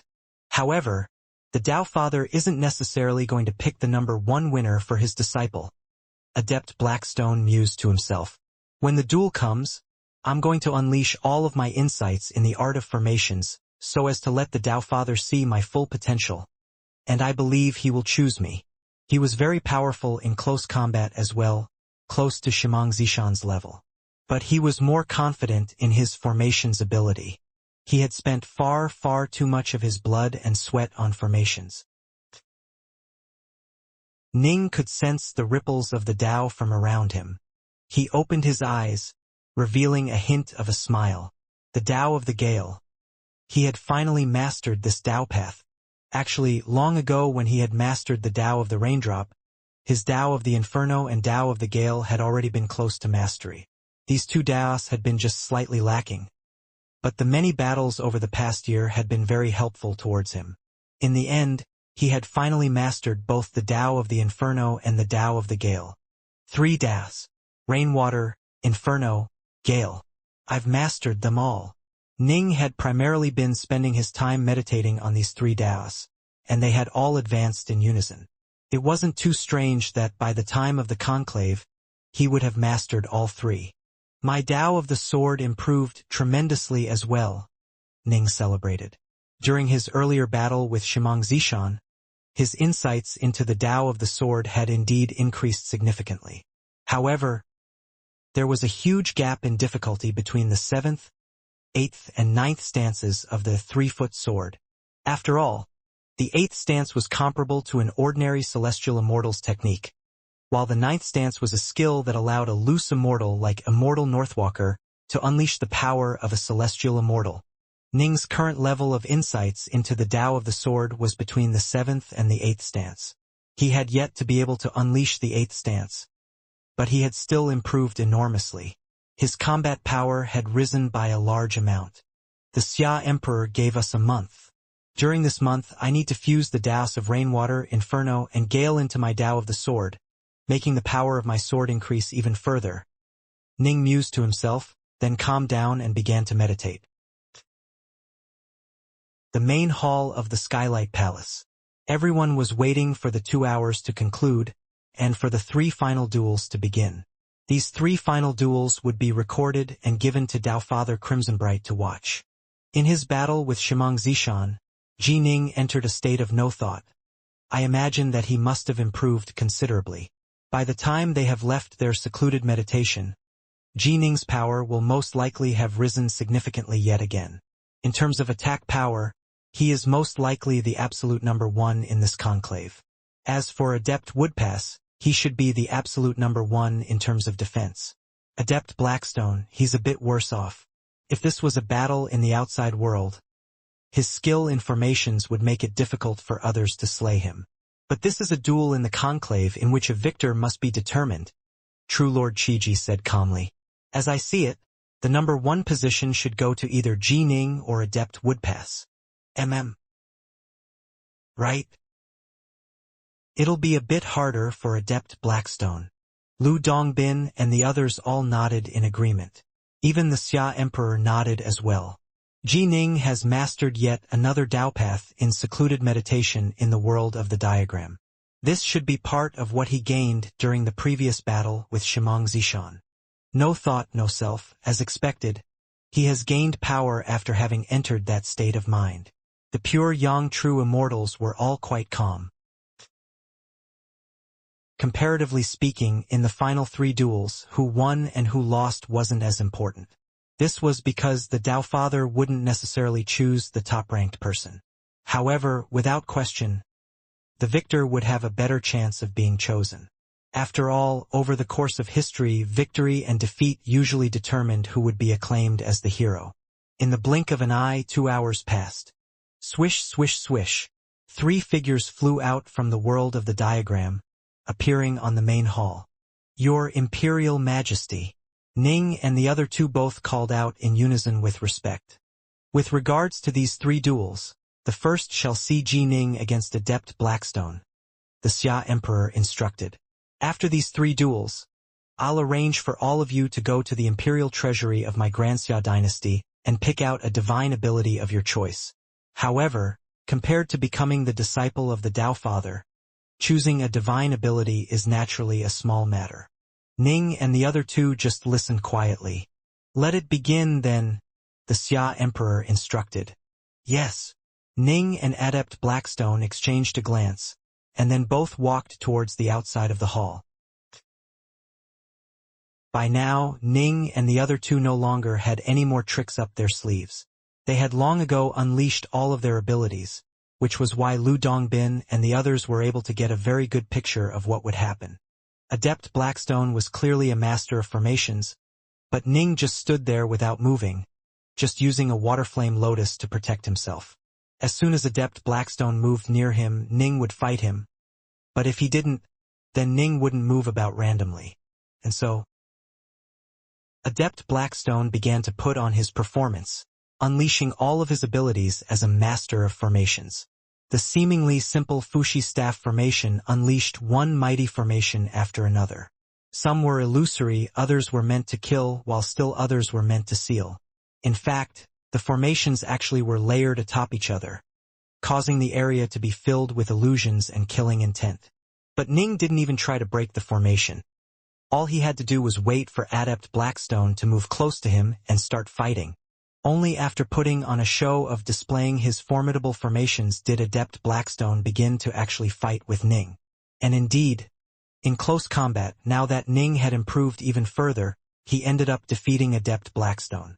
In the first battle, Ji Ning won. As for the second battle, Adept Woodpass and Adept Blackstone fought against each other. Adept Woodpass was even more shameless than Ning. Although Ning had stood there without moving, he had still at least engaged Adept Blackstone in a frenzied battle. Adept Woodpass, however, had just stood there as unmoving as a mountain, like a giant human-shaped tree. He just stood there and let Adept Blackstone wail on him. No matter how Adept Blackstone attacked, Adept Woodpass was still able to withstand it, and he didn't even counterattack. And so, just like that, Adept Blackstone's divine power ended up being exhausted. He was forced to admit defeat. In the second battle, Adept Woodpass had won. The third duel was between Ning and Adept Woodpass. This battle was clearly much more exciting than the last two. In the two previous battles, Ning and Adept Woodpass hadn't dared to run about randomly within Adept Blackstone's formations. In this battle, the two fought each other head-on. Ji Ning was the most powerful attacker in this conclave. His Crimson Bright diagram of the 9 heavens was at the 12th stage, his Tao of the Sword was at an extremely high level, and he had 3 complete Tao paths as well as the Star-Seizing Hand. In this battle, Ning put his sword arts on full display, wildly unleashing all of his attacking abilities. At the beginning, Adept Woodpass had attempted to counterattack, but he was quickly forced by Ning into a point where he was spending 90% of his efforts on defense, with only the occasional counter. This was because Ning was different compared to the sloppy Taoist. The sloppy Taoist's wave-folding technique would eventually collapse, whereas Ning's sword arts would not. His sword arts came out in an endless series, causing Adept Woodpass to begin to be injured. With each injury, he would have to spend divine power to heal it. And in the end, Adept Woodpass was forced to admit defeat. I used up more than 70% of my divine power in wild attacks before he admitted defeat. Ning felt cold sweat trickle down his back as well. His Star-Seizing Hand used up far too much divine power. If Adept Woodpass had been able to hold on for a bit longer, Ning's own divine power probably would have been used up. 3 duels. Ning won 2. Adept Woodpass won 1. Adept Blackstone won none. He won. Ahaha. 1. The Stillwater Commandery delegation in the Imperial Citadel Plaza let out an incomparably excited roar of delight. They all called out jubilantly and their roars of laughter rang out. There were more than 1 million delegates present from the 3,600 commanderies and the 4 seas, but the number of them who knew that the Tao Father would choose a disciple could be counted on one hand. To them, seizing the number 1 position in the conclave was a matter of the utmost glory. Number one.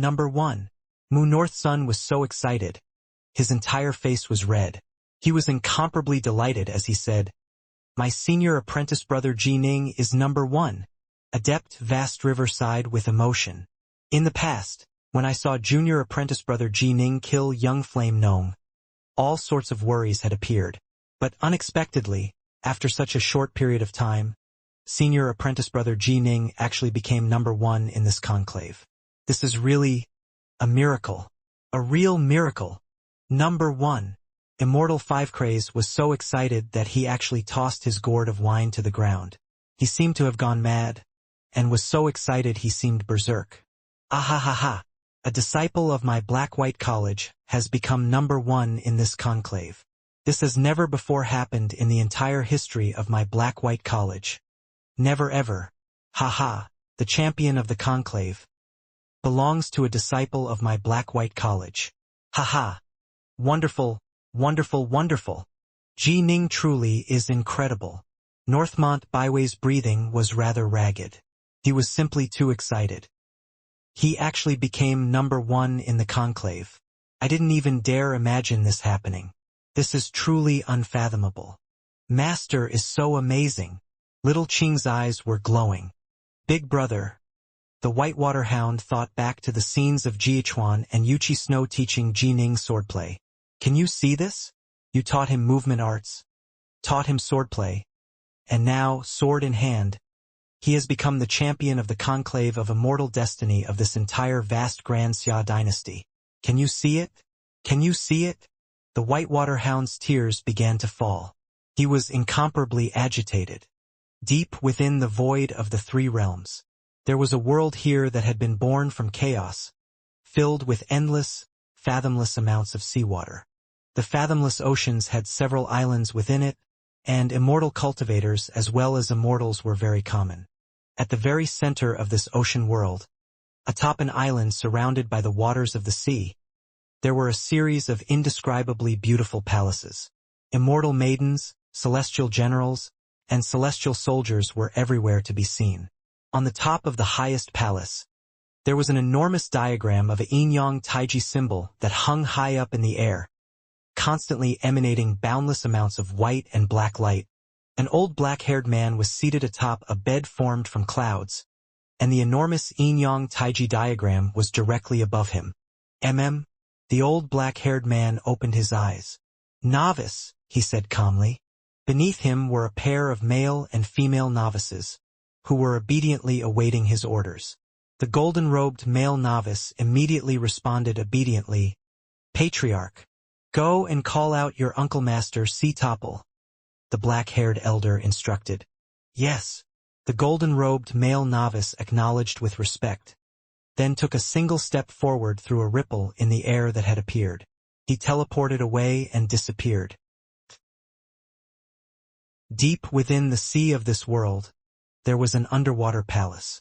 The golden-robed novice teleported straight into the depths of the sea, and where he passed by the waters of the sea parted, allowing him to go straight to the jade-colored underwater palace. There were many soldiers and guards protecting this underwater palace, and upon seeing this person approach, they immediately moved to block him. "Uncle Master Topple," the golden-robed novice called out. His voice echoed within the sea. Within the underwater estate, there was a tall, skinny man dressed in deep green armor whose eyes flashed with deep green light and a gaze that caused the hearts of others to quiver. In front of him was a white-robed cultivator. The two were happily drinking and chatting with each other.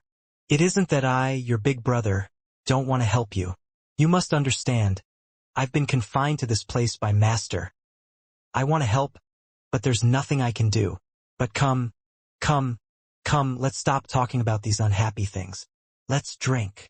The tall, skinny man in the deep green armor lifted up a large bowl of wine, drinking happily. That bowl contained at least 1 kilogram of wine, but he gulped it all down at once. "Eh?" The green-armored man's face suddenly changed. With but a thought, whoosh, the golden-robed novice that had been outside the underwater palace was instantly teleported inside. "Uncle Master Topple," the golden-robed novice bowed respectfully. "Apprentice nephew, why have you come to my place?" the green-armored man asked hurriedly.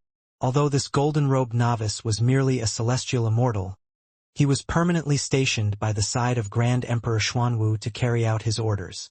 Thus, the green-armored man was very courteous to him and didn't dare show him any discourtesy. The white-robed cultivator next to him hurriedly rose to his feet as well. "I greet you, immortal novice."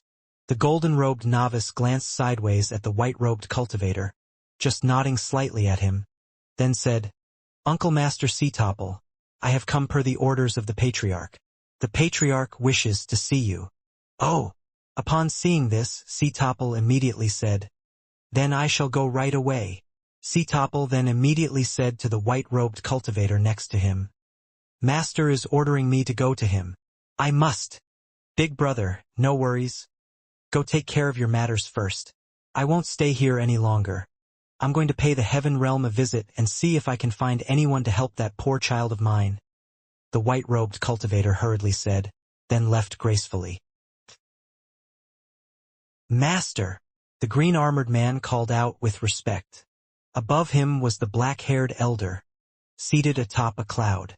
He nodded lightly, then said with a smile, "Topple, there is something I am going to have you go do." "Master, please instruct me," Topple said respectfully.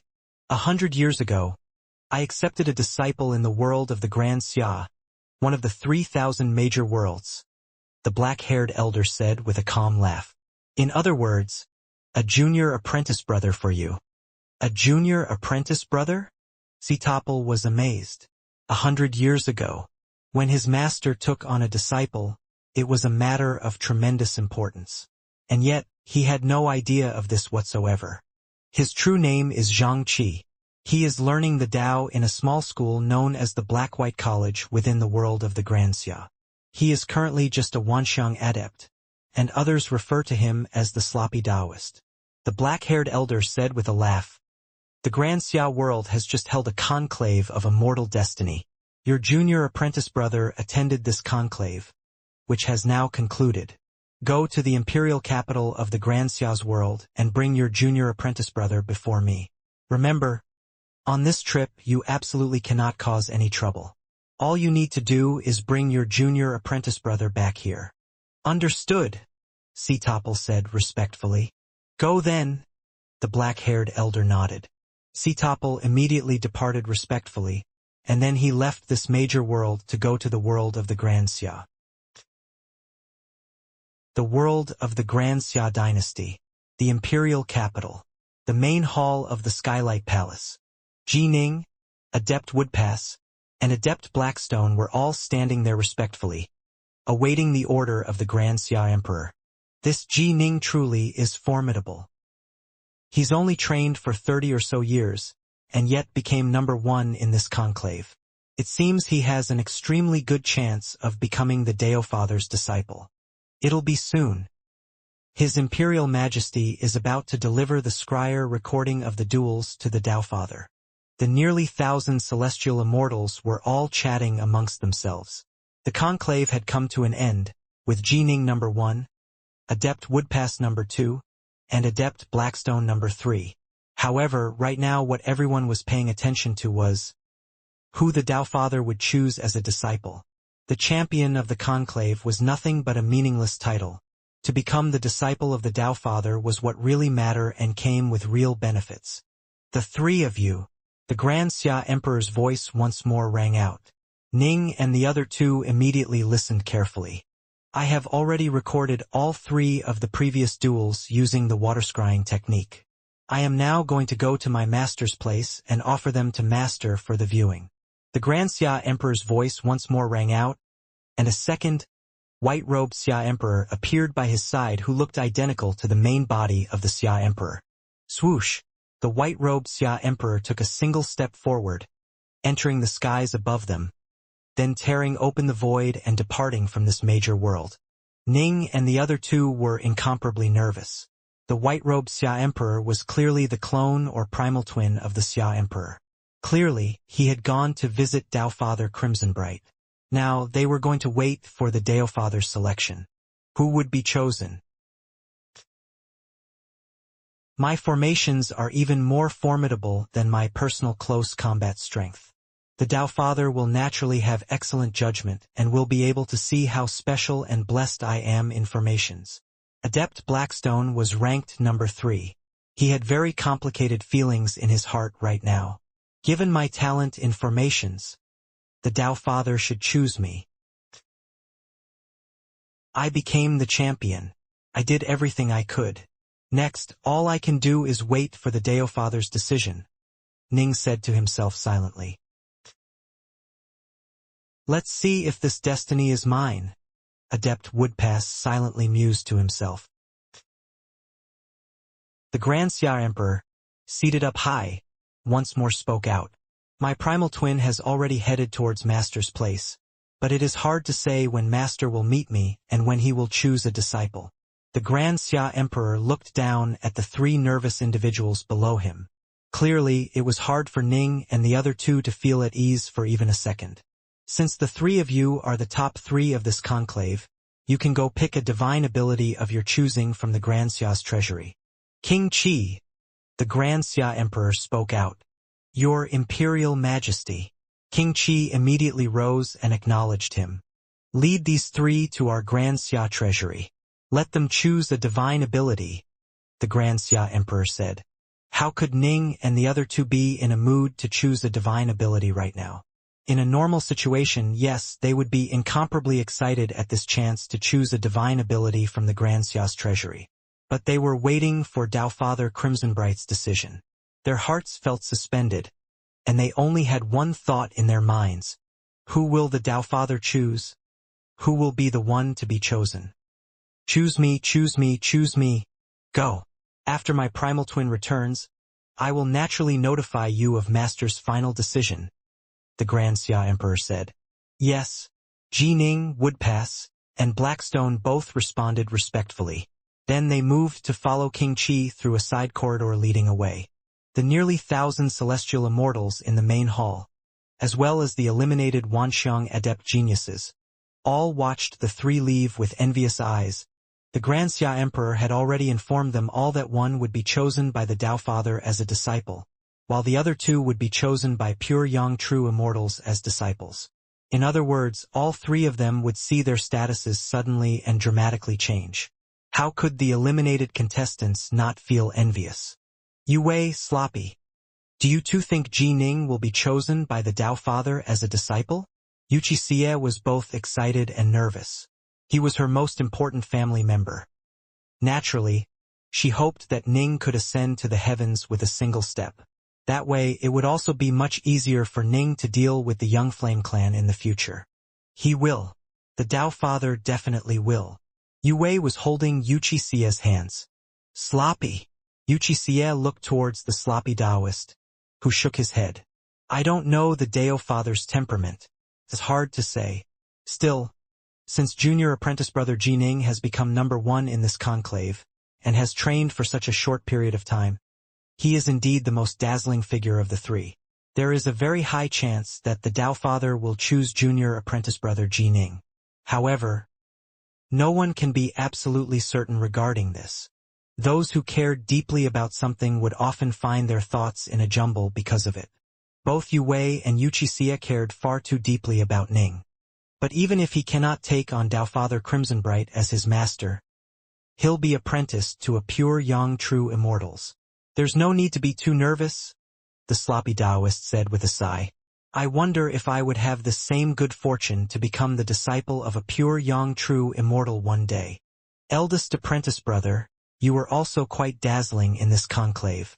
You should be accepted by a pure young true immortal as well, Yue Wei said. It won't be as simple as that. Pure young true immortals won't casually accept new disciples. Although the sloppy Taoist did feel a hint of hope, he maintained a calm heart. Suddenly, a heroic but terrifying aura spread out from the main hall. At the same time, a voice rang out, Shimong, long time no see. Whoosh, nearly 1,000 celestial immortals, along with the eliminated Wanxiang adepts, all turned to stare towards the outside in astonishment. This aura was so powerful and the words were so grandiose that this was clearly an extraordinary person. Ha ha ha. The Xia Emperor rose to his feet, and the other 8 pure young true immortals rose to their feet as well. From the outside, a tall, skinny man dressed in deep green armor strode in. He had a heroic aura of vigor that caused all the surrounding celestial immortals to feel stunned. That's great sage who topples the seas. Empyrean god Sea Topple. Demon King Sea Topple. The nearly 1,000 celestial immortals all cried out in their hearts. The Xia Emperor was now on his feet. He said with a laugh, Sea Topple, it has indeed been a long time. The 3 realms are currently filled with the stories of your heroics. Sea Topple, have you come to receive your junior apprentice brother? Lu Dongbin said with a lazy grin. Right? Sea Topple had an incomparably dominating aura, and his deep green eyes swept the surrounding figures. He immediately called out, Who here is known as Xianxia? Who here is known as the sloppy Taoist? The sloppy-looking fatty seated behind King Qi trembled with shock. What the hell? Sea Topple was an extremely famous figure of the 3 realms. He was a dire monster who had trained all the way to the Empyrean God level. Generally speaking, others would refer to him as Empyrean God or Great Sage, when being respectful to him. But in reality, since Empyrean God Sea Topple was something of an unruly, lawless individual who was also quite savage and tyrannical, others would often secretly refer to him as the Demon King. The sloppy, chubby youth had indeed been badly frightened. After all, Sea Topple's savage aura was utterly terrifying within the main hall of the Skylight Palace. Even the celestial immortals were shocked by it, to say nothing of the Wanxiang adepts. I am... The sloppy Taoist rose to his feet. Oh! Sitopple turned to look at him, then nodded in satisfaction as he revealed a smile. You really are pretty sloppy looking. As he spoke, he walked over, then grabbed the sloppy Taoist by the arm, pulling him over as he walked towards the Grand Xia Emperor. A new table had already been prepared, covered with immortal nectar and fruit. The sloppy Taoist was slightly panicking now. Still, this Empyrean god Sitopple was far too powerful. After having his arm grabbed, the sloppy Taoist was completely unable to resist. What in the world is going on? Why has this savage-looking man with a dark green flood dragon armor sought me out upon entering the Skylight Palace? Even the Grand Xia Emperor is polite to him, but I have never met such a formidable figure before. The sloppy Taoist was panicking, but could do nothing but just go with the flow. At the same time, the sloppy Taoist that the gazes of those nearly 1,000 celestial immortals who were looking at him were filled with envy. In fact, some of these celestial immortals smiled in a friendly manner towards him. I was eliminated, but these celestial immortal patriarchs are still this polite towards me? And they are envious of me? The sloppy Taoist's mind began to be filled with many thoughts. Junior apprentice brother, come and sit. Sitopple first sat down, then pulled the sloppy Taoist to sit next to him. Junior apprentice brother? The sloppy Taoist was completely bewildered now. Sitopple, it seems your junior apprentice brother doesn't understand the situation yet. The Xia Emperor laughed. Sitopple turned his head to look at the rather confused sloppy Taoist. He said in a very straight manner, Junior apprentice brother, Master ordered me to come to the Grand Xia world, one of the 3,000 major worlds, in order to take you back. Senior, are you sure you aren't mistaken? The sloppy Taoist was feeling rather unnerved. He had no idea who this person was. Little sloppy, Lu Dongbin laughed. This person before you is a disciple of Grand Emperor Xuanwu, Empyrean god Sitopple. He's not just an Empyrean god. He's also reached the pure Yang True Immortal as a key refiner as well. In the 3 realms, he is extremely well known. Not too long ago, he actually wrecked the Celestial Court. Empyrean god? Pure Yang True Immortal? Wrecked the Celestial Court. The sloppy Taoist stared at this savage-looking man, completely shocked. Ha ha ha! Sitopple began to laugh loudly. Slapping the sloppy Taoist on the shoulder, he said, Junior apprentice brother, I have come on Master's orders to receive you. Master said that you took part in this conclave and said that you come from the Black-White College, that your name is Xianxia the sloppy Taoist. There shouldn't be a second person in this entire conclave who comes from the Black-White College and who is known as the sloppy Taoist Xianxia, right? The sloppy Taoist nodded. In this competition, the Black-White College only sent a total of 3 participants. There was naturally only one called the sloppy Taoist. Little sloppy, the Xia Emperor laughed as well. Don't question it. Earlier, the divine ability which you displayed is called the Grand Black Tortoise Divine Ability. Did you know that? I did. The sloppy Taoist nodded. The Grand Black Tortoise Divine Ability was created by Grand Emperor Xuanwu. Without his permission, there's no way you could have learned this divine ability. The Xia Emperor laughed. Perhaps you don't realize this, but Grand Emperor Xuanwu has long ago viewed you as his disciple. He is a major power of the 3 realms on the same level as my own master. He is a Tao Father. When you put your divine ability on display earlier during this conclave, all of us already guessed that you are the disciple of Grand Emperor Xuanwu. The sloppy Taoist began to think back to the strange encounter he had so long ago. So, he was Grand Emperor Xuanwu. The sloppy Taoist was stunned. So, there had been no need at all for him to fight so crazily in order to become Tao Father Crimsonbright's disciple. He had long ago been chosen as a disciple by Grand Emperor Xuanwu. However, this conclave had been extremely beneficial to him. His insights into the Tao, especially into the wave-folding secret art, had reached a very high level.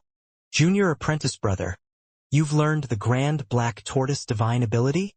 Then there's no mistake about it. Without Master's permission, there's no way you could have learned this. Sitopple knew quite well that someone who had been accepted by his master at the Wanxiang adept level or perhaps even earlier was someone who his master clearly viewed with tremendous favor. Thus, it would be best if he made friends with this sloppy Taoist. Sitopple himself usually caused quite a bit of trouble. In the future, once this junior apprentice brother became powerful, he'd be able to give Sitopple a hand. As the saying went, every hero should have at least 3 helpers by his side. The more powerful figures by his side, the better. That would naturally give him more confidence in roaming the 3 realms. Greetings, senior apprentice brother. The sloppy Taoist immediately said while saluting him. Ha ha ha. Don't be so courteous. Sitopple was extremely happy. A while ago, I wrecked the celestial court and was confined by master to my quarters. It's rare for me to be allowed out. And today I've even run into Eastflower, this old fogey from the Northlands, and all of these others as well. I'm just going to drink some wine first. In a bit, I'll take you back to meet master. I'll listen to your arrangements, senior apprentice brother. The sloppy Taoist naturally was willing to follow his lead. Sitopple patted the sloppy Taoist on the shoulder. Junior apprentice brother, you have quite a good temper. Eastflower, this Xianxia world is holding a conclave. Why have all of you come as well? Sitopple's gaze swept forward as he asked this question. He felt quite puzzled. Pure young true immortals were considered experts of the 3 realms.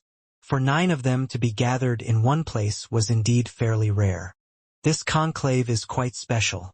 One of the top 3 of this conclave shall be chosen by Taofather Crimsonbright as a disciple, Lu Dongbin said with a laugh. Including Little Sloppy. This conclave actually includes 2 Taofather disciples. What? Taofather Crimsonbright is taking on a disciple. Sitopple looked towards the Xia Emperor. Who is he choosing? Let me take a look. The top 3 of this conclave consist of Jining, Blackstone and Woodpass, the Xia Emperor said. As for who master shall choose, my primal twin is heading towards master's estate right now. After a little bit more time, I imagine we'll know the results. Sitopple immediately nodded, his eyes gleaming. Taofather Crimsonbright was taking on a disciple? This was quite an interesting affair. He had been confined to his quarters for years now, and had been incredibly stifled. Come, let's drink while chatting. Shamong, you are of the primordial imperial clan. You need to prepare more wine. Sitopple immediately guzzled down all the wine on his table, causing the corners of the Xia Emperor's eyes to begin twitching. The others were drinking in a fairly graceful way, but this great sage who topples the seas was a flood dragon. It was a minor matter for him to swallow all the water of a river with a single gulp. In drinking immortal wine, he was similarly savage beyond all compare. The imperial treasury of the Xianxia was located on the 6th floor of the main hall of the Skylight Palace. This place holds the abridged versions of all of the books held by the Dao repository of our imperial Xia clan. King Qi said with a laugh as he pointed towards countless bookshelves that were filled with books. You can choose a divine ability at will, or a secret art or technique, but only one. Jining, Adept Blackstone, and Adept Woodpass all nodded. Although their minds were still occupied with the matter of becoming Taofather Crimsonbright's disciple. For now they put that matter aside. The 3 began to search through this Dao repository. Soon, they saw a black jade table that was the most eye-catching of all. This enormous black jade table was filled with abridged versions of divine abilities. On another table, a white jade table, there were abridged versions of precious secret arts. Moving mountains, overturning seas, Chenkuan arrow, myriad hibernating venoms, formless illusions. Ning and the other 2 hurriedly grabbed one divine ability book after another, flipping through them. These books all had some prerequisites listed on the front. For example, some required a person to have reached a certain level in order to train in it. These requirements, however, were all meant for the clansmen of the Imperial Xia clan. Ning and the other 2 could choose as they pleased. They read for a long period of time.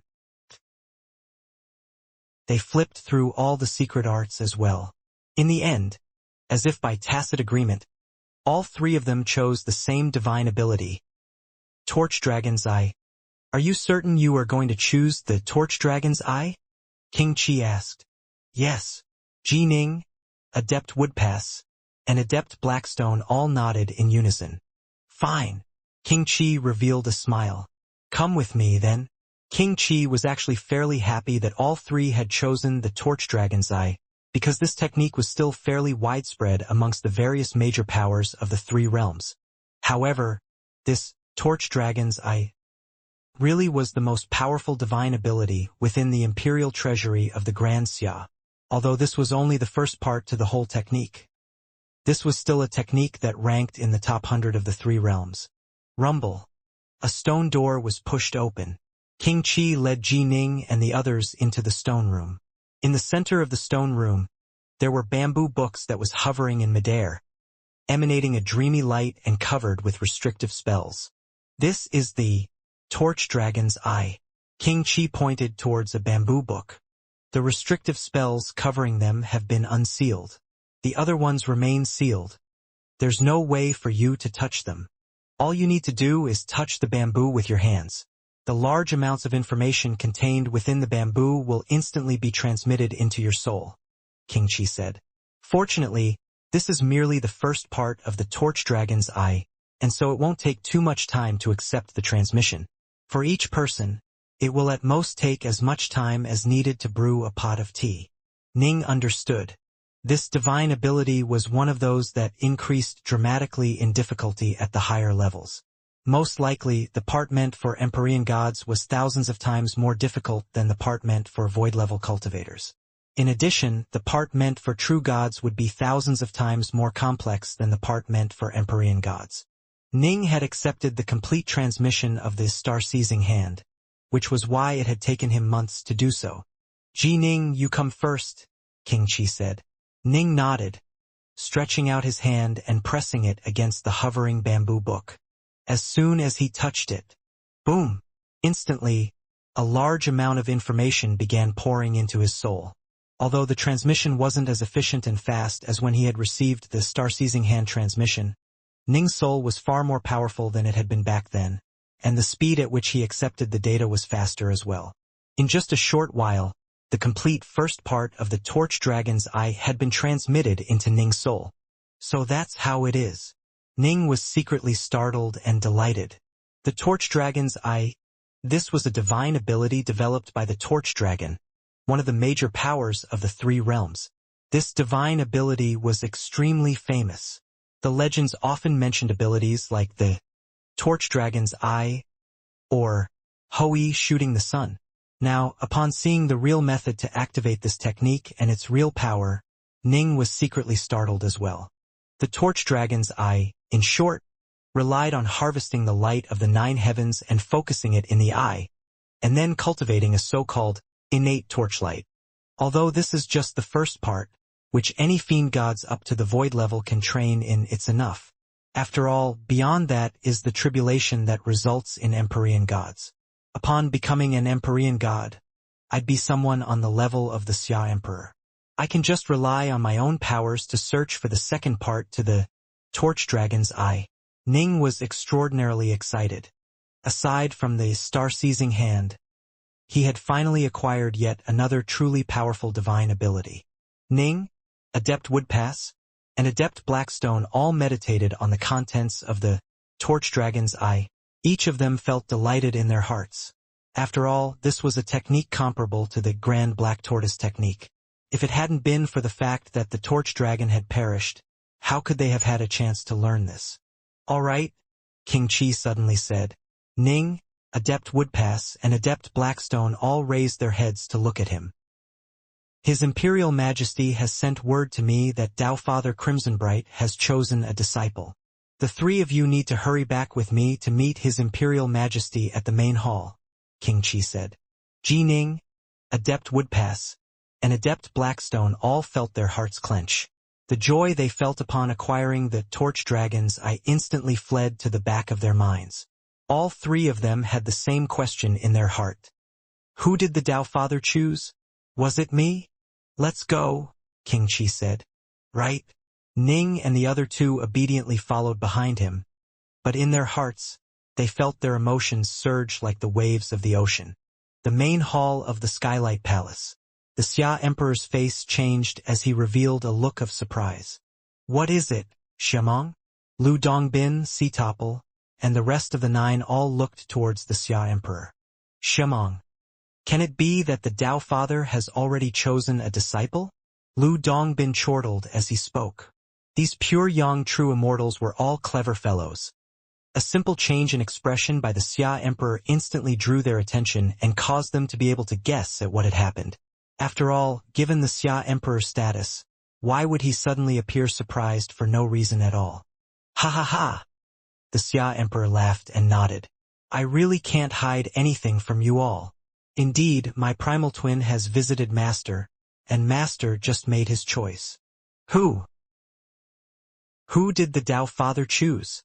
These pure young true immortals from the Celestial Court, the Buddhist Sangha, and the Taoist path were all filled with curiosity as they asked the Xia Emperor. "No rush, no rush. I've already sent for King Qi to bring those 3 little fellows back." The Xia Emperor laughed.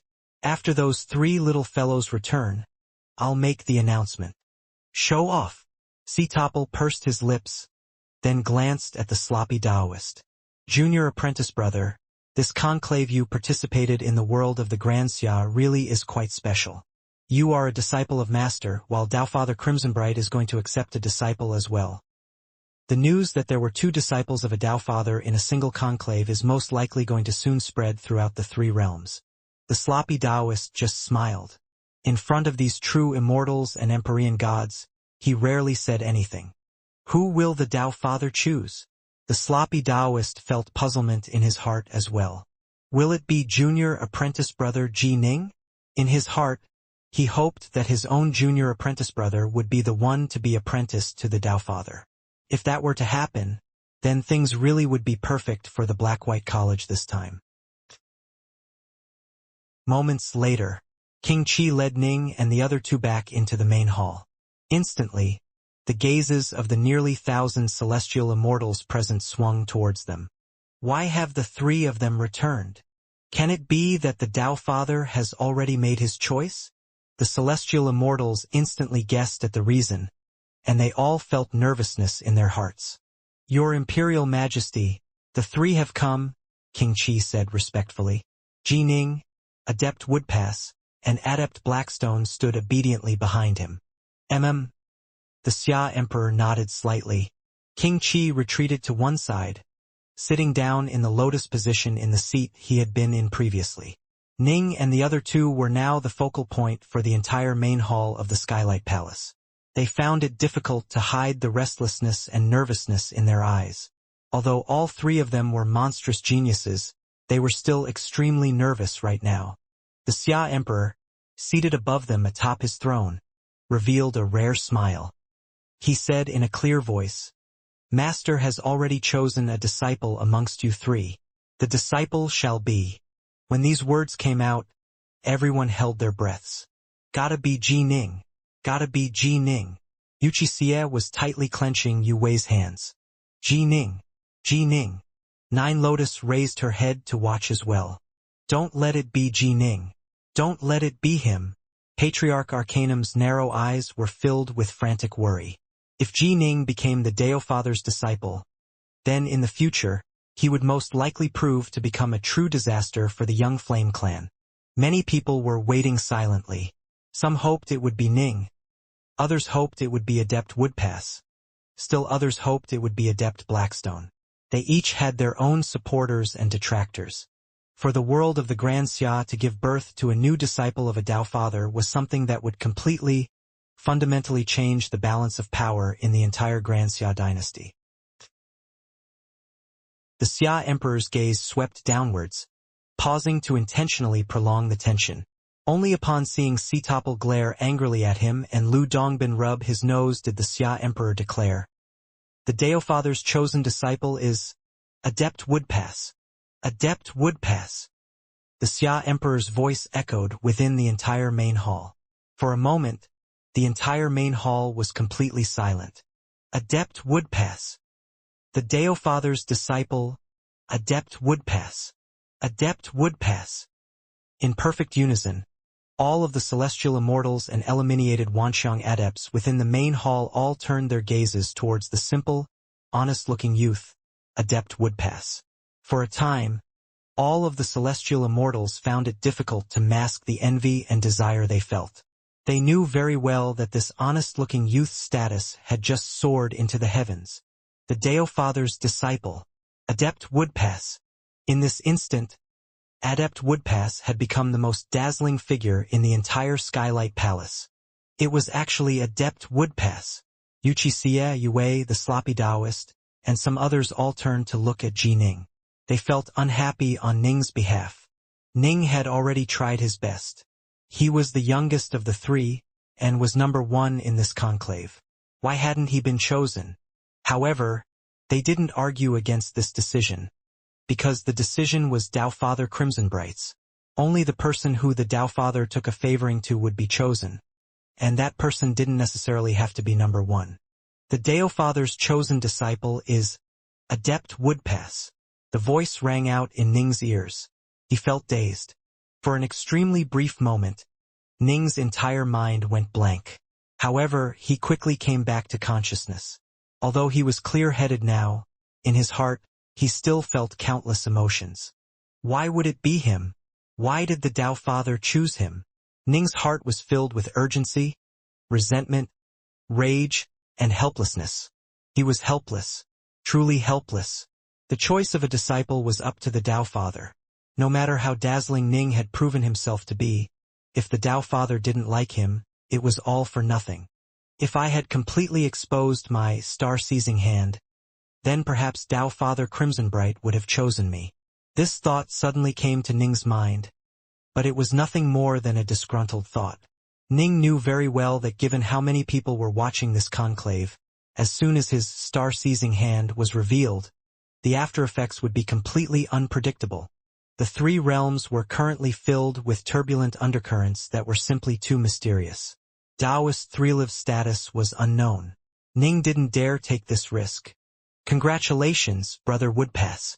Ning immediately turned to the nearby Adept Woodpass, expressing his congratulations. On his other side was Adept Blackstone, who had an extremely complicated look in his eyes. Upon hearing Ning's words, he immediately came to his own senses. In his heart, he secretly felt ashamed. In the face of this mental blow, he had actually taken longer to recover than Ji Ning, who had trained for just 30 or so years. But no matter what, he hadn't been chosen. It was guaranteed that two of them would be eliminated. Congratulations, Brother Woodpass, Adept Blackstone said as well.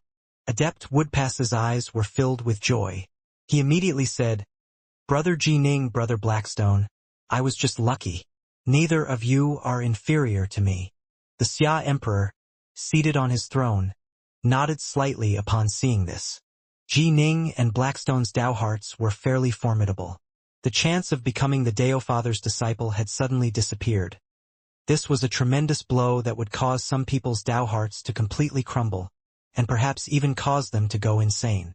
For Ji Ning and Adept Blackstone to be able to quickly recover from this blow and regain their faculties, they did indeed live up to being top of the top three contestants in this conclave. Ji Ning, Blackstone, the Xia Emperor said, the two of you don't need to be depressed. I told you that the two of you will both be able to apprentice yourselves to a pure Yang true immortal. I will help you select a suitable master, and if others do not take you in, then I, Shimong Sun, will personally take you on as my disciples. However, I do not travel on the Tao of the sword, nor do I travel on the Tao of formations. I'm not necessarily the best-suited master for you two. Go and spend 3 days in the imperial capital first. Within 3 days, I'll send someone to meet you two. Thank you, Your Imperial Majesty. Ning and Adept Blackstone both responded respectfully. The two of you can leave now, the Xia Emperor said. He was quite favorably disposed towards both Ji Ning and Adept Blackstone. The attack on the 6 paths of reincarnation and its collapse, the fact that this conclave gave birth to 2 Dao Father's disciples, the Xia Emperor felt increasingly certain that this conclave was going to give birth to future heroes of the 3 realms. Ji Ning and Adept Blackstone both had this potential. Junior apprentice Brother Woodpass, Go ahead and seat yourself next to junior apprentice brother Sovereign Hao, the Xia Emperor said. Adept Woodpass couldn't breath. Junior apprentice brother? The Xia Emperor had just referred to him as junior apprentice brother? Adept Woodpass now truly understood that from today onwards, his destiny had indeed been completely changed. He truly was about to soar into the heavens. Yes. Adept Woodpass obediently walked forward. Sovereign Hao grabbed him and pulled him over to sit next to him. Only now did Adept Woodpass see Empyrean God Sitopple, as well as the sloppy Taoist who was beside him. Why is the sloppy Taoist sitting here as well? This place was a place where the true immortals and Empyrean gods were seated. Not even the celestial immortals were permitted to come close. Why was the sloppy Taoist here? And who was this man dressed in deep green flood dragon armor? Ning was seated back before King Yen once more. King Yen consoled him. Ji Ning, don't feel dispirited. After all, you shall still become the disciple of a pure young true immortal. Even if there are no suitable ones, you will at least become His Imperial Majesty's personal disciple. For him to become your master means that in the future, you will have no troubles at all within the world of the Grand Xia dynasty. You will no longer need to fear the Young Flame clan. Ning nodded lightly. Since he couldn't become the Dao Father's disciple, then all he could do was lower his expectations for now. Pure young true immortals were truly formidable figures of the three realms as well. Perhaps they might know about whether Taoist Three Lives was alive or not. In addition, with a pure young true immortal as his master, he would have a powerful backer in the future. Ji Ning. Wuxia looked towards Ning with concern. Ji Ning. Yue looked towards him as well. Both of them were worried about him. Ning, after sitting down, smiled gently. There's no way I can change the Dao Father's decision on whether or not to choose me.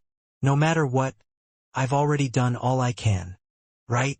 Both Yue and Xie let out sighs of relief. Ning's Dao heart was even more firm and strong than they had expected. Ning then looked towards the place where the true immortals and Empyrean gods were gathered. He immediately whispered, "Why is eldest apprentice brother seated over there? Who is that fellow dressed in the dark green flood dragon armor in front of him?" Yue and Xie exchanged a glance. Xie spoke out, "When you went to choose a divine ability, that Empyrean god known as Sitopple arrived. He is the disciple of Grand Emperor Xuanwu, and he has come to this conclave for the express purpose of bringing back the sloppy Taoist." "He's taking him away?" Ning was puzzled. Yue said, "You didn't see it, Ji Ning. Everyone in the main hall was talking about it earlier. The divine ability which eldest apprentice brother uses is known as the Grand Black Tortoise Divine Ability, which was created by Grand Emperor Xuanwu, one of the major powers of the three realms.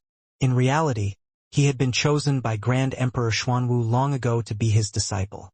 After this conclave, he is going to be taken before Grand Emperor Xuanwu and truly taught the Tao."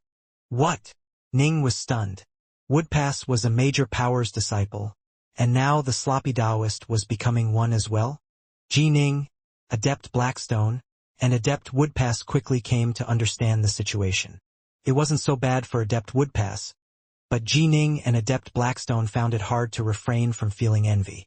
Becoming a Dao Father's disciple, aside from personal effort, luck was another part of it. "Xiamong," Sitopple said, puzzled. "I heard you say earlier that it seems as though of the three Ji Ning is the youngest. In addition, he also became number one in this conclave. In turn, Blackstone is a grandmaster in formations. Why would the Dao Father end up choosing Adept Woodpass? How should I know?" The Xia Emperor shook his head. However, in his heart, the Xia Emperor thought back to his primal twin's visit with Dao Father Crimsonbright. Beyond the three realms, within the infinite void, there was a mountain that was hovering within the void. The mountain was 1,000,000 kilometers in size, and it was filled with palaces. This was the place where Dao Father Crimsonbright, a major power of the three realms, resided. "Master, here are the recordings of the top 3 youths who participated in this conclave of immortal destiny." The white-robed Xia Emperor stood there respectfully while handing over a scroll. Off in the distance, there was an elder with long azure hair seated in the lotus position atop a stone. The void around the place where he was seated seemed to be incomparably stable and steady. The azure-haired elder nodded gently.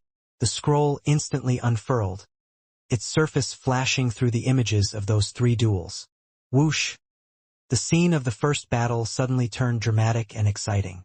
Instantly, the battle between Ji Ning and Adept Blackstone began to proceed. The azure-haired elder revealed a hint of a smile as he nodded lightly. This young fellow who uses formations truly is quite remarkable in this respect.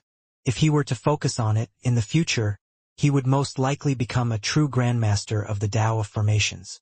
By relying on the Tao of formations, he has a chance of overcome the celestial tribulation and becoming a celestial immortal. He is worth nurturing. The young fellow who uses the sword isn't bad either. His sword intent is quite formidable. He should be an excellent potential sword immortal, the azure-haired elder said in praise. The white-robed Xia Emperor said respectfully, Master of the final 3 in this conclave, the number 1 victor is the sword-wielding one. His name is Ji Ning, and he has only trained for 30 years. This formation's wielder is known as Blackstone. He ranked number 3, and has spent 100 years in his training. As for the last one, his name was Adept Woodpass. He ranked number 2 in this conclave, and has trained for more than 300 years. 30 years. Tao Father Crimsonbright was surprised. He nodded lightly, a look of delight appearing in his eyes. It seems his talent in the Tao of the sword is quite astonishing. He's worth nurturing as well. The white-robed Xia Emperor nodded lightly as well. That went without saying. Even Lu Dongbin had grown intrigued, and he was someone who was quite skilled at guiding disciples, and who had exceptional judgment. He had taken a liking to Ji Ning, and had long ago praised him as being a genius in the Tao of the sword. Whoosh! Tao Father Crimsonbright flicked through to the second battle. This was between Adept Woodpass and Adept Blackstone. Upon seeing this battle, Tao Father Crimsonbright's eyes lit up. He immediately flicked through to the third battle, the one between Ji Ning and Adept Woodpass. Good, good, good. Tao Father Crimsonbright said the word good 3 times in a row. The white-robed Xia Emperor was immediately surprised and perplexed. Who was Tao Father Crimsonbright praising? Was it Ji Ning? Master, there was someone else in this conclave known as the Sloppy Taoist. He is the disciple of Grand Emperor Xuanwu, and has trained for 100 years. The Sloppy Taoist was actually himself kept in the dark, and had no idea that he was the Grand Emperor's disciple. In the end, Sitopple personally came to receive him back to meet with Grand Emperor Xuanwu. The white-robed Xia Emperor added, The turtle snake's disciple? Tao Father Crimsonbright was curious. Do you have a scryer recording? I do. Since the white-robed Xia Emperor had mentioned the Sloppy Taoist, he naturally had come prepared. He immediately offered yet another scroll, this one with multiple battles recorded, including that between Adept Woodpass and the Sloppy Taoist, where the Sloppy Taoist had been defeated in the end. After viewing that battle, Tao Father Crimsonbright couldn't help but laugh. Ha ha ha, that old turtle snake's temperament is very similar to mine, and his judgment is the same. This Sloppy Taoist that he chose, he is quite low-key and quite reliable, with a solid, deep foundation that has no flaws. Although in his youth he may have seemed to be slow in training, as time passes, his deep, solid foundation will allow his immortal path to be a long and stable one. Woodpass and this Sloppy have almost identical immortal cultivation paths. Tao Father Crimsonbright nodded with a sigh. Both have incomparably perfect and stable foundations, and both have extremely strong Tao hearts. The white-robed Xia Emperor was startled. Judging from these words, it seemed as though his master favored Adept Woodpass. Tao Father, can it be that you are going to choose Adept Woodpass? The white-robed Xia Emperor couldn't help but speak out. He had spent the most time training out of the top 3. Remember, Tao Father Crimsonbright said with a calm laugh, don't just judge a person just by his temporary prominence. The path of immortal cultivation is an incomparably long and limitless one, and these 3 have just embarked on it a short while ago. In choosing a disciple, one must see through the present and into the infinite future. 30 years? 100 years? 300 years? In the fact of the long immortal path, these timeframes are nothing, Tao Father Crimsonbright said. The sloppy Taoist and adept woodpath are both unrushed and stable, with calm, leisurely dispositions. Just by looking at their combat styles, I can tell that they didn't waste any of their attention on small tricks and benefits. The white-robed Xia Emperor nodded. Indeed, the sloppy Taoist and adept woodpaths were quite similar. This sort of temperament is the best sort of mentality and heart for an immortal cultivator, Tao Father Crimsonbright said with a laugh. Or at least, it's the sort that I and the old turtle snake favor. Tao Father Crimsonbright was an extremely good-natured person. Everyone knew this. As the saying goes, when a turtle sees a pea, he would like it for its color. Tao Father Crimsonbright favored woodpaths for his heart and mind. He knew very well that although the immortal path required a certain degree of comprehension ability and talent, towards the later parts of the path, it required even more regarding one's mind and Tao heart. It'll be woodpaths, Tao Father Crimsonbright nodded. As for the other two, they are moldable talents as well. Go and seek out your fellow disciples and see which of them are willing to accept these two as disciples.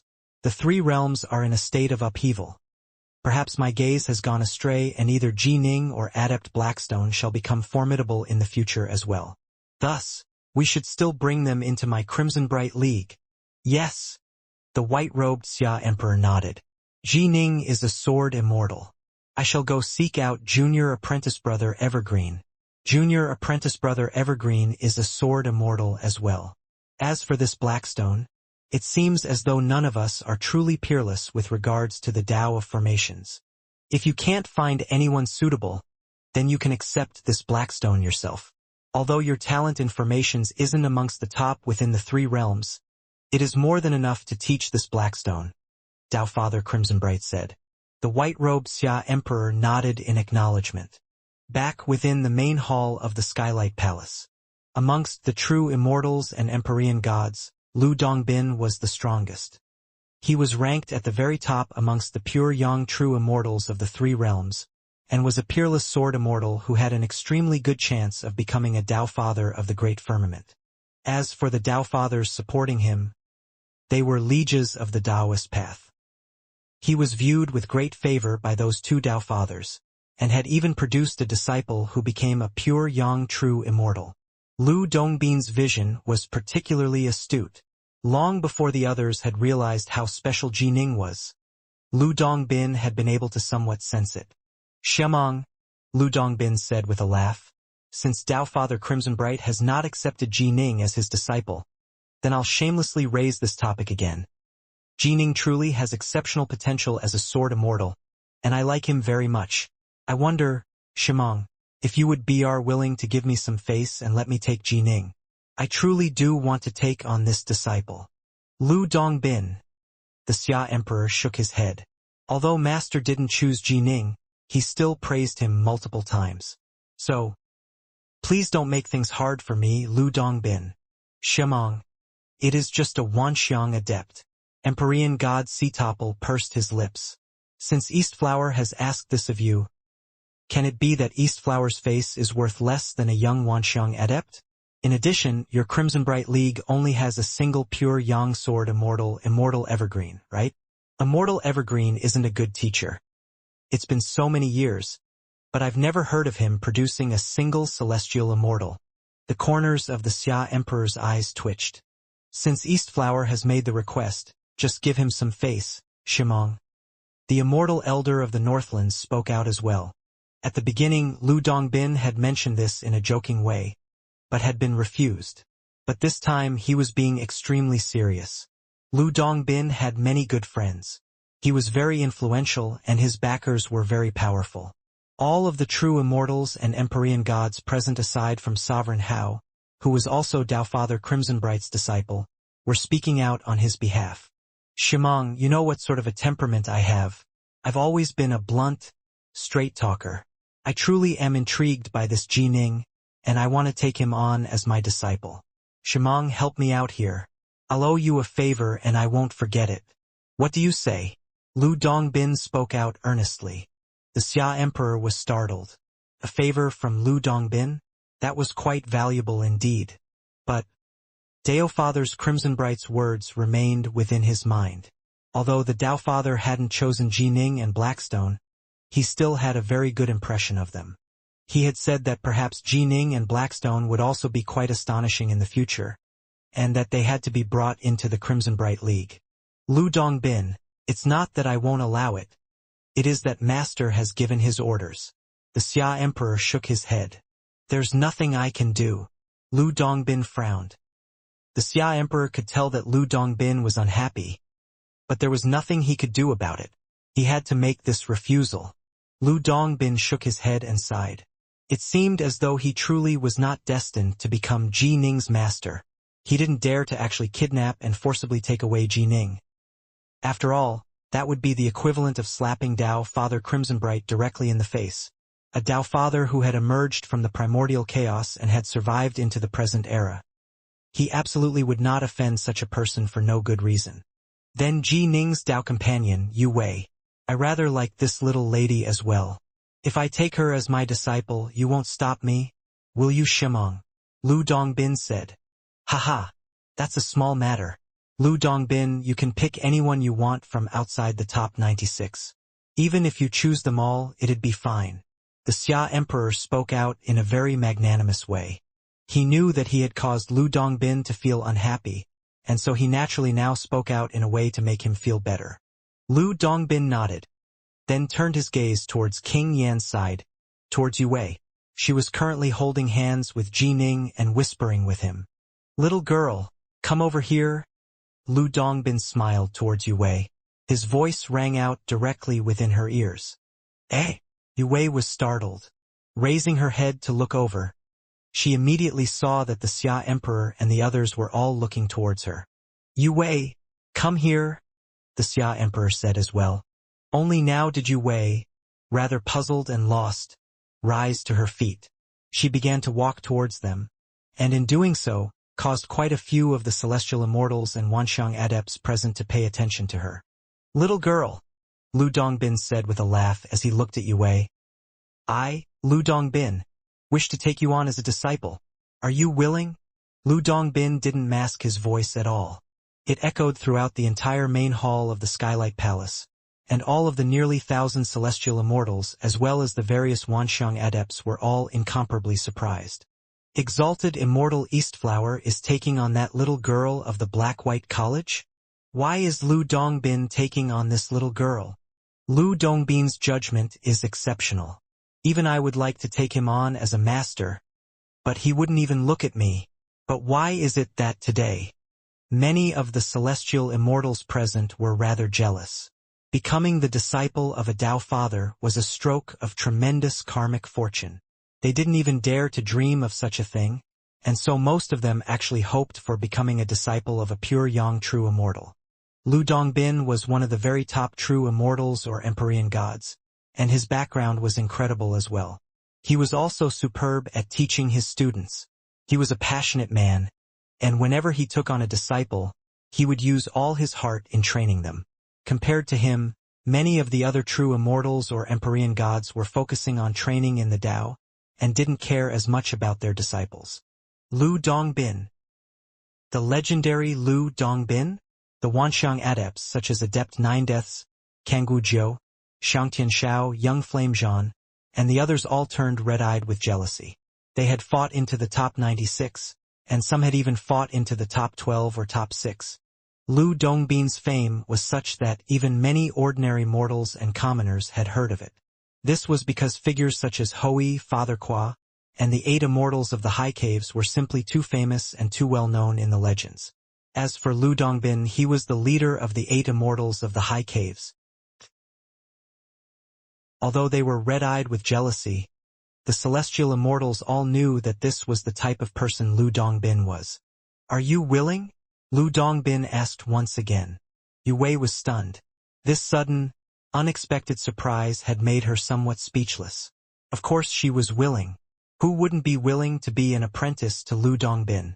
This was something that was second to only becoming a Dao Father's disciple.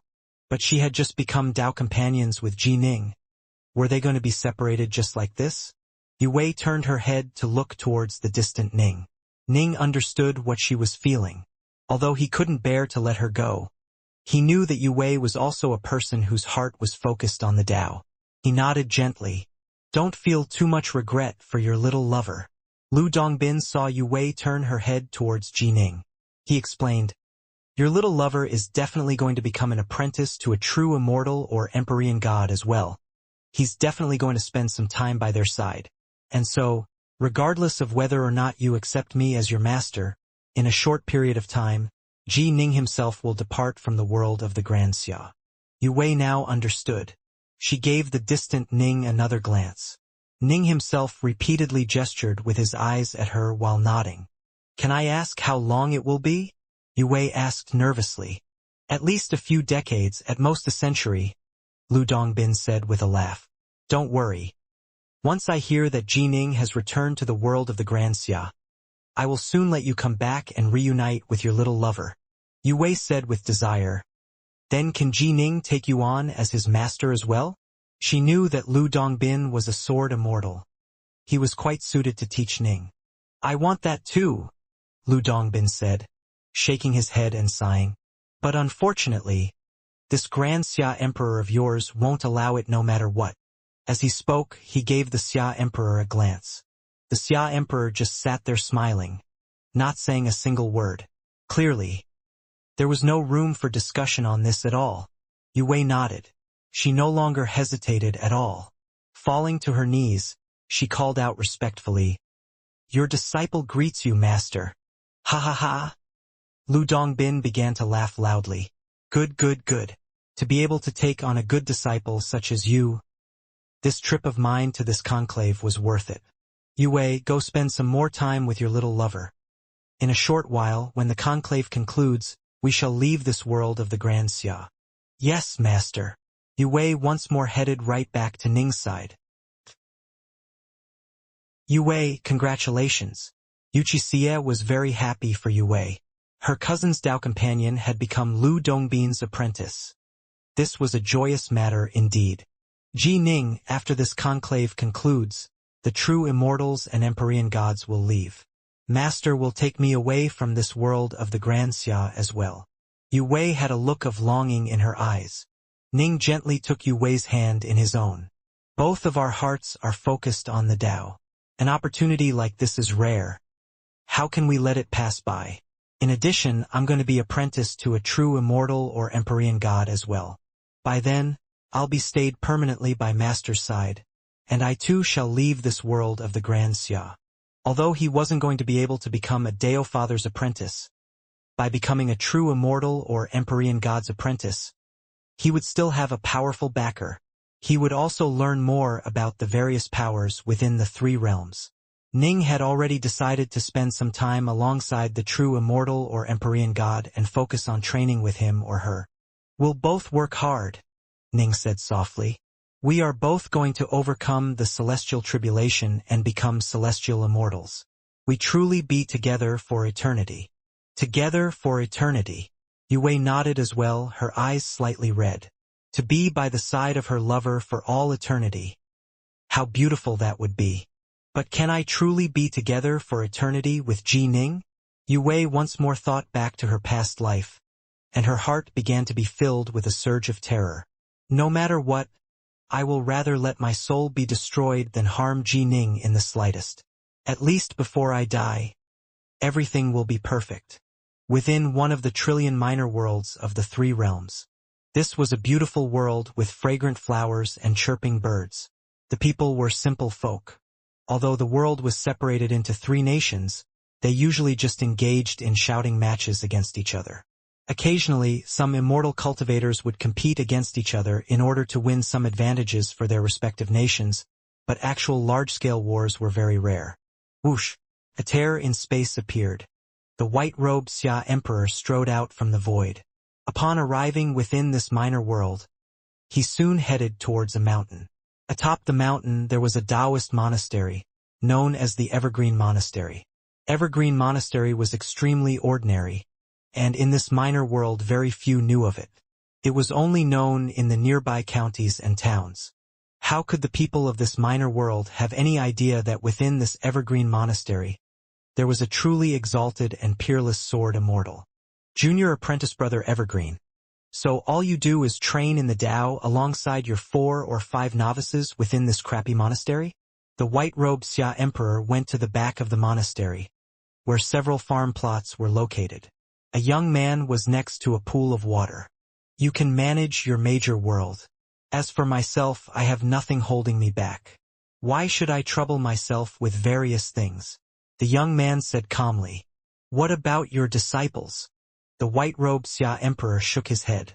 If you are going to stay in this monastery, why don't you bring those disciples of yours over and give them some good tutelage? Teachers can show you the way, but cultivation relies on one's own abilities. I guided them for 10 years and taught everything which I should have taught. It is enough. As for what they will end up like, and as for whether or not they will become celestial immortals, there's nothing more I can do. The young man sat down casually, scooping up a ladle of water from the water bucket in front of him and drinking it. He sighed to himself, such sweet water. The white-robed Xia Emperor felt resigned. Anyone capable of becoming a true immortal or an Empyrean god was an expert of the 3 realms. Even the celestial court would have to treat them with courtesy. Every person had a different personality. He was unable to persuade this junior apprentice brother of his. I've come on Master's orders, the white-robed Xia Emperor said. Master! The young man immediately became serious. The white-robed Xia Emperor said, you know that 3 or so decades ago, the 6 realms of reincarnation suffered an attack and collapsed. The 3 realms are filled with hidden, dangerous undercurrents. A major storm is most likely coming, and it is unavoidable. And, the more chaotic an era, the more heroes will emerge from it into the 3 realms. The young man nodded.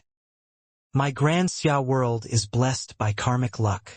During this conclave of immortal destiny, even Master chose one of the top 3 to be his disciple, a man named Adept Woodpass. Even a disciple of Grand Emperor Xuanwu appeared in this conclave. The white-robed Xia Emperor said. Oh, the white-robed man said in surprise. 1 conclave, 2 Tao Father disciples? According to Master's instructions, all 3 of the top 3 in this conclave are to be brought into our Crimson Bright League. Master himself chose Adept Woodpass, while the other 2 are known as Adept Blackstone and Jining. Jining is a potential peerless sword immortal.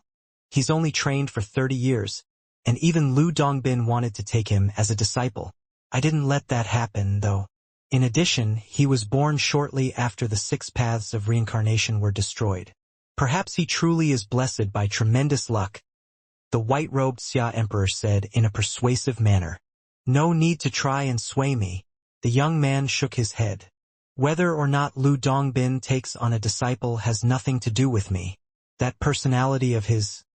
He can even take on ordinary mortals as disciples. As for the fact that this Jining has trained for just 30 years, and was born shortly after the collapse of the 6 paths of reincarnation, that's an utter joke. The reason why heroes emerge from periods of chaos in the 3 realms is because those periods are periods of constant battle. Many experts will die, and their luck will dissipate from them and gather around others. The young man continued. With each storm in the 3 realms, old experts fall and new experts rise. Even some Tao Fathers fall, while new Tao Fathers emerge. The total number of experts in the 3 realms has remained constant. Whether or not one will become an expert depends entirely on whether or not one can seize the right opportunity during periods of chaos in the 3 realms. As for the time of their birth? Try that line on someone else.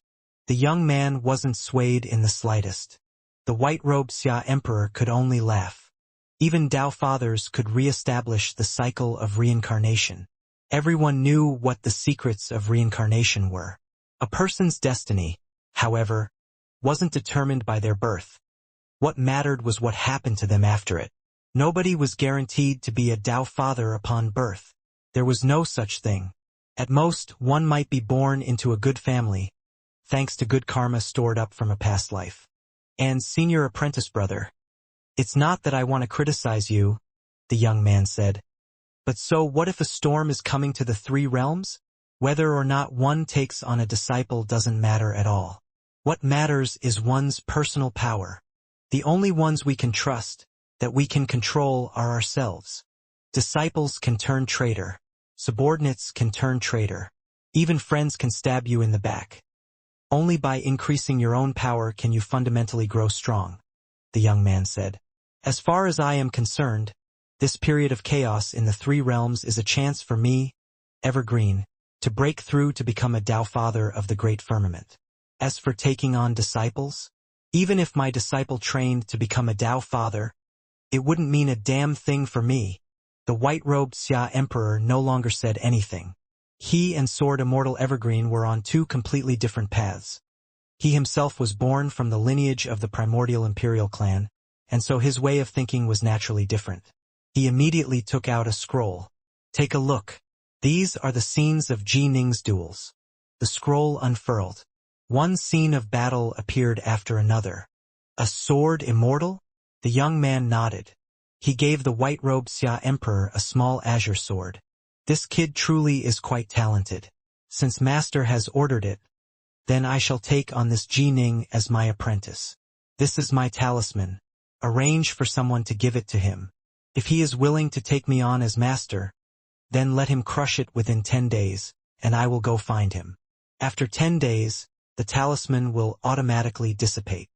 Even if a master was willing to accept an apprentice, the apprentice also had to be willing to take on this master. Lu Dongbin had needed to ask Yue Wei for her agreement. The same was true for Sword Immortal Evergreen.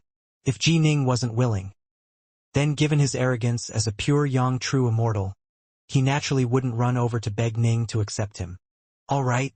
The white-robed Xia Emperor accepted the little azure sword, then said with a laugh, Then junior apprentice brother, I won't disturb your leisurely life in your monastery anymore. After speaking, he vanished into thin air. The conclave of immortal destiny had concluded. The Skylight Palace. The various celestial immortals were all beginning to leave. It's rare that I'm allowed out, but I have to go back now. Empyrean god Sitopple opened his mouth, and all of the platters of delicacies on his table flew into his mouth. He then rubbed his belly, then said in satisfaction, Shimong, Eastflower, everyone, I'm going to take my junior apprentice brother back now. And then he pulled the sloppy Taoist by the arm. Whoosh! He flew onto a cloud and disappeared deep into the depths of the sky. Time to go, apprentice, Lu Dongbin said as he looked towards Yue Wei, who was next to Ji Ning in the distance. Yue Wei and Ning were speaking to each other. Upon hearing Lu Dongbin urge her to leave, she couldn't help but feel even more reluctant to part from Ning. She gave him a tight hug, and Ning held her in his arms. He could sense Yue Wei's heart. This was a woman with a cold exterior but a scorchingly hot heart. Upon becoming Tao companions with her, he could sense the warmth of her heart. Wait for me, Yue Wei said softly. Ning pressed his face against Yue Wei's, feeling the warmth of her skin. He whispered back gently, Gotta, I swear it. No need for oaths. Yue Wei released Ning, tears appearing in her eyes. I believe you. And then, she turned and ran to Lu Dongbin's side. Sorry for making you wait so long, master, Yue Wei said hurriedly. Silly child, silly child. Lu Dongbin shook his head and sighed. A cloud appeared beneath their feet, and they too quickly flew into the skies and disappeared. Ning raised his head to watch. Atop the cloud, Yue Wei lowered her head to look at him. Their gazes met, but soon afterwards, the cloud completely disappeared. After this departure, they had no idea how long it would be before they met again. Senior apprentice sister Yue Wei and Ji Ning. They are very suited to each other. Nine Lotus looked at Ning and Yue Wei, at the looks in their eyes as they parted. Their gazes were filled with longing and a reluctance to part. The feelings between them are deeper than the feelings between myself and Ji Ning had been. My heart and Ji Ning's heart. They were never so close. Let's go. We should leave as well. Bodhisattva Mahastamaprapta, the immortal elder of the Northlands, and the others all flew away gracefully as well. Junior apprentice brother Woodpass, Come with me to meet Master. The Xia Emperor left alongside Adept Woodpass. Instantly, the nearly 1,000 celestial immortals present all began to depart as well. Ji Ning and Wuxia departed alongside King Yen, while 9 Lotus left alongside the Dongyan forefather.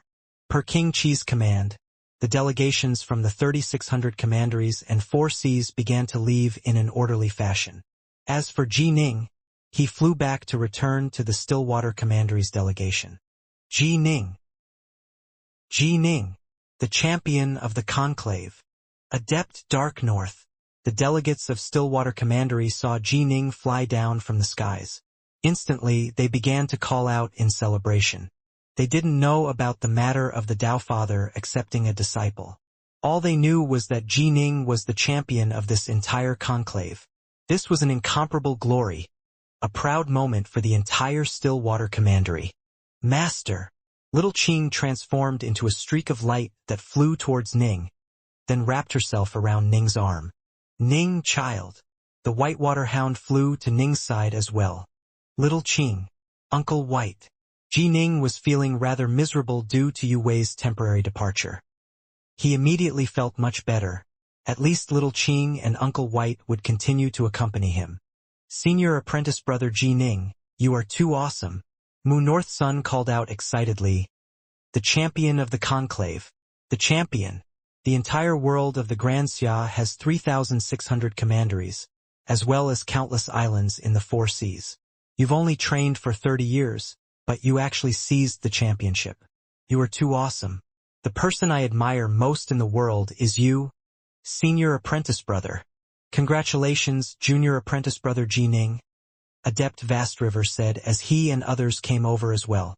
Ji Ning. Northmont Byway walked over as well, delight on his face. He pounded Ji Ning on the chest. What a fellow. When you first said you were participating in the conclave, I actually tried to stop you. It seems I underestimated you. You are so formidable that you actually were able to become the champion of this conclave. You are now a truly major figure in our Stillwater Commandery.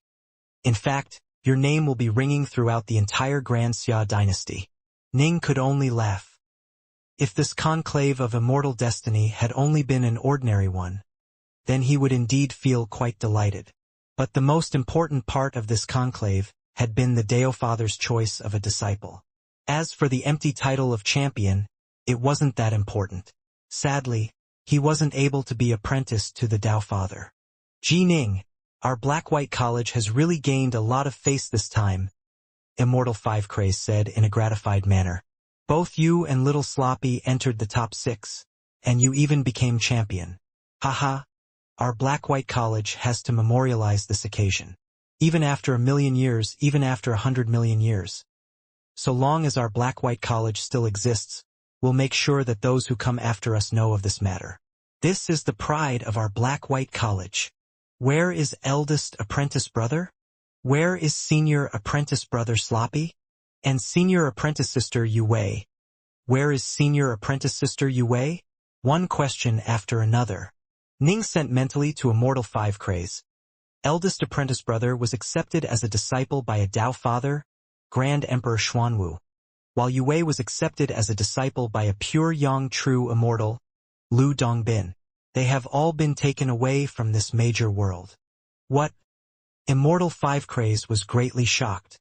Grand Emperor Xuanwu? Lu Dongbin?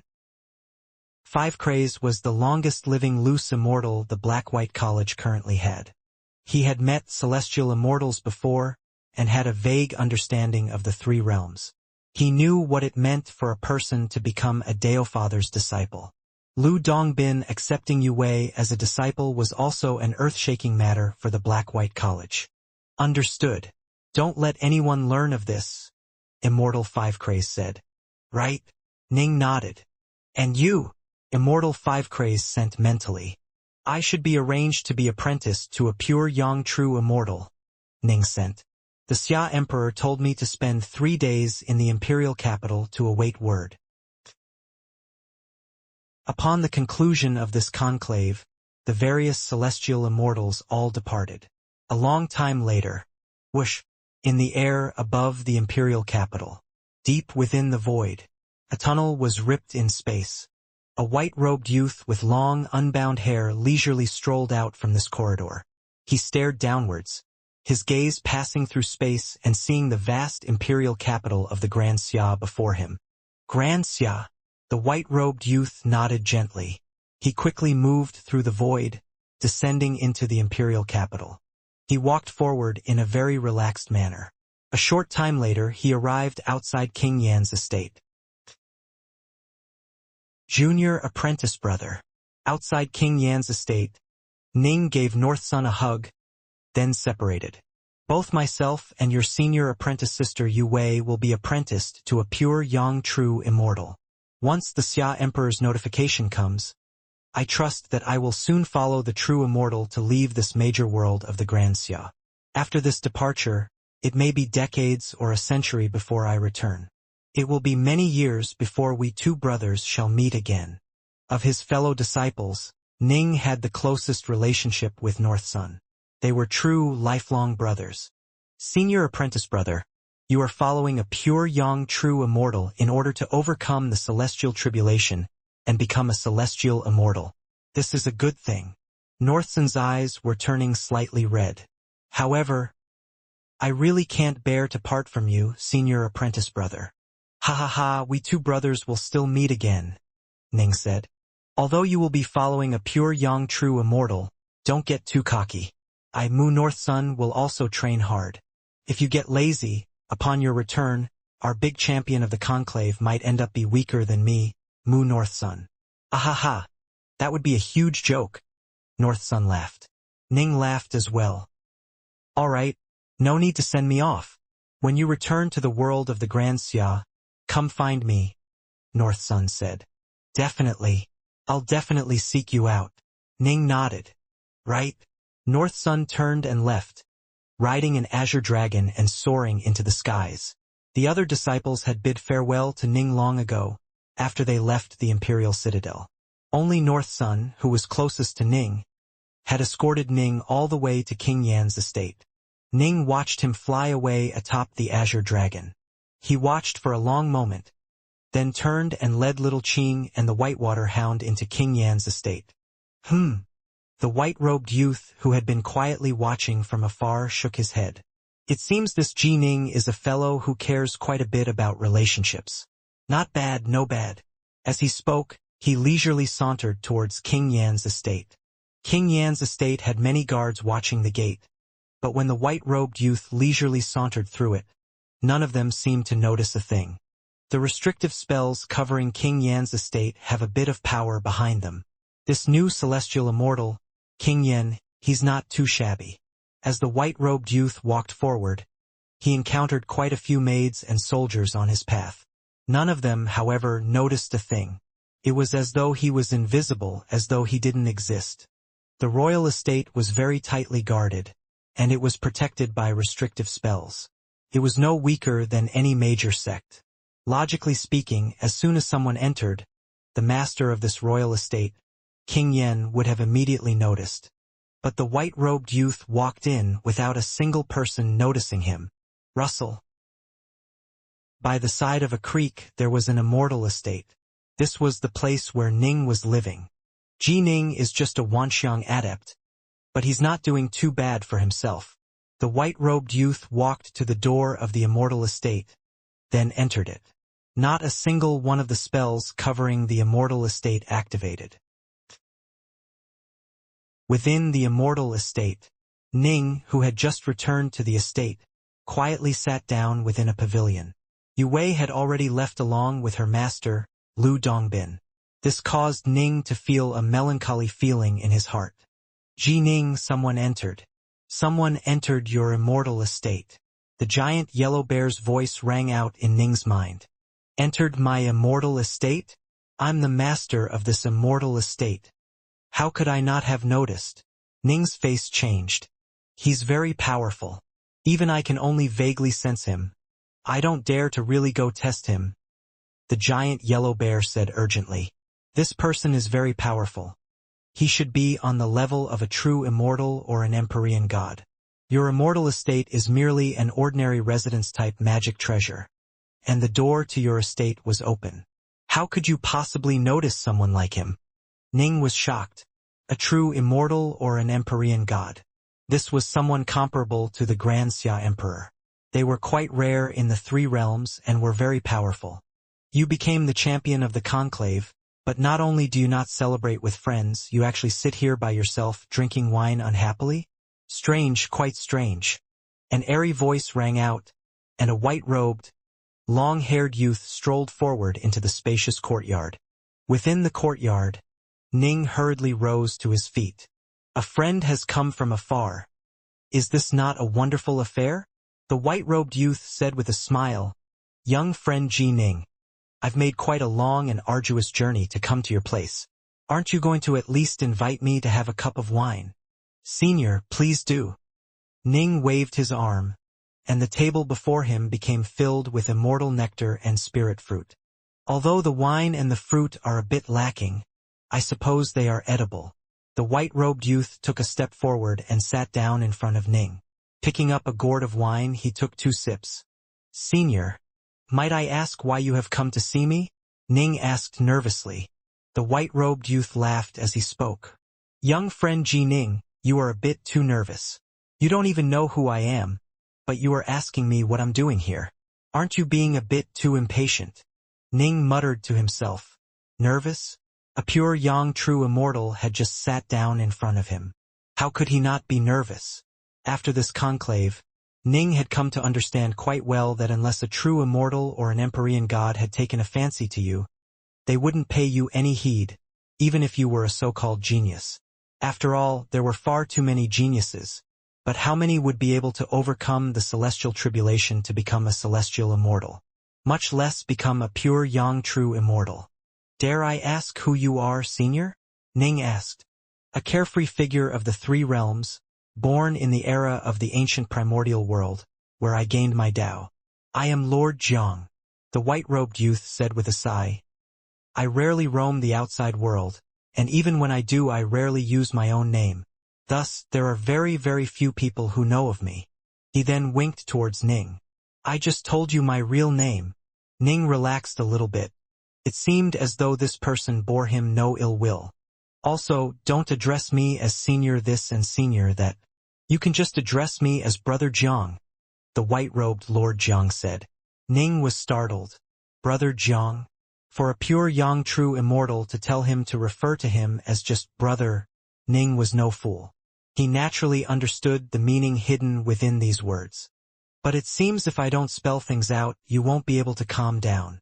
The white-robed Lord Jiang glanced sideways at Little Qing and the Whitewater Hound. Have your 2 spirit beasts step back for now. All right, Ning immediately said. He had Uncle White and Little Qing temporarily leave. A pure young true immortal could crush him to death. Ning was naturally going to listen to his instructions with obedience. Within the courtyard, only Ji Ning and Lord Jiang were present. They were seated facing each other. I imagine that you have already guessed that I have come today per the orders of my master to receive you, the white-robed Lord Jiang said with a smile. In other words, my master wishes to take you on as a disciple, and you shall become my junior apprentice brother. Ning could barely breathe. He couldn't help but ask, then Brother Jiang, your master is? He is naturally one of the most supreme major powers of the three realms, a Deo-Father-level figure, the white-robed Lord Jiang said. Ning's eyes lit up. It was as he had thought. When this person had instructed him to refer to himself as Brother Jiang, Ning had already been able to guess at what this was about. But upon hearing the full explanation, he still couldn't help but feel that this was inconceivable. A Tao Father. He had fought and clawed to become the champion of this conclave, but in the end, Tao Father Crimsonbright still did not choose him to be his disciple. The sloppy Taoist, in turn, was chosen as a disciple by Grand Emperor Xuanwu. There was nothing Ning could do about these things, and he had already resigned himself to becoming the disciple of a lower-ranked pure young true immortal. But now, a pure young true immortal named Lord Jiang had appeared, saying that he represented his master, Ji Ning. The giant yellow bear's voice suddenly rang out in Ning's mind. Lord Jiang said that he was born in the primordial era, and gained his Tao in that era as well. But I've never even heard of him, and he says his master is a Tao father. You need to figure out exactly which Tao father it is. Some of the Tao fathers of the three realms were good friends of my master, Taoist 3 lives. But some of them were his mortal enemies. Don't end up becoming an apprentice to one of his mortal enemies. Given a Tao father's vision, if you learn the Tao from him, he will sooner or later see hints of the truth and discover that there is a relationship between you and Taoist 3 lives. If you become apprentice to one of his mortal enemies, then you'll be throwing yourself up for capture. Ning instantly came to his senses. He felt as though someone had just poured a bucket of ice water over him. Dare I ask which Tao father it is? Ning asked. Lord Zhang's eyes had a look of reverence in them as he spoke. Master was born from the primordial chaos, and was good friends with Pangu and Nuwa. He became famous in the primordial era, and has killed many Fiendgod Tao fathers. His name is known throughout the three realms, but very few have ever seen him. The Buddhist Sangha, the Taoist path, he is a master of both. With but a dream, he knows of all the affairs of the three realms. He has many disciples, but very few know this. In terms of who is the most mysterious figure in the three realms, it is my master. The white-robed Lord Zhang nodded as he spoke. Ning, hearing this, was stunned. Who on earth is he? Mount Innerheart, the Tri-Star Crescent abode, Patriarch Subhuti. The white-robed Lord Zhang's eyes lit up, and he smiled as he looked at Ning. It's him. It's him. The Tri-Star Crescent abode. The most mysterious Tao Father. The most secretive Tao Father. Ji Ning, you've hit the jackpot. Ahahaha. You really hit the jackpot. Patriarch Subhuti actually knows about you. He actually knows about your existence. How in the world does he know? The voice of the giant yellow bear rang out within Ning's mind. Clearly, he was incomparably excited. Is it really necessary for you to be so worked up? Ning asked mentally. Of course. You have no idea how mighty he is. Ji Ning, let me put it to you this way. In terms of teaching disciples, Patriarch Subhuti is definitely one of the absolute most peerless figures of the three realms. What this Lord Zhang said earlier was absolutely correct. Patriarch Subhuti truly has produced many formidable disciples. However, Patriarch Subhuti has a rule. Whenever the disciples he has taught leaves his side, unless he gives permission, they are forbidden from telling others that he is their master. Thus, even back in the primordial era, there were already many powerful and seemingly unaffiliated wandering immortals who were actually under the command of Patriarch Subhuti. Ordinary people don't know about this, but my master, Tao Father 3 Lives, did. He knew exactly how formidable Patriarch Subhuti is. The giant yellow bear was extremely excited right now. Oh, Ning asked. Why is he the most mysterious then? Right. He really is the most mysterious Tao Father, the giant yellow bear said with absolute certainty. In the three realms, not even Pangu or Nuwa were as mysterious as him. In fact, to this very day, no one even knows where his estate is located. Without his permission, no one can even find his estate. The estates of the other major powers of the three realms are all findable. After all, major powers often interact with other figures of the world, and they will often invite their good friends into their estate. Patriarch Subhuti has taken in many disciples, and also invites his friends over to his estate. But be it disciples or friends, upon leaving his estate, they'll never be able to find it again. You must understand that all of his friends are also at the true God level. After having entered the estate once, how is it that they cannot locate it again? Isn't this completely bizarre? Isn't this very mysterious? He's that mysterious? Ning was amazed. Tao Fathers were major powers of the three realms who controlled a heavenly Tao. For a Tao Father to visit a place, then be unable to find it again afterwards? How bizarre. No one knows where his estate is. Even his disciples who have trained within the estate for many years are still unable to find it upon leaving. Unless Patriarch Subhuti nods and permits it, none of them can return. The giant yellow bear sighed emotionally. In the past, my master Taoist 3 Lives once said, in the entire primordial world, of all the major powers, Maiden Yua would be ranked number 1 in terms of survival abilities, but right after her was the legendarily mysterious Patriarch Subhuti. Patriarch Subhuti. He's so secretive that other major powers can't even find his estate. You tell me, how formidable are his survival skills? The giant yellow bear sighed. If Master had Patriarch Subhuti's survival skills, he would definitely still be alive to this very day. Ning was speechless as he heard these things. This was an absolute bizarro amongst the major powers of the 3 realms. No one could even find his estate, and his survival abilities were second only to Maiden Yua. Patriarch Subhuti trains in both Buddhism and Taoism. With a single dream, he learns of all the matters of the 3 realms. His power is simply unfathomable. This Lord Jiang said earlier that Patriarch Subhuti has slaughtered many Fiendgod Tao Fathers. Although I don't know much about this, it should be true. There should have been Tao Fathers and true gods who had fallen to him, and not just one. The giant yellow bear said. What a formidable figure. Ji Ning felt stunned. Most importantly of all, your Master Taoist 3 Lives and Patriarch Subhuti were true lifelong friends who went through life and death together. The giant yellow bear was extremely excited. They were true lifelong friends. The relationship between Master and him was even closer than the relationship Master had with Tao Father Crimsonbright. When Master forged this underwater estate, he even asked Patriarch Subhuti to come help out. Ah! Ning now understood exactly how close the relationship between Taoist 3 Lives and Patriarch Subhuti was.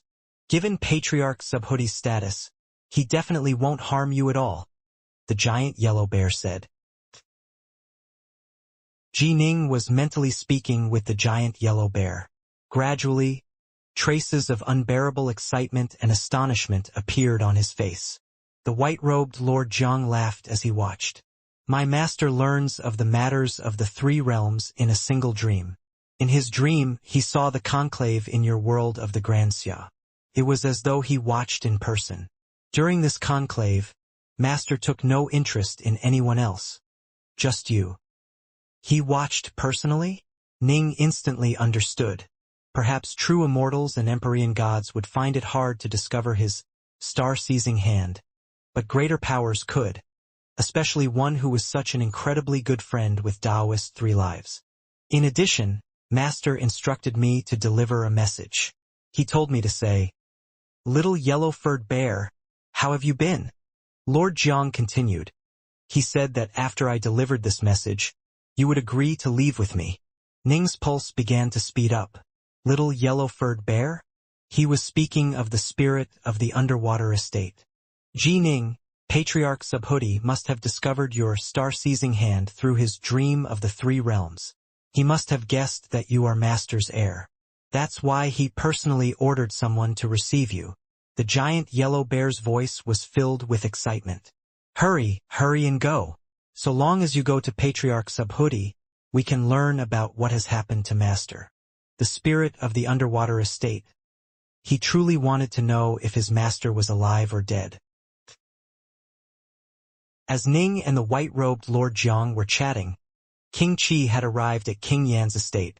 This conclave of immortal destiny has concluded. Why have you come to my place? King Yan said with a laugh. Because of Ji Ning, of course. King Qi laughed as well. His Imperial Majesty personally went to visit Uncle Master Evergreen. You know what sort of a temper he has. He doesn't like to teach students, and is an extremely solitary person. Still, since this was the Dao Father's order, Uncle Master Evergreen nodded and agreed to accept Ji Ning as his disciple.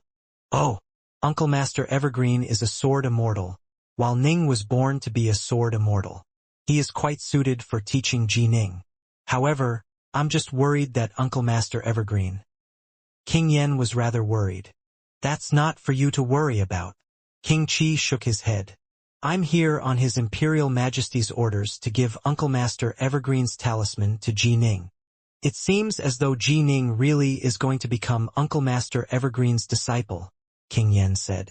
Because of his granddaughter, King Yan had actually been hoping for Ji Ning to be apprenticed to a better teacher. However, of the pure young true immortals under Tao Father Crimsonbright's command, the only sword immortal was Sword Immortal Evergreen. The two chatted and laughed as they walked to Ning's immortal estate. At the entrance to Ning's immortal estate, Ning came out to the entrance to greet them. Upon seeing the two, he immediately said with respect, "Greetings, King Yen, King Qi." "Ji Ning, good news has arrived," King Yen said with a laugh. "Oh," Ning was startled. "Good news? Could it be that the Grand Xia Emperor had found a pure young true immortal to be his master?" The nearby King Qi said with a laugh. "His Imperial Majesty has sought out his junior apprentice brother, Sword Immortal Evergreen. Sword Immortal Evergreen is a pure young true immortal. He is very powerful, and has thoroughly mastered the grand Tao of the sword. He is quite a famous sword immortal in the three realms.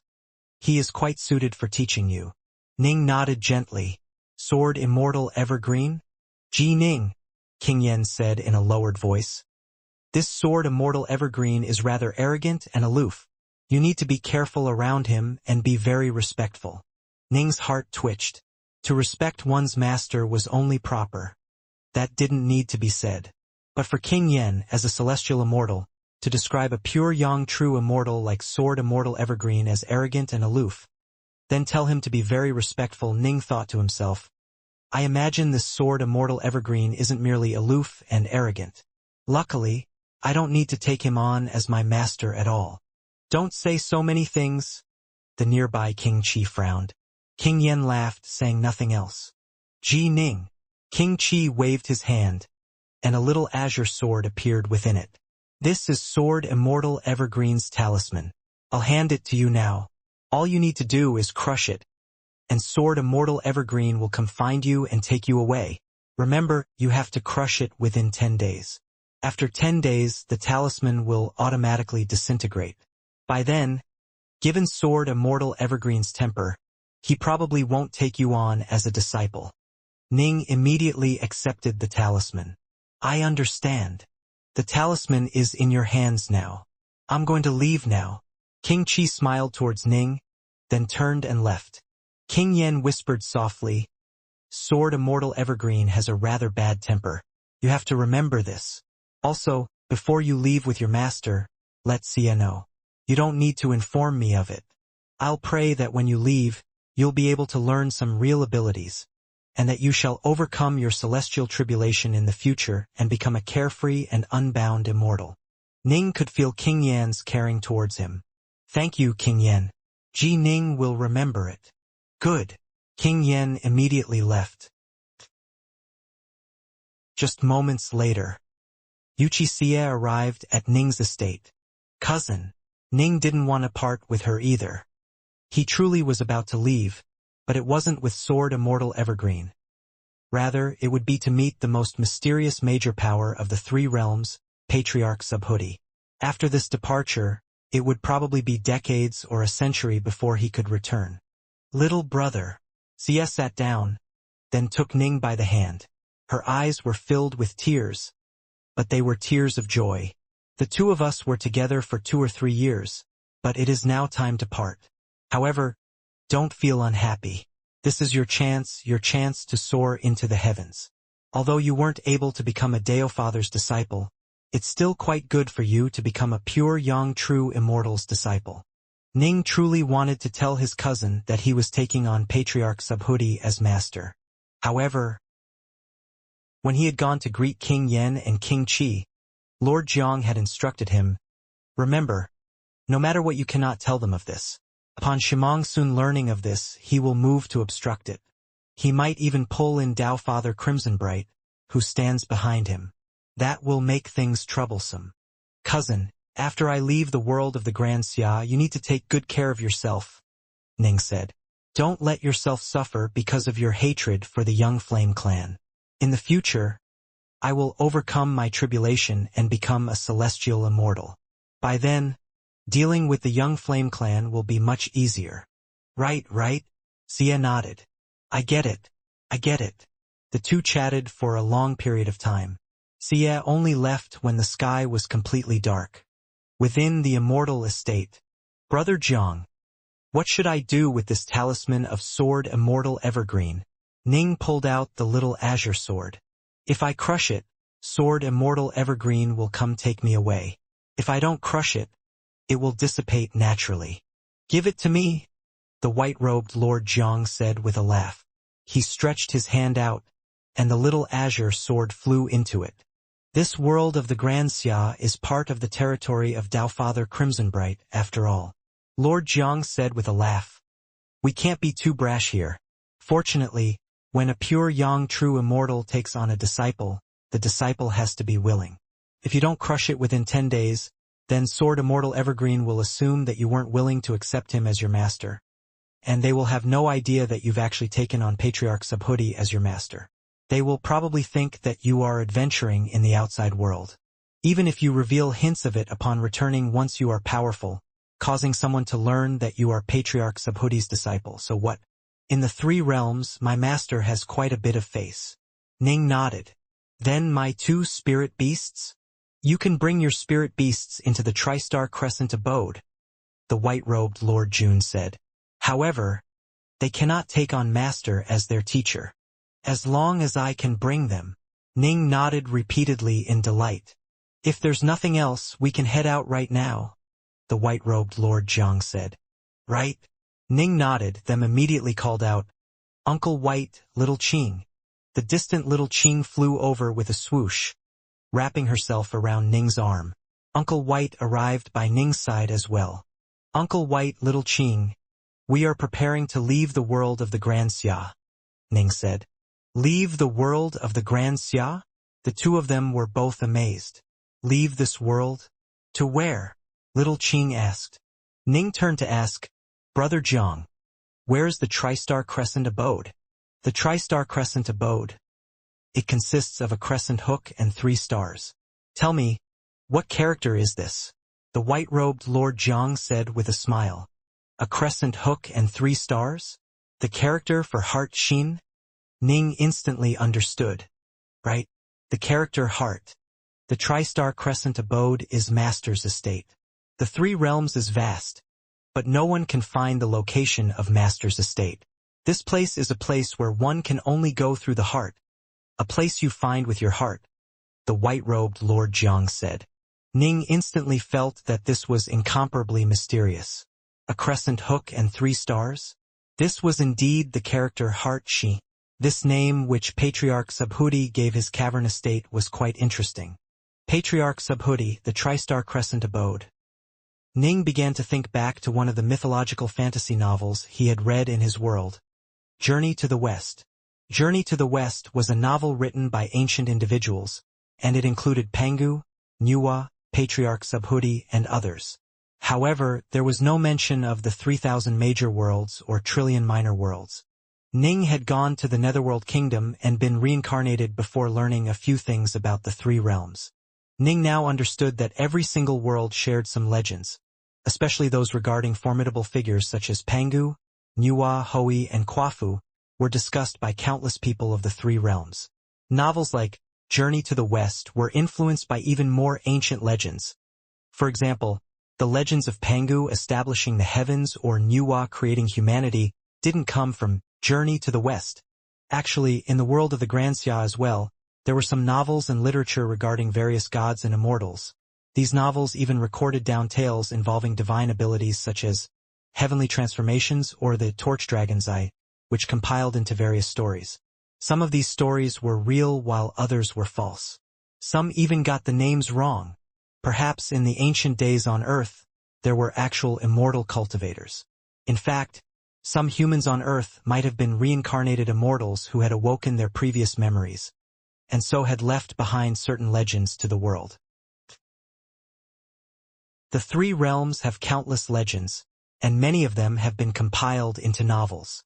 However, the true secrets of the 3 realms remain unclear to me, even though I have slaughtered loose immortals and received the legacy of Taoist 3 lives. Ning sighed to himself. Why was the previous primordial world destroyed and transformed into the 3,000 major worlds and trillion minor worlds? Who on earth attacked the 6 paths of reincarnation? These were mysteries. The Tri-Star Crescent abode is an estate of one of the major powers of the 3 realms, and the most mysterious one at that. Although I've always remained within the Tri-Star Crescent abode, I don't actually know where it is. I have to have Master guide me into it in order to return. The white-robed Lord Jiang said with a sigh. Let's go. Pick up your immortal estate. Right? Ning willed it. Instantly, the immortal estate was collected. Ning stood there on the grass next to the river, little Qing around his arm and the whitewater hound by his side. The white-robed Lord Jiang said, This journey will last decades or even longer. Is there anything you need to do? Ning shook his head gently. There was nothing. The reason he had left Stillwater Commandery was because of the young Flame Clan's pursuit. He had told Autumn Leaf and the leaders of the Ji clan that he would be leaving for a very long period of time. Yue Wei had already been taken away by Lu Dongbin to train in the Dao, while he had already told his cousin Xianxia of his departure. He had also bade farewell to his fellow disciples of the Black-White College. Then let us go. The white-robed Lord Jiang willed a cloud to appear beneath their feet. The cloud floated upwards, carrying Lord Jiang, Jining, and the Whitewater Hound to quickly soar into the skies, completely bypassing the restrictive spells as they flew deep into the void. Soon they reached the very highest parts of the sky. Riot! Lord Jiang waved his hands. The dim, twisting void above them was instantly torn apart, and a corridor emerged. Within the corridor, one could vaguely see twisted, distorted rainbow light. Let's go. The white-robed Lord Jiang gave the little azure sword a toss, and it fell down many tens of thousands of kilometers towards the ground. He then led Jining, Little Qing, and the Whitewater Hound into the spatial tunnel. Whoosh! The spatial tunnel quickly closed. Everything was back to normal. Within the world of the Grand Xia, there was no longer a Jining to be found. 12 days passed after the conclusion of the conclave of immortal destiny.